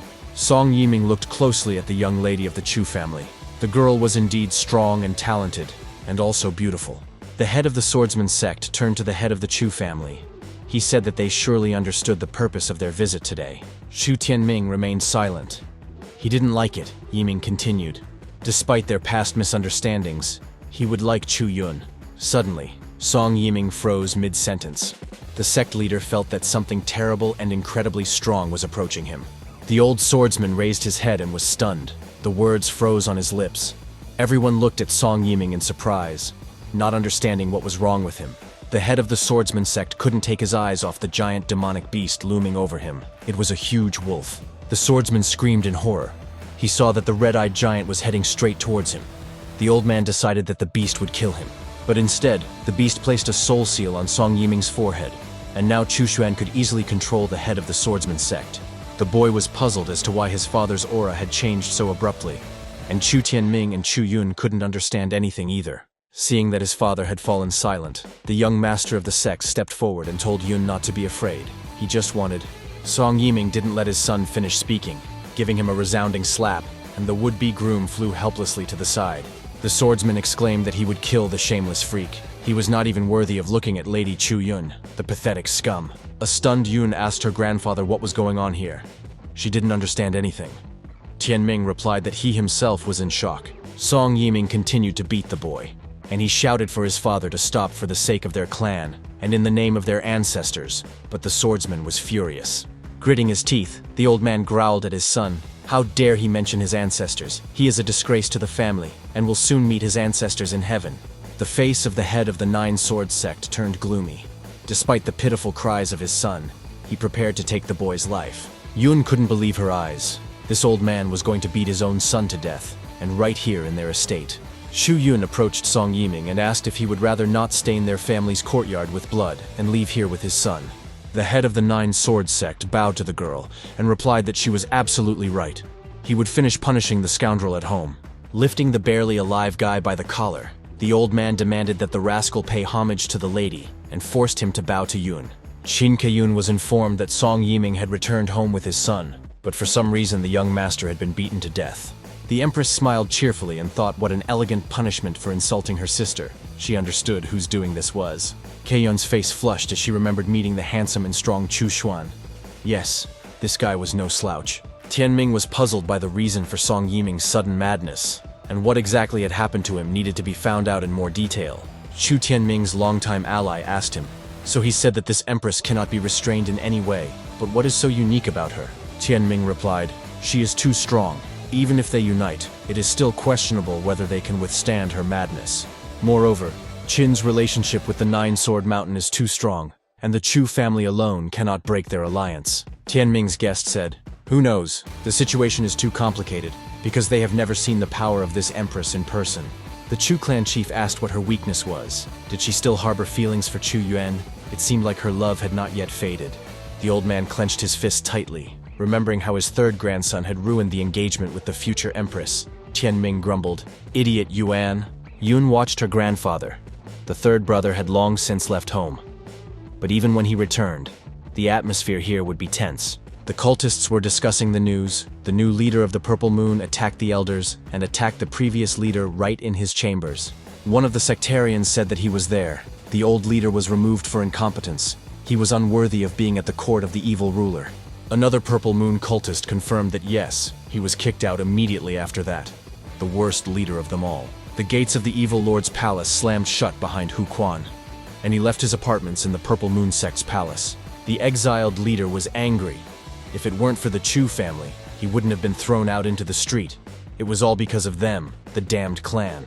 Hu was confident that he had always been the one and only leader of the Purple Moon cult. He was the best leader. The sect member exclaimed that he must take revenge and clear his name in Nanzhou, and the bead containing the blood of the evil demon would help him in this. After releasing the demon from the realm, Hu Quan wanted to attack the Chu family. The sectarian was confident that no one would act in front of the demonic creature. The former cult leader dreamed that the Chu family would be destroyed by his demon, and that he, Hu Quan, would once again rise to the top where he deserved to be. Hu Quan coughed painfully. He had been feeling weak, and had been having constant attacks of debilitating coughing lately. He grumbled. It seemed like he didn't have long to live.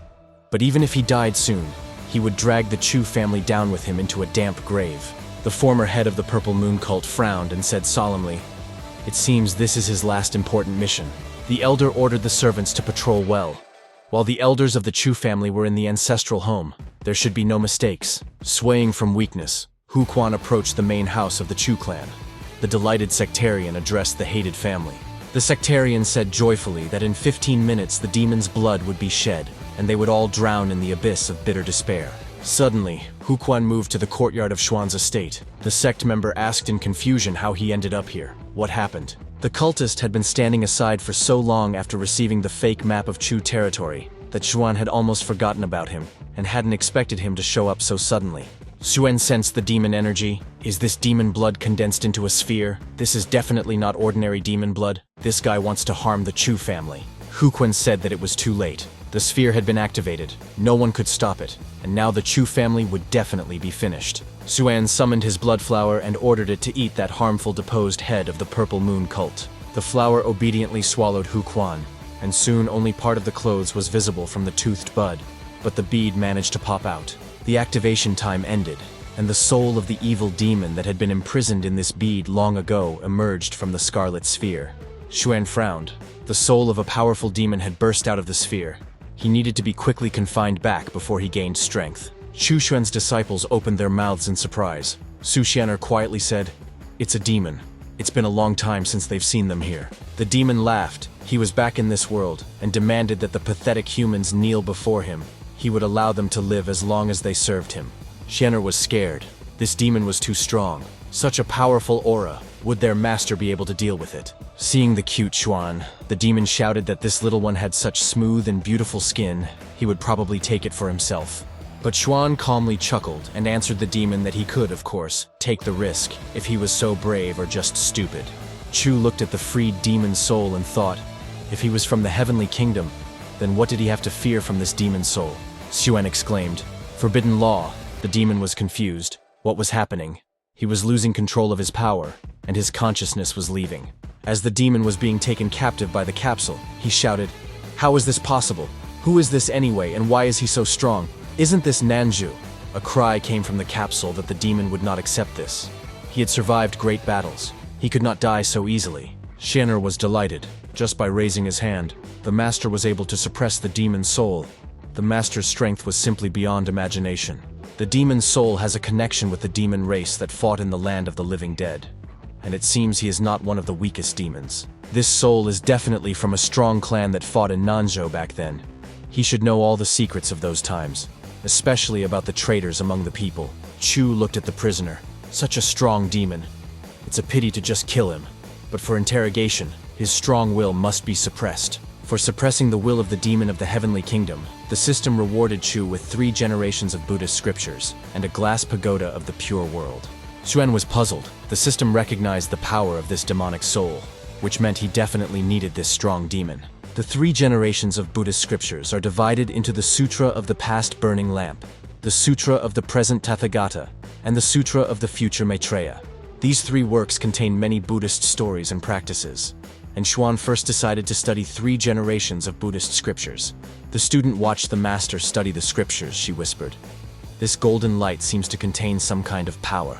The glass pagoda of pure world is the highest treasure of Buddhism. It has the ability to purify spiritual energy and suppress the evil energy of demons. Xuan decided it was time to begin. He threw the demon's soul into the pagoda. After cleansing the demon, Chu would have another loyal servant. If Xuan can spread Buddhism, it will be easier to contain the demons, but they are crazy and will always resist. The guy smiled happily, staying at home. He will be able to spread Buddhism. The system does not give rewards for nothing.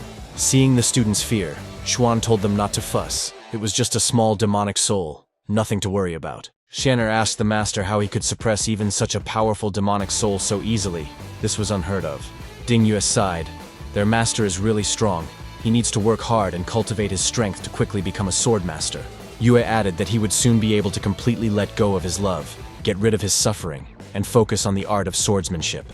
Xuan's pet sky cat Blackie calmly watched everything happening from the roof of the house. It seemed as if he was sleeping in the sun. The demon, captured and imprisoned in a Buddhist pagoda, cursed like crazy, demanding that these vile freaks let him out. The prisoner was incredibly angry. He is a demonic soul of the heavenly realm.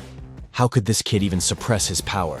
When such a strong cultivator appeared among the people, the demon felt that if this continued, he would completely lose his will. The demon screamed for the pathetic humans to let him out, or they wanted war. Once the war started, the demon race would grind them into dust. The pagoda purified the demon and he became worse and worse. He already called Xuan his master and was ready to become his servant. Chu Shen smiled, feeling very good knowing that he was turning the powerful demon Mo Tuo into the first Buddhist in this world. What would happen if Xuan converted the entire demon race like this? This thought was running through Chu's mind, because then there would be no demons left in the world. After Mo Tuo's transformation, his entire race needs to be analyzed and the next step planned, and Mo Tuo will now be the first Buddha. The heavenly golden bird. Peng watched with curiosity as its owner re-educated the evil demon that was screaming throughout the yard. Moto begged Xuan to spare him. The demon could not withstand the cleansing effect of the Buddhist pagoda on his energy. The guy chuckled. It seemed that acceptance into Buddhism was achieved through constant grumbling, which gradually cleansed the demon's soul. The demon imprisoned in the pagoda grew weaker and weaker. He was no longer able to scream. Tears were rolling down his face. He was muttering something. The minions of the evil king's court arrived at the palace of the local leader with a report on the work done and with news. The Dark Lord Shouyan was furious. He angrily asked who allowed them to act arbitrarily. Why didn't they carry out the order? The hot-tempered ruler glared at his guilty subject, who, shaking, prepared for imminent death. Everyone knew that Shou Wen was quick to punish, and his deadly beam of energy instantly pierced the guilty sectarian. His companion thought with horror that if this continued, tomorrow would be the end for him, just as it had been for his commander today. Looking at the Dark Lord, the boy wondered if anyone would ever be able to defeat him, or if there were no such warriors here. The Lord asked his subject if it was true that the Chu family was no longer under the protection of Qin. The boy confirmed that it was the pure truth. Shou Wen knew that Chu was in a good position to spy on Qin internally. and if he could control them, he could join the party with Kei Qin. The Lord asked the boy how strong he was compared to Song Yiming, and he replied that the difference in strength between them was small. Xu Wen thought about it. Chu refused the Empress's offer. They must have strong people, so he decided to go there in person. He was perplexed. Chu had not given any explanation for their refusal, but he had not seen any people there who were stronger than the Empress could have put at stake.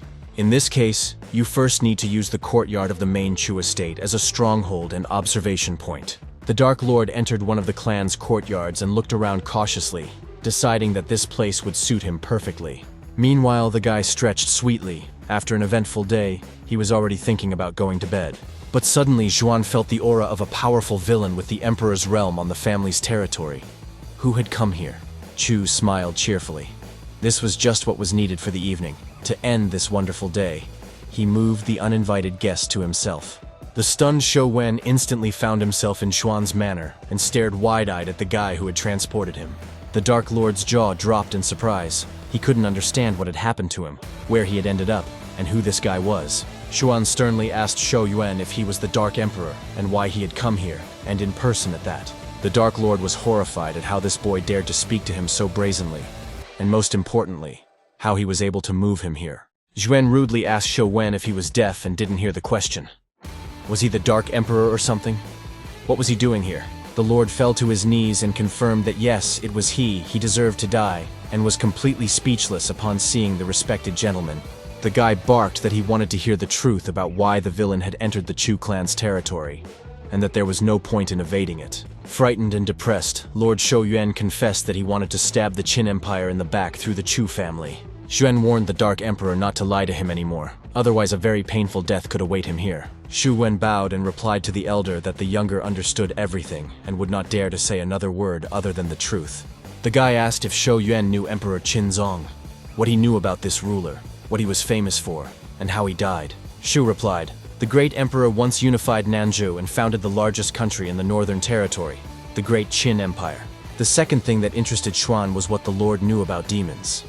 He replied that they said they came in the midst of a war on their own lands. Rumor has it that the land of the living dead will reopen when the strongest one capable of ending the war appears in the human world. The guy was very surprised. It seemed that even the Dark Emperor himself knew little about the past. He had not yet told Zhuan anything new. Xuan asked the Dark Lord if there were any strong people at his court. He replied that of course his uncle was very strong, but he was a recluse. Chu's eyes flashed. Old man, that's what we need. We need to use the soul seal on him. Speaking of which, it's time to use this technique. He told Shou Yuan that he was satisfied with his answers and would not kill him, and would let him go. Moreover, he would leave him a small gift. The soul seal sparkled before the stunned Dark Emperor. Xuan added that Yuan should not forget to give his uncle a gift. The Lord felt the seal touch him. He looked questioningly ahead, trying to understand what had happened. After letting go of the confused Shou Yuan, Chu blessed his new powerful subservient, the Darkest Lord. The Dark Lord, who had been changed by the soul seal, went home in a great mood, exclaiming what a wonderful evening it was. The Lord was very kind to him. Shou Yuan still felt the care for him. The Lord smiled blissfully. The evil emperor was sure that he had to continue in the same spirit, so as not to disgrace his strong and wise master. Xu Yuan's aura sparkled, and inspired by his new mission, the formidable Dark Lord rushed towards his home. Stopping not far from the palace, the evil emperor looked in surprise into the courtyard of his vast and luxurious house. Frowning, he asked what had happened to his house while he was gone. Who had dared to make a mess here again? What kind of crowd was this? And indeed, a whole procession of followers of the evil court walked through the courtyard of the imperial palace. Everyone wanted to see the ruler. The palace guards tried to stop the guests, persuading the head of Li to calm down, but he asked where the king was. He needed to see him. The head of the guards said that the Lord was invited by Empress Qin. Li sighed. He hoped that he could get his approval. Li explained that his brother fought alongside the evil king. Now his house is full of banners, and he has become a model for cultivating evil. Li wants that too. The head guard chuckled. So brother Li just needs a package with gifts from their all-powerful ruler. That can be arranged. Li jumped in surprise. So there are such parcels. The guard reached into his pocket to show brother Li the list of options. Liang handed the list to the sect member, saying that this was the evil king's sales package, and brother Li could choose whatever he liked best. It was so unexpected that Li doubted whether it would suit him. He hoped to prove himself, show his strength and gain favor. The guard pointed out to Li the A package, a half-day trip to the evil king's palace with free snacks and 2,000 spirit crystals. For 8,000, Li can go to the palace for the whole day, receive the status of close associate of the king, and plus new lands. Li was very pleased and was ready to pay. The head of security said there was one more package, but this was a serious matter. Li exclaimed, "If A and B are so cool, he is ready to hear about package C," the guard said. "The third package costs 500,000 crystals. The brother will be able to watch the king wash his feet, and as a gift, he will receive a chopstick that the evil king used." Li was delighted with the third package. He exclaimed, "This is definitely for him. He takes it." The satisfied security chief laughed. The guard and the potential client discussed the details of the deal, agreeing on when he would arrive with the money and enter the palace. Suddenly, the ground beneath the feet of the palace visitors shook. Some lost their footing and fell, and everyone became wary. And then everyone felt the powerful aura of the Dark Lord, and both the guests and the guards, knowing Shou Yuan's character, were terrified. An explosion was heard in the middle of the palace square. The evil king announced his appearance, and his frightened subjects recoiled. As soon as the clouds of smoke cleared, everyone saw the ruler himself flying towards the palace, surrounded by the light of a powerful aura. The guards realized that the evil king had returned home, and it was unknown what to expect. Everything depended on the ruler's current mood. Soon everyone saw a powerful ruler, surrounded by radiance, standing on a pile of stones and looking at his subjects. Xu Wen frowned and shouted, "How dare they, worms and ignorant rats, sabotage here? He will show them who he is." The king clenched his fists. The energy of anger and death flared around him. It seemed that the ruler was incredibly angry at the whole world. The evil king slammed his fist on the ground and shouted for all the uninvited guests and his foolish enemies to die immediately. Obeying the Dark Lord's command, razor-sharp thorns rose from the ground and hunted everyone in the square. Enormous magical spikes killed everyone, both guests and palace guards. Streams of blood flooded the palace square, and soon everything became quiet. One of the guards was wounded but survived.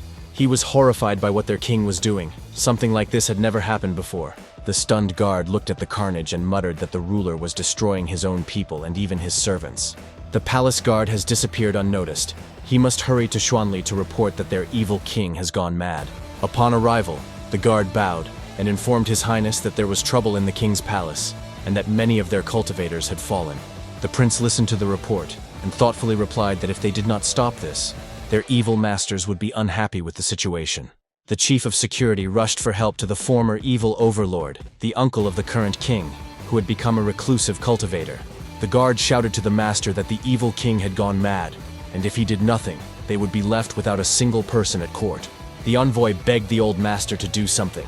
Uncle Shou Yuan grumbled angrily. "Things are getting worse and worse." The old king thought irritably. He knew that he had been wrong to hand over the throne to his nephew, and now he would have to deal with the consequences. The doors of the old cultivator's cave swung open. The recluse stepped out into the world, and the guard felt the powerful aura of the former king. The evil master's eyes flashed angrily. He was unhappy that he was disturbed while cultivating a powerful evil force. He cried out so that everyone could see how quickly he would pacify this crazy boy, and the former evil ruler burst out laughing. Shou Wen's old uncle, like a whirlwind, flew out of his hermit cave and rushed forward to meet his crazy nephew. He shouted to the guards who had come to him to quickly follow him straight to the palace of the Dark Lord.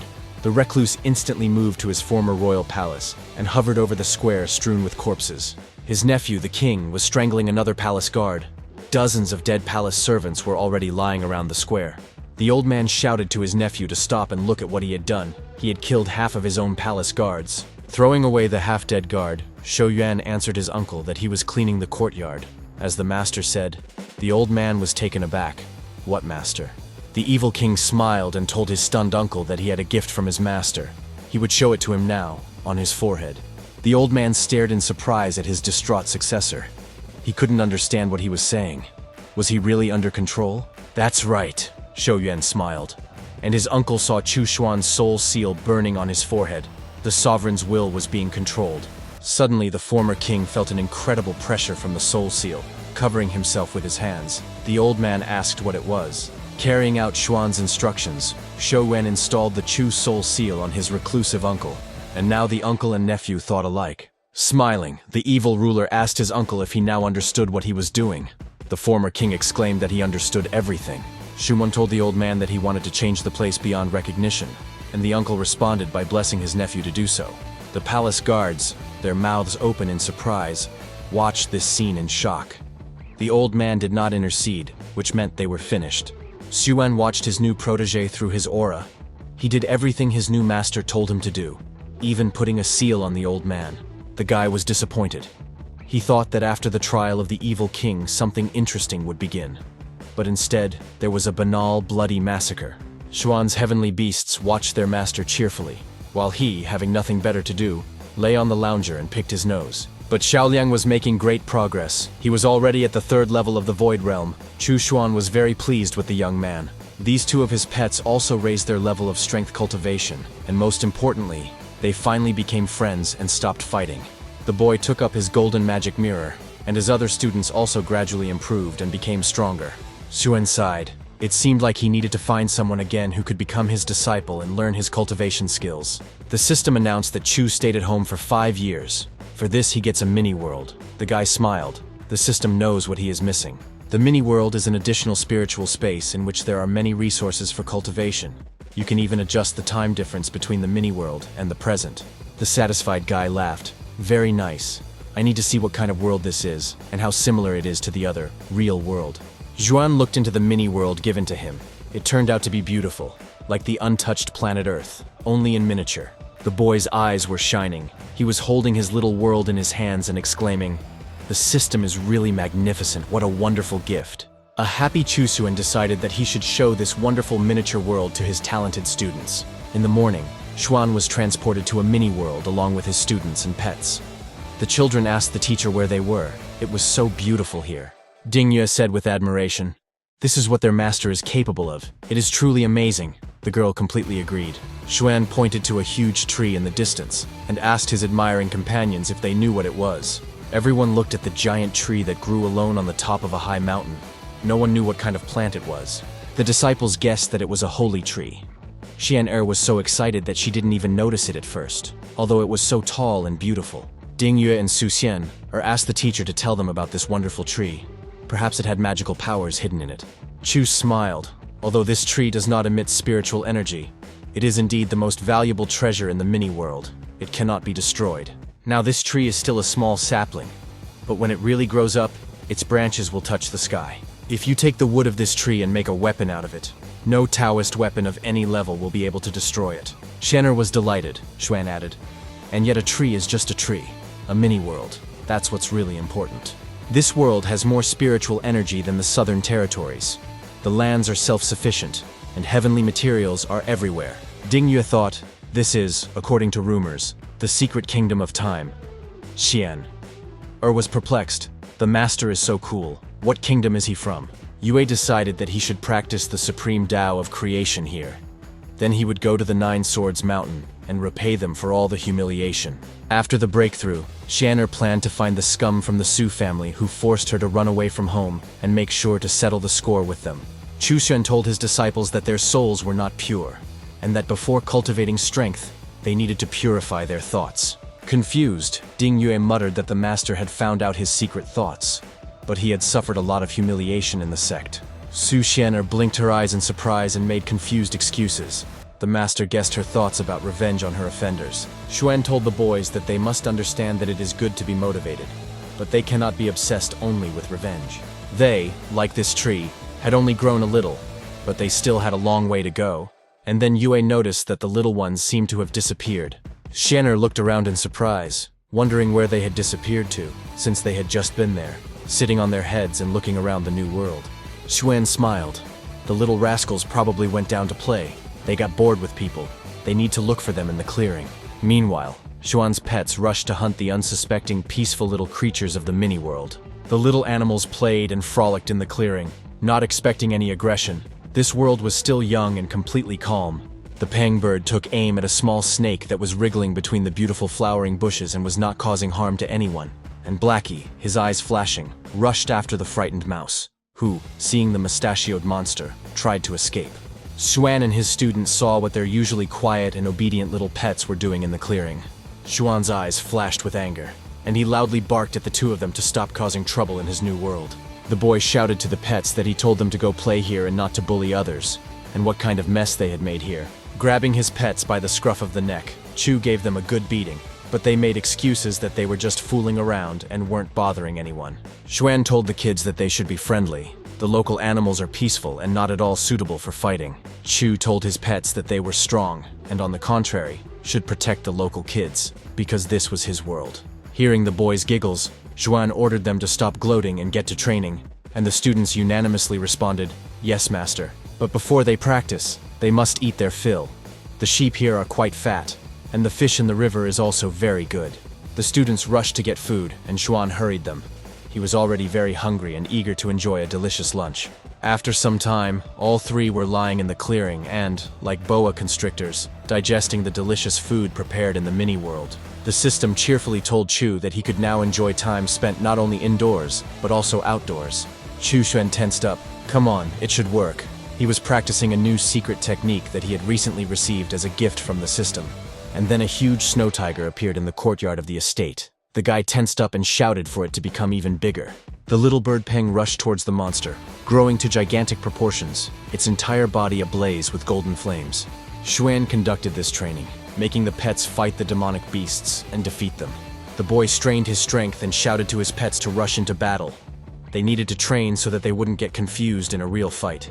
The training was in full swing, but the kids were already tired. Blackie helplessly stretched out on the yard tiles, pretending to be dead. Xuan was amazed. The illusion was truly amazing. She alone was able to seriously exhaust his two little ones in a short time. But this requires too much strength. If Xuan had reached the heavenly realm, it would have been much easier for him. Su Xianer called the master for lunch, but the guy did not want to be distracted. He told the maid that he was currently busy training. The creation of illusions is the art of the great Tao of time. It is no different from a real person or animal. But the advantage of creating illusions is that this technique is secret. Few masters know about its existence. Currently, Xuan's cultivation level is still too low for him to fully utilize the capabilities of this technique. The guy smiled. If he had enough strength, he would create his own eternal illusion of time. That would be really cool. Shu Yun continued to improve her skill in creating potions and pills, but she needed magical ingredients again. She had heard that Yan County was rich in medicinal herbs, but she hadn't found anything, so she'd have to start with something simpler. Suddenly she heard someone calling her. A young man appeared out of nowhere and asked the girl where she was going. The guy told Yun not to be afraid of him. He only wanted to be friends with her and had no plans to harm her. The young man's companion sarcastically remarked that even he didn't believe it, but he suggested that Yun ignore this idiot. But the girl was no longer afraid of anything. She felt herself under the constant protection of a mysterious and powerful warrior. Yun chuckled to herself. What an idiot. He couldn't wait for her to be afraid. The masked master could always protect her. She walked forward boldly and brazenly demanded that the strangers quickly let her pass. She was not afraid of them at all. The young man who had spoken to Yun politely let the girl pass, who snorted, coldly thanked him, and walked further into the forest. The guy followed Yun with an admiring gaze, noticing what a daring girl she was. He really liked such beauties. The young man's companion thought with regret. Junior Xiaowang is known for his cruelty. What a pity for this beautiful girl. But this was the first time he had seen Xiaowang behave so politely. Usually he dealt brutally with his victims almost immediately. One can only hope that this is not another trick to have fun with a young and defenseless pretty girl. After letting Chu Yun go ahead, Xiaowang asked the girl to stop. He didn't want to let this beauty go just like that. Approaching Yun, the young man introduced himself. His name was Xiaowang, but he still didn't know the name of such a beautiful and strict girl. Yun replied that she had no desire to chat here in vain, so it would be better for the guys to leave her alone. Wang apologized. He didn't mean to seem so rude. The girl frowned and explained that she came here for herbs, on business. Wasn't that clear? She had no time to chat. The young man smiled. Oh, so the alchemist is beautiful. Very interesting. In that case, he likes her even more than before. Yun immediately warned that she would not create anything for Van. He smiled. He didn't need it. He only asked for permission to protect her. It's dangerous for such a beauty to be alone in the forest, and Van can also help her find what she's looking for here. It's not that easy. But Xuan's sister firmly assured the admirer that she would not get lost in the forest, and that Xiaowang could be more trouble than he was worth. But the guy insisted. She was all alone here. The forest was dangerous, but Chu Yun answered again that she didn't need his protection. Xiaowang told his companion that he would go and see the girl off, and he was surprised. It seemed that the gentleman really wanted to appear good. Or maybe this brutal killer really fell in love. Maybe it was love at first sight, an unhappy, unrequited love. There was a poor alchemist standing near the gate of the Chu clan's main house. He had heard that the Chu family was on the outskirts of the empire and was looking for talent. The young man was sure that this was where his ascent to the heights of power and glory would begin, and this was where he would find strength. The guard, seeing the stranger, asked who was coming. Not everyone could enter the estate, especially at such a time. The young man introduced himself. He was Wang Luo, an alchemist. He had come to join the great and powerful Chu family. The guards were surprised. So this poorly dressed guy is an alchemist, and how can he prove it? Wang Luo suggested that the soldiers look at the pills. He had 2 pills that he had made before coming here, especially to present to Chu, spinning in his hands. The guards opened the doors of the estate and invited the boy to enter the courtyard, sending a messenger to the head with a report. Wang Luo politely thanked the masters for the warm welcome and the opportunity to show their art to the head of an influential family. The soldiers were discussing whether the Chu family would hire this newcomer. One of the guards was sure that the guy would be rejected. He looked like a loser. Walking out onto the porch, Chu Tianming asked the guy if he was Wang Luo, the alchemist who wanted to join their family. The young man confirmed that he had heard that their clan was looking for new talents, so he decided to take a risk and offer his services as an alchemist to the clan. Old Chu Tianming asked if he could take a look at the pills Wang had made, and the young man readily agreed. The guy showed the clan leader his pill, saying that this was one of them. The success rate of its creation was only 1.5%. Wang Luo came from a poor village called Dandao, where he would not have been able to fully realize his innate potential. Tianming thought, they have enough pills of this kind. The family alchemists can easily handle its creation, so the guy is useless to them. The old man decided to give the young man some crystals for the journey and send him away. Upon hearing this, Wang Luo was shocked. How could this be? Why wouldn't they take him? But Chu Tianming coldly cut off the young alchemist, saying that this was all he could do for him. They didn't need experts of that level. The guy exclaimed, so they decided to look down on him. He will not leave it like that. He will prove to all of them that he is very talented. In response, a bag of spiritual crystals, given to him by old man Chen Ming for his return journey home, fell in front of Wang Luo. The young man cried out in despair to be allowed to show what he was capable of, as the Chu family was his last hope. His magical pill-making cauldron appeared in front of Wang Luo, and the young man immediately began heating up his instrument. Golden flames danced around the young alchemist as he began to create a rare, unique magic pill. The cauldron heated up, and one after another, medicinal herbs and magic mushrooms flew into its golden womb as the basis for the pill. Having thrown in all the ingredients, the young man began the ritual of processing the contents and creating the magic pill itself. Wang Luo closed his eyes and concentrated. This time he definitely had to do it. The head of the Chu family himself was looking at him now. The craftsmen gathered in the courtyard were talking among themselves, wondering if this weakling really wanted to join them. He had gone completely crazy and looked terrible. Wang Luo thought, let's see how you talk when you see the special pill he created. Even the strain won't bother him. The young man's body was burning. He was experiencing hellish pain. Because of the disease, he could not create complex pills and became a disgrace to his family. But today he had to overcome the physical pain and do it.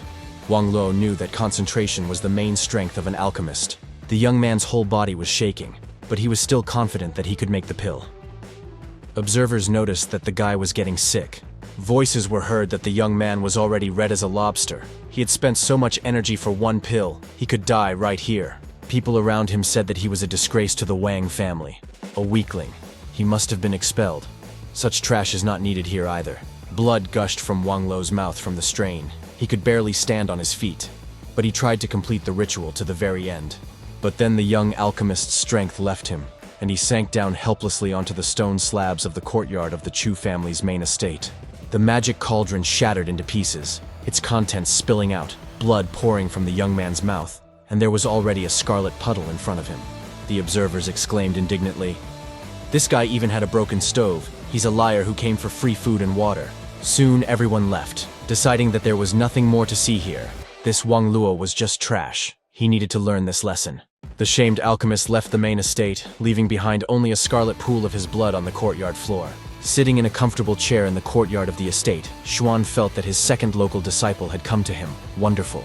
Wang Luo from the northern state, the son of the Wang family, born with the power to create Dan pills, was poisoned during a fight as a child. And why do children with talents always suffer humiliation? Most likely, his family was unable to properly guide him to reveal his power. If the Wang family had known about Wang Luo's natural Dao, they would have done everything possible to help him. But this did not happen. Some small failure decided his whole future life. Lo thought that the first thing he needed to do was get to the south. Seeing the gate of Xuan's estate, the young man thought, "Such a small courtyard. I wonder if they will let him stay here." Suddenly Lo heard a voice, an unknown person asking. It seems that the young man feels lost. He wants to get back on his feet and take revenge. Opening his mouth in surprise, the young man loudly asked who was talking to him, and how he knew his secret innermost thoughts. Xuan replied that he was the light of lost souls, the savior of losers, and that he would give Luo what would allow him to rise to the top of the world. Luo replied that he was unable to do so due to his physical condition, but Xuan countered that with the help of the great master, the boy could do anything. Van rushed to the gate of the small estate as fast as he could, exclaiming, "Could this really be true? This was such incredible luck." The young man introduced himself to Xuan. He, Wang Luo, was paying his respects to the elder. Chu demanded that he kneel down. The delighted alchemist looked at the amazing master with eyes wide with surprise, and did not stop expressing respect. Obeying Xuan's order, the young man fell to his knees before him, and, in addition, hit his forehead on the floor as a sign of complete obedience. The system, as always, did not stand aside and added a new necessary technique, Heavenly Flame of the Void, to Chu Xuan. The owner of the estate allowed Wang Lo to stand up and solemnly said that from today on, he would name him his second disciple. Pointing to Ding Yue, Xuan said that this was his senior disciple, and that he would assist the young man in every way in cultivating his strength. Su Shener cheerfully told the newcomer that although he was only in the Xuan realm, with a master he would quickly develop his talent. Xuan told Luo that he was born with the power to create pills, but due to an injury, he can no longer fully use it. Wang Lo confirmed that, unfortunately, this was true. Xuan explained that he had a technique that could restore the flow of qi in Luo's veins. Xuan could have done it himself, but it wouldn't have revealed Luo in the future. His talents were too rare to be extinguished by such manipulations. Listening to his new master, Wang Luo gritted his teeth, which meant he really could have achieved everything. But it was all ruined by that damn poisoning. Chu said he has the heavenly flame of emptiness. Luo is waiting for 40 days of agony. If he can't withstand it, he will die. If he can withstand it, he will recover. The young man quietly replied that he was ready. Xuan suggested that he think carefully, because he could die without achieving anything. Wang Lo told the teacher that he would either become a bird or a worm, but he was not prepared to live among the despicable little cockroaches. Ding Yue exclaimed, "This is an excellent decision. He is all for the new brave disciple of their all-powerful master." Suddenly, Xuan said that since his new disciple was ready, they would begin right away, and flames danced around the stunned Wang Luo. The young man was very surprised. This fire was too powerful. What kind of technique was this? But he would not run away, but would take advantage of this chance. Handing the flame to the disciple, Chu explained that if Luo was strong, he would be able to refine the flame, but he must not forget why he needed it. Xianer said, "One breath of heavenly void flame could burn away all spiritual powers."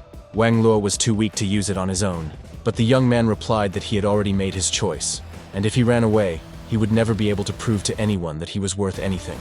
Xuan instructed his student to use the flame. He could do anything. The main thing was to concentrate and not forget why he was doing it. Before handing over the flame to the young man, Xuan warned him not to make a mistake. Wang Luo replied that he would do his best. Chu Xuan extended his hand, but it was filled with dancing heavenly flames of emptiness, and directed a stream of fire towards his new disciple. Wang Luo screamed as he was engulfed in flames, feeling terrible pain, but this feeling was very familiar to him. The alchemist thought that he would make those who once laughed at him, insulted and despised him, stand behind him, below, and beg for mercy. Xuan hoped that the child of fate would overcome all adversity, perfect the flame, his strength would increase, and Chu would receive a bonus from the system. Chu transferred Wang Luo to a mini-world, and he himself watched him from the real world. Days passed by, the young man coped well. The guy saw that the power of Qi Luo was growing. The flow of energy was being restored. As expected, he was able to conquer the flame of emptiness. Not only did the young alchemist recover, he also broke through to the next realms. This young man is definitely very talented. For the disciples' wise guidance, the system rewarded Chu with 100 years of cultivation, allowing him to break through to the 6th level of the realm. He also received a powerful technique of the divine soul of 100 threads. With its help, one can weave carpets of eternity and live forever. Now he will be able to resurrect, restore his physical body, return to the peak of his strength. This is a combination of attack and defense, a very subtle art of the soul. Although Xuan is only at the 6th level of the realm, His soul power is no weaker than that of a 9th-level practitioner. Wang Luo's recovery was complete, and Xuan brought his new, transformed disciple back from the miniature world to the real one. The young man bowed respectfully to the master and thanked him for his kindness. Xuan smiled. He was glad that he was not mistaken about Luo. But now Luo is in danger.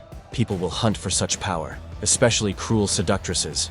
It is necessary to give him advice. Chu said that the path of an alchemist is full of endless sensations, passion, flattery, and the temptation of exotic treasures, among which beauty is the most difficult to overcome. Luo must remember that if there is a girl in his heart, then the path of the incomparable alchemist is closed to him. If his heart is driven by beauty, his mind is not focused on the path of creation. Wang Luo smiled and promised to remember this instruction. His heart would be closed to the beauty of the female body. Chu explained that Luo had to concentrate on the flames of emptiness. Only then would he be able to create fine pills and be invincible. Xuan's disciple must not be weak. For merging with the heavenly flame of emptiness, Chu gave Luo a great furnace and a fan as a reward. Wang Luo thanked the master. These are real divine relics, unlike what he was given in the Wang family. Chu Xuan handed the book to the disciple and said, "This is the scripture of 10,000 pills, and the canon of 10,000 spirits. He must study it." Luo was shocked. Such a small book. But so much was written in it. The path of strength is also the correct use of resources. Chu also taught the young man several breathing techniques, and he will be able to benefit from them much more than he thinks. Xuan told the disciple, "Today he is going to teach them the great art of the soul. They must cultivate it well." Su Xian'er readily exclaimed that they were ready to obey their great master in everything and follow in his footsteps. Chu picked up his favorite golden mirror to find a suitable place for his disciples to cultivate the new soul technique. But suddenly the mirror showed Xuan a very beautiful girl walking through the forest. Chu looked at it in surprise. This girl was incredibly beautiful, and the thought flashed through his mind that maybe the mirror had found him a new talented student. But after scanning the girl, Xuan was stunned. She was at the 3rd level of the Emperor's realm. How so? She only looked about 20 years old. No more. Except for some special abilities, no one can break into the Emperor's realm at this age. So who is she? She is the pride of the Luo family, the ruler of the Central Eastern region, the reincarnation of the great Emperor Qinzong. Xuan was surprised. She is the reincarnation of the great Emperor Qin. So the Emperor is a woman. This can't be. Something is wrong here. He must continue to keep an eye on this princess. He cannot let her interfere with his plans. She will certainly head to Nanzhou. The problem is that she comes from a family of rulers of an entire region. Moreover, these are not just people. Thanks to them, the human race is now on the rise. Xuan placed the final seal of his golden mirror of 10,000 heavens on this amazing girl, so as not to lose sight of her. Chu didn't expect to find a connection with Qinzong, an important figure in the ancient wars. Since she was from the Luo family, it would be possible to try to put Wang in charge. Xuan summoned his agent Bao Hun Yan and ordered Keiyun to be summoned to him to find out whether Emperor Qinzong was a woman. In the palace of Empress Qin, another report was taking place. A subject was informing Keiyun what messages she had received during the day. The Empress listened calmly. Suddenly she perked up. The next letter came to her from the mistress of the famous Bao House. Keiyun was very surprised and wary of what the Black Moon sect member, the renowned spy Bao Hongyan, wanted from her. The Empress immediately demanded this very letter. She knew very well that the Black Moon spy sect was no joke. It turned out that it was Su Xuan who was calling her to him. Such a handsome man, but dangerous. Why was he looking for a meeting with her, and even on his territory? The Empress gritted her teeth and frowned. Bao Hongyan wrote that if Keiyun refused to go, he would come to her palace himself. Qin Keiyun took off her imperial attire, put on a simple dress, and went to meet Xuan unnoticed. Soon, she again approached the familiar gates. The owner of this house had twice refused to marry her, and even humiliated her. And yet she entered the courtyard. Xuan met the guest. Today she no longer looked like that arrogant, all-powerful empress. The guy didn't beat around the bush, but simply asked Keiyun if Emperor Qinzong was a man or a woman. This question seemed strange to the girl. She looked questioningly at Xuan. How could it have occurred to him that Zun was a woman? Keiyun exclaimed. Of course Zun was a man. The emperor was a great man who was able to unite all the lands of Nanzhou. Xuan was shocked. So Qinzong is a man who was reborn as a girl. What a twist. I wonder how he feels. What will happen when Qinzong discovers the land of the living dead? The great warriors will discover that their elder brother has turned into a beautiful woman. Chu Xuan reminded the formidable Empress Qin that she must be honest with him. It was very important, and a lot depended on it. Chu asked Keiyun, She is now the leader of Qinzong's empire. If he reincarnates, will she side with him or fight him? The girl thought. But really, if her soul was reborn, then Emperor Zun could also be reborn. Xuan asked the guest if she was no longer afraid of him. Keiyun clenched her fists and exclaimed that she would not betray the emperor. Chu laughed. Yes, Keiyun is a real future pet, the girl objected. She is not a pet. She will be a loyal advisor and protector. Xuan learned everything he wanted and stopped the empress's speech with a sign. He said that this was enough. She could return. The guy laughed mentally. The great emperor became a woman. It was becoming more and more interesting what would happen next. Chu looked into the golden mirror again, curious to know what the reborn great emperor Qinzong was doing now. The beautiful Luo, whose body contained Zun's soul, cultivated her power on top of a high cliff amidst the cool clouds. And then a guy flew onto the cliff, another cultivator, clearly in love with the young and surprisingly strong, slender beauty. Xuan determined that this guy was 200 years old, a 9th-level emperor realm, an extremely gifted and proud man. The guy told his cousin with a smile that he had found for her the fiery pulp that she had been looking for so long. The girl sullenly replied, "Okay." Chu laughed quietly. Yes, this beauty seems to have her own dog, ready to fulfill her every wish and lick her heels. The boy asked his cousin to smile. It would be his best reward, because he fought hundreds of battles to get the fiery pulp. The girl flared up and shouted at Zhu Yuanbai to get out of here, leave her alone and not interfere with her cultivation of power. But the guy looked at his beautiful cousin with loving eyes and babbled that she was so incredibly beautiful when she was angry. A shadow fell across the beauty's face, and the soul of the all-powerful Emperor Zun was furious at this endless courtship. Whirlwinds of energy swirled around the girl, but her cousin was not afraid of anything. He could not take his eyes off his fiercely beloved sister. Grabbing the spear, the girl angrily shouted at Zhu Yuanbai to go to hell. She was sick and tired of his endless courtship. The beautiful Lo flew over the cliff and warlike waved her battle spear, trying to scare her cousin, who was in love with her. The guy couldn't take his eyes off his beautiful relative, how strong she was, but at the same time so graceful, a real warrior. The girl struck the top of the cliff with her spear. A deafening explosion was heard, and Yuanbai was thrown slightly to the side. The guy enthusiastically applauded the girl. He exclaimed, "The cousin is so charming when she is angry that it is impossible to describe." The fire of anger flashed in the warrior's eyes again. She swung her spear. It seemed that Emperor Zun was ready to destroy everything around. Another explosion rang out. Rocks from the cliff flew in all directions. The Emperor's soul released its furious anger. Clenching her fists, the beautiful girl angrily exclaimed that he was a 2-meter-tall man, not a small woman. When would everyone learn that?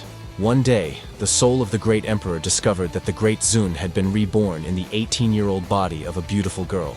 Emperor Qinzong was very pleased. His plan finally worked. He was able to survive and be reborn again in a new body. But suddenly he discovered with horror that this new body was female. He was shocked. It was somehow wrong. After all, he was a man. Zun was indignant at why he had breasts. How he, the great and fearless Emperor Qin, suddenly became a woman in his new life. But there was no choice, and Zun began to train the tender female body, breaking through to new realms and increasing strength. The body of the young Princess Ying became stronger and stronger. But the Emperor lamented that this body still could not compare to the previous one.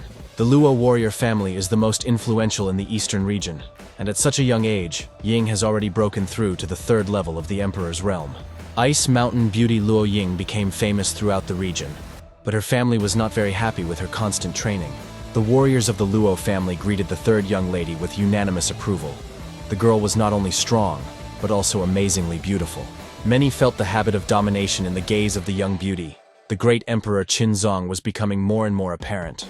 On Luo Ying's fragile hand, a magical object gleamed, one of the treasures of an influential and powerful family in the eastern region. Xuan, who was watching her, guessed that the problem was most likely related to the king's Taoist soldiers that the bracelet summoned.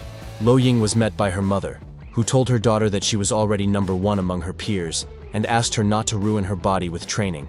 What kind of girl is she who trains according to the law of yin and will be in power anyway? The woman asked her daughter not to train her body anymore. The girl angrily exclaimed that she couldn't not train. She had to become as strong as possible. Otherwise, why did she need this weak body? The mother was surprised why this was so important to Ying. Cultivation was killing girls. What she had done to her skin, to her tender body. Emperor Zunu wanted to scream that he didn't want this soft white skin and thin waist. He wanted to be a fierce man. But instead, the beautiful Luo Ying asked her mother, who was worried about her training. If there was a way to turn a girl into a guy. The woman was scared. How could Ying think about this? She was a beautiful girl. What need did she have to become a guy? Mrs. Lowe exclaimed that her daughter had gone crazy. This was the end. The woman urgently called someone close to her. The two masters immediately knelt before the lady. The woman ordered that the great master be called immediately. Perhaps Ying had gone crazy. The stunned girl exclaimed that she was in her right mind. The reborn emperor was indignant at how complicated everything turned out to be. The Grand Master ordered the other masters not to tell anyone about the third lady's wishes.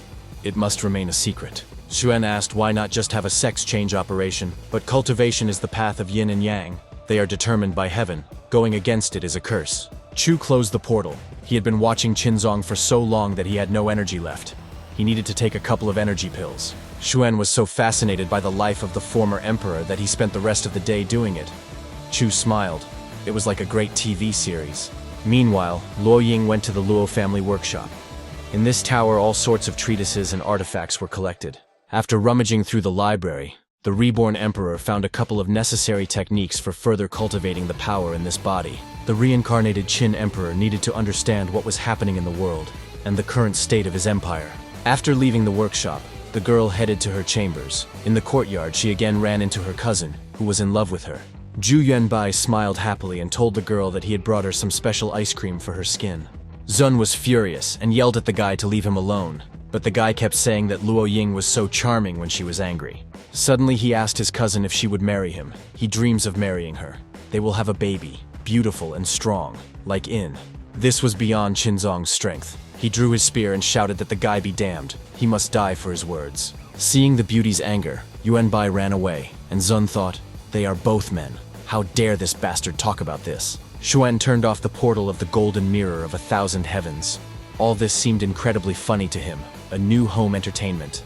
The guy said that they should train too. They should show Ding Yue and Wang Luo how they can train their bodies. Xuan invited the young men and told them that today he would impart to them a technique for refining the body for more successful cultivation of powers. Su Shener asked the master, what about her? She also needed to cultivate her powers and become stronger. Chu smiled. She doesn't need it. She has a good flow of qi. Besides, this technique changes the body. Does Jian really want muscles for herself? The girl imagined herself with huge muscles and said with a smile, no, she definitely doesn't need that.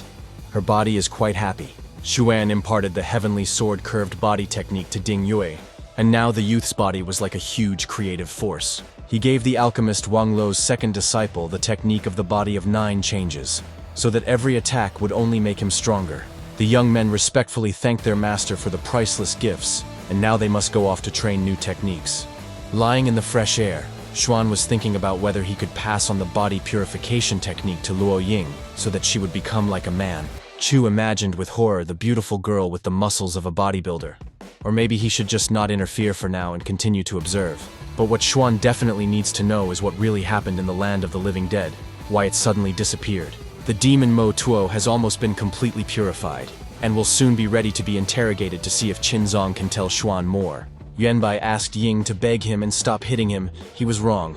If his cousin wanted, he would find a body purification technique for her. The boy exclaimed that he would immediately go in search of something that would suit his beloved cousin and would not return empty-handed.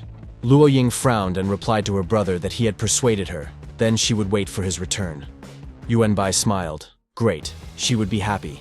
The great Emperor Qinzong thought, this is the end. A shame. He uses the beauty of the female body, not strength, to threaten people. He didn't want to go back home. It was better to find a place to practice. He was still too weak to fight demons.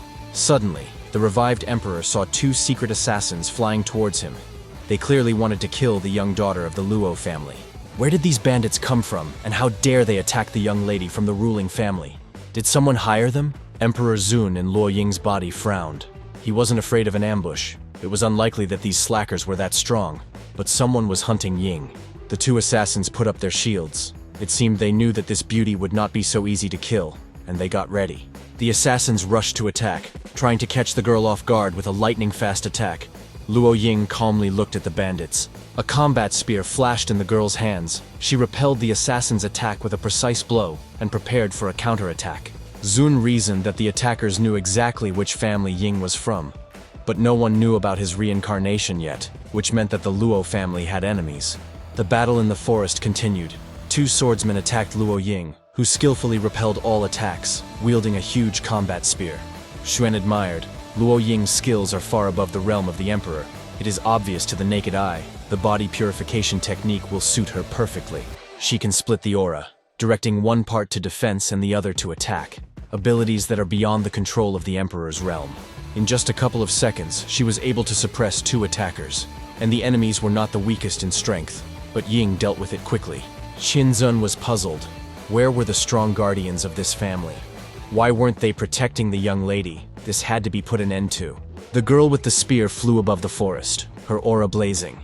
The bandits looked in confusion at the fragile daughter of a wealthy family. The spear swung, and a blast of murderous, lethal energy from the battle spear flew towards the bandits who had attacked Luo Ying. The mercenaries put up a shield and prepared to repel a powerful attack from the beauty and warrior famous throughout the area. The soldiers were sweating with fear. They never expected that this 20-year-old girl was capable of fighting so bravely. Emperor Zun let out a battle cry, preparing to attack the enemies. It was very strange to hear from the lips of a fragile girl. The killers stared intently at the formidable warrior approaching them, looking more like a seasoned warrior.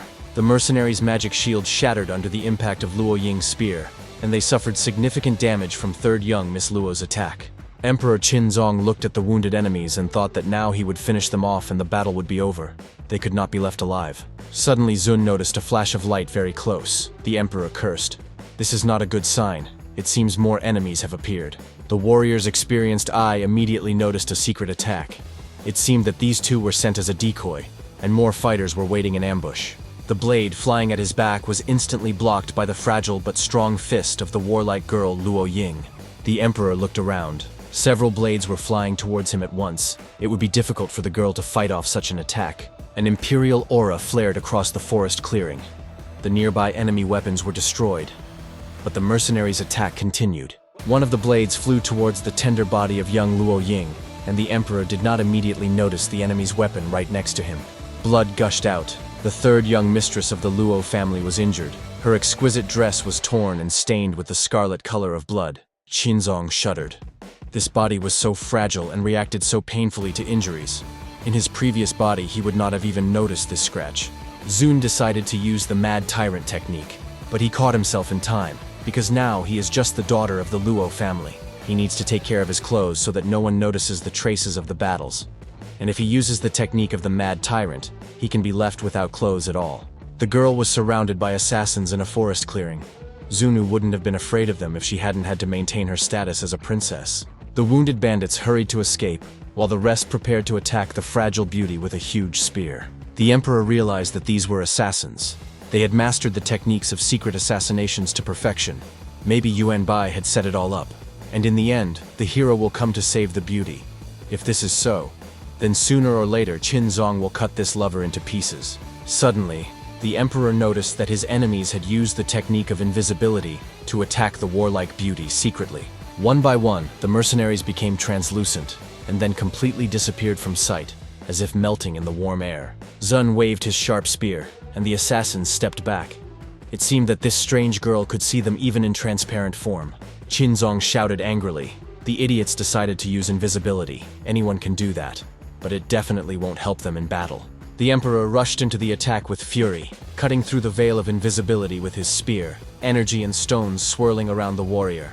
When the clouds of dust settled, Luo Ying's body also became invisible. Emperor Zun had mastered this technique to perfection. Now, all the participants in the battle became invisible. Xuan noted that this was a little unfair, but how could he follow the progress of the battle? But no matter how well Zun or the assassins mastered stealth, nothing would escape Xuan's eye. The assassins were puzzled as to whether Luo Ying had decided not to hide, but to use a secret technique, or whether the assassination plan had failed. Having become invisible, Emperor Qinzong rushed towards the confused assassins with a spear, the sharp, wide blade approaching them. Now a deadly spear pierced one of the mercenaries. The rest recoiled in fear. The attack was unexpected. Luo Ying, having become invisible, dealt blow after blow, each of which was fatal. The secret assassins were terrified. Several souls flew to their forefathers, and now none of the mercenaries thought about a new attack on the beauty of the ice mountain. The two assassins escaped. Chu chuckled. Even such monsters value their lives. The technique of the beauty Luo Ying is merciless. Although at first glance it seemed that the two assassins had escaped, Qinzong had already obtained their souls using a secret technique. Then Yuanbai appeared in the forest clearing and exclaimed that whoever dared to kill his sister would definitely be destroyed. A war broke out between the powers that be on the Dongyu Plain, and the ruler of the people executed one of the ringleaders. But the identity of the second remained unknown and could not be captured. The ruler of the people is very powerful.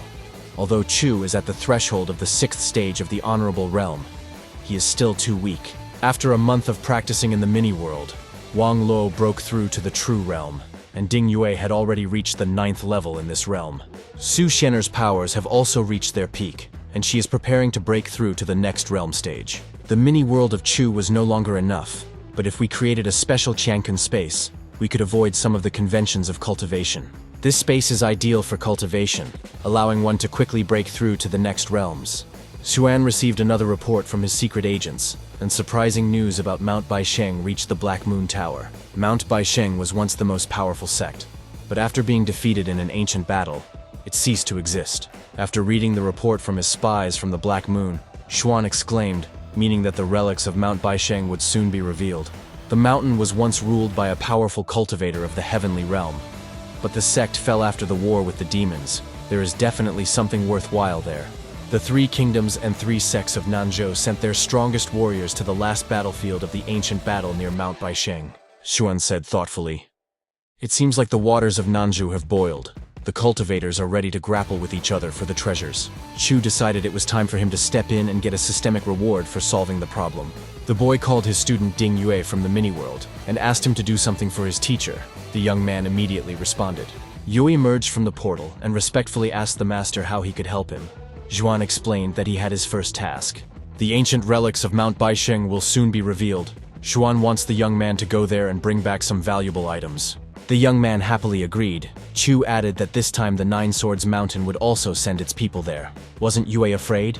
The student firmly replied that he was not at all afraid of encountering this sect. On the contrary, he believed that it was even for the best. Xuan said, "You must put an end to everything that happened in the past, become famous or be killed. Now it all depends on him."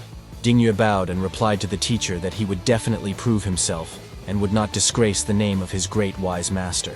Treasure hunters from all over Nanzhou gathered around the famous Baisheng Mountain, where the strongest cultivators were located. One of them noticed that Mount Baisheng was currently surrounded by several large forces, the weakest of which were at the true realm level. The Piaohua Pavilion has not yet arrived. Although it is all women, it is one of the strongest sects in Nanzhou. This is recognized by everyone. So, all the strongest are standing at the top of the mountain. Only the people from Piaohua were not there. But there is a place for them at the top. The game has already begun. Almost unnoticed by those present, the surroundings of Mount Baisheng began to move, steam rose, and stones fell here and there. Among the 3 kingdoms and 3 sects, there is one whose title does not correspond to reality. They do not even have a single 9th stage true realm cultivator. One of the people present asked Lu Pingfeng in surprise if he didn't worship his mistress Qin Keiyun. Pingfeng was puzzled. There was another kingdom in the region now, and couldn't they do something about all this? Dark Lord Shouwen replied to the renowned swordsman that their sect despised bullying the minority. It was unworthy. Those gathered indignantly wondered how he could still keep up appearances, or whether he was trying to humiliate them, a handsome man without brains. One of the Qin elders was confused, wondering if he was seriously planning to accuse anyone. And then the confused elder heard a greeting. A very strong cultivator shouted to her how many years and winters. She sighed with relief. Great. Finally, the reinforcements of the Mountain of 9 Swords are here. Otherwise, there were too many people. The evil emperor looked at the new arrivals. Yes, it was Ying Jiankong from the 9 Swords Mountain, the strongest swordsman of Nanzhou. Lu Pingfeng frowned. So it means that Mrs. Qin Keiyun is now relying on the support and strength of the 9 Sword Mountain. Reckless.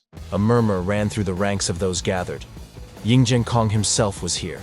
At 50 years old, he was already at the pinnacle of the realm of truth. A true swordsman. The arrivals greeted Liu Pifeng, the elder of Qin, who suggested that they drop the ceremony and sit down nearby. The girl watched Jiang Kong leave. He finally arrived. She said with a sigh that the relics of Mount Baisheng would definitely go to him. Her grandfather replied that perhaps that would be the case, and after they finished with the relics, they should marry Ying Jiankong. The girl's eyes sparkled with joy, her cheeks flushed, and she quietly said that she completely relied on her grandfather for this. Grandfather heard that Jiang Kun was close with his girlfriend from the Nine Swords Mountain. His granddaughter replied that she knew. He didn't hide it, that's true. His girlfriend will become a concubine. He is a handsome man, and it is logical that girls will throw themselves at him. But only she will be his only one. The grandfather admired his granddaughter. Despite her beauty, she grew up with such a big and kind heart. Suddenly, everyone heard a roar. The entire area around Baisheng Mountain trembled, and a thick, dense fog covered the entire area. The girl excitedly asked her grandfather what this was, and whether the discovery of the ancient sect's relics had already begun. Experienced cultivators understood that these vibrations were so strong that it seemed that the discovery of the ancient treasures of Mount Baisheng would soon begin. Ying Jiankong leaned forward impatiently, eagerly waiting for Mount Baisheng to open, with the sect members and Qin elders standing behind him. The Dark Emperor, sitting on the throne, asked when the women from the Piahua Pavilion would arrive. Everyone else was already there, Xu Wen said with a grin. Let's all admit that these girls need guys. They definitely can't handle it on their own. Everyone was stunned. The Dark Lord really said that. It seems the rumors that he has problems with his head are true. A special place was left on the mountain for these women. If the Piahua heard this statement, a real war would begin. One of those present grumbled. Everyone has been waiting for them for so long, and they still haven't arrived. Maybe they won't come for the relics at all. And then everyone was stunned. In the place left for the Piahua sect, among the flowering trees, a young man was sitting calmly. Everyone started making noise, asking who he was that he dared to take the place of the strongest. If the boy wasn't so stupid, he would quickly get out of there. The old man exclaimed, "The boy doesn't know how high the sky is and how huge the earth is. Now he will teach this piece of shit a lesson." The cultivator rushed at Ding Yue, shouting that he dared to step into the place of beauties, which meant he would immediately accept death. The old man attacked the youth, whispering for him to see his third-level true realm strength. But Ding Yue did not move. The boy looked at the old man and wondered why these old cultivators were so self-confident despite their weakness. Ding Yue swung his sword, and in that same second, the noisy old man was defeated. A stream of scarlet blood gushed out, and everyone recoiled in horror. The cultivator who had attacked the young man lay on the ground, a pool of blood spreading around him, his body cut in half. The evil king frowned and asked in confusion what had happened. Why had this powerful cultivator been killed instantly? Liu Lingfeng asked if anyone knew who this young man was, what kingdom or sect he was from, and why he was so strong. The girl couldn't believe it. This boy instantly killed one of the strongest fighters. How was that possible? The cultivators asked each other how this happened, and whether this young man was really human, and why no one here knew him. But Ying Jiankong recognized his former disciple and chuckled, wondering if this was Ding Yue, the same loser who had been expelled from their sect. Nine Sword Sect. Elder, take note. This is interesting. Apparently the kid has become stronger, but trash will always remain trash.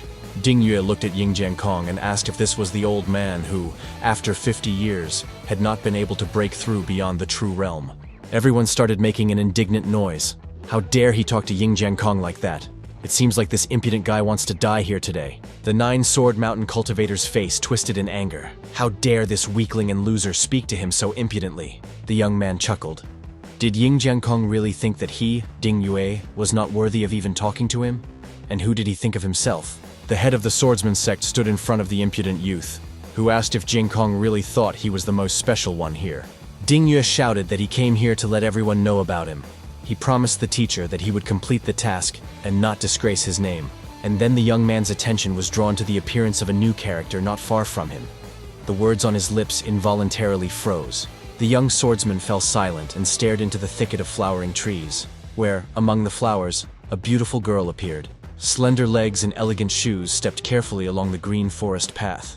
It seemed as if even the birds had frozen around her. The light silk short tunic emphasized the beauty of the girl's elastic body, and the golden belt drew attention to the figure. A seductive slit slightly revealed her ample bosom, long braids, and a bright short coat with a fur trim completed the look. The beauty walked leisurely among the blossoming sakura trees. Looking like a delicate, beautiful flower, the cultivators froze at the sight of her.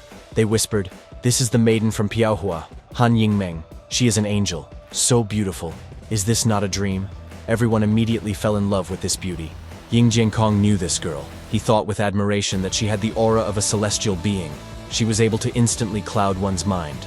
Inmun was pleased. According to the teacher's plan, they would disorient everyone and then take advantage when the relics were revealed. But suddenly Ding Yue shouted at the beauty from the Piahua sect to get away from him and stop making eyes at her. The young man told the stunned beauty not to even think about confusing him. In his heart there was only a battle sword. Seeing the surprised face of the beautiful Han Yingming, the guy explained that he couldn't put her in his heart as well. She had to accept it. Meanwhile, the vibration on Mount Baisheng stopped. Steam began to hiss from somewhere below, and everyone turned their gaze to the mountain. And in the cherry blossom grove, a scandal broke out. The offended Han Yingmeng yelled at the impudent young man that he was incredibly annoying her. Firstly, he scared the girl to death, and he even dares to be rude to her. How can he even talk to her so terribly? She, the incomparable beauty Han Yingmeng, had never met such rude people before. The young man should apologize right now. But Ding Yue calmly replied that he was not going to apologize. And in general, it was time for the girl to shut up. She was irritating him. The enraged beauty screamed that this guy was a real monster. He was the first one who hadn't fallen under her spell, and he was also being rude to her. The young man calmly told the beauty that she would not be able to seduce him and make him turn away from the path of the sword. It was useless. Han Yingmeng gritted her teeth and muttered. She wouldn't kill him today just because they had more important things to do. But next time he would be finished. Ying Jiankong, offended by the young man's remarks, flew over to continue the unpleasant conversation alone with the impudent man. He asked Dian Yue. Apparently this was his way of taking revenge for his expulsion from the Nine-Sword Mountain sect. But insulting him would not help him become stronger. The head of the swordsman sect asked Maiden Han not to be angry. He, Ying Jiankong, would drive away this impudent boy in her stead. The young man chuckled. So this is the path of Ying Jiankong's sword, running after every skirt and making eyes at every beauty. Ding Yue laughed, a renowned swordsman chasing after a woman he just met. Truly a true cultivator. Suddenly the youth became serious and said with disdain that Jiankong's cultivation was nothing but despicable trash. Han Yingmeng was angry. Why was this boy clinging to her? No, she took back her words. This young impudent one must die today. Ying Jiankong, hearing the young man's words, lost his composure and angrily shouted at Ding Yue to stop his madness. Grabbing his sword, the head of the sect hissed that without a drop of pity, he would now show the boy why he, an ignoramus, was expelled from the mountain. The swordsman demanded that the young man draw his sword and defend his honor. But Ding Yue stood calmly in front of Jiankong. The cultivators were surprised. Ying Jiankong was angry. Who would have thought that he would be angered by the words of a boy, especially in the presence of Maiden Han? But the audience was even more amazed by the young man's reaction. Ding Yue was not at all afraid of the threats. Moreover, he smiled calmly. Ying Jiankong frowned. This little trash was trying to embarrass him in front of everyone, but Yue wouldn't be able to do it. The head of the Nine-Sword Mountain sect angrily clenched his weapon in his hand. For some reason, this little guy made him very angry, driving him to the point of fury. The renowned swordsman grimaced and shouted contemptuously at the boy that he was about to receive a good lesson in politeness. Rushing to attack the young man, Jiankong shouted that now this impudent fellow would devour the earth and beg him for mercy. The spectators held their breath. Ding Yue didn't even draw his sword. He calmly dodged the fierce attack of the mountain's main swordsman. No matter how hard Jiankong tried, he couldn't even scratch the young man he so contemptuously called a weakling and a piece of trash. After retreating, Ying Jiankong told his opponent that even if he knew a couple of techniques, it still didn't mean he understood the way of the sword. Ding Yue's calm angered Jiankong even more than his harsh words, and he rushed at the youth with his sword again. Flying up to Ding Yue, the head of the Nine Swords Mountain asked the enemy if he was stupid enough to not even draw his sword. The young man casually replied to Ying Jiankong, who was jumping up and down in anger, that it wasn't worth it until he saw the point in taking up the sword. The sect leader frowned. The young man was acting more and more defiantly, and at the same time confidently. Jiankong advised Yue not to overestimate himself. Ying Jiankong exclaimed that it was time to end this fight. It was time to finally show who was the strongest swordsman here, his aura blazing. The sect's chief swordsman attacked the youth, sending a stream of furious energy towards him, and Jiankong's aura flashed across the clearing. But despite the danger, Ding Yue was completely calm. He had finally gotten to fight the one who had once taken his beloved away from him. A smile played on Ding Yue's face. There was no fear or excitement in him. He felt the fight with every cell of his strong body. Suddenly, the young man drew his sword with lightning speed. No one could even see it. The movement was so fast. With a swift strike, Ding Yue cut through the enemy's attacking energy, and Ying Jiankong's attack again did not harm him. Nothing was visible in the clearing due to the raging streams of energy from the battle cultivators. The spectators fell silent and waited for the outcome. Suddenly, Ying Jiankong felt that he was injured. It was unbelievable. A talentless youth who was expelled from the sect had injured him. The head of the Nine-Sword Mountain sect grabbed the blade that had injured him, a shadow on his face. He He hadn't experienced such shame for a long time. There was no malice or excitement on the face of Ding Yue, who had wounded him. The young man was surprisingly calm and restrained in his emotions. All the cultivators on the mountain gasped in amazement. This daring boy was able to defeat the best local swordsman. Kneeling down, the wounded Jiang Kun asked in confusion how this could have happened. He hadn't even had time to understand anything. Yue asked what was impossible, that he had to accept defeat with dignity. But Jiang Kun didn't believe it. He couldn't lose. Something was wrong here. The sect leader suggested that the young man had used some kind of artifact. Yue chuckled, so Jiang Kun couldn't accept defeat. Ying Jiankong frowned and demanded to fight again. He couldn't believe that this talentless boy was able to defeat him. But the same thing happened the second time. The renowned swordsman didn't even have time to blink before Yue's blade was near his neck. Jiankong was puzzled as to what had happened when this scum had managed to draw his sword. He hadn't noticed it at all. What was the matter? The head of the Nine Swords Mountain guessed that he had been inattentive and Yue had injured him. And now he had not been able to notice when he had drawn his sword.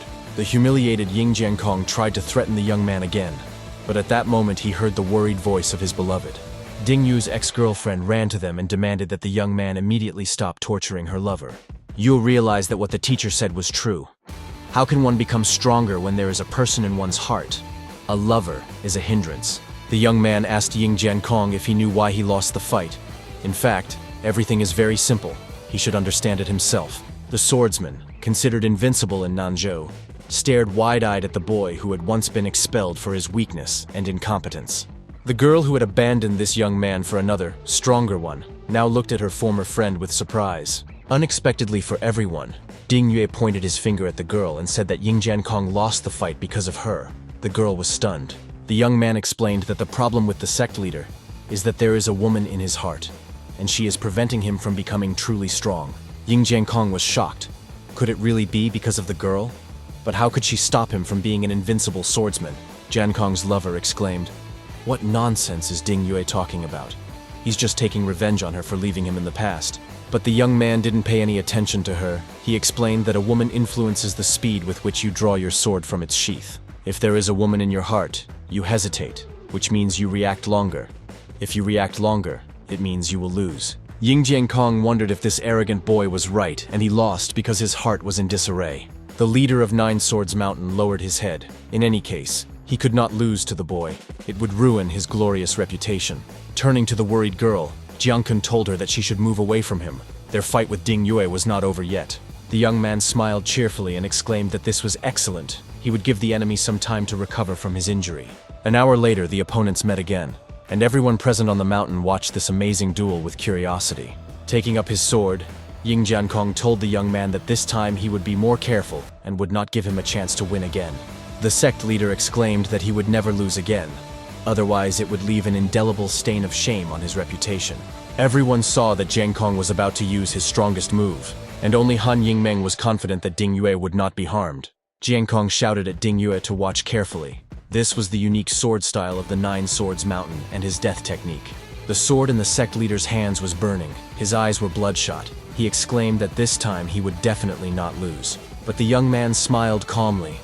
He was not at all afraid of the signature move of the Nine Swords sect, because he had a different technique. Ying Jiankong exclaimed, with a unique sword style. He activated the deadly technique of the renowned warrior sect.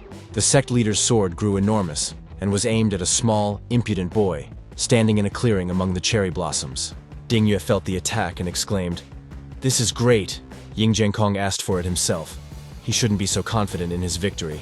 The leader of the Nine Swords Mountain pushed off the ground and launched a deadly attack on his young and wayward opponent.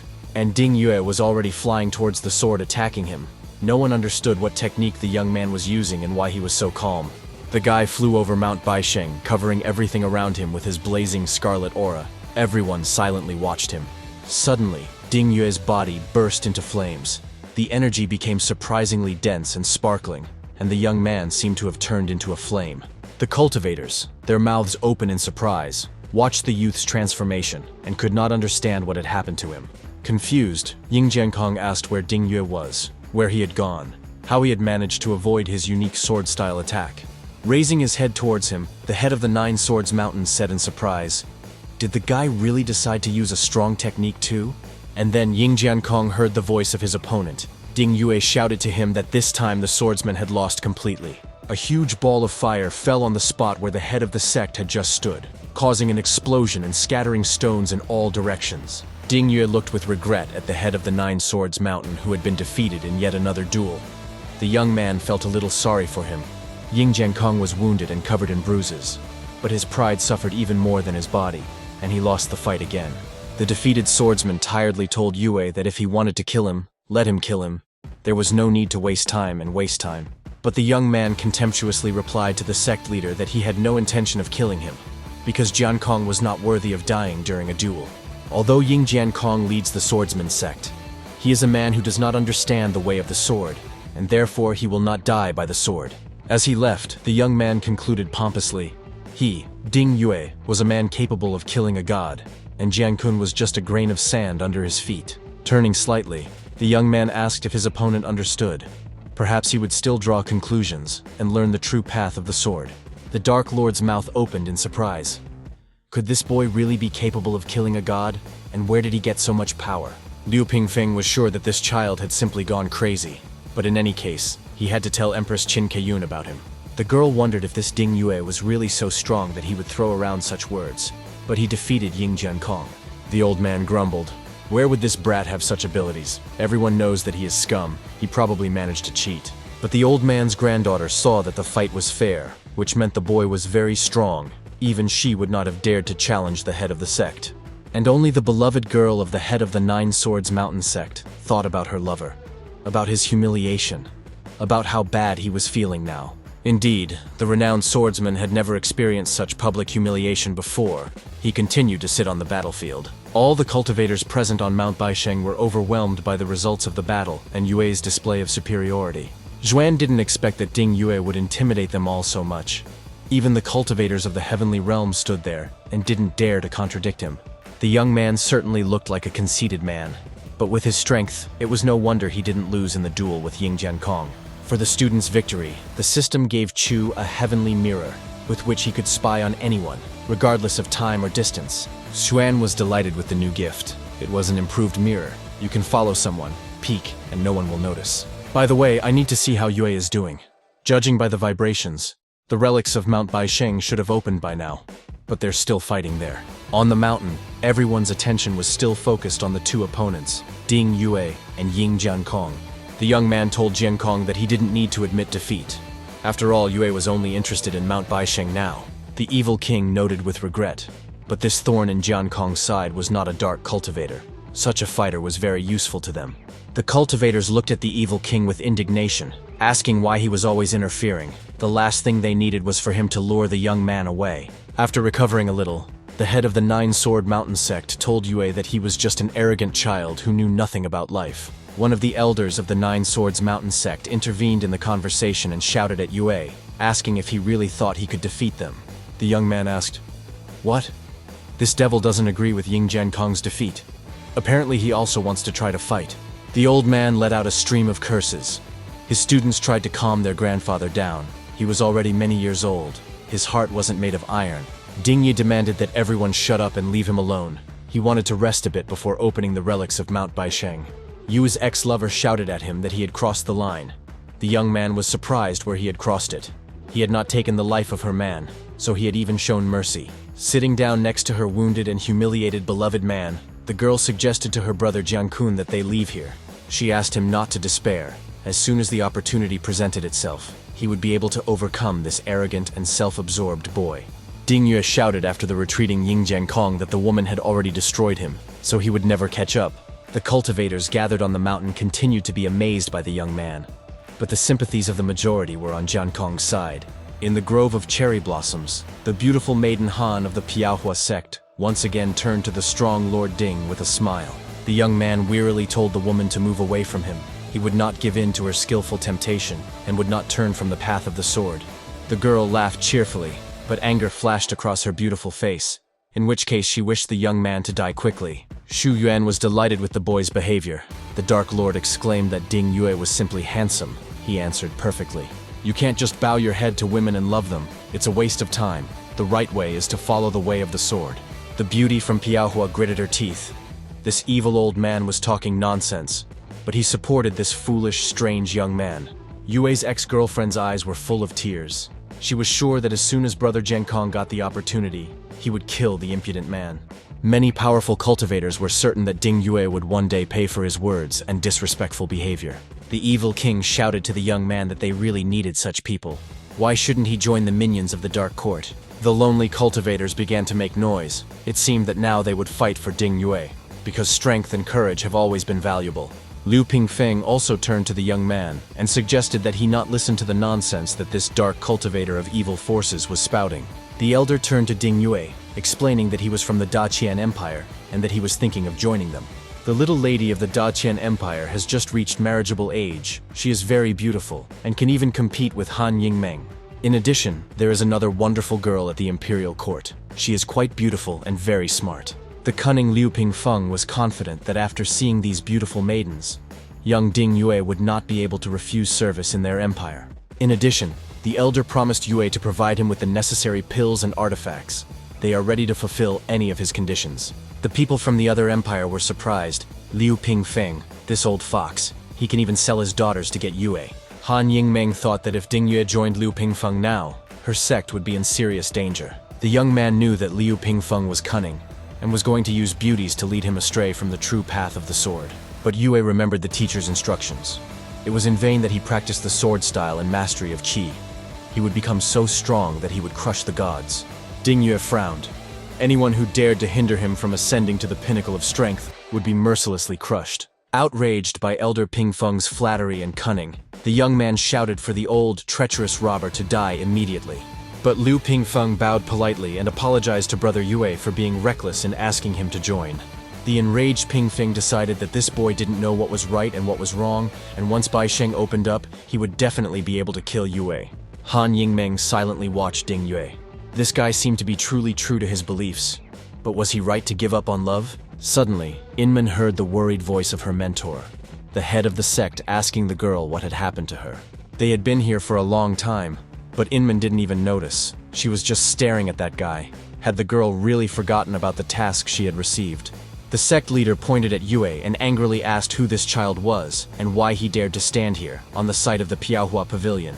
Maiden Han briefly told the teacher what had happened here, how this impudent youth had defeated Ying Jiankong. All the girls were shocked by what they heard, and the head of the sect ordered Inman to sacrifice her beauty for the sake of the teacher and the sect. The evil king exclaimed with laughter. It seems that the beauty of Piaohua no longer works.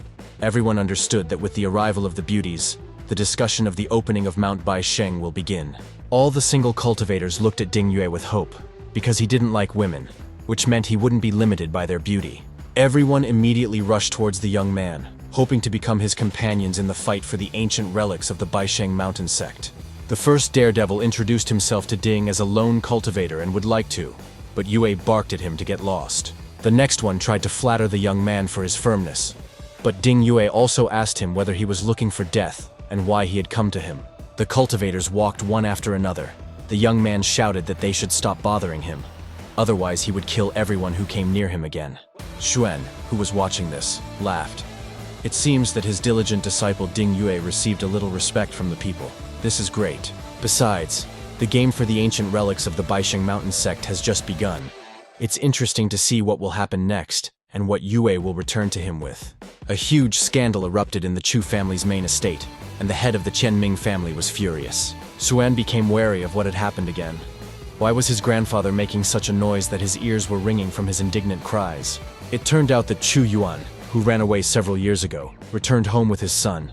Doesn't this sound like the plot of some drama? The enraged Qianming asked, so Yuan was brave, and as soon as the problems began, he immediately returned to his home. The guy noticed that his brother's strength was already at the first level of the Kingdom of Harmony. He was a great talent. It would probably come to him soon. And indeed, soon the third brother, together with his little son, stood at the gate of the small estate where Xuan lived. Chu Yun asked the 13th brother if he could ask him for something. He placed his hand on his little son's shoulder. Xuan sighed. What kind of person is this? He used to be so cheerful, and now he's so depressed, and just because of love, a woman is no friend to a cultivator. He smiled at his brother and asked what he wanted Xuan to do for him. He would definitely help, remembering his kindness. Wen said that this was his son, Chu Pingfan, and he wanted Xuan to help raise him so that the boy could live a simple life. The child, at his father's command, obediently greeted his 13th uncle. Xuan was surprised. The boy was so obedient. Strong, silent, and slow, with a stupid face, seemingly untalented. That is why he was called Ping Fan, simple and ordinary. Xu Yuan sighed heavily. His exhausted face was very sad. It was incredibly hard for him to part with his child. He told his younger brother that the boy's mother was from a famous family. They fell in love and she gave birth to a child, Chu Pingfan. But no matter how they hid, the girl's family eventually found them, and the head ordered that the runaway heiress be taken to her home. Yuan's wife's relatives wanted to kill him, but his beloved cried and begged her father so much that the boy was spared and released. The third brother's eyes flashed, and he said that he was going to go to Dongzhou and tell them that he, Chu Yuan, was not some weakling. Xuan told his brother not to worry about Pingfan. He would raise him with dignity. Yuan would not be ashamed of his boy. The boy decided to give his brother a save card. As long as he didn't encounter a heavenly realm cultivator, he would be safe. The boy asked his father if he was leaving him. Yuan told his son that he was going to look for his mother, and Pingfan should obey his uncle. The saddened child shook his head sullenly in agreement. It seemed there had not been much joy in his little life. Waving goodbye, Yuan told the 13th brother that he was leaving. Xuan wished the third to take care of himself. The saddened boy did not let go of the small dagger. He sighed heavily and looked after his father, who disappeared behind the gate. Yun approached her nephew and asked Pingfan if he missed his aunt. Tears streamed from the boy's eyes. He sobbed and replied yes. The girl sighed. How could the third brother do this? Xuan objected. Every person has his own path, and Yuan chose his, the little sister asked. But what about Pingfan's talents? It seems they are not very bright. Not at all like his gifted father. Xuan said that he would try to find the ingredients and prepare an elixir to increase strength, because talent is not everything. The boy asked his little nephew if Pingfan liked daggers. The boy nodded happily. Yes, he really liked them. Chu asked the boy with a smile why he liked them. Pingfan exclaimed because they were cool. He liked cool things. Xuan asked the child if he liked swords. Pingfan shook his head. No, he didn't like swords at all. Yun, seeing that her younger uncle and nephew had found common ground, informed her 13th brother that she was going to train. She also took useful things from a bad guy in the forest. He also had several rather valuable elixirs, and she brought them. The pleased little sister handed her beloved brother a bottle of the elixir of strength, saying that it was a gift for him, and that it would come in handy. Xuan smiled sweetly and answered Yun that he didn't need elixirs, he thought. What a clingy person she was. She should do something else. Approaching the gate, Yun shouted to the owner of the estate that she had definitely left now. Xuan grumbled after his sister to go already. Several days passed. The boy got used to the estate of the 13th uncle. Xuan watched the child closely. Pingfan was inquisitive, but Chu couldn't let him enter the mini-world yet. It was too dangerous, and he was still just a child. Xuan called out to Pingfan, who was playing in the courtyard, asking him to come to him, and the boy obediently approached the 13th uncle. The boy offered to show his nephew how to properly use a dagger. The child was delighted and thanked his uncle. Seeing the boy's talent, Xuan gave him a dagger created from the materials of the mini-world. It was already a real victorious weapon. After teaching his nephew a lesson in weapon handling, Xuan handed him a new dagger, saying that it was made especially for him. People may think that Pingfan is stupid and lacks ability, but who knows? He might even show himself to be an outstanding talent. Only if you have feelings can you comprehend the Tao. Chu Pingfan loves knives, which means he can master them perfectly. Although the boy is currently going through a difficult time, he still tries his best to prove that he is worthy of his parents. Chu decided that the scripture about the heavenly sword would be perfect for him. There are no specific steps in this method. Everything depends on the student. Pingfan's results will be no worse than those of Ding Yue or Wang Luo. The boy is only 6 if he starts training now. Then under Xuan's guidance, breaking into the Emperor's realm before he's 20 won't be a problem. A 20-year-old Emperor realm cultivator is extremely rare. If Pingfan becomes that strong with Xuan's help, a reward from the system is guaranteed. Calling his nephew, Xuan told Pingfan that he had brought him a manual for mastering the dagger, and the child thanked his uncle. After looking at the book, Pingfan said that he really liked these techniques and would work very hard to master them. Xuan warned his nephew that in addition to training, he must also rest and study the Tao, and not overdo it or go to extremes. The boy replied that he understood everything. He would definitely train well and have a good time. Xuan smiled. Then from that day on, he would teach him. Education is the first stage in leadership, as well as in the comprehension of the Tao. After its completion, the student becomes an order of magnitude stronger. Xuan asked Pingfan which level he would ascend to after the first stage, the realm of harmony, or even the realm of truth. The uncle told his nephew to harden his body, opening a portal to a mini-world. He pulled out the necessary healing herb from there. Handing the plant to the boy, Xuan ordered Wang Lo to make special medicine for Pingfan to strengthen his body. By taking them, the boy will strengthen his body, Xuan added with a smile that even the emperor's son does not have such resources. Wang Lo was surprised. Couldn't a teacher directly improve a child's body? Xian'er shrugged. She didn't understand it either. The alchemist said that he would make pills for Pingfan. When he saw the boy, he remembered the Wang family and their attitude towards him. Several days passed. The boy trained diligently under the guidance of his 13th uncle in a small estate.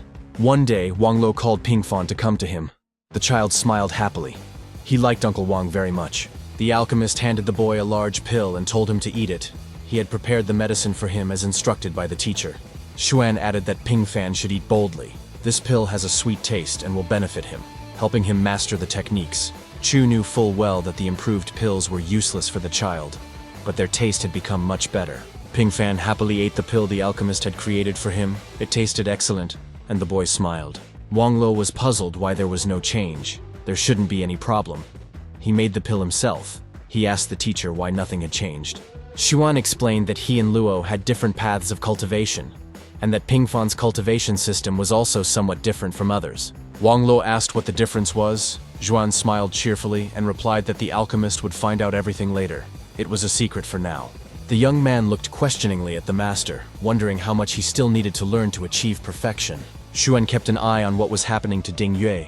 It was clear that in another 3 or 4 days, Mount Baisheng would open. It wasn't without reason that these old men decided to kill Ding Yue later. However, for him it's not a problem. With his strength, he can stand up for himself. Suddenly, the entire courtyard was illuminated with golden light. Xuan turned to the Buddhist pagoda. The light came from it. She finished the work. This meant that the demon's purification was complete. Now Motuo had become enlightened, and Xuan would be able to ask him about the war.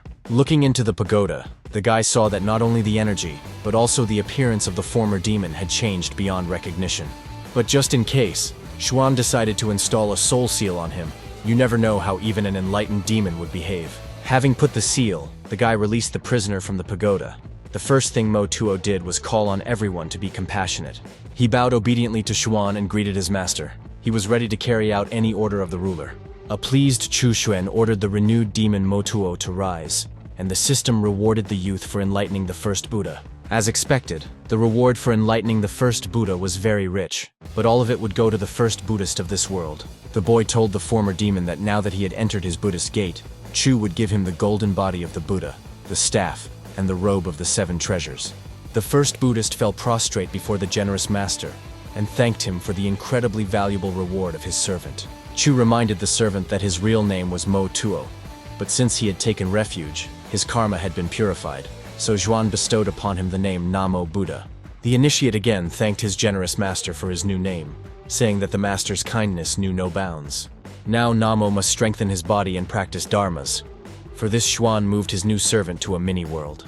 Wang Lo, who was training in the mini-world, felt a flash of extremely strong golden energy near him. Looking closely, the alchemist saw a strange but strong man in unusual clothes. He was calm and friendly. Lo was surprised who it was. Unusual clothes, a magic staff in his hands. Most likely all these were magical artifacts. Namo Buddha respectfully greeted the unfamiliar youth and said Amitabha, which means boundless light and wisdom. After greeting Wang Lo, Namo Buddha flew away to practice and strengthen his body as instructed by his master. The young man asked the teacher who it was. He was from the heavenly kingdom. His power was strange but powerful. Wang Luo had never seen such a thing before. Xuan explained to the student that this was Namo Buddha. He was a high-ranking Buddhist. He had recently become the first Buddhist in this world. The young man asked, then this man was Shixiong, the senior disciple of the Lord and great master Chu Xuan and their comrade. Xuan smiled and answered the young man. Yes and no. They both study under him, but their paths are very different from each other. Once Namo has strengthened his body, he will need to be asked first about the Nanzhou demon invasion, and then about the great battle of ancient times. The guy was very pleased with the result. He received 100 years of cultivation as a reward, and reached the 8th level of the Honorable Realm. By the way, Mount Baisheng is about to open. We need to see what's going on there. Xuan looked into his new mirror. And indeed, the skies above the mountain lit up, and the ancient seal that had been closing the secret entrance to the sect began to open. Ding Yue, like all the other cultivators, stood on the mountain and calmly waited for the passage to the ancient powerful sect to open. And finally, the passage opened completely, and the gates of the sect destroyed in ancient times appeared among the clouds. One of the elders of Nine Swords Mountain exclaimed that the passage had opened, and they could go and explore the relics of Baisheng Mountain. Everyone, as if on command, jumped up from their seats and flew towards the narrow passage, hurrying to find the precious relics of the ancient cultivators. The first to rush into the sect were the cultivators of the Nine Swords Mountain, planning to try to kill the impudent Ding Yue in the confusion. The followers of the evil king's dark court did not lag behind the swordsmen. A group of villains immediately slipped into the open passage. Following them quickly but elegantly were the beauties from the Piaohua Pavilion. But because of Ding Yue, the beauties' plans were thwarted. Han Yingmei fell a little behind her master and her friends, and, as if by accident, flew up to the impudent young man who had angered everyone. She warned him to be careful. The Nine Sword Mountain and other sects were going to kill him, although she didn't understand why she was warning this idiot. The young man's cheeks flushed, wondering if this woman had good intentions, or if she wanted to lull his vigilance with a good attitude and get closer to him. Ding Yue shook his head. He would not deviate from his path. The young man grinned. Well, let them try to kill him. It's not easy. He flew into the passage last, so as not to push with elbows. The young man was confident in his strength. He would definitely obtain the mountain's relics. Having flown into the sect's territory, the young man found himself in front of a giant stone statue. Ding Yue looked at it with curiosity. He read the inscription. It was a statue of the founder of the Mount Baisheng sect. Although it was partially destroyed, it was still majestic.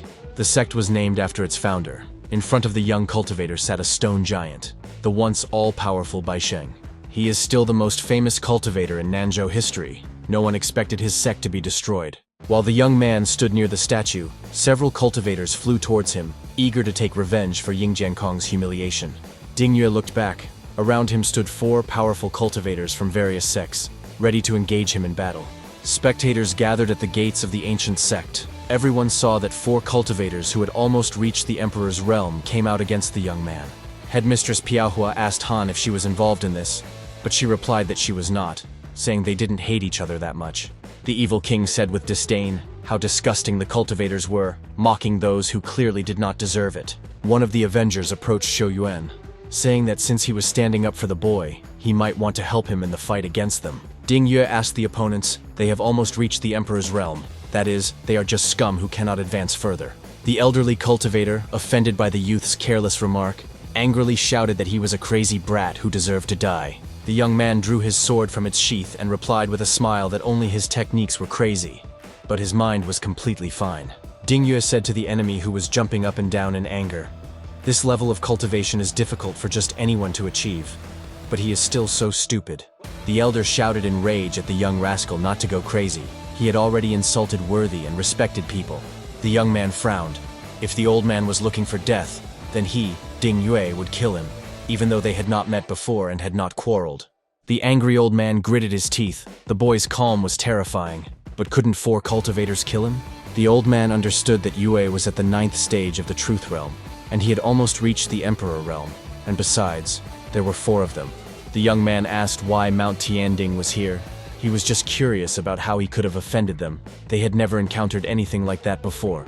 One of the elders surrounding Ding Yue explained that Ying Jiankong was this old man's son-in-law and had come to avenge his relative. The guy laughed.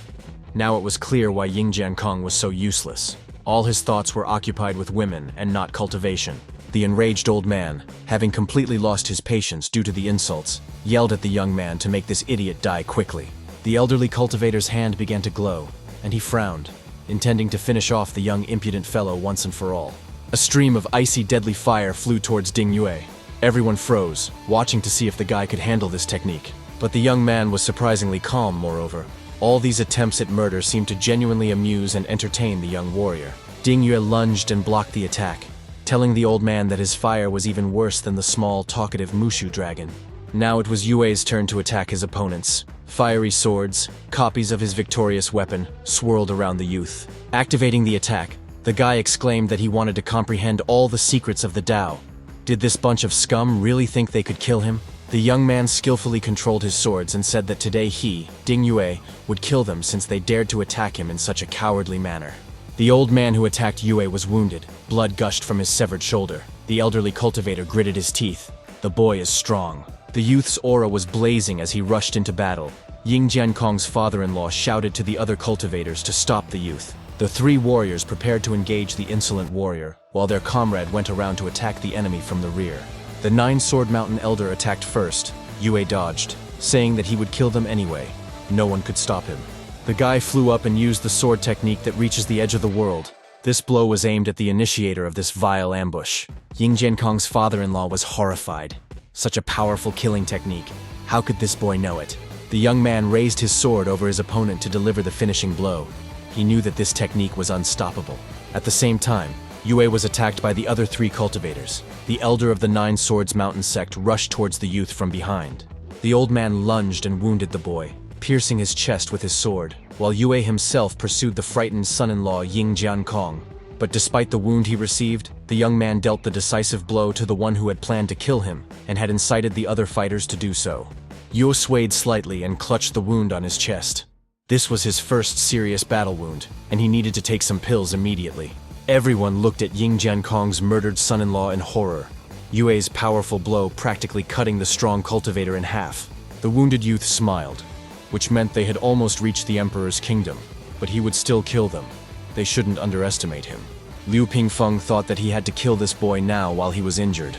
Otherwise he would cause serious trouble for everyone. Ding Yue suddenly became serious and asked the old men, so which of them was next going to die by his invincible sword? The Nine-Sword Mountain Sect elder told the other two to try to restrain this overly nimble young man. Pingfeng and his companion began to advance on the youth, while the elder of Nine Swords Mountain prepared to attack the enemy. The old men smiled. Stopping Yue was not a difficult task. Even one person who had almost reached the emperor's realm was stronger than Ying Jiankong. In response, the young man burst out laughing. How self-confident these old men were, and valuable healing pills flashed in Yue's hands. The boy threw them into his mouth and swallowed them immediately to heal the wound he received in battle and replenish his fighting energy. The opponents were shocked. Everything was very bad. This bastard turns out to have the Emperor's Kingdom pills. But where did he get them from? The old man exclaimed. Even in the Daqian Empire there are not many imperial pills. It is very difficult to create them. But Ding Yue easily swallowed two. Yue replied, "The old man is exaggerating. This is not an imperial pill. It doesn't even have value. His shidi made it for him." The old cultivator was stunned. This is an imperial pill of average quality, but even so, it is very rare. Yu chuckled. They really are trash. Such a small thing can make such a fuss. But where is the old man from the Nine Swords Mountain? Pingfeng thought. Ding Yue ate the pill. His injuries healed. There was no need to interfere with this, since the pill was made by his shidi. Then, how strong was their teacher? But the Nine Sword Mountain Sect elder was confident that all they could do was kill Ding Yue. If he was so strong now, what would happen next? Suddenly, everyone heard a loud, ringing laugh, and the Piaohua beauties took advantage of the noise to explore the treasures of Mount Baisheng. Han Yingmi told her friends to hurry up and explore everything here while the men watched the battle closely. Ding Yue smiled. What nimble girls, taking advantage of the situation. But how could he let them take all the treasures of the mountain? The young man immediately took off and headed towards the ruins, shouting to his opponents that he had no time to play with these old dogs. The elders opened their mouths in surprise. This boy ran away. It's too bad. When else will there be an opportunity to kill such a strong, insolent man? At this time, in the ruins of Baisheng, the evil king killed one of his high-class imperial soldiers, who was accompanying the emperor. Shou Wen snatched his sword and laughed loudly. Xuan, who was watching him, was puzzled as to what was happening to the Dark Lord. The soul seal shouldn't affect intelligence, but it seems like Shou Yuan is a little out of his mind. Could dark cultivation really cause this? Based on the information received, Mount Baisheng is good for body training, and there should be many different treasures there. Even if something was destroyed, weapons or something suitable for their creation and improvement, elixirs, pills, and much more. Meanwhile, Ding Yue found a field of medicinal herbs, covered by a protective magical dome from the greedy eyes of people. The young man's sword destroyed the magical protection, and Yue saw many valuable plants needed for potions and pills. The guy decided to take some supplies for his Shidiwang Luo. Let him do alchemy. Yue knew his friend would be happy with such a gift. The young man stood in the middle of the field, sorting through his supplies, choosing what he wanted to take with him as trophies from Mount Baisheng. And then the bushes rustled. A girl was running towards him. Yue clenched his teeth. He recognized Han Yingmei. the famous beauty of the Piaohua Pavilion. Ding Yue waved his sword and declared that this was his field, and if Yingmei dared to approach, he shouldn't accuse him of being rude later. The girl objected that this wasn't Yue's house, and that whoever saw what would take it, and that the territory of this sect didn't belong to anyone now. Instead of answering, the guy ordered his sword to split. He was ready to strike the uninvited guest with his sharp sword. At that very moment, numerous copies of the Ding Yue sword flashed in the air, ready to strike the beauty from the powerful sect. The young man threateningly extended his sword forward. The copies were ready to pierce Han if she moved forward. The girl took a step back. The Piaohua Pavilion maiden frowned and tried to neutralize Ding Yue's attack. A rose flew towards his weapon, but it was not possible to destroy the copies of the young man's sword. Piaohua's combat flowers bounced off the blade without causing him any harm. Han Yingmei was shocked. She was unable to break the young man's sword. Here it is, Ding Yue's strength. It turns out she cannot defeat him. The guy warned the beauty that if she continued her tricks, he would be forced to kill her. So it was better for her to leave. Han told Yue that she just wanted a flower that would give her eternal beauty. Did he really not find her attractive at all? A magic flower appeared in the young man's hand, he asked Inmi. Apparently she was looking for this flower. Many women are ready to give their souls for it. Han Yingmei handed Yue a pill, offering it for exchange. This pill is considered very rare. It can increase strength. The young man grinned and asked if she really thought he needed it. He showed the girl his pills, saying that she could throw away hers. Inmi was shocked. There were imperial pills of average quality shimmering on Yue's hand, several of them at once. It was such a rarity. She sighed sadly. This guy has everything.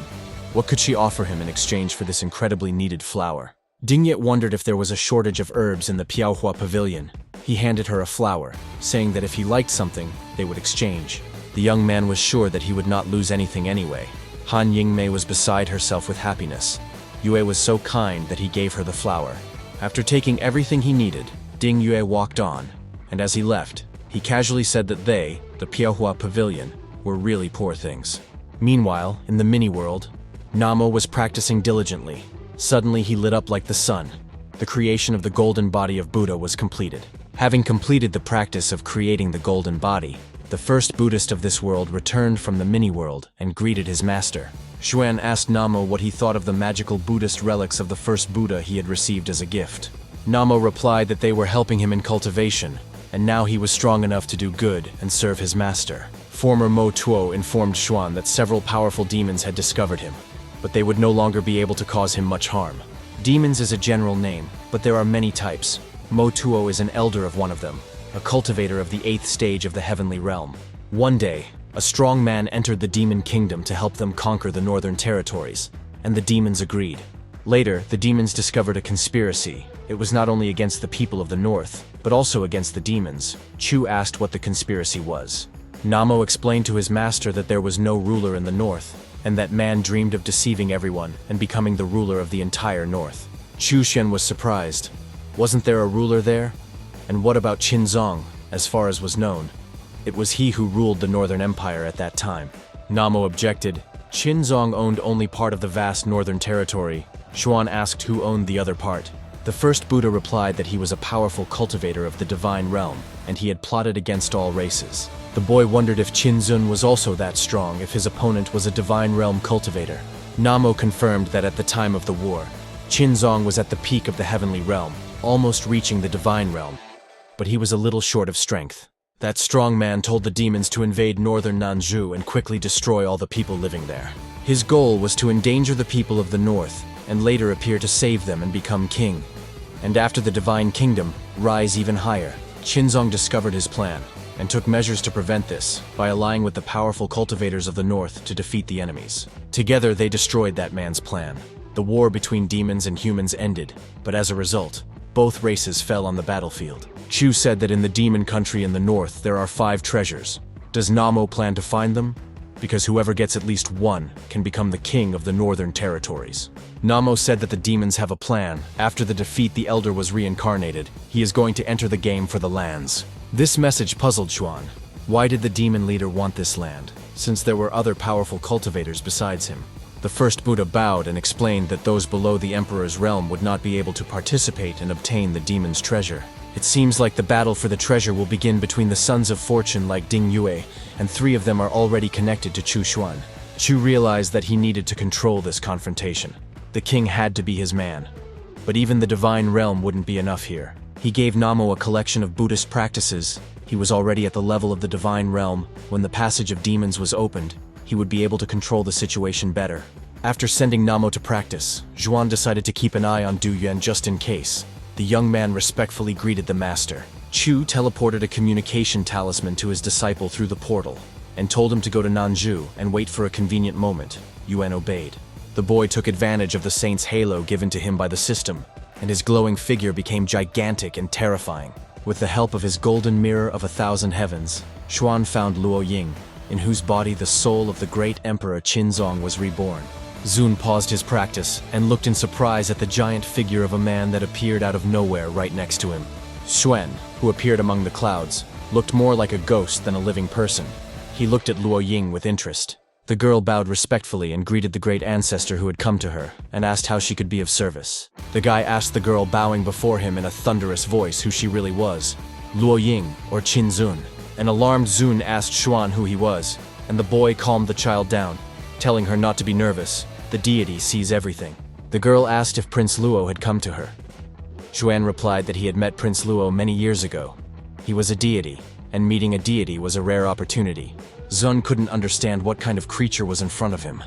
Maybe he thinks that he is a child from his family. He asked again who was in front of him. Zhuan replied that he was a deity and had many names, and Qinzong, despite his wisdom, was unable to comprehend him. Zun opened his mouth in surprise, which meant this creature knew about his reincarnation. But why did he come? Was he a friend or an enemy of the emperor? Proudly puffing out his chest, Zhuan loudly declared that he was immortal, eternal, incomparable, the supreme first Taoist in the world. The reborn emperor Qinzong fell to his knees and greeted the one and only elder. Chu said that the deity had just awakened from sleep, and since Zun welcomed him, he accepted him as his named disciple. Zun was stunned. His talent was enormous. The blood of a king flowed through him, and this creature accepted him only as a named disciple. Xuan noticed that he felt offended by the reborn great emperor, who hastened to assure him that this was not the case. Touching his forehead to the stone, Qinzong exclaimed that he humbly and obediently greeted his great immortal teacher. Xuan asked if his student had any requests. Zun replied that he lacked spiritual and physical practices. The guy asked if there was really anything else, for example for his upcoming fight with demons and people for the northern lands. Qinzong was stunned.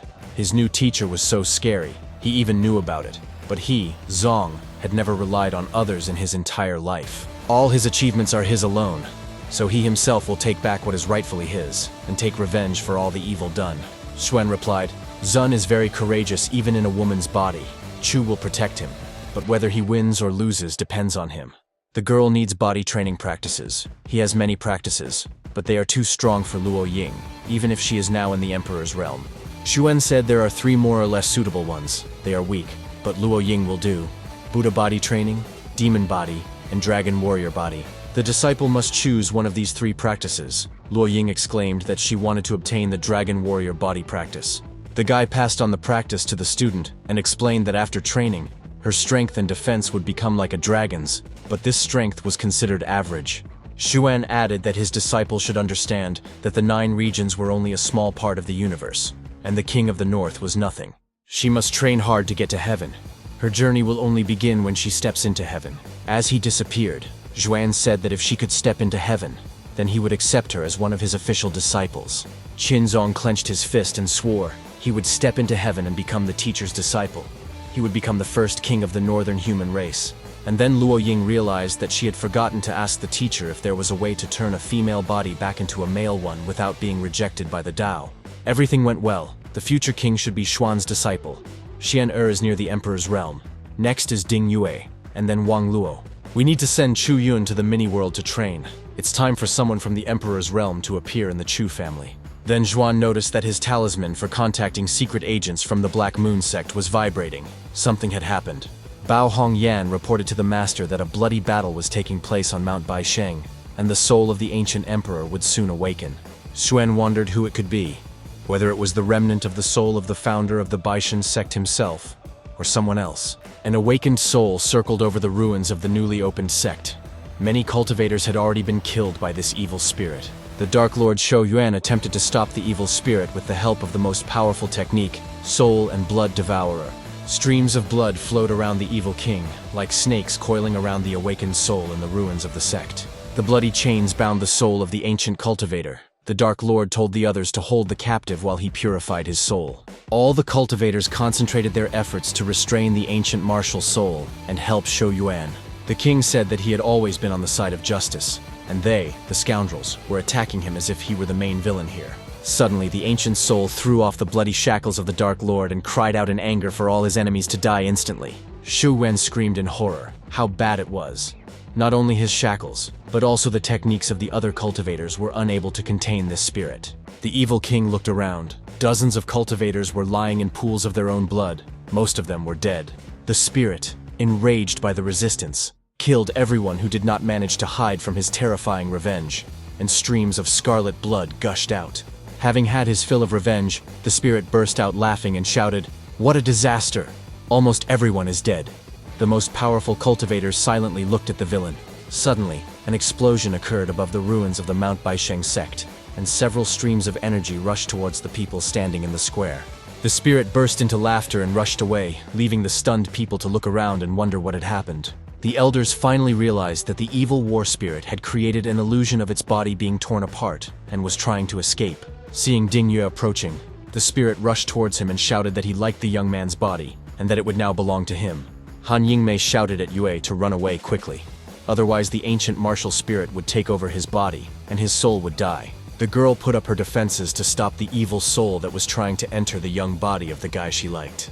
Ding Yue gritted his teeth and said to the woman not to interfere in something that was none of her business. He didn't need her help to deal with the spirit. To the surprise of everyone present, the guy calmly allowed the spirit to enter his body. Han froze in fear not far from Yue. The girl cried out in horror, "This is the end. Now the spirit will get the strong body of the young man and kill the remaining surviving cultivators." But Ding Yue didn't pay attention to anyone.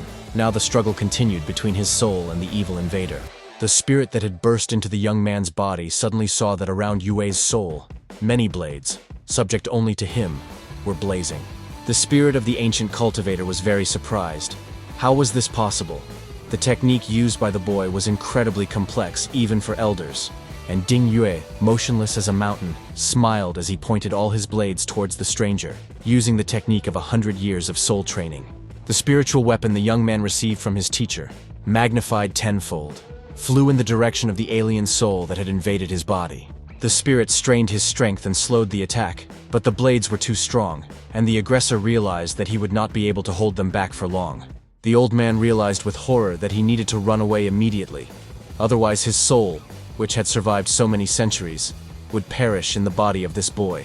The evil spirit quickly left Ding Yue's body, trying to fly away from this dangerous youth as quickly as possible. The young man smiled and took out his sword. He asked the spirit if he really wanted to escape from him, and he was sure that he could do it. The spiritual blades continued to pursue the soul of the ancient cultivator beyond the youth's body, surrounding him from all sides. The old men were shocked. What kind of technique could be so powerful? Yue was only at the 9th stage of the true realm, but it could crush the soul of the emperor's realm. Ding Yue launched a powerful blow with a spiritual weapon that could destroy even a very strong soul, and a scarlet aura strike flashed. The warlike spirit froze and began to quietly disintegrate into two halves, which in turn began to collapse. There was a powerful explosion, and the young man kept a weapon close to the spirit just in case it was another trick. After confirming that the hostile spirit had been destroyed, Ding Yue once again summoned his soul weapon, the blades turning into streams of aura. The youth's energy was blazing. He was restoring and calming his soul. All the surviving cultivators looked at him, frozen. This guy had mastered the secret technique of 100-year soul training to perfection, and could control not only ordinary weapons. Ding Yue turned to the quiet old men and asked if they still wanted to get hit. If so, they could come forward. The Nine-Sword Mountain Sect elder realized that they seemed to have a problem. Yue's strength had not only recovered, but had become even stronger. The old men looked around, seeking allies in a new attempt to kill the boy before he became all-powerful. The Dark Lord shook his head and said that he would not help them crush the boy with numbers. It was disgusting. The young man looked at the silent elders and said that if that was all, then he would go and continue exploring the ruins of Mount Baisheng. The elders exchanged glances. They no longer dared to attack this overly daring but clearly strong boy. Zhuan watched the student. His will grew stronger. He had almost reached the threshold of the true kingdom and would soon enter the realm of the emperor. And then Xuan noticed that someone was flying towards Yue. The guy was surprised. Could there really still be people on Mount Baisheng? How was this possible? An unknown person appeared from nowhere and dealt a powerful blow to the Dark Lord, knocking Shou Yuan aside. The wounded evil king exclaimed in surprise, "Are there really still people here?" This Baisheng mountain is full of the most unpleasant surprises. Everyone looked in surprise at the newcomer who flew over the ruins of the mysterious ancient sect of Mount Baisheng. The evil king carefully landed near his retinue, who were ready to fight with anyone to save their ruler. A young man sat down on the stone slabs of the sect's square and calmly walked forward, examining everyone present. Seeing one of the cultivators breaking open the stones of the square with a huge spear, the young man threateningly clenched his fist. A deafening explosion occurred where the warrior with the spear had just stood, and the newcomer struck him with a powerful aura. Everyone prepared for a fight, but a young man appeared out of nowhere and shouted commandingly for them to lower their weapons. A girl approached the young man and said respectfully, "His Majesty has given an order. The young master should hurry." He asked if it was something serious. The girl confirmed it and asked Mr. Bai to forgive her for causing him trouble. The young master glanced casually at the assembled cultivators, muttering contemptuously, "These bugs are bothering me." Suddenly Mr. Bai frowned. He felt that someone else had arrived. A rather strong young man came out into the square. He looked around as if he owned the place, took a few steps forward, and his aura didn't deceive him. Another person had appeared here. Looking up, Bai saw a young man with a sword entering the gate. It was Ding Yue, who had been researching the relics of Mount Baisheng. Bai realized that the young man was in the sect's courtyard, and anger flared within him. How dare he enter the courtyard? Young Master Bai frowned and shouted menacingly at the calm Yue to stop immediately. Burning with anger, he instantly moved to where Ding Yue had appeared in the square, standing right in front of the surprised youth. Yue calmly asked the stranger what was the matter, what he wanted from him. It seemed like they had never met before, or he also wanted to kill him. Lord Bai commanded the young man to hand over the treasure of his Mount Baisheng sect, otherwise he would die. Ding Yue chuckled contemptuously and suggested that the young man try to take from him what rightfully belonged to Yue. The young master of Mount Baisheng sect frowned without further warning and immediately attacked the youth. Ding Yue didn't expect such a swift attack, and this young Master Bai was surprisingly a strong cultivator. The young man thought, "What an arrogant bastard, he really attacked. Where did he come from? It seems he wasn't there when the mountain was opened."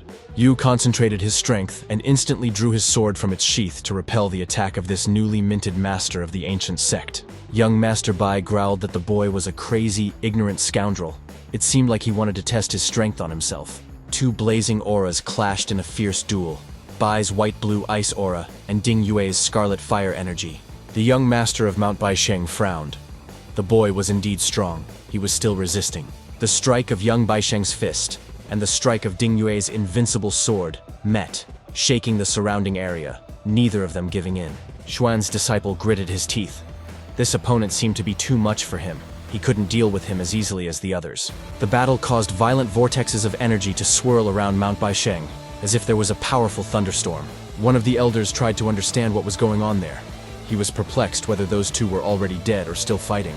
Liu Pingfeng thought with horror. Judging by this fight, the boy had not fought at full strength before. It was good that he retreated in time. The elder of the Nine Sword sect watched the duel in surprise. He couldn't believe that the young man had such a powerful blow. One of the Qin elders watched the fight with a smile and thought with admiration that there were still such strong people here. The Dark Sovereign, shielding himself from the energy flow, thought that this time the impudent brother Ding Yue seemed to be truly in trouble.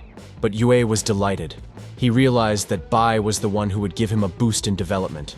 A fight with him would help the young man make a breakthrough on the path of the sword. He decided to provoke his opponent to use all his power. He shouted to Baiyu that his blows were like slapping a virgin. The young master of Mount Baisheng sect burst out laughing in response and shouted that he had just started. Let's see what Yue would say next. Lightning energy danced around the young Baisheng with renewed vigor. He gritted his teeth and prepared for another powerful attack. Seeing the opponent's reaction, the young man thought, great. Every blow from Bai will make Yue stronger and stronger, moving forward. The impatient young Baisheng rushed to attack his young and daring opponent, seeking to destroy the impudent man. And so they met again in a duel. Blow after blow rained down. The fists of young Baisheng flashed and the sword of young Ding Yue sparkled. A decisive blow. Baisheng's fist and Ding's sword. Two auras, two energies, one power against the other. Everyone froze in anticipation. Yue gritted his teeth and frowned. His opponent was indeed incredibly strong. Anger and a sense of righteousness gave Bai even more strength. The youth felt his blade tremble as the pressure from the young master of Mount Baisheng grew stronger. After hitting the guy, Bai shouted at him to die because he was a cancer on the cultivation system and a disgrace to all swordsmen. Ding Yue, having received a powerful blow, flew to the side, no longer able to resist the enraged young Baisheng. Young Bai's blow was so powerful that he tore a huge trench through the lands of the Baisheng mountain sect. Ding Yue fell among the cracked earth. Everyone was absolutely sure that the impudent and sharp-tongued young man was dead. The young man lay on the ground in a thick curtain of dust, still clutching his sword in his hand. No one knew whether he had survived or not, but young Baisheng casually told his opponent not to pretend to be dead. This attack wouldn't even kill a fly. In response, Ding Yue mockingly replied that he just wanted to take a little rest. What was so special about it? Can't he even rest for a couple of minutes? After all, he's been on his feet since the morning, and this fight is far from his first. The young man vigorously kicked his legs to get up. He was indeed alive and not even injured by the blow he had received. Yue jumped to his feet, exclaiming that he had rested and was ready to resume the fight with the young master of Mount Baisheng. Shaking his head, the young man said that it would be a good idea to warm up and stretch first, as his neck was a bit stiff from all the rest. Young Baisheng asked the boy if he had finished warming up. Yue replied with a smile. Basically, yes, they could continue playing. Bai chuckled. It is true what they say. You can't take away the courage of fools. They cannot understand who they are fighting against. Yue's sword blazed as he responded to the arrogant Baisheng. Let's see what kind of fool he would be when he saw Ding's sharp stick. Bai looked questioningly at his opponent's powerful weapon.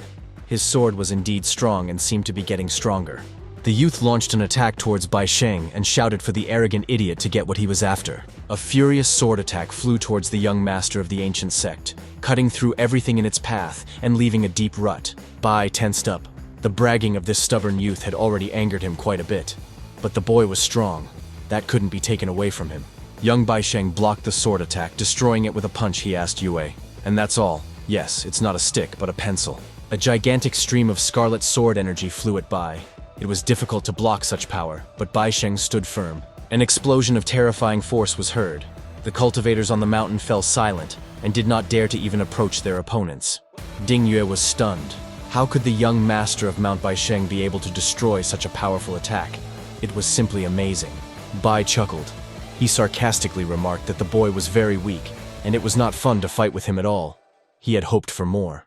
The young man, offended by the caustic arrogance of the owner of this mountain, boldly replied that he too expected greater strength from the heir of the sect.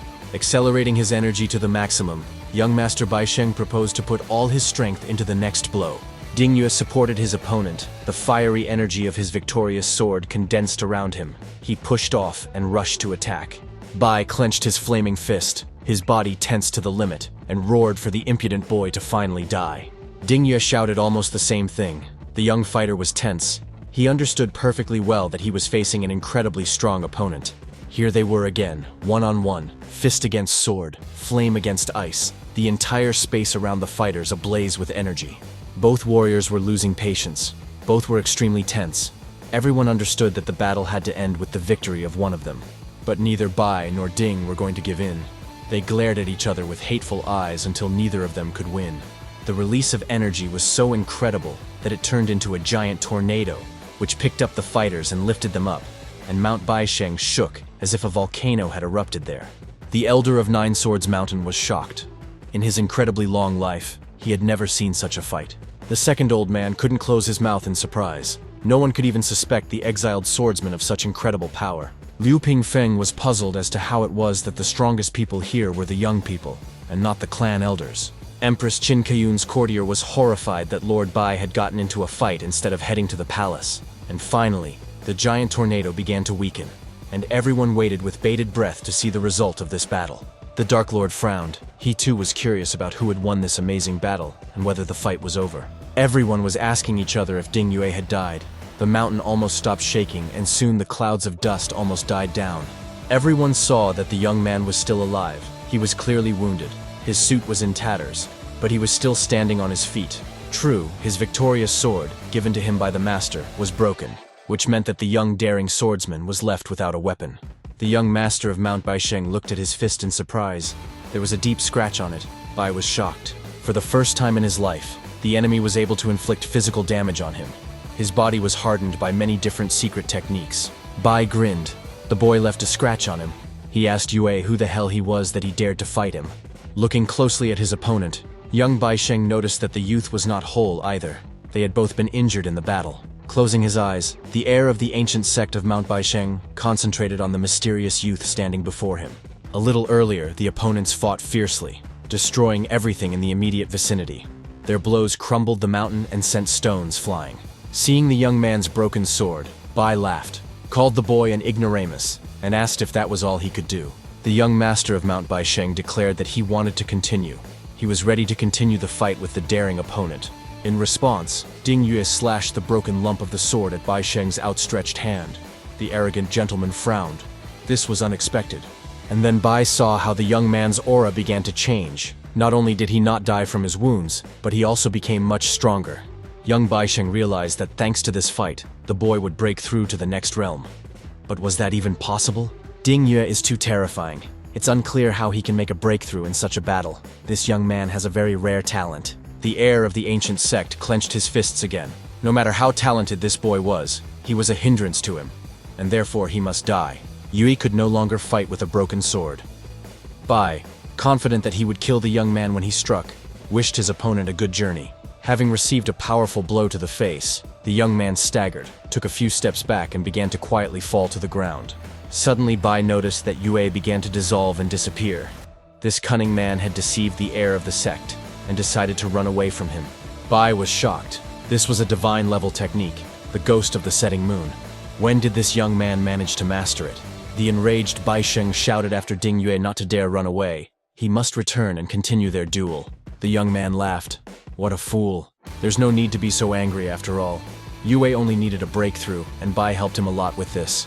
Ding Yue really wanted to fight Bai again, but he was really strong, perhaps the strongest person in Nanzhou after his master. Thanks to the strike from the young master of Mount Baisheng, Yue was able to initiate a breakthrough. Bai brought the situation to the brink of life and death. Yu understood why the teacher sent him here.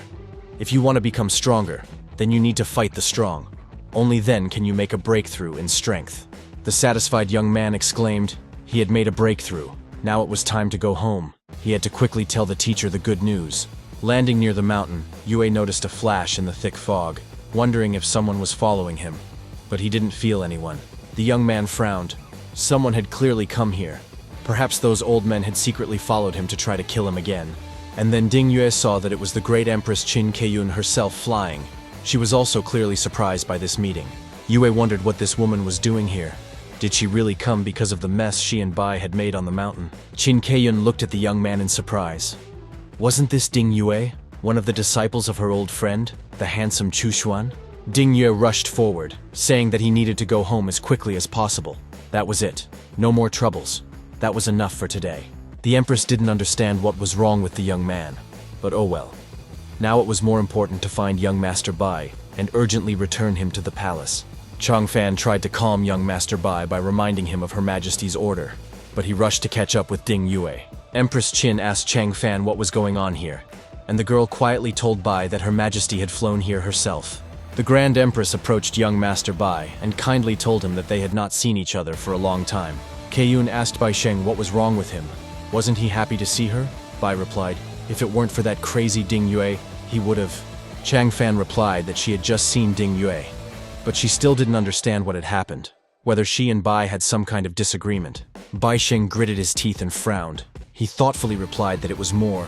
He asked to tell where Ding Yue went. He would kill him. Baiya was overcome with anger and exclaimed that the boy had stolen his treasures, deceived him, humiliated him, and that he would break him in half and grind him into dust. But Qin Keiyun cooled Mr. Bai's ardor, saying that they could not afford to offend the person who stood behind Ding Yue. Young Bai Sheng was amazed at how this was possible. Why couldn't they afford it? What was Her Majesty Qin Keiyun saying? The great Empress sighed and spread her hands. They absolutely cannot do this. No one can. She recalled Chu Xuan's incredible strength and repeated that no one in this world could do this. Bai Sheng must understand this and calm down. In the courtyard of Xuan's estate, his sister's clear voice rang out again. Yun loudly called out to her 13th brother from outside the gate. The guy asked in surprise what Yun was doing there. and she, very pleased, offered to look at her very carefully. Xuan sarcastically remarked that the girl was so happy it was as if her breasts had grown 3 sizes, but somehow it wasn't noticeable. Yun was offended and called her little brother a fool. He had to ruin such a wonderful mood with his remark. But the girl could not remain angry for long. She smiled again, and exclaimed that she had reached the 9th step of the kingdom of truth. Xuan praised his little sister. She was so good. She was the pride of Grandpa Qianming. The guy yawned and said that he was very tired. Now it was Yun's turn to be sarcastic. She suggested that if her brother was tired of lying on his right side, then he could roll over to his left. The owner of the estate indignantly exclaimed that this impudent girl had absolutely no respect for her elders. Xuan immediately smiled and approached Yun. He said that he was very happy for her. He was just joking. His sister replied that she knew it and was also joking. Xu Yun told the 13th brother that on the way to his place, she ran into Xiao Wang, and he seemed very strange to her. Xuan frowned and replied that this guy seemed normal, but he knew very well that he was the prince of the Dark Kingdom. Yun spoke thoughtfully. Even despite this, for some reason it seemed to her that this guy was, well, how to put it, a little off. The girl made a sad face. It was certainly not nice to say that, but it seemed to her that he was mentally ill. The constant companion of the young prince of the evil empire saw the gentleman talking with Tai, a regular at brothels and cheerful women. Ever since young Master Xiaowan saw that girl Chu Yun, he had become completely abnormal, a complete headache. The prince said that he wanted to ask Tai for some love advice, and his interlocutor smiled. Apparently the lady of his heart was treating Van too coldly. Xiaowang smiled bitterly. That's right, Mr. Tai understands everything. The Dark Prince can't attract the attention of a beautiful girl. Tai told His Highness that since he had not found an effective method, then he would try to help him with his experience. First of all, sweet nicknames like Darling, My Heart and Dear are already outdated. Now it is fashionable to call girls treasure. Shi Wang readily repeated. Tai remarked that it was good that the prince understood this, but that was not enough. There was something else he needed to know. Tai leaned towards the enamored prince and said mysteriously that the main thing is how you talk about love, because the result depends on it. The Dark Prince's mouth dropped open in surprise. Oh my god, I still have to talk about how many complications there are in love. Tai squeezed his knees to hold back a smile, and in a serious tone he continued to teach his interlocutor the art of love. Pointing his finger at the surface of the water, Tai asked His Highness if he saw any fish in the pond. Xiao Wang looked at the water in confusion. The boy asked the prince what he thought of when he looked at this fish. Xiao Wang replied that he imagined the fish stewed, steamed, or fried. The prince's interlocutor shook his head negatively. This was a completely wrong answer, as he wouldn't be able to conquer anyone that way. Tai smiled and slyly asked if His Highness knew why he liked to eat fish. Xiao Wang asked in surprise. And why? In response, Tai's eyes sparkled with moisture, and placing his hand on the prince's head, he said tenderly, "Because he loves him, Xiao Wang." The touched heir of the evil kingdom sobbed. Tears welling up in his eyes, he muttered, "It's so sweet of Tai." And then Xiao Wang exclaimed that he understood everything, and the Dark Prince's eyes began to shed tears that were so uncharacteristic of him. The heir's companion, who had been observing the conversation, scratched his lush hair in confusion. For some reason he had a very bad feeling about this. At this moment, the crows that had been spying for the Dark Prince flew up to him and reported that Chu Yun had appeared in Ziyue County. The enamored Xiao Wang exclaimed, "Chu Yun, treasure, he will come to his beloved right now." The prince's eyes sparkled, and his cheeks flushed. Tai and the prince's faithful companion opened their mouths in surprise and unexpectedness, while the heir teleported away. Yun walked along the familiar path that led from the Chu family's main estate to the small manor where her 13th brother lived. Suddenly, a flash of light appeared in the sky, and Xiao Wang appeared right in front of the girl. He knelt down and called Yun his treasure. The heated prince exclaimed that Yun's lips looked lonely. Could he introduce them to his lips? Xu Wen was stunned by such unexpected pressure. Wang, seeing her confusion, joyfully asked if she was really touched by his speech. Instead of answering, the girl flashed her admirer a glance at his smiling face, and the blow made everything swim before the prince's eyes. Listening to this funny story, Xuan laughed until he cried. His jaws hurt and his stomach churned from uncontrollable laughter. Enraged, Yun demanded that the 13th brother stop laughing at her, and he, sobbing, replied that she had made him laugh to death. To stop this stream of laughter, the angry girl hit Xuan, who was overly amused, with all her might. The 13th brother was still laughing at his older sister's adventures, while she was snorting angrily and regretting having told him about it. "Finally," she said angrily, "that's it. It's time to go home to Grandpa." Xuan supported her, let her go and bring him a treat. Xuan reminded Yun that she had trained so hard that she had now become the backbone of the Chu family, so she couldn't relax. The girl smiled. She had no intention of relaxing, but still, the 13th brother was overdoing it with his irrepressible joy. Chu Shen smiled at his diligent older sister. Despite his sarcastic remarks, he loved her very much. An angry Yun went to her grandfather's big house. Night fell, and Zhuan sighed. He was incredibly bored. He took a mirror and decided that before going to bed, he should watch someone. Suddenly, he would see something interesting for himself. The guy's gaze stopped on a strong cultivator sitting near a giant tree. Chu thought, it seems he found someone. But, apparently, this cultivator is not a human, but a demon. Although it is not immediately obvious, the boy is surprisingly similar to a human.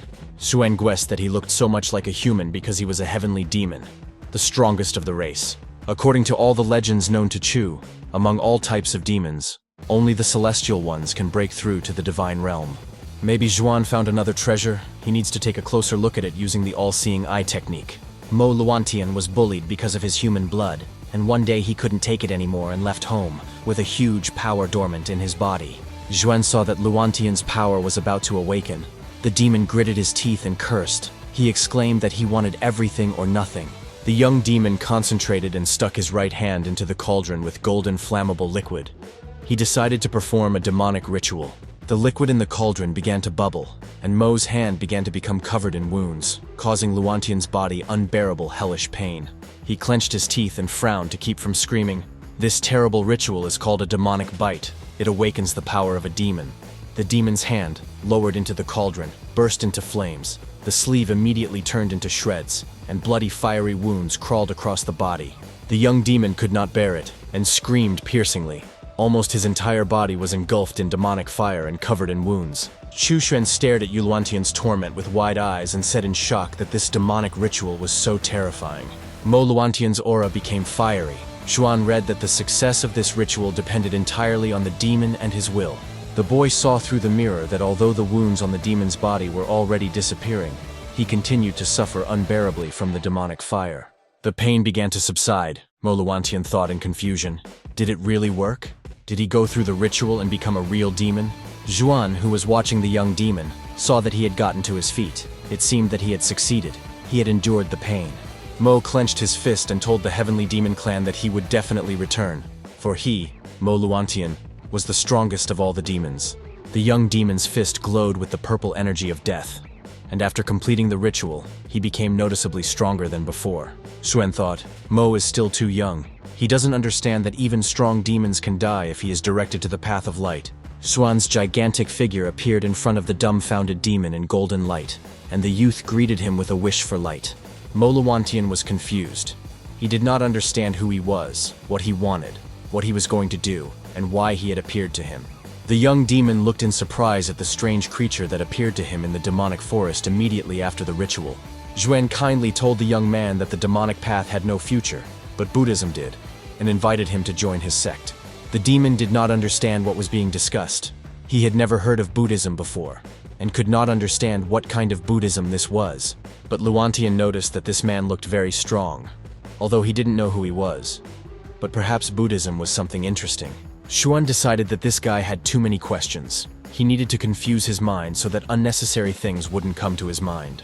He told Mo that their meeting was destined. Chu sees considerable potential in the guy, so he wants to make him his disciple. The 9 realms are just a small part of the world. The Mo clan demons are far below. How can they compare to a deity? Buddhism is the right path, and it will also reveal talent. Mo was very surprised. The demons are so ancient. Are they really so far from the goal? He asked how big the world was. Chu explained. It was insanely big.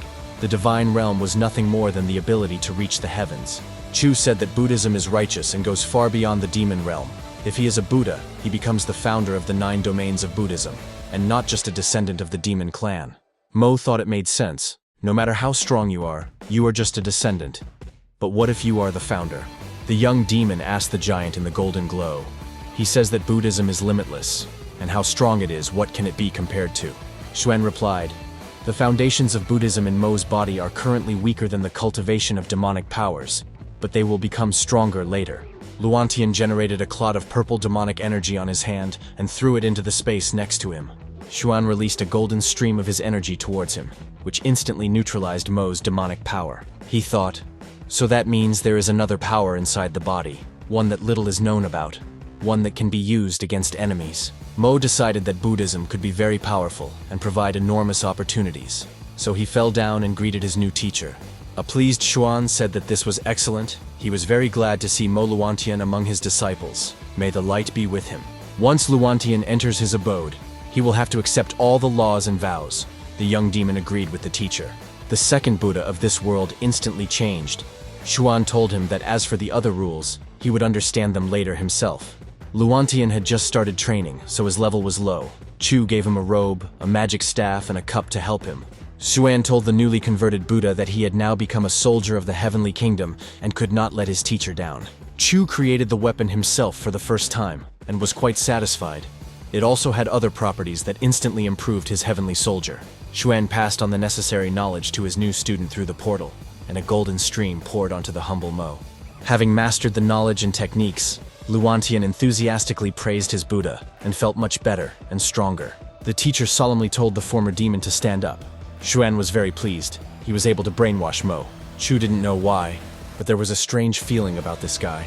Something magical. He could only hope that nothing would happen. For Xuan's initial efforts to establish a Buddhist sect, the system rewarded him with new Buddhist scriptures. Xuan passed on Buddhist scriptures to Luantian in the hope that he would spread Buddhism to the world.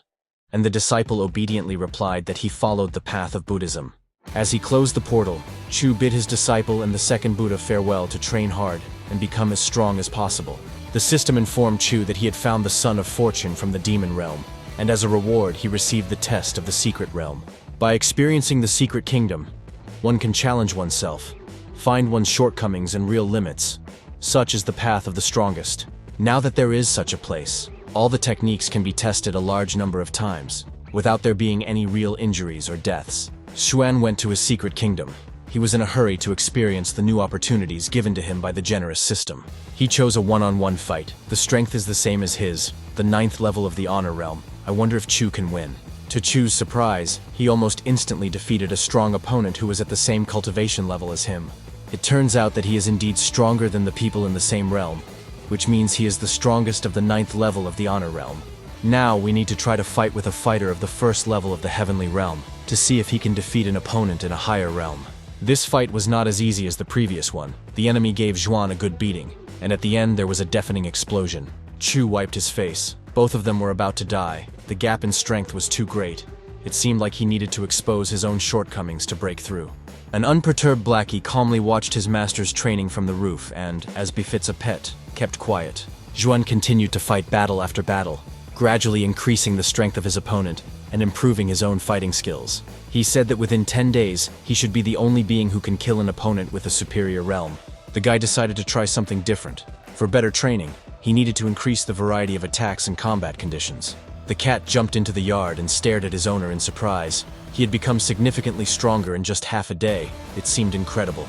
For the fact that Chu had survived many dangers and accumulated rich combat experience while staying at home, the system rewarded the guy again. He received the memories of thousands of battles. It is a special spiritual technique that makes you feel as if you were born to participate in battles. Now Chu Xuan is the best in fighting. He smiled smugly. Let anyone try to defeat him in battle. He opened a secret kingdom for his disciples to train, gain experience, and make breakthroughs in strength. Shenner was surprised that the master could open the secret kingdom to people. She asked if he could force someone to accept a duel. Xuan asked his assistant what she was planning. The girl clenched her fists and exclaimed that she wanted to kill the scoundrel Ding Yue. She set up a wooden dummy for training, and every time she opened her eyes, she looked at it with the desire to kill. Chu smiled. Okay, since Shan'er wants it, he will make the young man fight. Xuan mentally apologized to Yue for another lie. He called the young man, who obediently responded to the master's call. Xuan asked Yue how his sword technique was developing, what his successes were. The student answered modestly. He feels that he has already broken through to the 2nd level of the kingdom, and is in the process of consolidation. Yu hoped to soon reach the level where no woman could penetrate his heart, and he could kill gods. Xuan said with a smile that the young man did not understand something.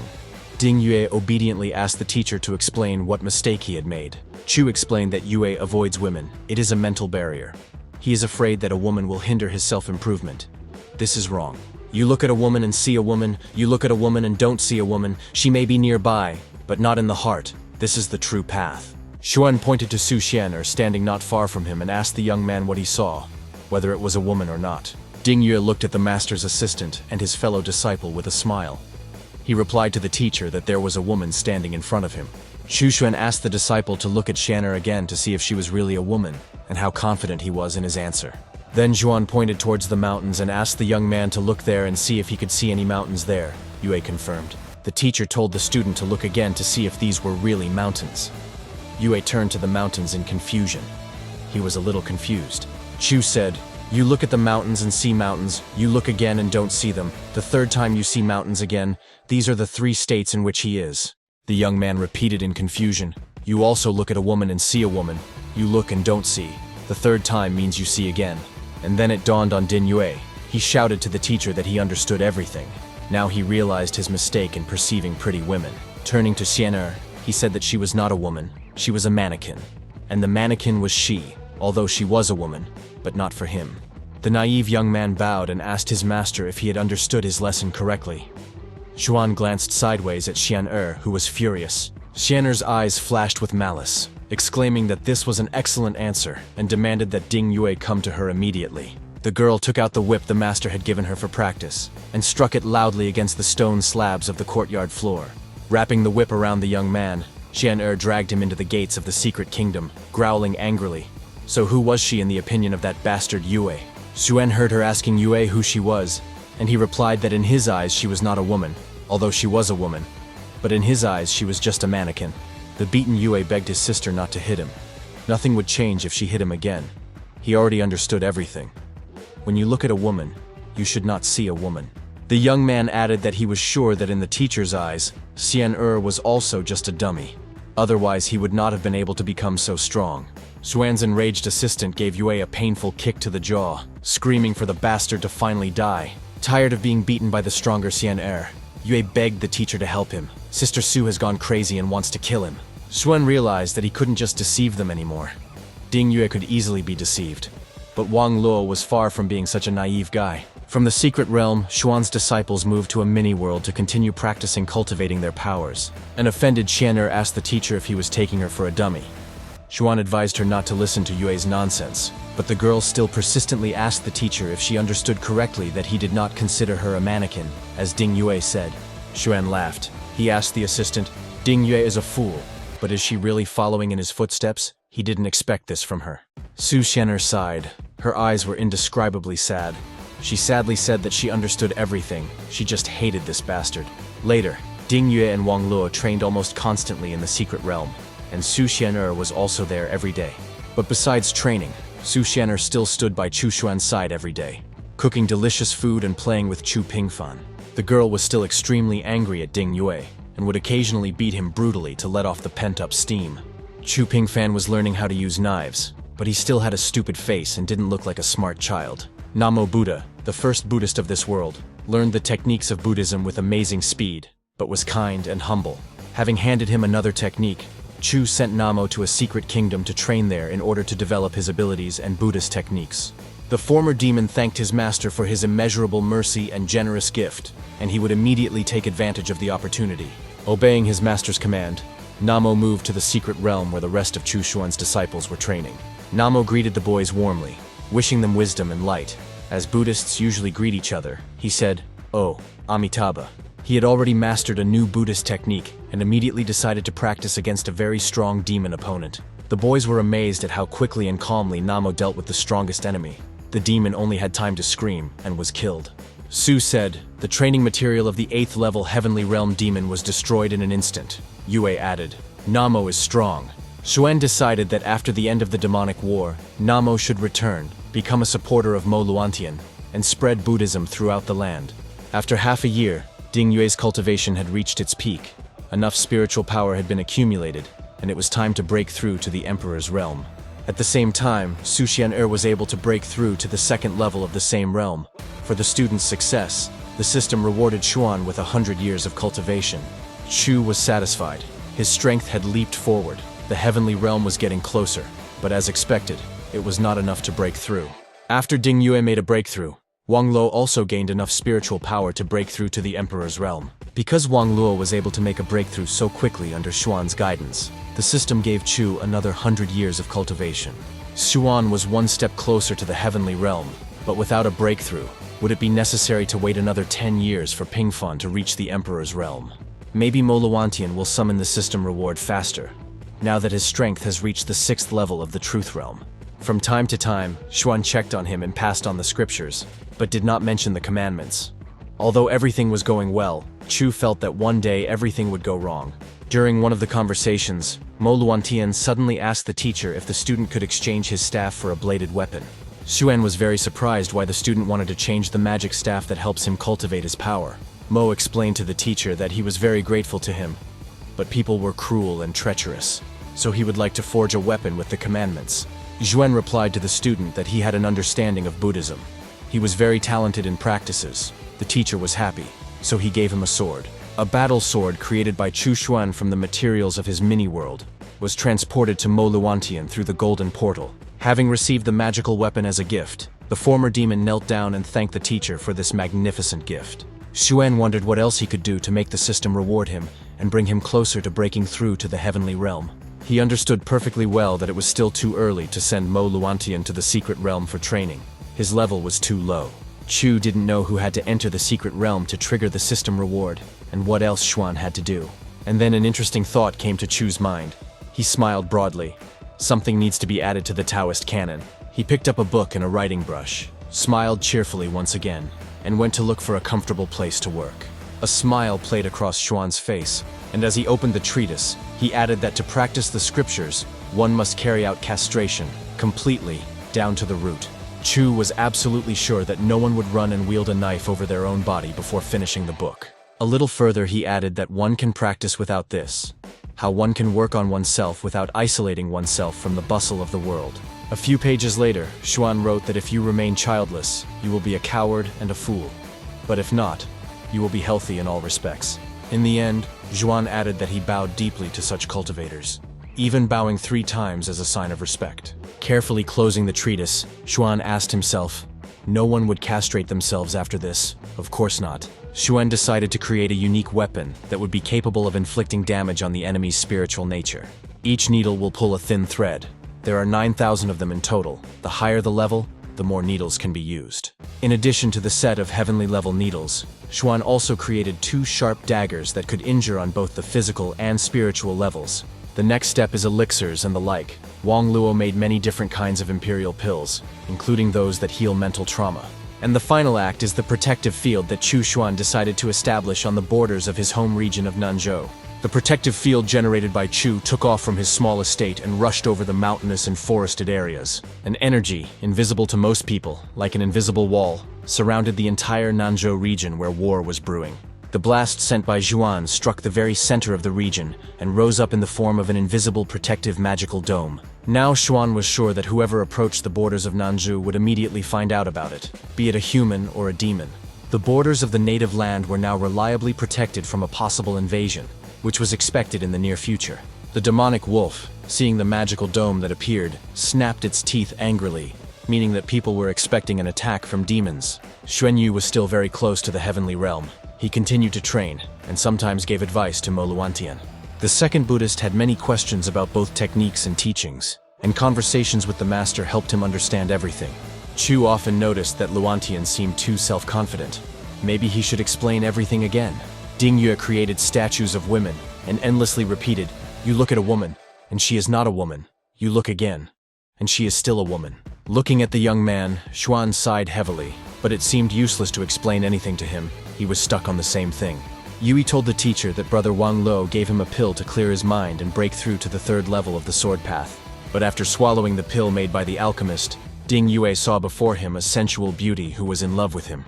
The young man was terrified. He had seen a woman, which meant he was still not strong enough to resist a woman's charms. Wang Luo, under Yue's influence, also ate a pill that created hallucinations, which strengthened one's spiritual strength by testing one's mind with various fears. One of Wang Luo's fears was that he would stop making potions and pills, but he was able to overcome this fear. Xuan cursed. These two zealous freaks are putting themselves into a state of hallucination just to get rid of the influence of women. This will not happen until they lose their intercrural sticks. After some time, Ding Yue and Wang Luo came to the master with questions, and the puzzled young men said that they had doubts. Xuan asked what other doubts there were. He thought with displeasure. Well, what have these two idiots come up with again? Again, probably about women. Ding Yue told the teacher that every time he entered a different state, he saw women. But how to overcome these illusions? Wang Luo added that it was the same with him. Xuan said that they have psychological barriers. They are too fixated on one topic. Chu said, the truth is false and the lie is true. It's all because they are obsessed with the truth.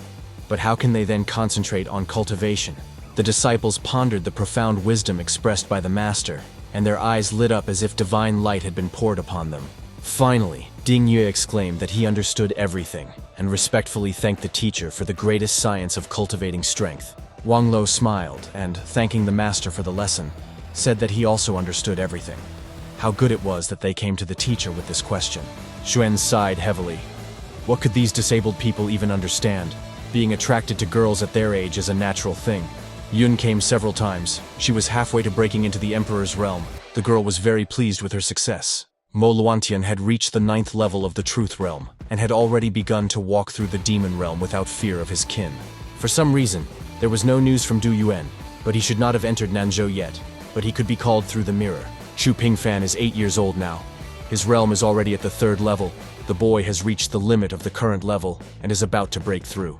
The boy's aura was strong and indomitable. Chu could clearly feel it, especially the wooden knife, the aura of which seemed to merge with Pingfan's aura. The knife made from the materials of the mini-world, given by Zhuan to his nephew, was named the Common Blade, in honor of its little owner. Ding Yue once used the Imperial Sword against this blade, but the knife was not damaged, not even the slightest crack. Yue then asked the teacher if he could also have the same wooden blade as little Chu Pingfan. Xuan replied, such a wooden sword Yue would not do, as long as only little Pingfan could use such a weapon. 3 years have passed since Chu Yuan's departure. The strength in his body is not chaotic, which means he is not in danger and is still alive. Perhaps the situation is not very good. The boy remembered how her mother's father had shouted that they were so worthless, that his heiress had given birth to such trash. Grandfather shouted at Pingfan that he had never seen such a useless person. It was a disgrace to their famous family. These painful memories brought tears to the child's eyes. He clenched his teeth and instinctively pulled his head into his shoulders. Zhuan commandingly told his nephew to calm down. He would succeed. He would be able to become strong and save his parents. The boy obediently focused on cultivation, his aura blazing. The blade he never parted with was right there. And then Chu Pingfan began to break through. A dense light energy of unprecedented strength lifted the boy and his weapon up. So he passed through the ordinary kingdom and went into the amazing kingdom, and then broke through into the magical kingdom that followed. Along with the boy, his weapon also changed. During this time, the blade's growth was completed, and now the change began. Chu Shen's disciples, observing the child's breakthroughs, were surprised at what kind of abilities these were, and what kind of cultivation methods these were. Under his uncle's guidance, the boy made amazing progress. In just 3 years of cultivation, he broke through to the true realm. The boys whispered that if Pingfan succeeded, the 9 regions would be conquered, since this child was only 9 years old. Under Xuan's guidance, Pingfan became the 9th cultivator in the history of the world, to reach the true realm at the age of less than 10 years. For such amazing successes of the little disciple, the system gave Xuan 300 years of cultivation and the Northern Lights technique. With this technique, you can transform into the Northern Lights, while being thousands of miles away, ignoring space, prohibitions, and barriers. A satisfied Chu Pingfan came to his 13th uncle and reported that he had broken through, and the boy said that he felt much stronger. Xuan praised his nephew very well, and told him to try to break into the Emperor's kingdom before he was 20 years old. But you need to combine training and rest. It's not good to work all the time, and you don't need to put all your energy into training exclusively. The boy smiled and answered the 13th uncle that he understood everything, and would try to follow all his instructions as accurately as possible. If a boy wants to go out and play outside, he can go out and even fly on a very large pengbird. Pingfan's eyes sparkled. He was very fond of his 13th uncle's magical pets, the celestial cat Blackie and the bird Peng. The power of the magical animals grew very quickly. The heavenly cat was already at the 1st level of the honor realm, and the Peng bird at the 3rd. Xuan knew that with these 2 animals, nothing dangerous would happen to Chu Pingfan in Nanzhou. They would protect the child. Xuan used the 300 years of cultivation he had acquired. His soul and body had changed, and he was on the threshold of the heavenly realm. The rules in the heavenly kingdom are more precise, like a mini-world in which the word Chu is the law. He is the sky there. This is the heavenly kingdom. But due to some laws of Qi that can destroy cultivation, before moving to the heavenly realm, Xuan must pass a test. He lay in the courtyard of the estate on his favorite lounger and wondered what he should do now. His cultivation path was too unusual. Previously, when moving to new realms because of the system, he did not pass the QE tests. But now, it's just a disaster. Suddenly, Xuan felt that the time for a test had come. His aura sparkled, and he plunged into a previously unknown space. Amidst the raging elements, Xuan used the secret technique of being still as a mountain, creating an impenetrable protective sphere. To protect himself from penetration into his body, he used another secret method, the 100 Soul training technique. Chu was surprised that he had successfully passed all the tests, using the techniques that the generous system constantly supplied him with. After completing the test, Xuan finally broke through to the heavenly realm. Everything changed, both his soul and of course his body. The pleased Xuan said, "It is so wonderful to live. Not even 10 years have passed, and he has already reached the heavenly kingdom. Isn't it amazing?" Chu became the youngest person in history to break through to the heavenly realm. And for this, the system granted him a mini-world upgrade and the radiance of the Tao. To begin with, Xuan decided to improve his miniature world. Thanks to the system's gift, it significantly increased in size. The students who were inside the world at that time were very frightened, deciding that some terrible catastrophe had begun in the mini-world. Looking into the portal, Xuan reassured them, telling them not to panic. It was just an extension of his miniature world. Nemo philosophically noted that the power of Buddhism is limitless. The Lord is able to create worlds and change their sizes at his will. After the upgrade, the mini-world expanded to the size of the northern region. The world's riches became countless, and time became endless. The primordial Tao Radiance Crystal can absorb and produce Tao, and also improve the world, and also help in long-distance communication.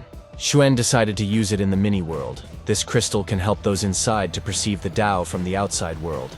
The primordial Tao crystal sparkled above the mini-world's main tree, enhancing the already beautiful cultivation site. Xuan's next target was the Tao realm. He didn't know if there was even one cultivator in the Tao realm in all 9 regions. It will take a long time to break through the divine realm. But for now, he will receive rewards for his disciples' breakthroughs. Once Chu allows Mo Luantian to enter the mini-world, he needs to develop into the Emperor realm as quickly as possible, and he needs disciples. Over the next few days, Xuan used the mirror to look at various random places, hoping to find suitable candidate disciples. He also tried to move through the mirror portal, but it turned out that it could only move creatures of a lower level. As the decade of seclusion approached, Chu Xuan added to his entertainment, such as asking Suxian Air to dance. He also took out an ancient kin and asked the girl to play something. And so the days and evenings in the estate became more and more cozy. Ding Yue and Wang Luo spent most of their time in the improved mini-world, exploring it and practicing new techniques and moves. Chu Pingfan completed the preparatory training stage and officially began training with his favorite weapon, the blade. The boy's daily life was filled with hard training, games, and his new passion for wood carving. Chu Xuan passed on the Northern Lights technique to his little nephew, even though it was high level and a bit difficult for a child. But the baby quickly began to master it, although Yue and Wang Luo encountered some difficulties while training this technique. Xuan's decade of seclusion was approaching. He couldn't wait for it to arrive, wondering what the system would give him. Thanks to the help, Luo Ying succeeded in training the body of a dragon warrior. The girl was already at the 5th stage of the Emperor's realm. Thanks to his tireless training in the improved mini-world, Namo Buddha was already at the 9th level of the Heavenly Kingdom. The 10-year period is getting closer. I wonder what the reward will be. Maybe it will be possible to break through to the 2nd level of the Heavenly Kingdom. Xuan was in a pleasant anticipation. He threw a sweet pill into his mouth to improve his mood and tuned into thinking.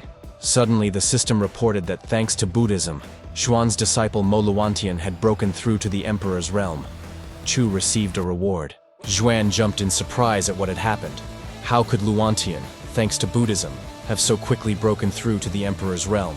He immediately looked into his mirror to see his disciple. Mo was in the high desert mountains of the demon realm.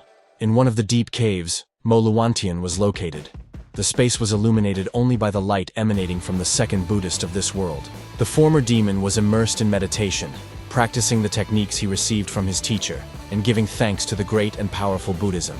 Suddenly Zhuan saw that a heavenly eye had opened on his disciple's forehead, and a golden radiance began to emanate from his body, like from the golden body of a Buddha. Chu gasped, "Wow, it seems Mo Luantian and Buddhism are linked by fate. He has talent, a special understanding of all the laws of Buddhism." Zhuan's talented disciple stood up, his aura blazing with golden flames, revealing that he had acquired the power of an ancient dragon.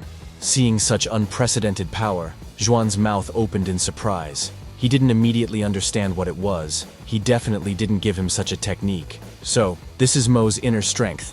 But when Chu deceived him, he just said the first thing that came to mind. And it turns out that this is true. Now, thanks to Buddhist practices, Mo Luantian not only broke through to the Emperor's realm, but also released the power of his soul. Coming out of meditation, the second Buddhist of this world humbly said, "O Amitabha," thanking the teacher for guiding him on this path. Enlightened Luantian stood up with a smile and walked towards the exit of the prayer cave, his entire body glowing with golden light. Xuan closed the mirror portal. His disciple Mo Luantian's breakthrough brought him, as a teacher, rewards from the caring system. This time, Chu received the Tao Search Mirror. It can help one find one's true path, Taoists, and also remember the qi of cultivators. Xuan was delighted. It turns out that you can not only search for your own path, but also for strong cultivators. This is simply a wonderful thing. He decided to immediately try to use the system gift and look for strong cultivators located in the Tao realm. But just a few minutes later, Chu Xuan felt weak. This new gift seemed to be sucking the strength and energy out of him. The guy stopped searching. This thing consumes a lot of energy. It was the first gift that was so energy intensive. Xuan looked at the direction the arrow stopped. He should better prepare to work with this magical item. To restore his strength, Xuan threw an energy restoration pill into his mouth. Fortunately, Wang Lo had made a lot of them. Xuan decided that there was no need to worry. If he searched a little every day, he would definitely find someone very strong. Once the Taoists are found, their qi can be memorized and absorbed using the crystal. The enemy can transfer the qi into the crystal himself. Having decided thus, Xuan began to use the mirror daily, searching for cultivators in the Tao realm. But his search yielded no results. Is it possible that in all 9 regions there is not a single cultivator of the Tao realm? Since such a realm exists, then where are they all? Are they really in the heavens? Su Xian'er approached Xuan and timidly asked whether she should dance for the master to improve his mood or for variety. Chu, engrossed in studying the mirror, replied that he didn't want to. It was boring. The girl was a little offended after all. She was a good dancer. Xian'er approached little Pingfan and asked if he wanted his aunt to dance. The boy was just going to practice with his blade. He shook his head and hands, telling Aunt Su that he was very busy training now and had no time to watch her dance. Zhuan's assistant frowned. No one was paying attention to her. No one was interested in her. Everyone was so busy with their training. The head of the Chu Tianming family ordered his 13th grandson Chu Xuan to return home and sent one of the elders to him.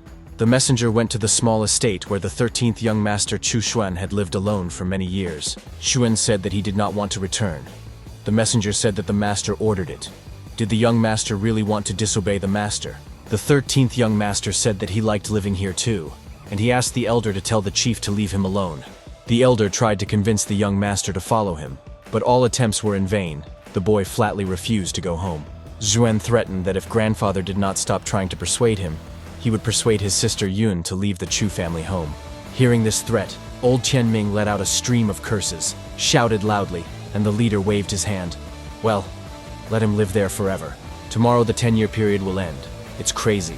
A whole decade. I wonder what the rewards from the system will be for this. Unexpectedly, Xuan told Xian'er to dance something cheerful for him, since today was such a beautiful day. The girl thought so unexpectedly, the gentleman wants to watch her dance again. Maybe next time they will share a bed. Su Xian'er whirled around the gentleman in a dance, emitting fluids of love passion. Xuan asked the girl in surprise what was wrong with her. Realizing that the assistant was trying to seduce him in this way, Xuan hit the girl on the head, and she burst into tears from pain and resentment.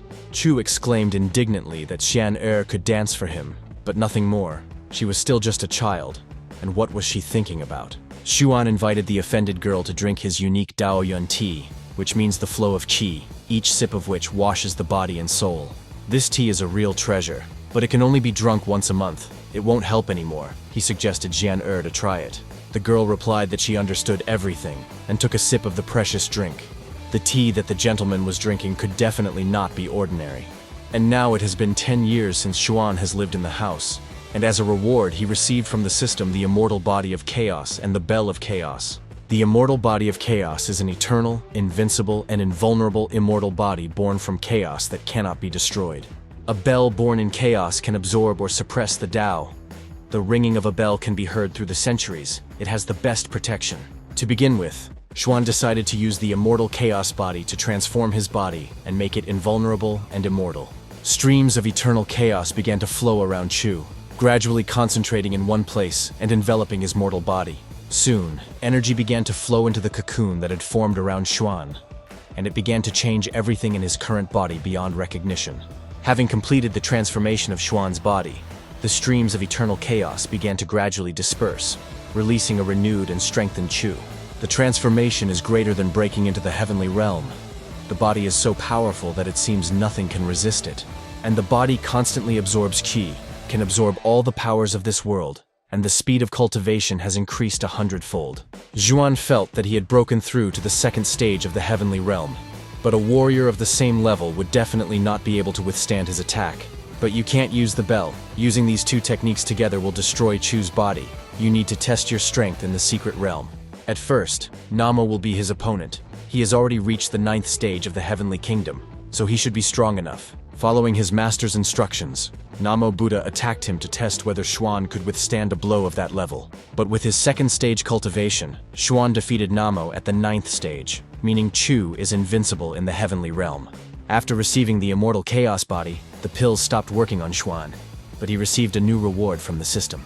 He received a book of Tao techniques from the myriad universes, which described various ways to purify the body and spirit in all realms. Xuan decided to create 2 heavenly realm training puppets from the chaos to practice his new Tao techniques.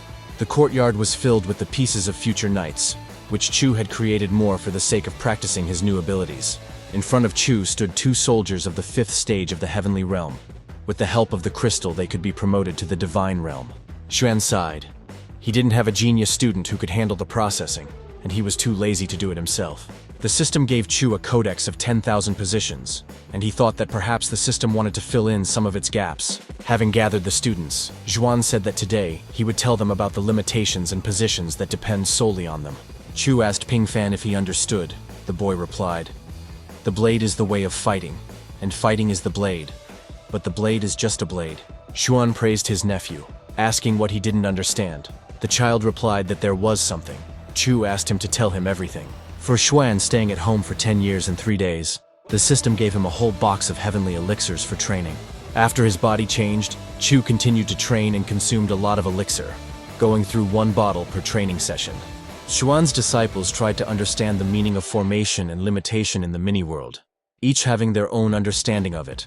Wang Lo created special pills using not ordinary materials, but processed ones. For him, the elixir was a formation. Dingye took the art of the sword as a basis. The young man began to create the position of swords with the help of techniques. This was his formation.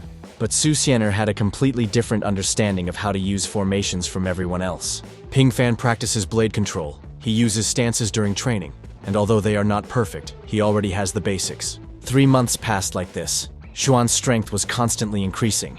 He was already close to the 3rd stage of the heavenly realm.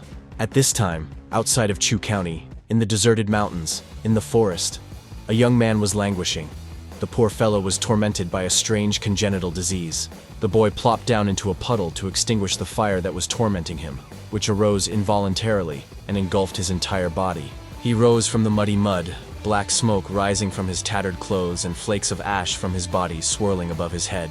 There was inexplicable torment in the young man's eyes. As long as he could remember, he had suffered, and no one could cure his illness. The fire finally went out, and one could breathe a sigh of relief.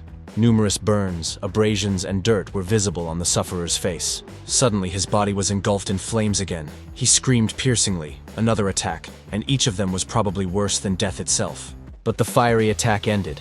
The young man calmed down a little and hid in the shade of a tree to rest a little. He cursed. After the fire, he felt this weakness again. He didn't know if he could stand it, if he could walk in this state. The guy sighed heavily. After all, if he died, it would be a kind of relief. His endless suffering would end. He had previously thought that he could avoid a premature death from a strange weakness in his body, but it seemed that his fate had decided otherwise. The young man's whole body shook, and he began to fall to the ground. He managed to get here in the hope of finding a magical healing artifact. Weakness washed over the boy, preventing him from getting up, and he had run out of medicine. Was he really going to die like this? However, now all that the young man had left was a small hammer, kept in his dantian, which was constantly hammering. He turned to his inner, very noisy little hammer, talking to it as if it were his only old friend. Overcoming a fit of weakness, the young man thanked the hammer for accompanying its unfortunate owner to the very end. He is just the son of a craftsman's younger wife, and also has some strange illness. Everyone has bullied him since early childhood. His greatest achievement would be to forge a weapon linked to his heart and mind. And he thought that hunting for the relic would fix everything. But nothing worked. What can he do now? Being here, in the dense forest, the young man looked at his burning hand. Overwhelmed by the pain of the fire, weakness, and despair, the young man again turned to the hammer, desperately pounding in his tortured chest. The young man's eyes filled with tears, and he mentally said goodbye to the hammer, saying that it seemed its owner was really dying. A burning tear rolled down the martyr's cheek and flew onto his palm, which was about to burst into flames, like his entire body.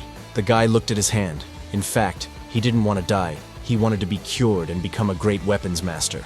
But he was again engulfed in a furious and excruciating flame, causing unbearable pain to his entire body. He fell backwards and lost consciousness. Several minutes passed. The flame died down, but the young man was still unconscious and urgently needed special medication. At this time, Chu Yun, who had gone into the forest to pick herbs, came across him and was surprised at what kind of person was sleeping here in broad daylight. Taking a closer look, the girl realized that it looked like this young man was not sleeping. He was dying. Maybe someone had wounded him.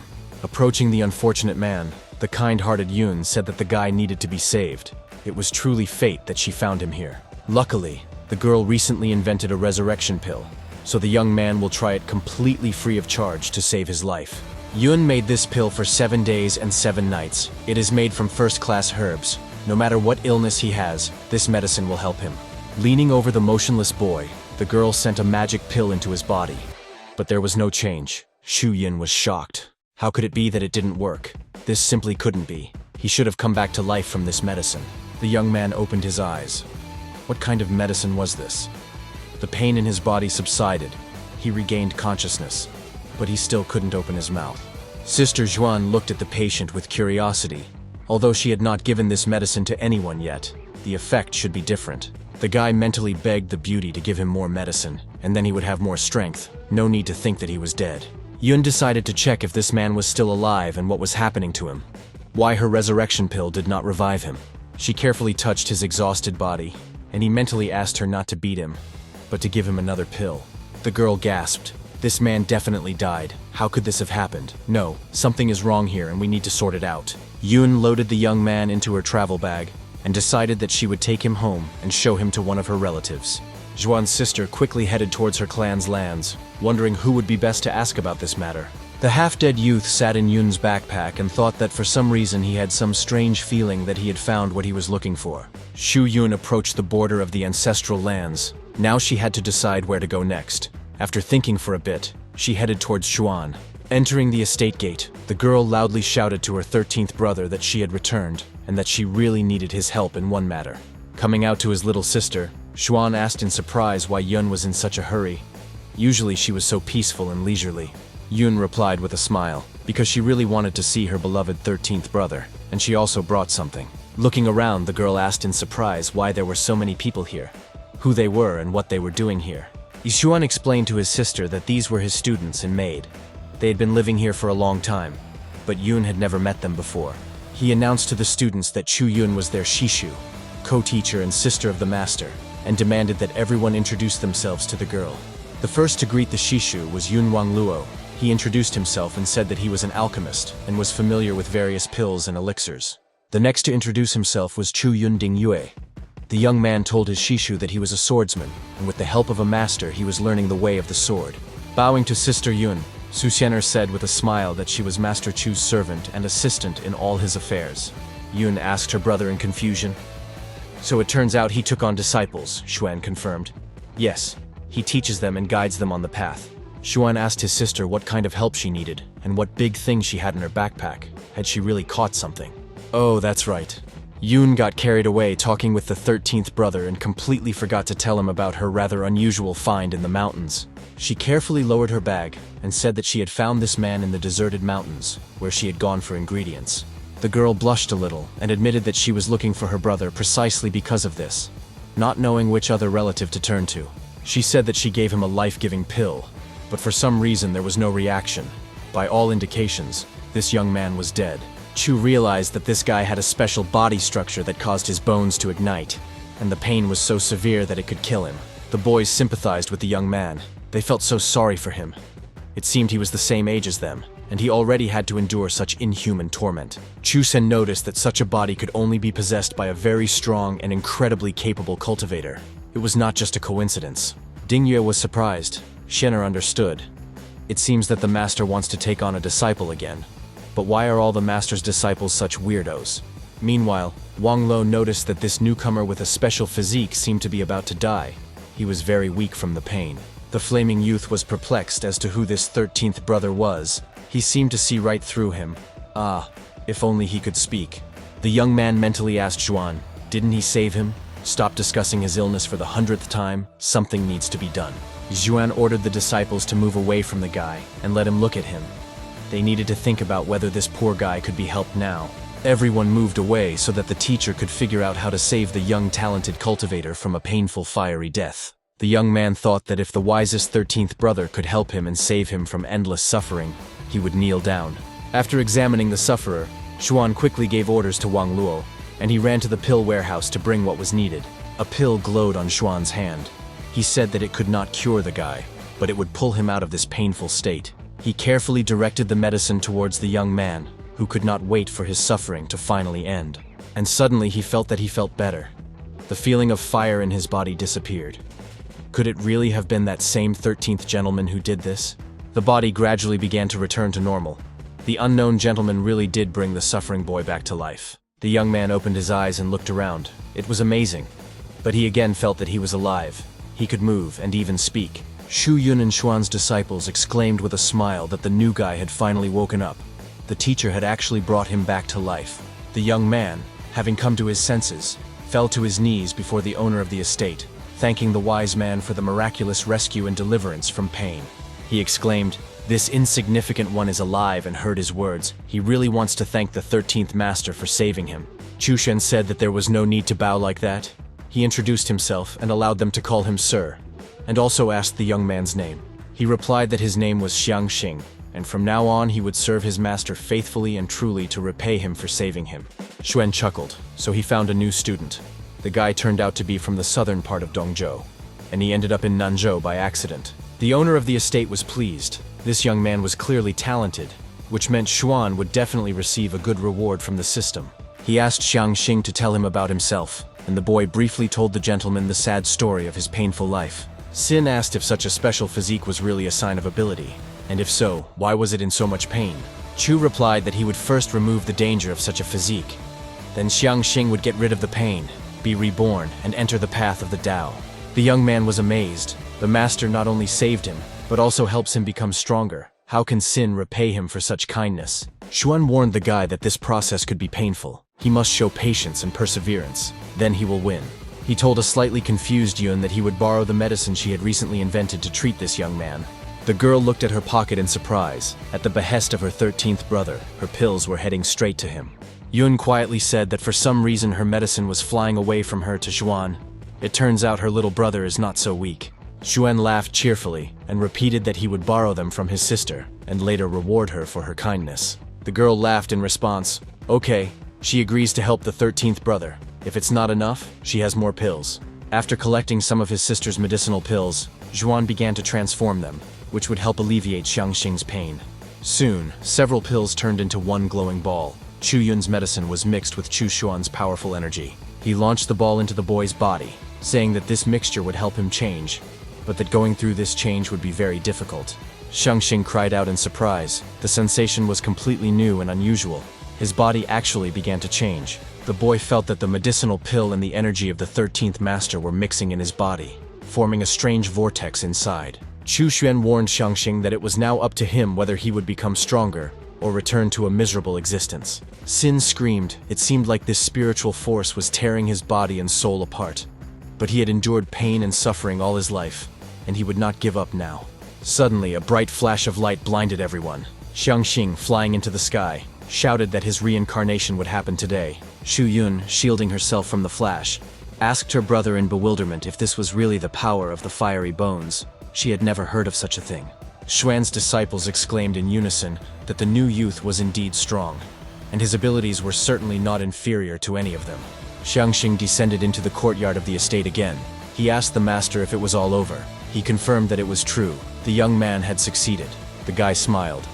Could it really be true that he would be able to develop and not suffer from constant bouts of terrible pain and weakness? Xuan laughed. That's right. Xiangxing shouldn't doubt himself and his abilities. But they need to be developed, and that's not easy. The young man fell on his knees before the master and asked to be accepted as an apprentice. He was ready to work day and night just to develop his gift. Xuan agreed and ordered the young man to stand up. The system immediately rewarded Chu for a new student, giving him the technique of fiery heavens. Xiangxing stood up and bowed to his teacher, promising that he, his student, would never let him down and would be diligent and obedient. Chu gave Xiangxing the fire heaven technique. Once he understood how to use his body, Xuan would teach him how to improve weapons. The touched new student burst into tears. No one in his life had ever been so kind and attentive to him as his new teacher. Chu knows Xing's origins, but only by becoming strong will he get what he deserves, and all his plans and goals will come true. Sin was surprised at what plans he could have. Chu replied that he would find out everything when the time came. The main thing was that he now had a teacher. Xuan sent the newcomer to train in the mini-world. If he needed anything, he could tell the senior disciples about it. Falling to his knees again, the young man obediently replied to the teacher that he understood everything and would immediately begin training with the Shixians. Xuan thought that the whole process of Xing's transformation would take longer, but the boy had a strong motive in the form of pain. Moreover, Xiangxing's willpower is much stronger than that of Ding Yue and Wang Luo, even though they also went through hardships in their childhood and youth. Several days passed. Xuan's new disciple showed amazing diligence in his training and practices of the fire heavens. One morning, Xuan went out into the courtyard and met Xing, who replied that the teacher had gotten up early. Chu replied that Xing had also gotten up early. Xuan praised the guy. He trains hard and has already conquered the fire bones. He needs to continue. Xing promised not to let the teacher down. Chu has already transferred the techniques and exercises into Xing's mind. He needs to develop. He shouldn't think that he can relax because of his talent. Xiangxing bowed to the teacher and said that he understood everything perfectly. The master had done a lot for him, and he would not disappoint the teacher. Xuan promised that as soon as Xing recovered a little, he would teach him how to establish a mother-child bond. The student bowed deeply. The young man smiled. The teacher had so much faith in him, he must not let him down. He must follow all the master's instructions perfectly. Xuan asked Xiangxing with a smile. What is that hammer in his chest? It is quite interesting and very useful. The young man was a little taken aback, as expected from the teacher. He even knows about this. It seems he knows absolutely everything, even Sin's thoughts. He told the teacher that he made this hammer when he was little. Now he is intelligent. Although it is not valuable, it is important to him. Xiangxing carefully handed over to the master a small, fiery hammer that had lived in the boy's chest for almost his entire life. Xuan replied that he understood the importance of the hammer for Xing, but the guy had not yet revealed its true powers, and it could do a lot. The young man looked at his hammer in confusion. Xing could not understand what kind of Xing powers the hammer master was talking about. The master directed his energy to the student's inner instrument. He explained that as a child, Xing made it for a reason. Suddenly, the young man saw that under the influence of the teacher's energy, the hammer dear to his heart was cracking and falling apart into pieces. Xuan asked the student not to panic. The soul of this hammer is a special treasure, but Xing made it rather crudely. It needs some refinement. Xiangxing's beloved hammer shattered into tiny pieces, leaving almost nothing left. Even the handle fell apart. The guy's face lengthened. How could this be? What would he do now without his old friend who had grown up in his chest with him? But Xuan reassured the young man, saying that he would not harm his hammer. He just wanted to help it develop and become stronger. Xuan laughed, and before him, a small ball cleared of debris shimmered in different colors, shining. It was the soul of the hammer. He directed streams of his energy at the hammer, filling the hammer's soul with power. The ball glowed even brighter and began to grow. Xiangxing stared at the amazing ball with wide eyes. It changed color slightly, began to shine, and became noticeably larger in size. The young man smiled and asked the teacher, "So his hammer can also develop? It's so surprising and unexpected." The soul of the hammer continued to grow and change, absorbing streams of energy. Sin did not take his eyes off the ball. And now, in Xuan's hand, a renewed Xiangxing hammer appeared. It had the same soul, but now it looked completely different. Handing the completed hammer to the student, Xuan confirmed that, yes, this instrument was capable of evolving with him. The young man was amazed. His hammer had changed so much, and yet it was he. With the help of the master, it had become an amazing tool. Chu said that after turning into a heavenly weapon, it would still develop, so Xing had to grow it inside his chest. But bringing the hammer to the endpoint is not so simple. Xing was stunned, which means that the heavenly weapon is not the endpoint of development. Xiangxing thanked the teacher for his hammer. Xuan told him to return to the mini-world and continue to train hard. After 3 months of practice and constant training, Chu Xuan was finally able to break through to the 3rd stage of the heavenly realm. Just now, in his mind, he simulated a battle with Namo Buddha and was able to defeat the first Buddhist of this world in just 1 minute. As he replayed the battle, Xuan thought that perhaps if he increased his pressure, he could win in just a few seconds. The system reported that his disciple Mo Luantian had spread Buddhism and defeated 1,000 demons, and as a reward, Xuan received a grimoire. But judging by the system's message, Mo Luantian is looking less and less like a decent monk. He doesn't let go of his weapon. Xuan picked up the mirror. He needed to see what Mo Luantian was doing. Maybe he needed to adjust it. Looking into the mirror, Xuan saw a huge fortress wall, near which stood his disciple and former demon Mo Luantian. Around Luantian lay dozens of demons he had killed. The monk with a sword in his hand turned to the guard on the high fortress wall. He said to the guard, "O Amitabha," thus wishing him goodness and light. The man looked at his strange interlocutor in confusion. Finally, the guard stuttered and asked Luantian who he was and why he had come here, and what he was telling him that was so incomprehensible. Taking a closer look at the bald Luantian, the guard said, "Well, he's a demon, so he can't come in here. It's better for him to leave." Xuan's disciple cried out to the guard to immediately put down his sword and convert to Buddhism. Then his soul would be immediately purified. But the soldier wasn't about to lower his sword, because this strange bald weirdo had just killed several powerful demons near the wall. Mo Luantian explained that this was kindness. He, a good monk, was only saving their souls so that they could turn to Buddhism. The guard's eyes widened in surprise. He said that the monk had clearly gone too far with the rescue. It seemed like he was just a crazy psycho. Xuan thought that this man had lost his mind. He was clearly looking for death. How could he talk like that to a powerful demon? Luantian replied to the guard that he was possessed by evil forces that did not allow him to turn to the light and wise forces. The monk said that it seemed he needed to cleanse the guard's dirty soul and turn it to the infinite light and wisdom of Buddhism. The soldier on the wall asked in confusion what all this meant.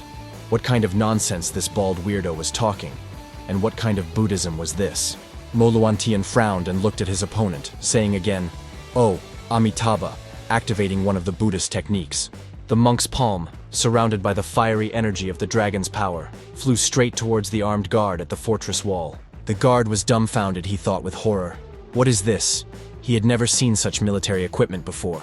The former demon dealt a powerful blow to the man, killing him instantly. The guard didn't even have time to understand what had happened to him. True, the guard began to feel somehow very unusual, as if he had suddenly become much lighter than usual and could fly. The soldier thought that he seemed to be okay. It seemed that this bald guy was not as strong as he had first thought, even though he had killed the demons. And yet the guard couldn't shake the feeling that something was wrong with him, that something had changed, but he just couldn't figure out what exactly. Suddenly he looked down and exclaimed, how could he lie there on the stone floor? Could it really be that bald man who killed him after all? The guard screamed in horror. There was no doubt, his lifeless body lay down there. This could mean only one thing. He was dead. Mo Luantian raised his hand and, like a magnet, began to attract the soul of the fortress wall guard he had just killed. The soldier was horrified.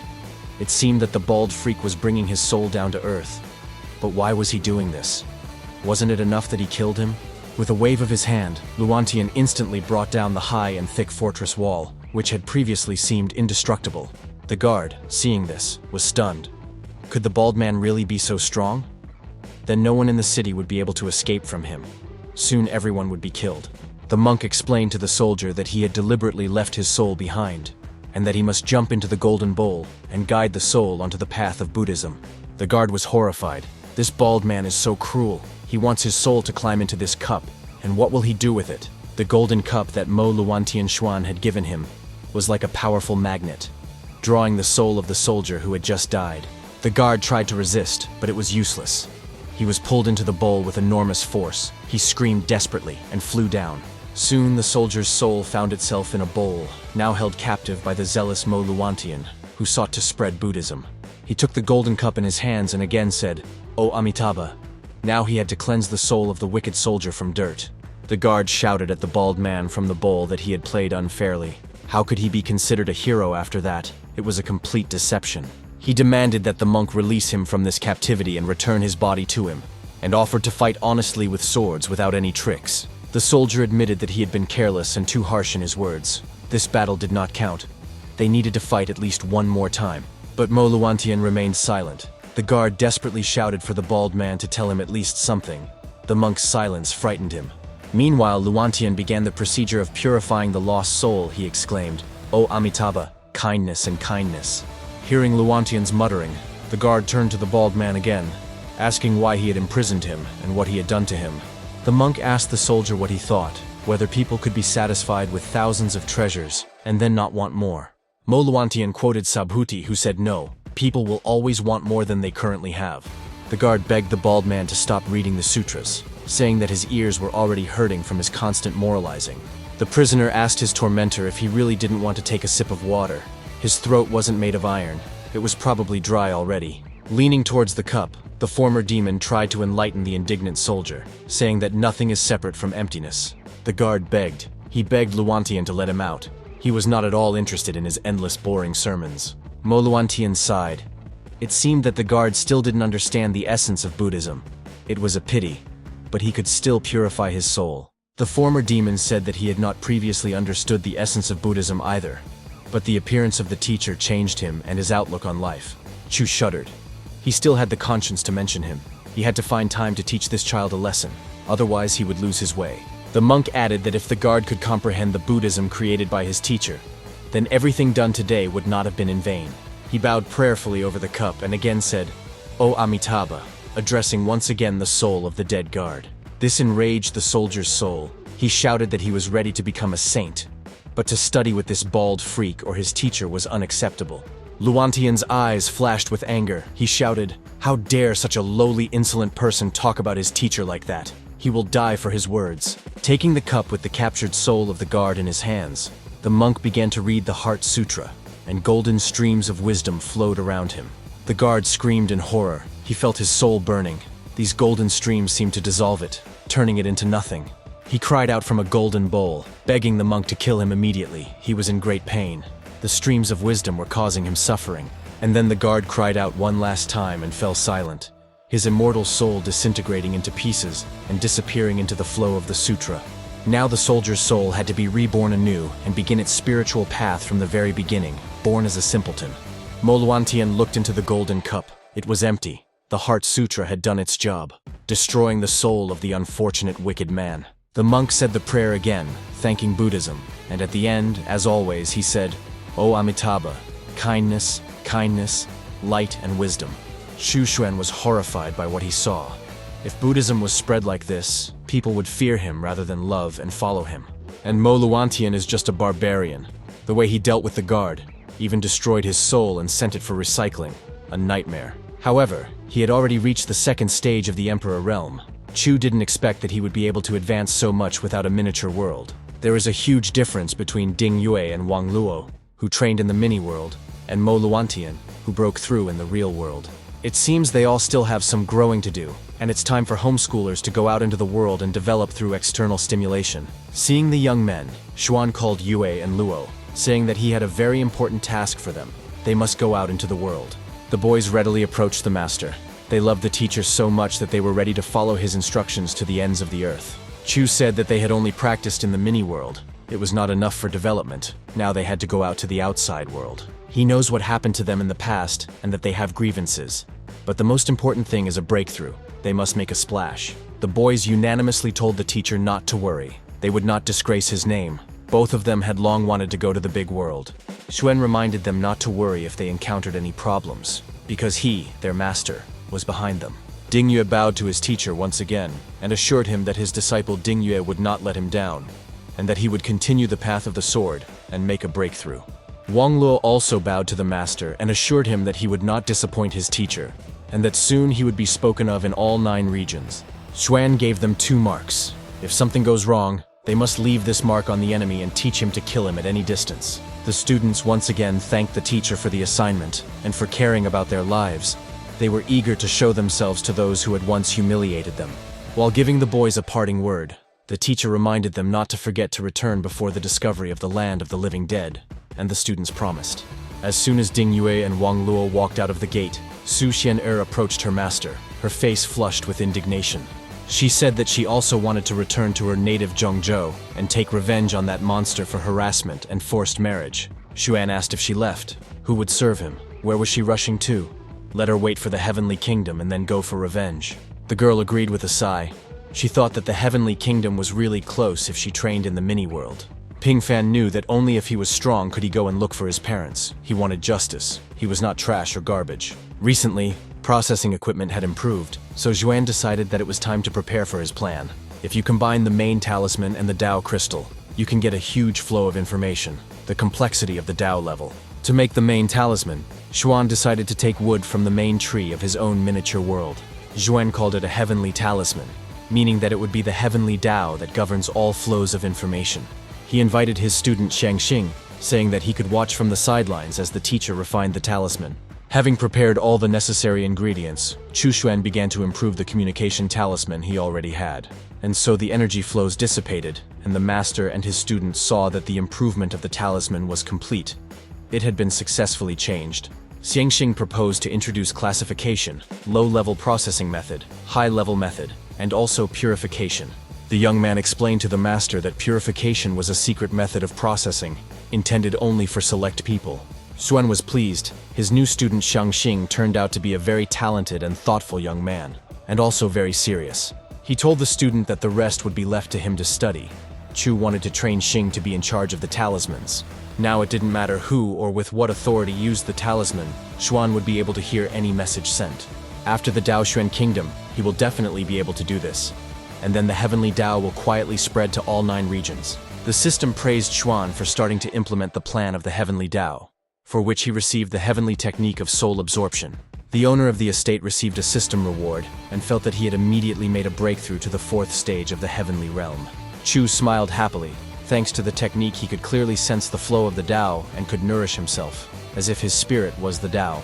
Zhuan exclaimed that at this rate, he and the system would actually be able to break through to the divine level quite quickly. But he needed to see what his students were doing in the outside world. So first Zhuan decided to look at what was happening with Ding Yue. Chu looked into the mirror and was stunned. He saw Han Yingmeng next to the disciple. Did Ding Yue really go to the Piaohua Pavilion? But why? Maiden Han asked the young man with confusion why he had come here.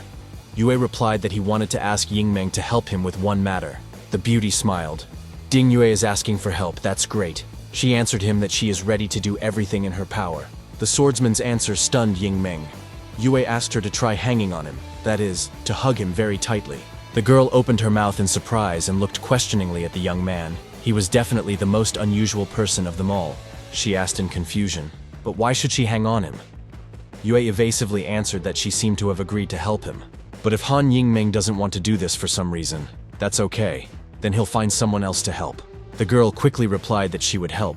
She thought that in all of Nanzhou there was no one who would ask for such a thing.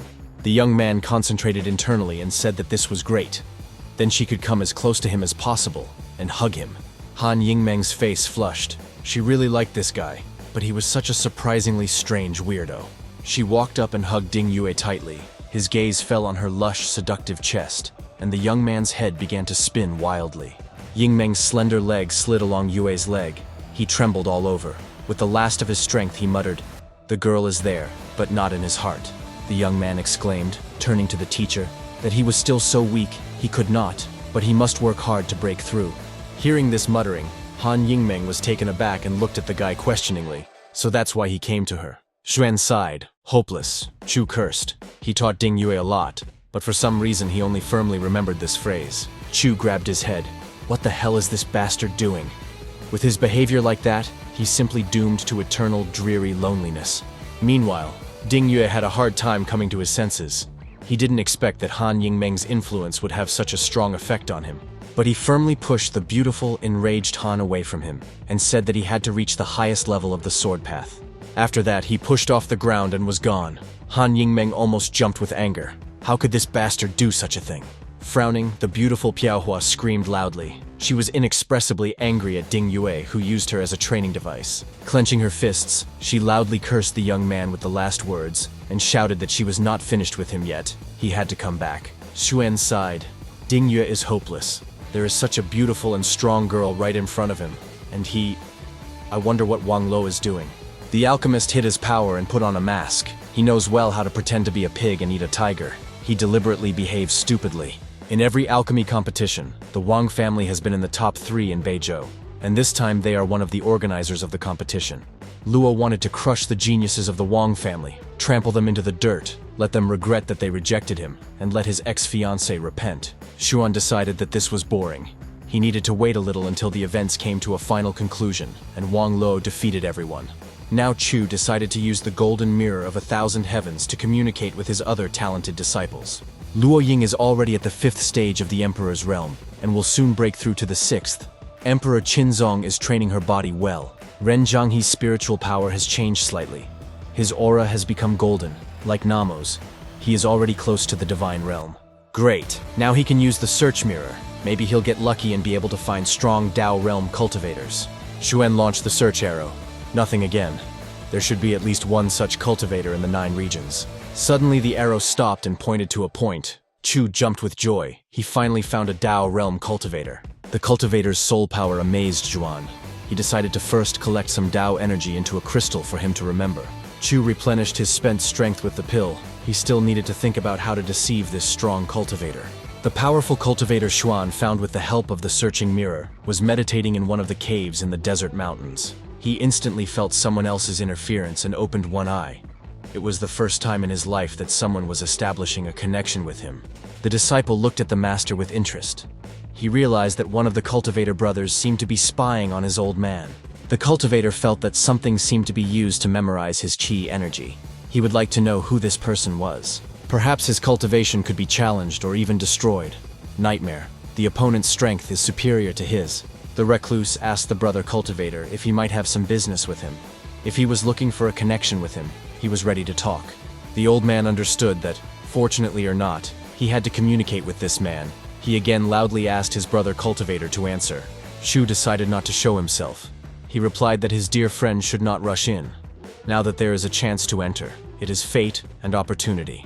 The surprised cultivator asked what the honorary title of his radiant interlocutor was. Xuan mentally chuckled at this.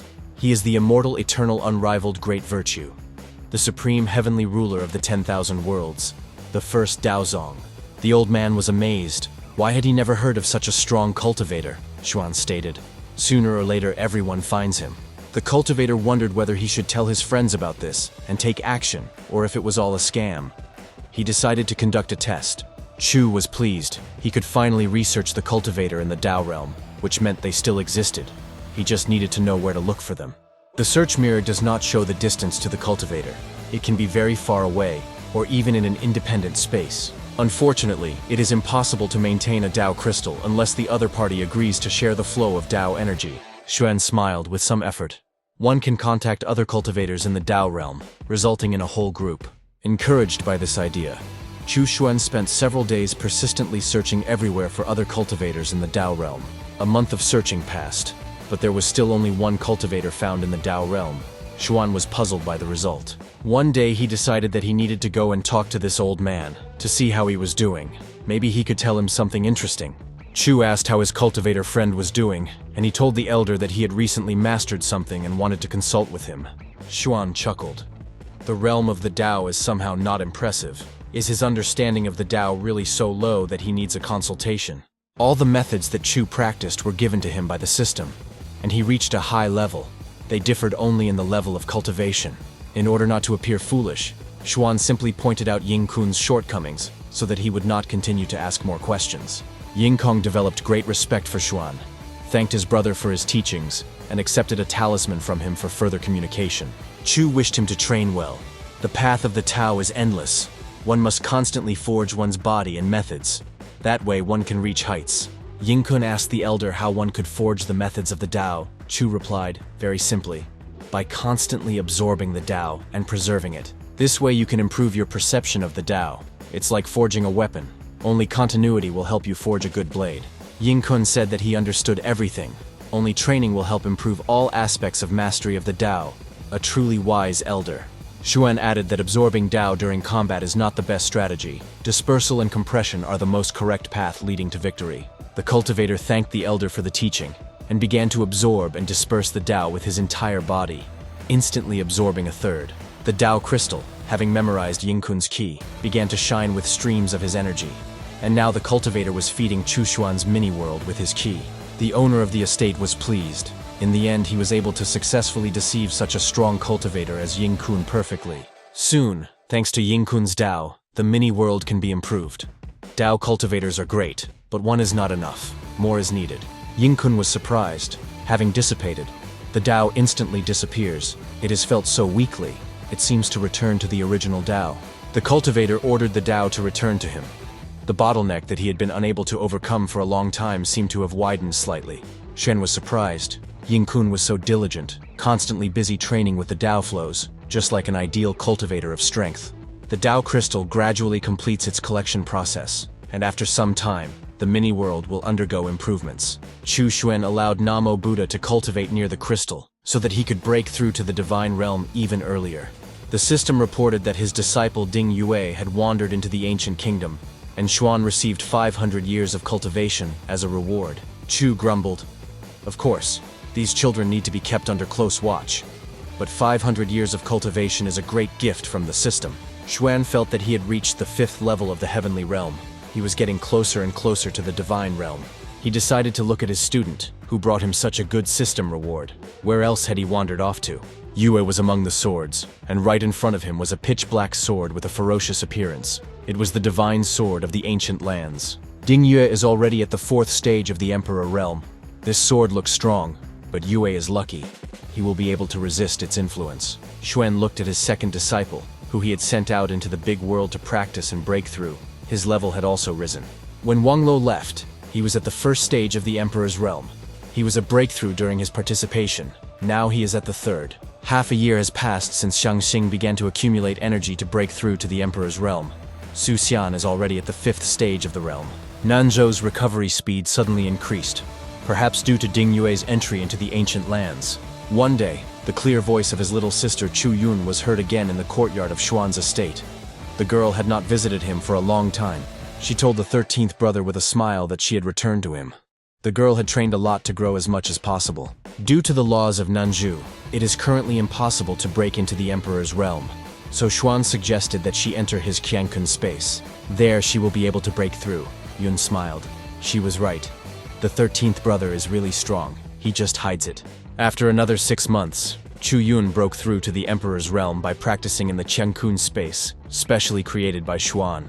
A month later, Xiangxing was able to break through as well. He was also helped by the Qiankun space and practices in the miniature world. Xiangxing's first task after the breakthrough was to improve the communication amulet called the Boundless Heavenly Amulet. The young man also had to improve the puppet dolls that would mass-produce amulets as per Chu Xuan's instructions. Once production was established, Xuan invited Bao Hongyan and ordered Black Moon to start selling these amulets. Nanzhou is recovering faster and faster, and the lands of the living dead will soon open up. It's time to implement the plan of the Heavenly Tao. Black Moon started selling the communication amulets produced by Zhuan, and the people of Nanzhou immediately started buying them up quickly. The Black Moon sect was so powerful that sales were happening at breakneck speed, with cultivators buying several at a time. A few months after the start of sales, Zhuan learned a lot that even the Black Moon spies did not know. Qin Keiyun, taking advantage of Emperor Qinzong's absence, restored the cultivation of the Emperor's realm in her empire. Bai Shaokun, the young master of Baisheng Mountain, secretly left Nanzhou and entered Beizhou Nine-Sword Mountain to cultivate. Chu learned that the power and supporter of the Daqian Empire is the palace in Zhongzhou. They say there is someone in the divine realm there. Perhaps this is the same person who initiated the war between humans and demons. In other words, this palace was created by him. Some don't trust the amulets, so Chu will implement a processing method. They will do everything themselves, but Xuan will learn all the secrets. A month later, a famous person came to Nanzhou because of the communication amulets. Bao Hongyan introduced him to Chu Xuan. He was a cultivator of the 6th stage of the Emperor's realm, and he came specifically to study the processing method. Realizing that he had been controlled, the cultivator cursed and angrily shouted that Bao Hongyan had deceived him and set him up. Half a year had already passed since the plan was put into effect, and all this time Xuan continued to communicate with Ying-kun, who was making great progress. Ying-kun is an ascetic, and while cultivating, he slightly changed the Tao crystal, which means the mini-world is not far from its changes. The Tao permeates the mini-world. Everything becomes more harmonious. And because of this, Namo Buddha is half a step away from breaking through to the divine realm. The Nine Swords Mountain sect also acquired communication amulets, and Xuan learned that their strong fighters were preparing to return to Nanzhou. With the help of the amulet, Xuan contacted Du Yuan, who told him to infiltrate the Black Moon, become a guard, and wait for a signal from him. Ding Yue never left the ancient lands. Xuan periodically watches him. The young man successfully practices his favorite sword technique. The alchemy competition is about to end. Wang Luo has attracted a lot of attention. At first glance, he is an ordinary alchemist. The Wang family wants to marry him to the eldest daughter. When Wang Luo's identity is revealed, the Wang family will be disgraced. Chu was worried about him. Suddenly, the system reported that Mo Luantian's blood had changed. The heart of a Buddha had been born, and Chu had received the path of the spiritual Tao as a reward. Looking into the mirror, Xuan saw a field littered with the corpses of the demons Luantian had killed. But the battle was not over yet. Luantian was fighting a powerful heavenly demon who was at the 7th stage of the Emperor realm, while Mo was only at the 3rd stage. His cultivation was the power of a Buddha. He lacked the elixir to replenish his strength. Now Luantian was at a disadvantage. The demon screamed for Luantian to die because he killed his brother. What kind of Buddhism is this? And how can Mo leave here alive? Unexpectedly for the demon, Mo Luantian screamed, and a heavenly eye opened on his forehead. Xuan's disciple glowed with golden light. He summoned the body of a dragon, the inner power of his enlightened soul. And at that very moment, a huge golden dragon appeared next to him. The stunned demon jumped back from the strange three-eyed monk with a sword and a golden cup in his hands. But the dragon rushed after him. The mighty ancient beast growled menacingly at the dumbfounded demon. He did not know how to defeat this huge golden monster. Xuan smiled. Luantian had finally broken through to the next level and learned to control his dragon's inner power. The young monk shouted that from now on he was the demonic Buddha Mo Luantian, and he would spread Buddhism to the demon lands. Luantian's opponent suddenly felt himself being sucked into the golden bowl, and he screamed in confusion and horror. But the demonic Buddha was relentless. Despite the resistance of the strong demon, he was drawn into the Buddhist bowl. Just a few seconds of resistance, and the monk's opponent found himself in a golden trap for cleansing polluted souls. Mo Luantian does have an inclination towards Buddhism, but not the usual kind, but the demonic kind, and it suits him. In the battle, he discovered his shortcomings. They need to be replenished, the elixir of restoration and other stages, and give him the status of a Buddhist. A golden portal lit up, and Xuan appeared in the middle of the battlefield. Luantian fell to the ground and humbly greeted his great teacher. Xuan told him to get up. He said that Mo Luantian had fully realized Buddhism, so he would grant him the status of a Buddhist. The former young demon thanked the teacher for the great mercy shown to him. Buddhism gave him an incredible amount of strength and wisdom. Xuan added that since Luantian had mastered the dragon's body and power, he would grant him new Buddhist martial techniques. Mo Luantian smiled broadly, and in his hands were new treatises and wonderful Buddhist prayer beads. Having made the demonic Buddha happy, Chu Xuan closed the mirror portal, and it seemed he had dealt with all of his disciples. Now we need to see what system rewards Xuan has received for the latest achievements of his talented students. The path of the spiritual Tao allows one to walk along the streams of Tao, but not for more than a day. Chu smiled. The system is amazing. The Tao is limitless. Now he will be able to walk along the streams of the great Tao, enter right into its middle, and then break through to the divine realm. Xuan was eager to accept the reward and experience the path of the spiritual Tao. He imagined it must be amazing. And so his soul left his body lying on the couch and soared upwards. He could travel like this before, but he could not reach the Tao. He found himself in an amazing space, a huge number of forks, streams, and thoughts. Apparently, this is that very great Tao. Chu Xuan saw that he had entered an invisible area, a truly inexhaustible, endless and boundless eternal Tao. The Tao is absorbed into the crystal. It emits a misty light, and the Tao itself is perfected within. It was the right decision to take the crystal. When you return, you will need to improve the mini-world, the Tao crystal in your hand, the bell of chaos in your soul. Thoughts are overwhelming, but there is nothing to fear. Suddenly Xuan discovered that there was someone else here. Those who were able to get here, unique people. Chu was also here, but he was just bluffing. You need to force this person to use QE and incorporate it into the crystal. and then you can simply communicate with this cultivator. Xuan felt that in the space of the Tao, his thoughts became one, as if his body and soul had merged and turned into one whole. The man Chu Xuan saw here is straining himself to move along the path of the Tao flow. It is not easy. Xuan didn't know if he could deceive this strong cultivator. At worst, he could just discuss something. Hong Yuanchu, whom Xuan met, gradually comes to an understanding of the Tao and carefully explores new areas of knowledge. The cultivator also noticed Dao Xuan walking along the streams. He stopped and looked in surprise at the unexpectedly encountered Chu. Yuanchu was amazed at how leisurely Xuan walked towards his goal. He decided that this man was much stronger than him. Meanwhile, Chu Xuan calmly approached Hong Yuanchu, intending to get to know and communicate with the powerful cultivator. Hong Yuanchu bowed politely and greeted his brother cultivator, remarking that it was surprising to meet someone here. Xuan also bowed, introduced himself, and said that he was also very glad to meet you. You never know where the flow of the Tao will lead you. Yuanchu asked his new acquaintance how far he was from the path of Tao. Xuan was surprised, so this guy was really very strong. This means that Hong Yuanchu is already in that realm where the light comes from the path of the Tao. It is also called the open path, which means that there are such people. Having got his bearings, Xuan thoughtfully replied that he no longer remembered. He eats and sleeps, and lives, so he doesn't even know for sure. Yuanchu thought that perhaps this was one of the hermits who had recently come out of seclusion. That was why he answered like that. Xuan, in turn, asked Yuanchu how far he was from the path of the Tao. The guy answered that he was almost twice as far. Hong has passed through the realm of Tao and is already on the open path, and now he is already twice as far. The great Tao is difficult, but the open path is even more difficult. Chu Xuan said, "Finding your way or discovering it is quite fun. The road under your feet is the Tao, and wherever you go, it is everywhere." Hong Yuanchu's mouth dropped open in surprise.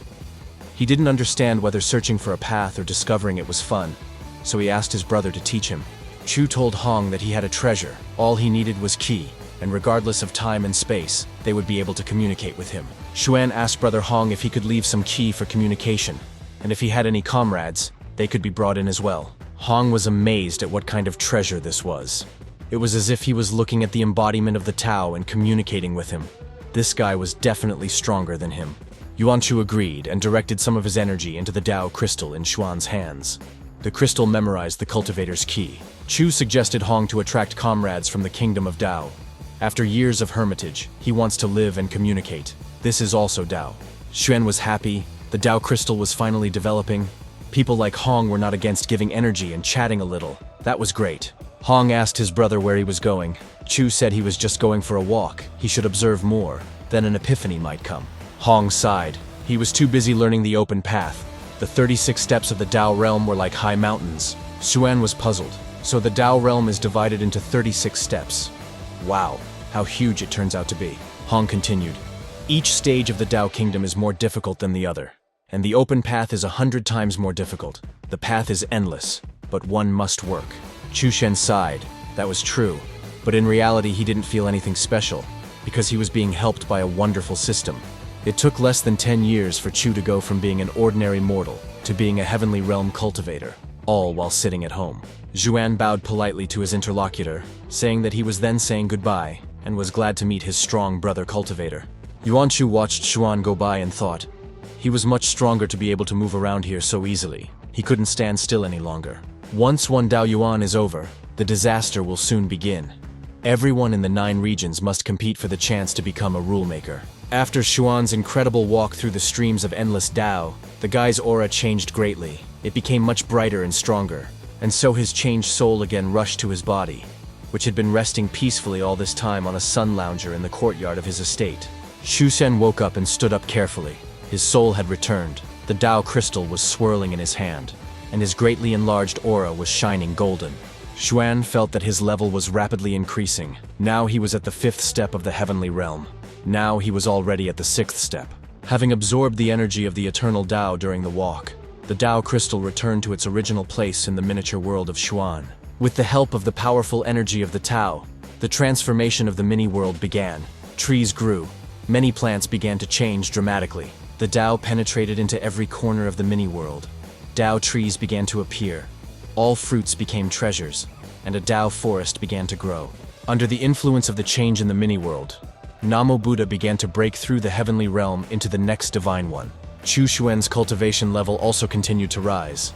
and soon he was already at the 8th stage of the heavenly realm, and then at the 9th. His spiritual power began to transform into divine power. Chu Xuan finally broke through to the divine realm of power. Moreover, he immediately flew through the 1st and 2nd steps of the kingdom, finding himself immediately on the 3rd step, which was surprising. Xuan clenched his fist and looked at the powerful energy blazing around him. He admired it. It was simply an invincible force. But we can't level up any further. We need to stabilize, and Chu is just one of the cultivators waiting for the path to open. Chu became the youngest cultivator in the divine realm. He received a box of divine pills and the law of Tao stability. The path of Tao stability is safe and calm. The rule of Tao is to be as firm as a mountain so that no attack can shake you. Chu Xuan happily accepted this law to become steadfast and unwavering, and a completely new feeling washed over him. The divine pills created by the cultivators in the divine realm were very useful. The previous ones were not effective. Xuan swallowed a few pills, his mini-world was improved, and first-class Tao fruit treasures appeared in the mountain forests. The mini-world expanded more than tenfold and began to fill with the energy of the Tao. The world had infinite potential. Xuan was confident that his world could rise above the other worlds. But Namo Buddha still could not break through to the next realm. Normally, it would take more than 10 years for such a breakthrough to occur. Xuan looked at his diligent student and the world's first Buddhist. He decided to help Namo. Appearing in the portal, Chu gave the student a divine pill, saying that it would help him break through. Namo politely thanked his Buddha, the great and all-powerful teacher, for his mercy and help in cultivating the disciple. With the help of the Mirror of 1,000 Heavens, Xuan found another of his disciples, Ren Chang'e, who bowed and greeted his teacher. Xuan passed him a divine pill through the portal, saying that it would help him break through faster and train better. Nanzhu Law is recovering at an ever-increasing rate, but Luo Ying, despite Zun's efforts, has not yet reached the peak of the Emperor's realm. Seeing Xuan in the portal, she greeted the teacher. This is an opportunity to ask him if Zun's soul can return to a male body. Xu Shen told the student that her progress was rather slow, and to speed it up, he would give her a couple of bottles of elixir. The girl happily thanked the teacher. She really wanted to ask how to return the male body, but Xuan closed the portal. Xuan felt that breaking into the Tao realm wouldn't take many years, but now he needed to focus on capturing the Black Moon's leader. The plan also needs to be accelerated and finished before the lands of the living dead are discovered, so he can control the northern lands. The accumulation of Tao energy into the crystal was completed earlier than Xuan had expected, so the two puppets gained intelligence. Xuan summoned the smarter puppets to him. Now they will be his servants and strong soldiers, but they still need to be trained. The puppets bowed in unison and greeted their master, a young man and woman created by Xuan for work. He looked at them appraisingly. These two puppets have the strength of the 2nd stage of the divine realm. They will be strong soldiers. First, they needed to be given names. Xuan told them that the boy's name was Chu Yi, and the girl's name was Chu Er. They replied that they would obey their master. After giving them names, Chu Xuan sent the puppets to train in the secret realm, allowing them to level up and gain strength there. In the circle of communication through the Tao crystal, there are two people. The first is a strong man outside the Tao realm, Hong Yuanchu, and the other is Ying Kun. Perhaps we should start with Ying Kun. He introduced him to their fellow Taoist Hong Yuanchu. He is already in 2 Tao Yuans. Ying Kun was stunned. Could it really be that same Hong Yuanchu? Already 2 Tao Yuan, an open path. Wow, of course. Who else but him? The cultivator immediately broke into a smile and fell to his knees, hurrying to greet the elder, such a famous cultivator. Xuan was surprised. Ying Kun was so polite. He obviously knew who Hong Yuanchu was. He was banging his forehead on the cave floor. It was funny. Yuanchu returned the greeting, saying that Brother Ying was very nice and that he was glad to meet him. Ying Kong continued to bow to Hong. Hong thought about it. He had never heard of Ying Kun's name, but no matter the reason, he had entered into Chu Xuan's brother's circle of friends. Ying Kong decided that the highly respected Elder Chu was also on the open road.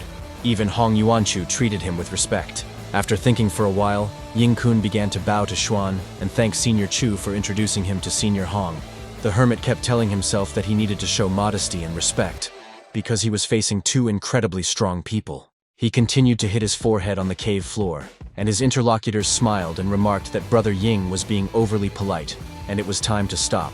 Xuan said that Ying Kong was overdoing it, acting too respectfully. If Chu didn't know who he was, he would have thought he was a servant. To distract Ying Kun from bowing, Xuan asked how his cultivation was. Surely he had already raised his level higher. Ying Kong was at a loss. Could it be that his cultivation base was too low for them? Could he lie? But was it smart to lie to such people?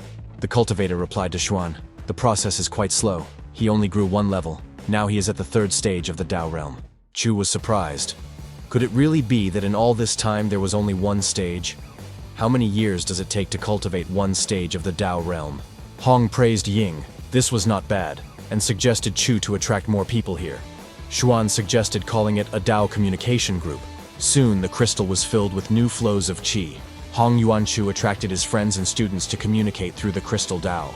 Soon he introduced his friends to Xuan, brother Kun He, 1 Dao Yuan, sister Ruo Xian, as well as Hong Yuanchu, 2 Dao Yuan. Hong also attracted his best friend at the 30th level of the Tao, and several of his students, both male and female, as well as his friend's students. Choxian, Piao Choxian, and Xishen are women. Yingkun is so scared that he doesn't dare to say a word. He is the weakest in the group. Shu began to practice. His understanding of the Tao improved and his strength increased. But to break through to the realm of the Tao, he needed to accumulate energy. Suen regularly used the mirror to search for dues or treasures, but everyone in the group knew each other, so there was no real point in it. If you want the group to be active, you need to be active yourself. This is the realm of the Tao of different races, so communication is interesting. Chu had an idea, taking the Tao crystal as a basis and the mini-world as a starting point, to open a new path that could surpass the one already opened. Suddenly, the system reported that Ding Yue had subdued the Earth Spirit and sharply increased his level, for which Xuan received a good luck talisman. Hearing the news from the system, Xuan immediately looked into the mirror to see what Ding Yue was doing there, and how he had subdued the spirit of the earth. Chu Xuan's disciple was at the border of Nanzhou. A small cute creature appeared right in front of him. It was the subdued spirit. Yu asked the spirit in surprise if he was a boy or a girl. He couldn't tell from his appearance, and for the first time, he couldn't determine his gender. The spirit replied, "He has no gender. If Yue thinks he is a boy, let him think he is a boy. If he thinks he is a girl, let him think he is a girl." The young man frowned. It was clear that it would be better if the spirit were a woman. Then Yue could improve his cultivation next to her. He asked if a spirit could be a man for some time and a woman for some time. That is, when Yue needed to change her gender. The spirit looked at the guy in confusion, wondering why he had such strange demands. Had he really ended up with a crazy owner? The green-eyed spirit of the earth cautiously answered the young man who had conquered him that it would be better for him to continue to be asexual. Ding Yue rubbed his chin in confusion. This was certainly not exactly what he wanted, but it couldn't be helped. This would do. The young man carefully took the small green-eyed spirit of the earth, who was now supposed to accompany him everywhere, and lifted him up. He placed the asexual spirit on his shoulder. This little creature should now bring Ding Yue luck in all his affairs. Xuan's disciple continued on his way, returning to Nanzhou, and by all indications the land of the living dead would soon open. Chu Shen sighed. Ding Yue is incorrigible. No matter what heights he reaches, he still continues to be afraid of the influence of beautiful women. The owner of the estate told the system that he wanted to immediately receive the reward due to him for the achievements of his disciple Ding Yue. In front of Xuan, a lucky talisman glowed with the green light of life. It can change luck, and can also collect the aura of luck. Xuan continued his training, interrupted by an unexpected message from the system about the reward he was entitled to for his students' success. At the same time, the diligent Xiangxing continued to work on implementing the plan of the heavenly Tao devised by his master. Currently, the Black Moon has no owner, but the communication talismans are regularly sold to other regions, and every team has them. The spies have obtained copies of the methods for improving talismans, but they don't know that even the talismans they make will be under control. Xuan wondered if it was possible to use a talisman to improve Su Xian'er's luck, so that she would become the daughter of luck in Zhongzhou district. He sent a stream of lucky charm energy towards the girl to increase her chance of luck, and Xian'er's aura began to change color. Chu felt a huge expenditure of energy, and the speed was very high. Almost like a search mirror, it was too difficult to change fate. Who is Zhongzhou's son of luck? Maybe Xian'er's fiancé. It was because of him that she ran away, because he was ugly and had a bad character. Xuan smiled. If the son of luck is a monster, it will be much more interesting. And Xian'er is no worse than the child of luck. She is Chu's disciple. The Dao chat group is still quiet. The new people are all familiar to Hong Yuanchu, but Ying Kun must seem like a complete stranger among them.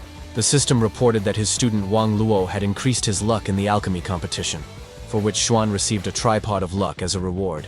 During the competition, Wang Luo initially pretended to lose, but then suddenly rose strongly and became the winner. The young man told the head of the Wang family that he had nothing to do with them, and that he had no right to tell him what to do. One of the judges of the competition supported the young man. He is right. They themselves kicked him out, so now he does not belong to the Wang family. The other cultivators all said at once that it was true. He was not from the Wang family, so there was no point in attributing this victory to their family. The head of the Wang family clenched his fists, rage boiling inside him.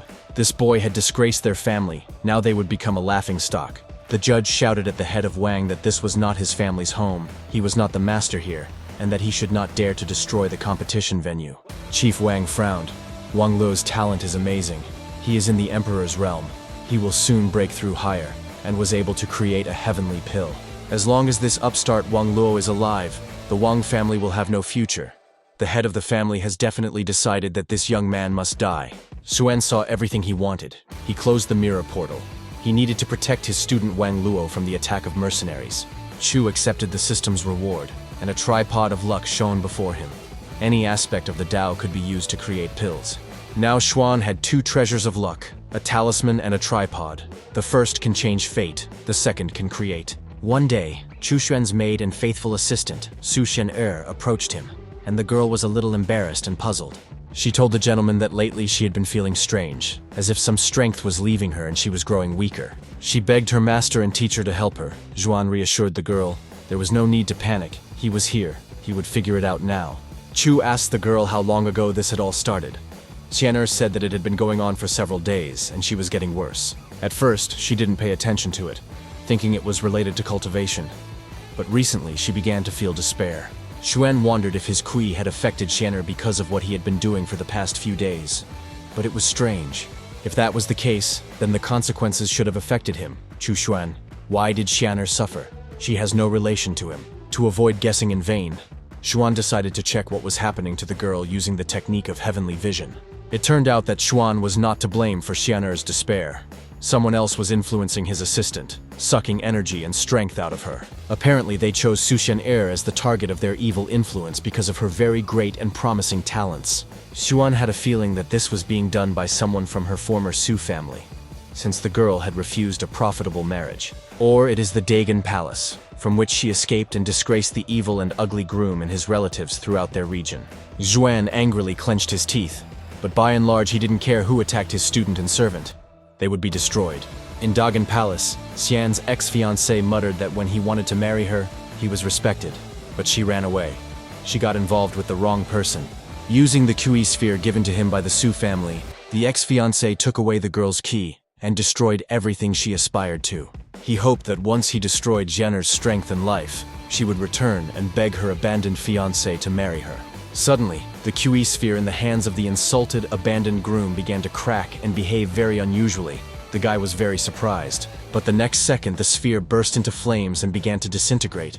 The guy screamed in fear, asking what was happening, what was wrong with this sphere. The groom, abandoned by Zhuan's assistant, didn't have time to understand anything before a deafening explosion resounded in the hall. It was the explosion of a chi sphere. The entire Dagon Palace shook from the explosion, and the elders rushed to find out what had happened and whether their young master was alive. At the same time, the elders of the Su family noticed that something was wrong with the head of the family. Blood began to ooze from his mouth for no apparent reason. Headmaster Su asked what happened. Was he going crazy? The elders were shocked. Was someone attacking their master? Seeing a group of elders come to see him, the head of the Su family, who had become weak for some unknown reason, asked them why they had come. They reported to the Lord that news had come from the Dagon Palace. The Kui sphere had been destroyed, and the person using it had been seriously injured. The leader asked again what they were saying. The sphere was destroyed, which meant he wasn't going crazy after all, but was being affected by the Kui from that very sphere. Dagon wanted to use the sphere to take Xianer's key and bring her back, but their plans fell apart.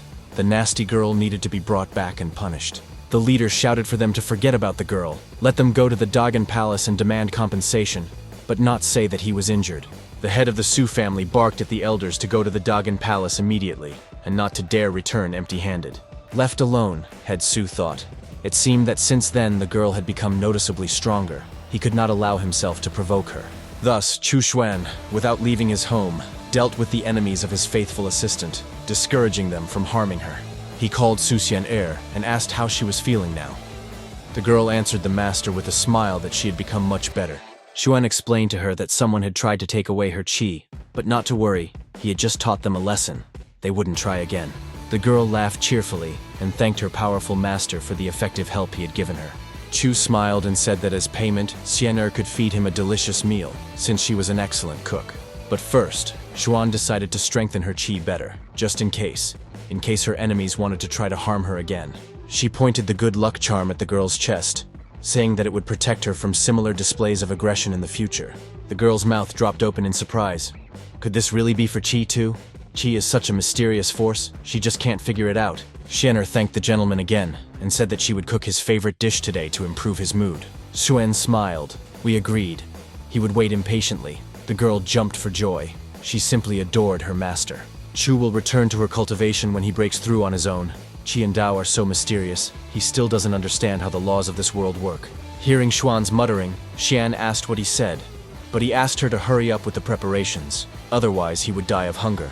The delighted Xian quickly prepared a stunningly delicious meal for Chu Xuan and fed her master to his fill.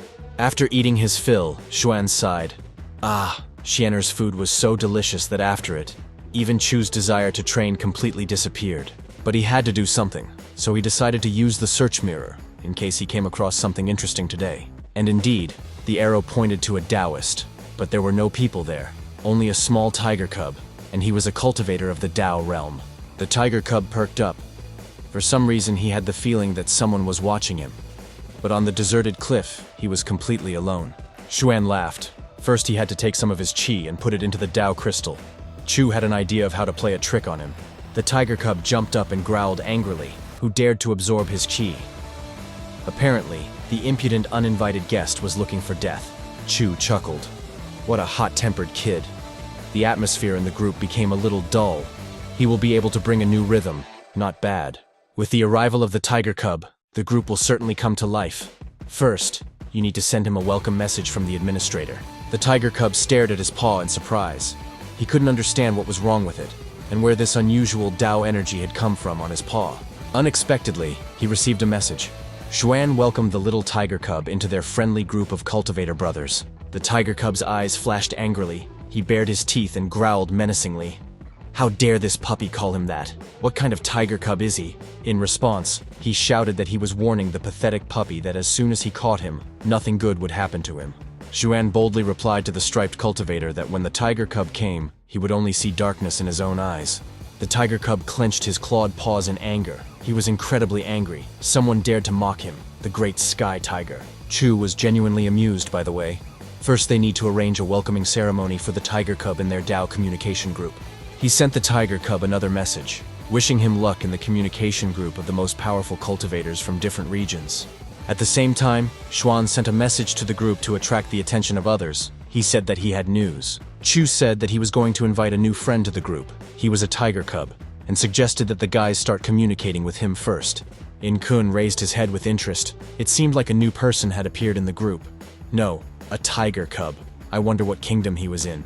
Xuan sent out a message to everyone, asking them to warmly welcome their new friend, the cute heavenly tiger, the 16th stage of the Tao. The tiger cub growled that he was a majestic sky tiger, and the puppy just called him cute, an unheard of insult. He is a proud sky tiger. He is not going to join them in some filthy group of weak, cowardly little puppies. He will tear them apart. Piao Royun smiled. Oh, so it really is that tiger. That means that annoying smelly tiger is still alive. Amazing. And the tiger cub continued to rage. He screamed that they were all just the ground under his paws. They didn't even dare talk to him as equals. The girl replied to the enraged tiger cub that he was so rude. Did he want her, Piao Royun, to help him with self-education? The tiger cub growled. What kind of Piao Royun is this? Who is she? Apparently she is looking for a fight, so let her come. He is ready to meet her. The little animal grimaced contemptuously and said, if she is Piao Royun, then he is Xia Chen Bao, and laughed mockingly at the girl. But suddenly the tiger fell silent. He scratched his ear in confusion. Wait, Piao Royun. This name seems to sound surprisingly familiar. Royun asked the tiger. It seemed he said something. She did not hear, and asked him to repeat it again. But the beast did not answer. And then he remembered, oh, Piao Royun. His eyes widened in surprise and his jaw dropped. How could he not recognize her right away? Pointing his finger at the Tao energy in confusion, he realized that Piao Royun was there in that group of cultivators. She could hear him. The girl called the tiger again and asked why there was no sound. He seemed to be saying something. Let him continue. She was ready to listen to him. Ruoyun offered the tiger to chat about the past, but the frightened tiger cub silently jumped into the bushes, fearing the appearance of this girl. He grabbed his head. Piao Ruoyun. Could it really be Piao Ruoyun? Why her again? How could he hide from this terrible cultivator? The little animal closed his eyes, thinking that until that moment he had been a happy little sky tiger, a mighty ruler of the forest. He was happily playing, dancing, and singing in his own forest. And then this woman came, and from then on his life turned into hell. Seeing Ruoyun then, the tiger cub screamed, "How dare this bitch enter his territory? Now he will give the impudent woman a couple of blows." The girl clenched her fist with a grin. Oh, is it really true? This kitten decided to show her his teeth, and even dares to be rude to a woman. As soon as the tiger cub jumped towards Ruoyun, he immediately received several painful blows, and his fighting spirit immediately disappeared. She lifted the tiger cub by the tail and asked him to repeat what he had just said. But in response, the animal only snorted and puffed resentfully. Piao Ruoyun shook the striped boar vigorously and asked what was wrong with the tiger cub, whether she needed to remind him how to behave. Tears streamed from the tiger cub's eyes and he meowed pitifully, promising his sister that he would no longer swear and bully everyone. Piao Ruoyun asked Hutai what he said.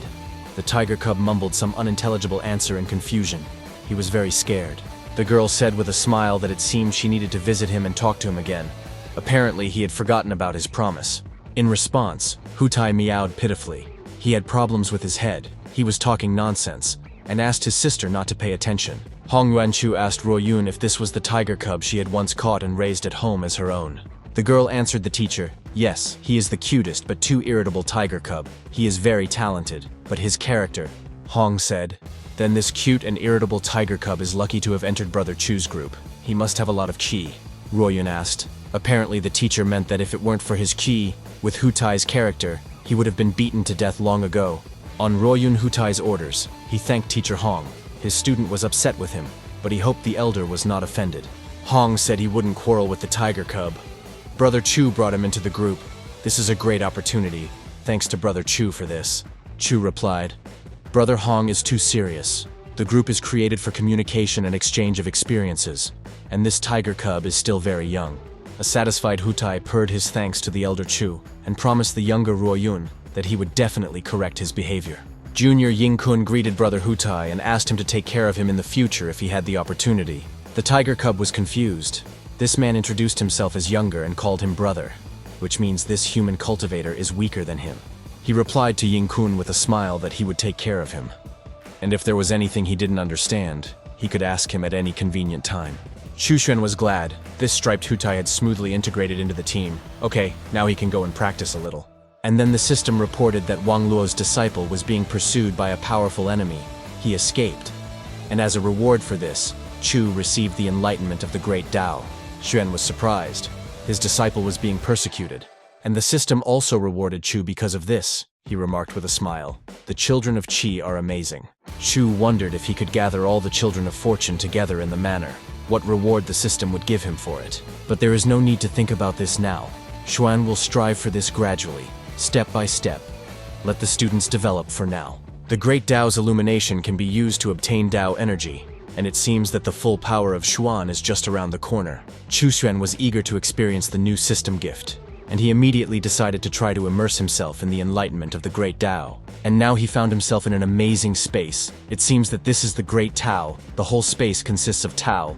How strange. Xuan realized that in his current kingdom, it would be really difficult to understand all the secrets of the enlightenment of the Tao. But he would try. However, under the influence of Qi and Tao, Xuan realized how to better use some of the things he received from the system. If you develop your Tao, there will be no problems. Even killing an enemy will not be a problem. You will not have to do anything yourself. Xuan blushed with pleasure. He was looking forward to this great and joyful day when he would become all-powerful. Spinning in the sparkling space of the great eternal Tao, Xuan exclaimed with inspiration that he is the Tao, and the Tao is him. Chu couldn't understand why the mirror kept showing the sea. Maybe it had expired and needed to be returned to the system.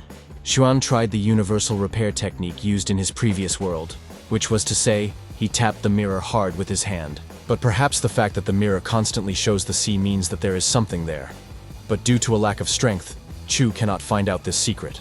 If this is indeed the case, then Xuan will have to explore all the bodies of water in all 9 regions. And this is quite a long task. He demanded that the mirror show him what he needed, and a plateau appeared in front of him among the deserted wooded mountains. Xuan looked more closely. This landscape seemed quite familiar to him. He had obviously seen it quite recently. But here is where. Suddenly Chu saw a tiger. Could it really be Hu Tai again? The mirror connected Xuan with him twice. Could his qi really be so great and significant? Although if you look closely, this tiger doesn't look like him. He's twice as big as Hu Tai, and in his sleep he seems to be crying. Who is this? Chu didn't want to look at the fool Hu Tai again. This time in front of him was Hu Tianya, the former young master of the Heavenly Tiger clan. He was rejected by the clan due to his laziness and unwillingness to change form, and his fiancée, the princess of the Qingjiao clan, broke off their engagement with him. Xuan was surprised. So this is a Heavenly Tiger. Hu Tai is also a Heavenly Tiger. It seems these two striped fools are somehow related. He scratched his hair in confusion. Despite the nonsense that tigers talk, they can be useful. It was not for nothing that he saw them. Besides, even if Hu Tianya is not as strong as the others, he is still strong. But why is he still sleeping? What is he dreaming about? In his dream, Tianya begged the princess not to leave. His reluctance to change form was a rule of his ancestors. It was safer to be in the body of a tiger.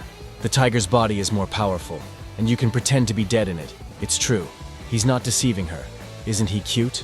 This tiger seems to have inherited the true heritage of his race. The ability to survive is ingrained in his bones and mindset. With the help of the Thousand Heavens mirror, Chu Xuan's enormous figure appeared before the tiger and demanded that Hu Tianya wake up. The tiger trembled.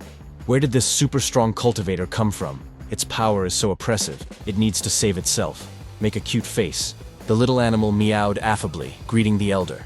He didn't know that the elder had arrived, so he didn't greet him, but apologized. Xuan sighed heavily.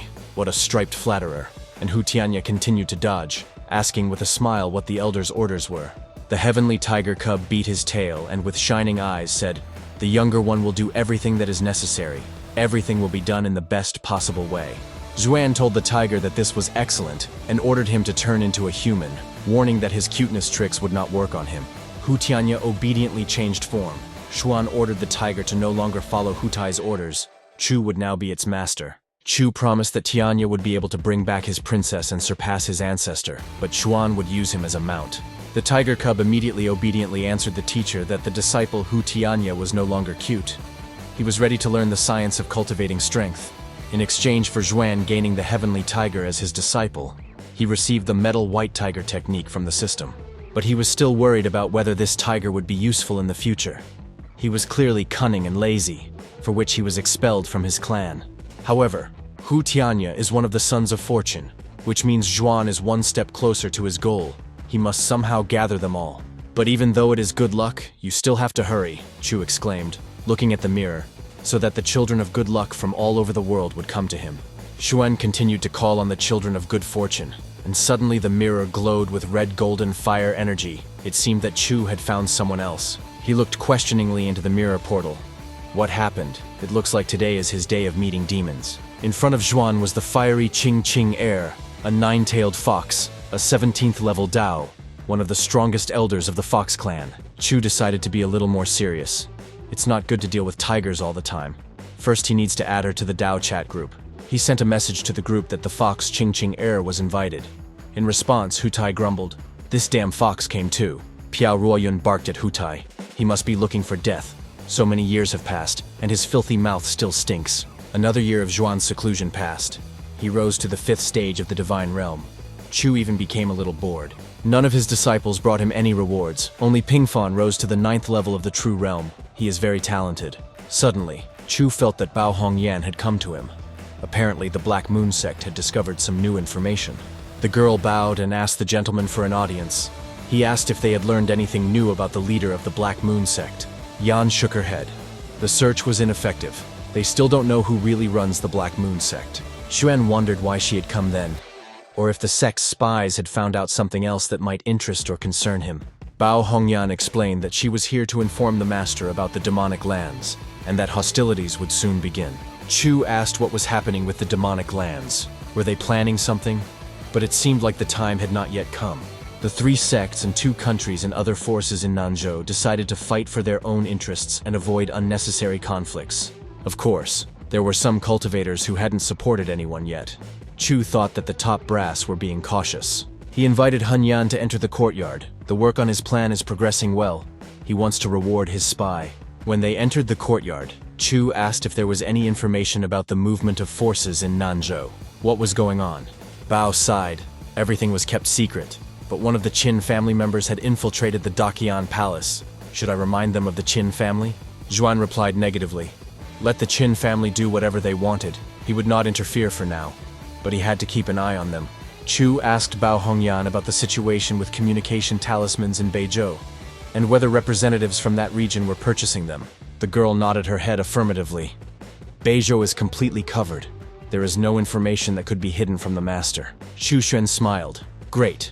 The plan in Beizhou was also completed successfully, which means this northern region is also under control. He told the girl that she had done a good job.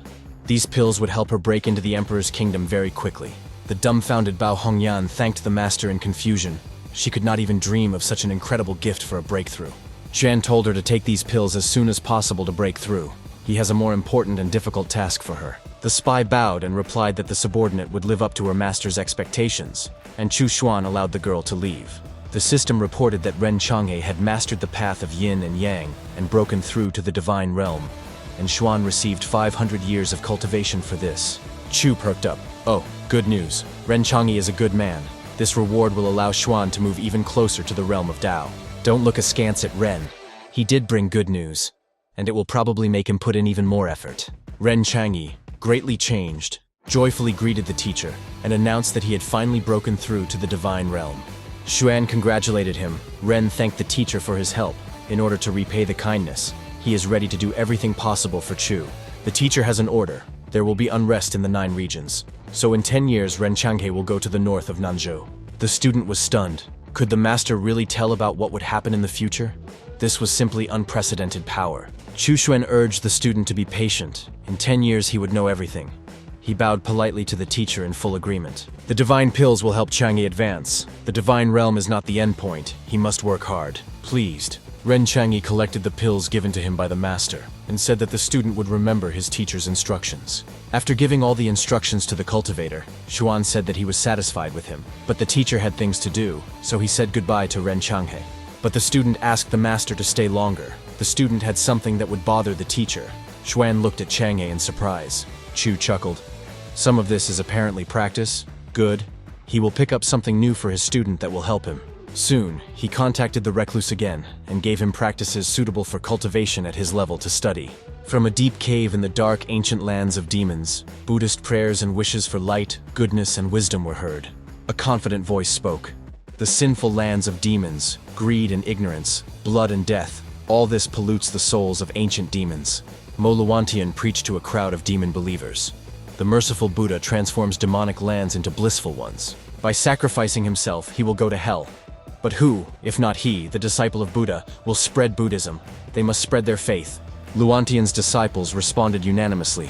O Amitabha, they are ready to carry out the instructions of the great disciple of the Buddha and spread the faith. Moluantian's aura glowed golden and a halo appeared around his head.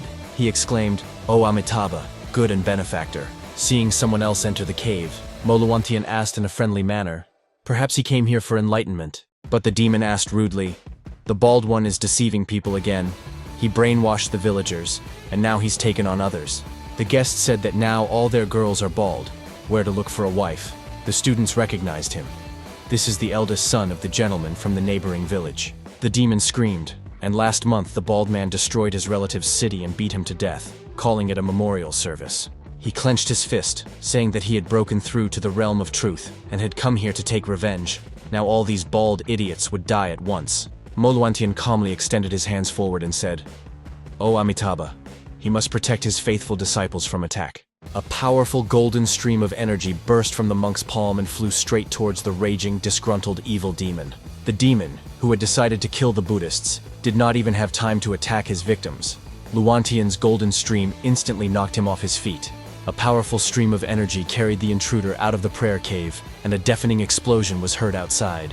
The newly enlightened demons were stunned. What horror!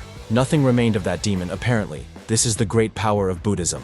Moluantian explained that this was kindness and grace. That demon was a sinner who defiled his holy teachings in front of his disciples. He asked his disciples to calm down. With his action, Luantian simply helped this sinner realize their superiority.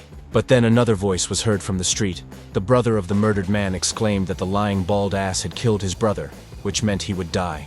Another demon entered the cave. These two guys from Mr. Lee's family are very stubborn, but they take turns going to the grave. The demon shouted that he was on the second level of the true kingdom. If they would beg him on their knees, he would give them a quick death. Luantian once again extended his hand forward and calmly sent a stream of deadly golden dragon energy towards the demon. The second brother Lee was thrown out of the cave by a strong blow and exploded, shattering into small pieces. The new Buddhist became silent. Luantian folded his hands in prayer and asked the great Buddha to forgive the sins of the demons who had just died and to purify their souls. But before Xuan's disciple could finish his prayer, a voice came from the street again. The third brother scolding Luantian with the most vile words. Luantian addressed his disciples. It seems he is not doing well enough. They cannot enlighten everyone with the teachings of Buddhism. They all have to work hard. They must make every effort to save the living. The students promised to follow his instructions. Luantian blessed his disciples and followers with the holy mission of spreading Buddhism throughout the demon lands. Chushen stretched sweetly. After lunch, he basked in the sun. And after resting, he ate dinner. He whistled a song. Life is good. And then a message came from the system. His students spread Buddhism. And Chushuan received the technique of reincarnation as a gift. He was amazed. Wow, Luantian already has 10,000 followers. And this disciple is not so bad, even though he is a former demon. Xuan decided to leave him alone for a while. It would be better to see the effect of this gifted transformation technique. Half a month later, Xuan received unexpected news from the Black Moon. A palace coup had taken place at the court of the Dark King. While the ruling family's forces were in chaos, the great evil palace seized power, and now it is Zizi from the palace who rules everything. The former king was banished to the kingdom of chaos, and no one knows where he is now, or what is happening to him. There is no contact with him. Although at first glance it seems that Shou Yuan is still the king, he no longer has any rights. He is simply following orders. Prince Xiao Wang was the most unlucky of all. He was tortured for a long time in a variety of ways, trying to find out some of the family's secrets. In the end, his friend sacrificed himself to save the prince. He ran away like a coward into the mountains, not knowing where to go. But he was able to survive. All of the new ruler's subordinates returned safe and sound, but there is still no order in the evil king's palace. A month after this news, Chu Xuan was busy with another training session in his cozy courtyard of a small family estate. Suddenly, he sensed through his soul seal that Shou Yuan had been killed, the first of his secret servants to be killed in battle. It turned out that Shou Yuan had launched an open attack on Ziezi, but the difference in cultivation was too great, and the Dark Overlord fell. Chu Xuan didn't care much about his death. He was just a pawn. Maybe Xiao Wang would avenge him, but only if he gathered an army.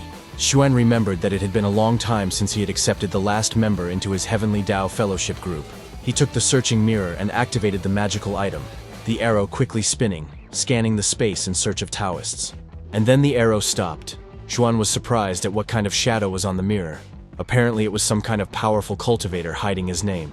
Using another mirror, Chu found the mysterious shadow. It turned out to be a woman practicing in a remote mountain cave. Feeling someone's presence, the cultivator menacingly asked who dared to disturb her. She had been here for a long time.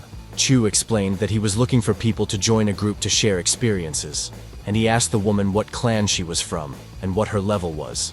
This is a group of friends who are cultivators of the open path in the Tao realm. The girl was doubtful. It all sounds like it is some kind of trap.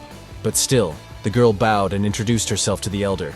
She is Yu Su from the Yu clan, currently at the 13th stage of the Tao realm. Chu Xuan was surprised at what kind of Yu clan this was. He had never heard of it. It was probably very small, but that wasn't that important. Xuan wrote a message. Sister Yu Su joins the Tao group and asked friends to welcome her. She is at the 13th step of Tao. Yu Su was shocked. Here is Hong Yuanchu, the ancestor of the Hong clan, and Shu Yan, Yuanchu's best friend. They are all stronger than her. They are all legends. She greeted the great Hong Yuanchu, who replied that the Yu clan had enormous power. The ability of possession alone was worth it. Yu Su knew that in ancient times, a very powerful member of the Yu clan died at the hands of this very Hong Yuanchu during a clan battle. She miraculously managed to escape then. Their clan had greatly diminished and was inactive for a long time. Many thought that they had disappeared completely. Hong said that Sister Yu Su didn't need to worry. The great Tao had taken care of her clan's survival. All the old grievances were in the past. In Kun was in a trance, a newcomer to the group. But he was still the weakest. Everyone was so strong, only he was out of place. He greeted his sister politely. Kun decided that they were all so strong that he needed to maintain good relations with them. Meanwhile, the prince who had escaped from the Dark Palace was wandering along the border of Nanzhou and Dongzhou through insurmountable mountains and dense forest. Xiaowang was alone. His constant faithful companion died, sacrificing himself to save the young master and heir. Suddenly, the prince felt a sharp pain. He realized that his father was dead. The king could only be killed by one person, the damned CZ. The prince shouted loudly that he would definitely kill ZZ and take revenge on him for the vile betrayal and murder of his father the king. Suddenly Xiaowang felt ill. Blood gushed from his mouth. Someone very strong was trying to influence him. He looked around. There was clearly someone in the forest not far from him, and this someone was watching the suffering prince of the evil kingdom. Suddenly, a black shadow flew out of the bushes and hovered over Xiaowang. He wondered if it was someone's wandering spirit. The man looked at the boy with a smile and said, "Not bad. With the help of this boy, you can calmly explore the surroundings." Xiaowang was a little confused. Where did this evil spirit come from and what did it want from him? Did it really want to take over his body? The spirit rushed towards the dumbfounded prince with a laugh, clearly intending to take his young, strong body into his transparent hands. The guy attacked his opponent, angrily shouting for him to get out of here and leave him alone. He was in no mood at all right now. But the blow passed through the transparent spirit without causing him any harm, and the strange man became even more cheerful. He rushed towards the prince and instantly penetrated his body. Xiaowang only had time to scream. Now the green freak was in his body. The prince felt very strange. He was perplexed by what technique his opponent was using. Was it really an obsession? If this is the case, then Xiaowang has fallen into a trap. Something needs to be done, otherwise his soul may soon simply perish. The boy cut himself to draw blood, as part of a ritual to rid himself of an evil spirit that had taken possession of his body. The blood must be burned, then purified, changed and purified again, a procedure that is quite painful and extremely dangerous. Xiaowang swallowed a pill that was supposed to help him get rid of the parasitic spirit in his young and strong body. He clenched his fist and began to purify the blood. His aura flared up. After purifying the blood, you need to purify the body and purify the soul. The spirit that had entered the prince's body screamed in pain and tried to jump out of the boy's body to escape the cleansing procedure. But Xiaowang didn't let him go. Since he had occupied his body, he would have to answer for it. It was not worth attempting to kill the prince of the evil kingdom. The guy laughed. Now it was not he, but the spirit that was trapped. He would no longer be able to get out, but would burn inside while cleansing his body and soul. The spirit inside screamed at Xiaowang to quickly let him out. Otherwise, this crazy boy might also die along with him. Wang felt that after the purification he had acquired spirit abilities, but he was seriously wounded. A third of his blood simply evaporated. How can he take revenge, and should he go to the state of Qin? It would be good to see Yun before he dies, but will he be able to do it? In addition to the wounds received by the Dark Prince, damage to the core has been added, reducing the possibility of breaking through to the Emperor's kingdom. Gathering all his strength, Xiaowan pushed off the ground and headed to Nanzhou, the Chu family district, to see his beloved girl again. Energy bolts flared and the prince soared above the forest and impassable mountains, his heart leading him to where he could see Yun. The protective dome Chushuan erected over his native Nanzhou prevented anyone from entering the territory undetected. Taking off from the impassable mountains at the border of Nanzhou, the Dark Prince fell right into the trap set by Zhuan. Xiaowan found himself in Chushuan's secret realm, unconscious from his wounds, blood loss, and incredible stress. The guy opened his eyes and looked around. He couldn't understand where he was and how he got here, whether he was safe. There was no one in the building, at least no one attacked Van. He decided to explore what was there and where he was. Approaching the table, the guy saw bottles of elixirs, tools and descriptions of techniques with which he was not previously familiar. Xiaowan thought, maybe he had a chance. This looked like a place left by a strong cultivator for his disciples. But who is this mysterious master? The prince carefully approached the table with magical treasures, wondering what kind of pills these were. The guy burst into tears. These are pills for restoring the damaged foundation, and pills for increasing the level. That's what you need. What luck. The delighted prince fell to his knees and loudly thanked the unknown master for his timely and very valuable help. Shedding tears of joy, Xiaowang told the elder that the younger would definitely inherit his will and do everything that was necessary. As a sign of obedience to the will of the great master, the prince hit his forehead 3 times on the stone floor slabs and promised to obey the teacher. After this, Wang took the bottles of miraculous pills and took them, and the wounds he received during the purification instantly healed. He then took the level-up pills and immediately felt a surge of strength, he shouted to Zizi to wait for him. It doesn't matter that Zizi is in charge of the great evil palace. He, Xiao Wang, who has received such a chance, will destroy the palace and avenge his father. The boy promised that he would never forget the elder's mercy. No matter what he wished, he would dedicate his life to this holy goal. Xiao Wang picked up the book and was stunned. It was the Taoist canon of eliminating evil, a guide superior to divine techniques. The prince opened the treasured book with trembling hands. This was exactly what he needed most now to carry out his revenge. But after reading the first page, the prince was frozen with horror. It said that in order to practice, he had to do something. The inscription said that he should castrate himself with a knife, completely, to the root. Van's hands trembled. Tears ran down his face. The prince, who had fled the kingdom, was torn by conflicting feelings. He did not know what to do, take revenge or love. He looked questioningly at the treatise. His lips trembled, and his eyes were full of tears. It was not so easy to decide on such a cruel act. Van read the entry again. He needed this technique to take revenge on the traitor for his father and for himself. But what a terrible price to pay for it. He was puzzled as to how he could cut off his most precious thing. But at the same time, how else could he take revenge on Zizi if he didn't cut it off? The prince understood perfectly well that if he did not have strength, then how could he survive in Nanju? How could he see his beloved Chu Yun? Taking the knife in his hands, Xiaowan burst into tears, mentally telling his treasure that from now on, he could only silently guard her. He promised his beloved that he would do everything for her, that he would go through fire and water, even if he became disabled. Tears streamed from his eyes. Wang howled in pain. He screamed, even if he cut it off, he would still forever love the beautiful maiden Chu Yun more than life itself. The bloody dagger fell from the prince's trembling hand. His head spun, and his clothes turned the brown color of his blood.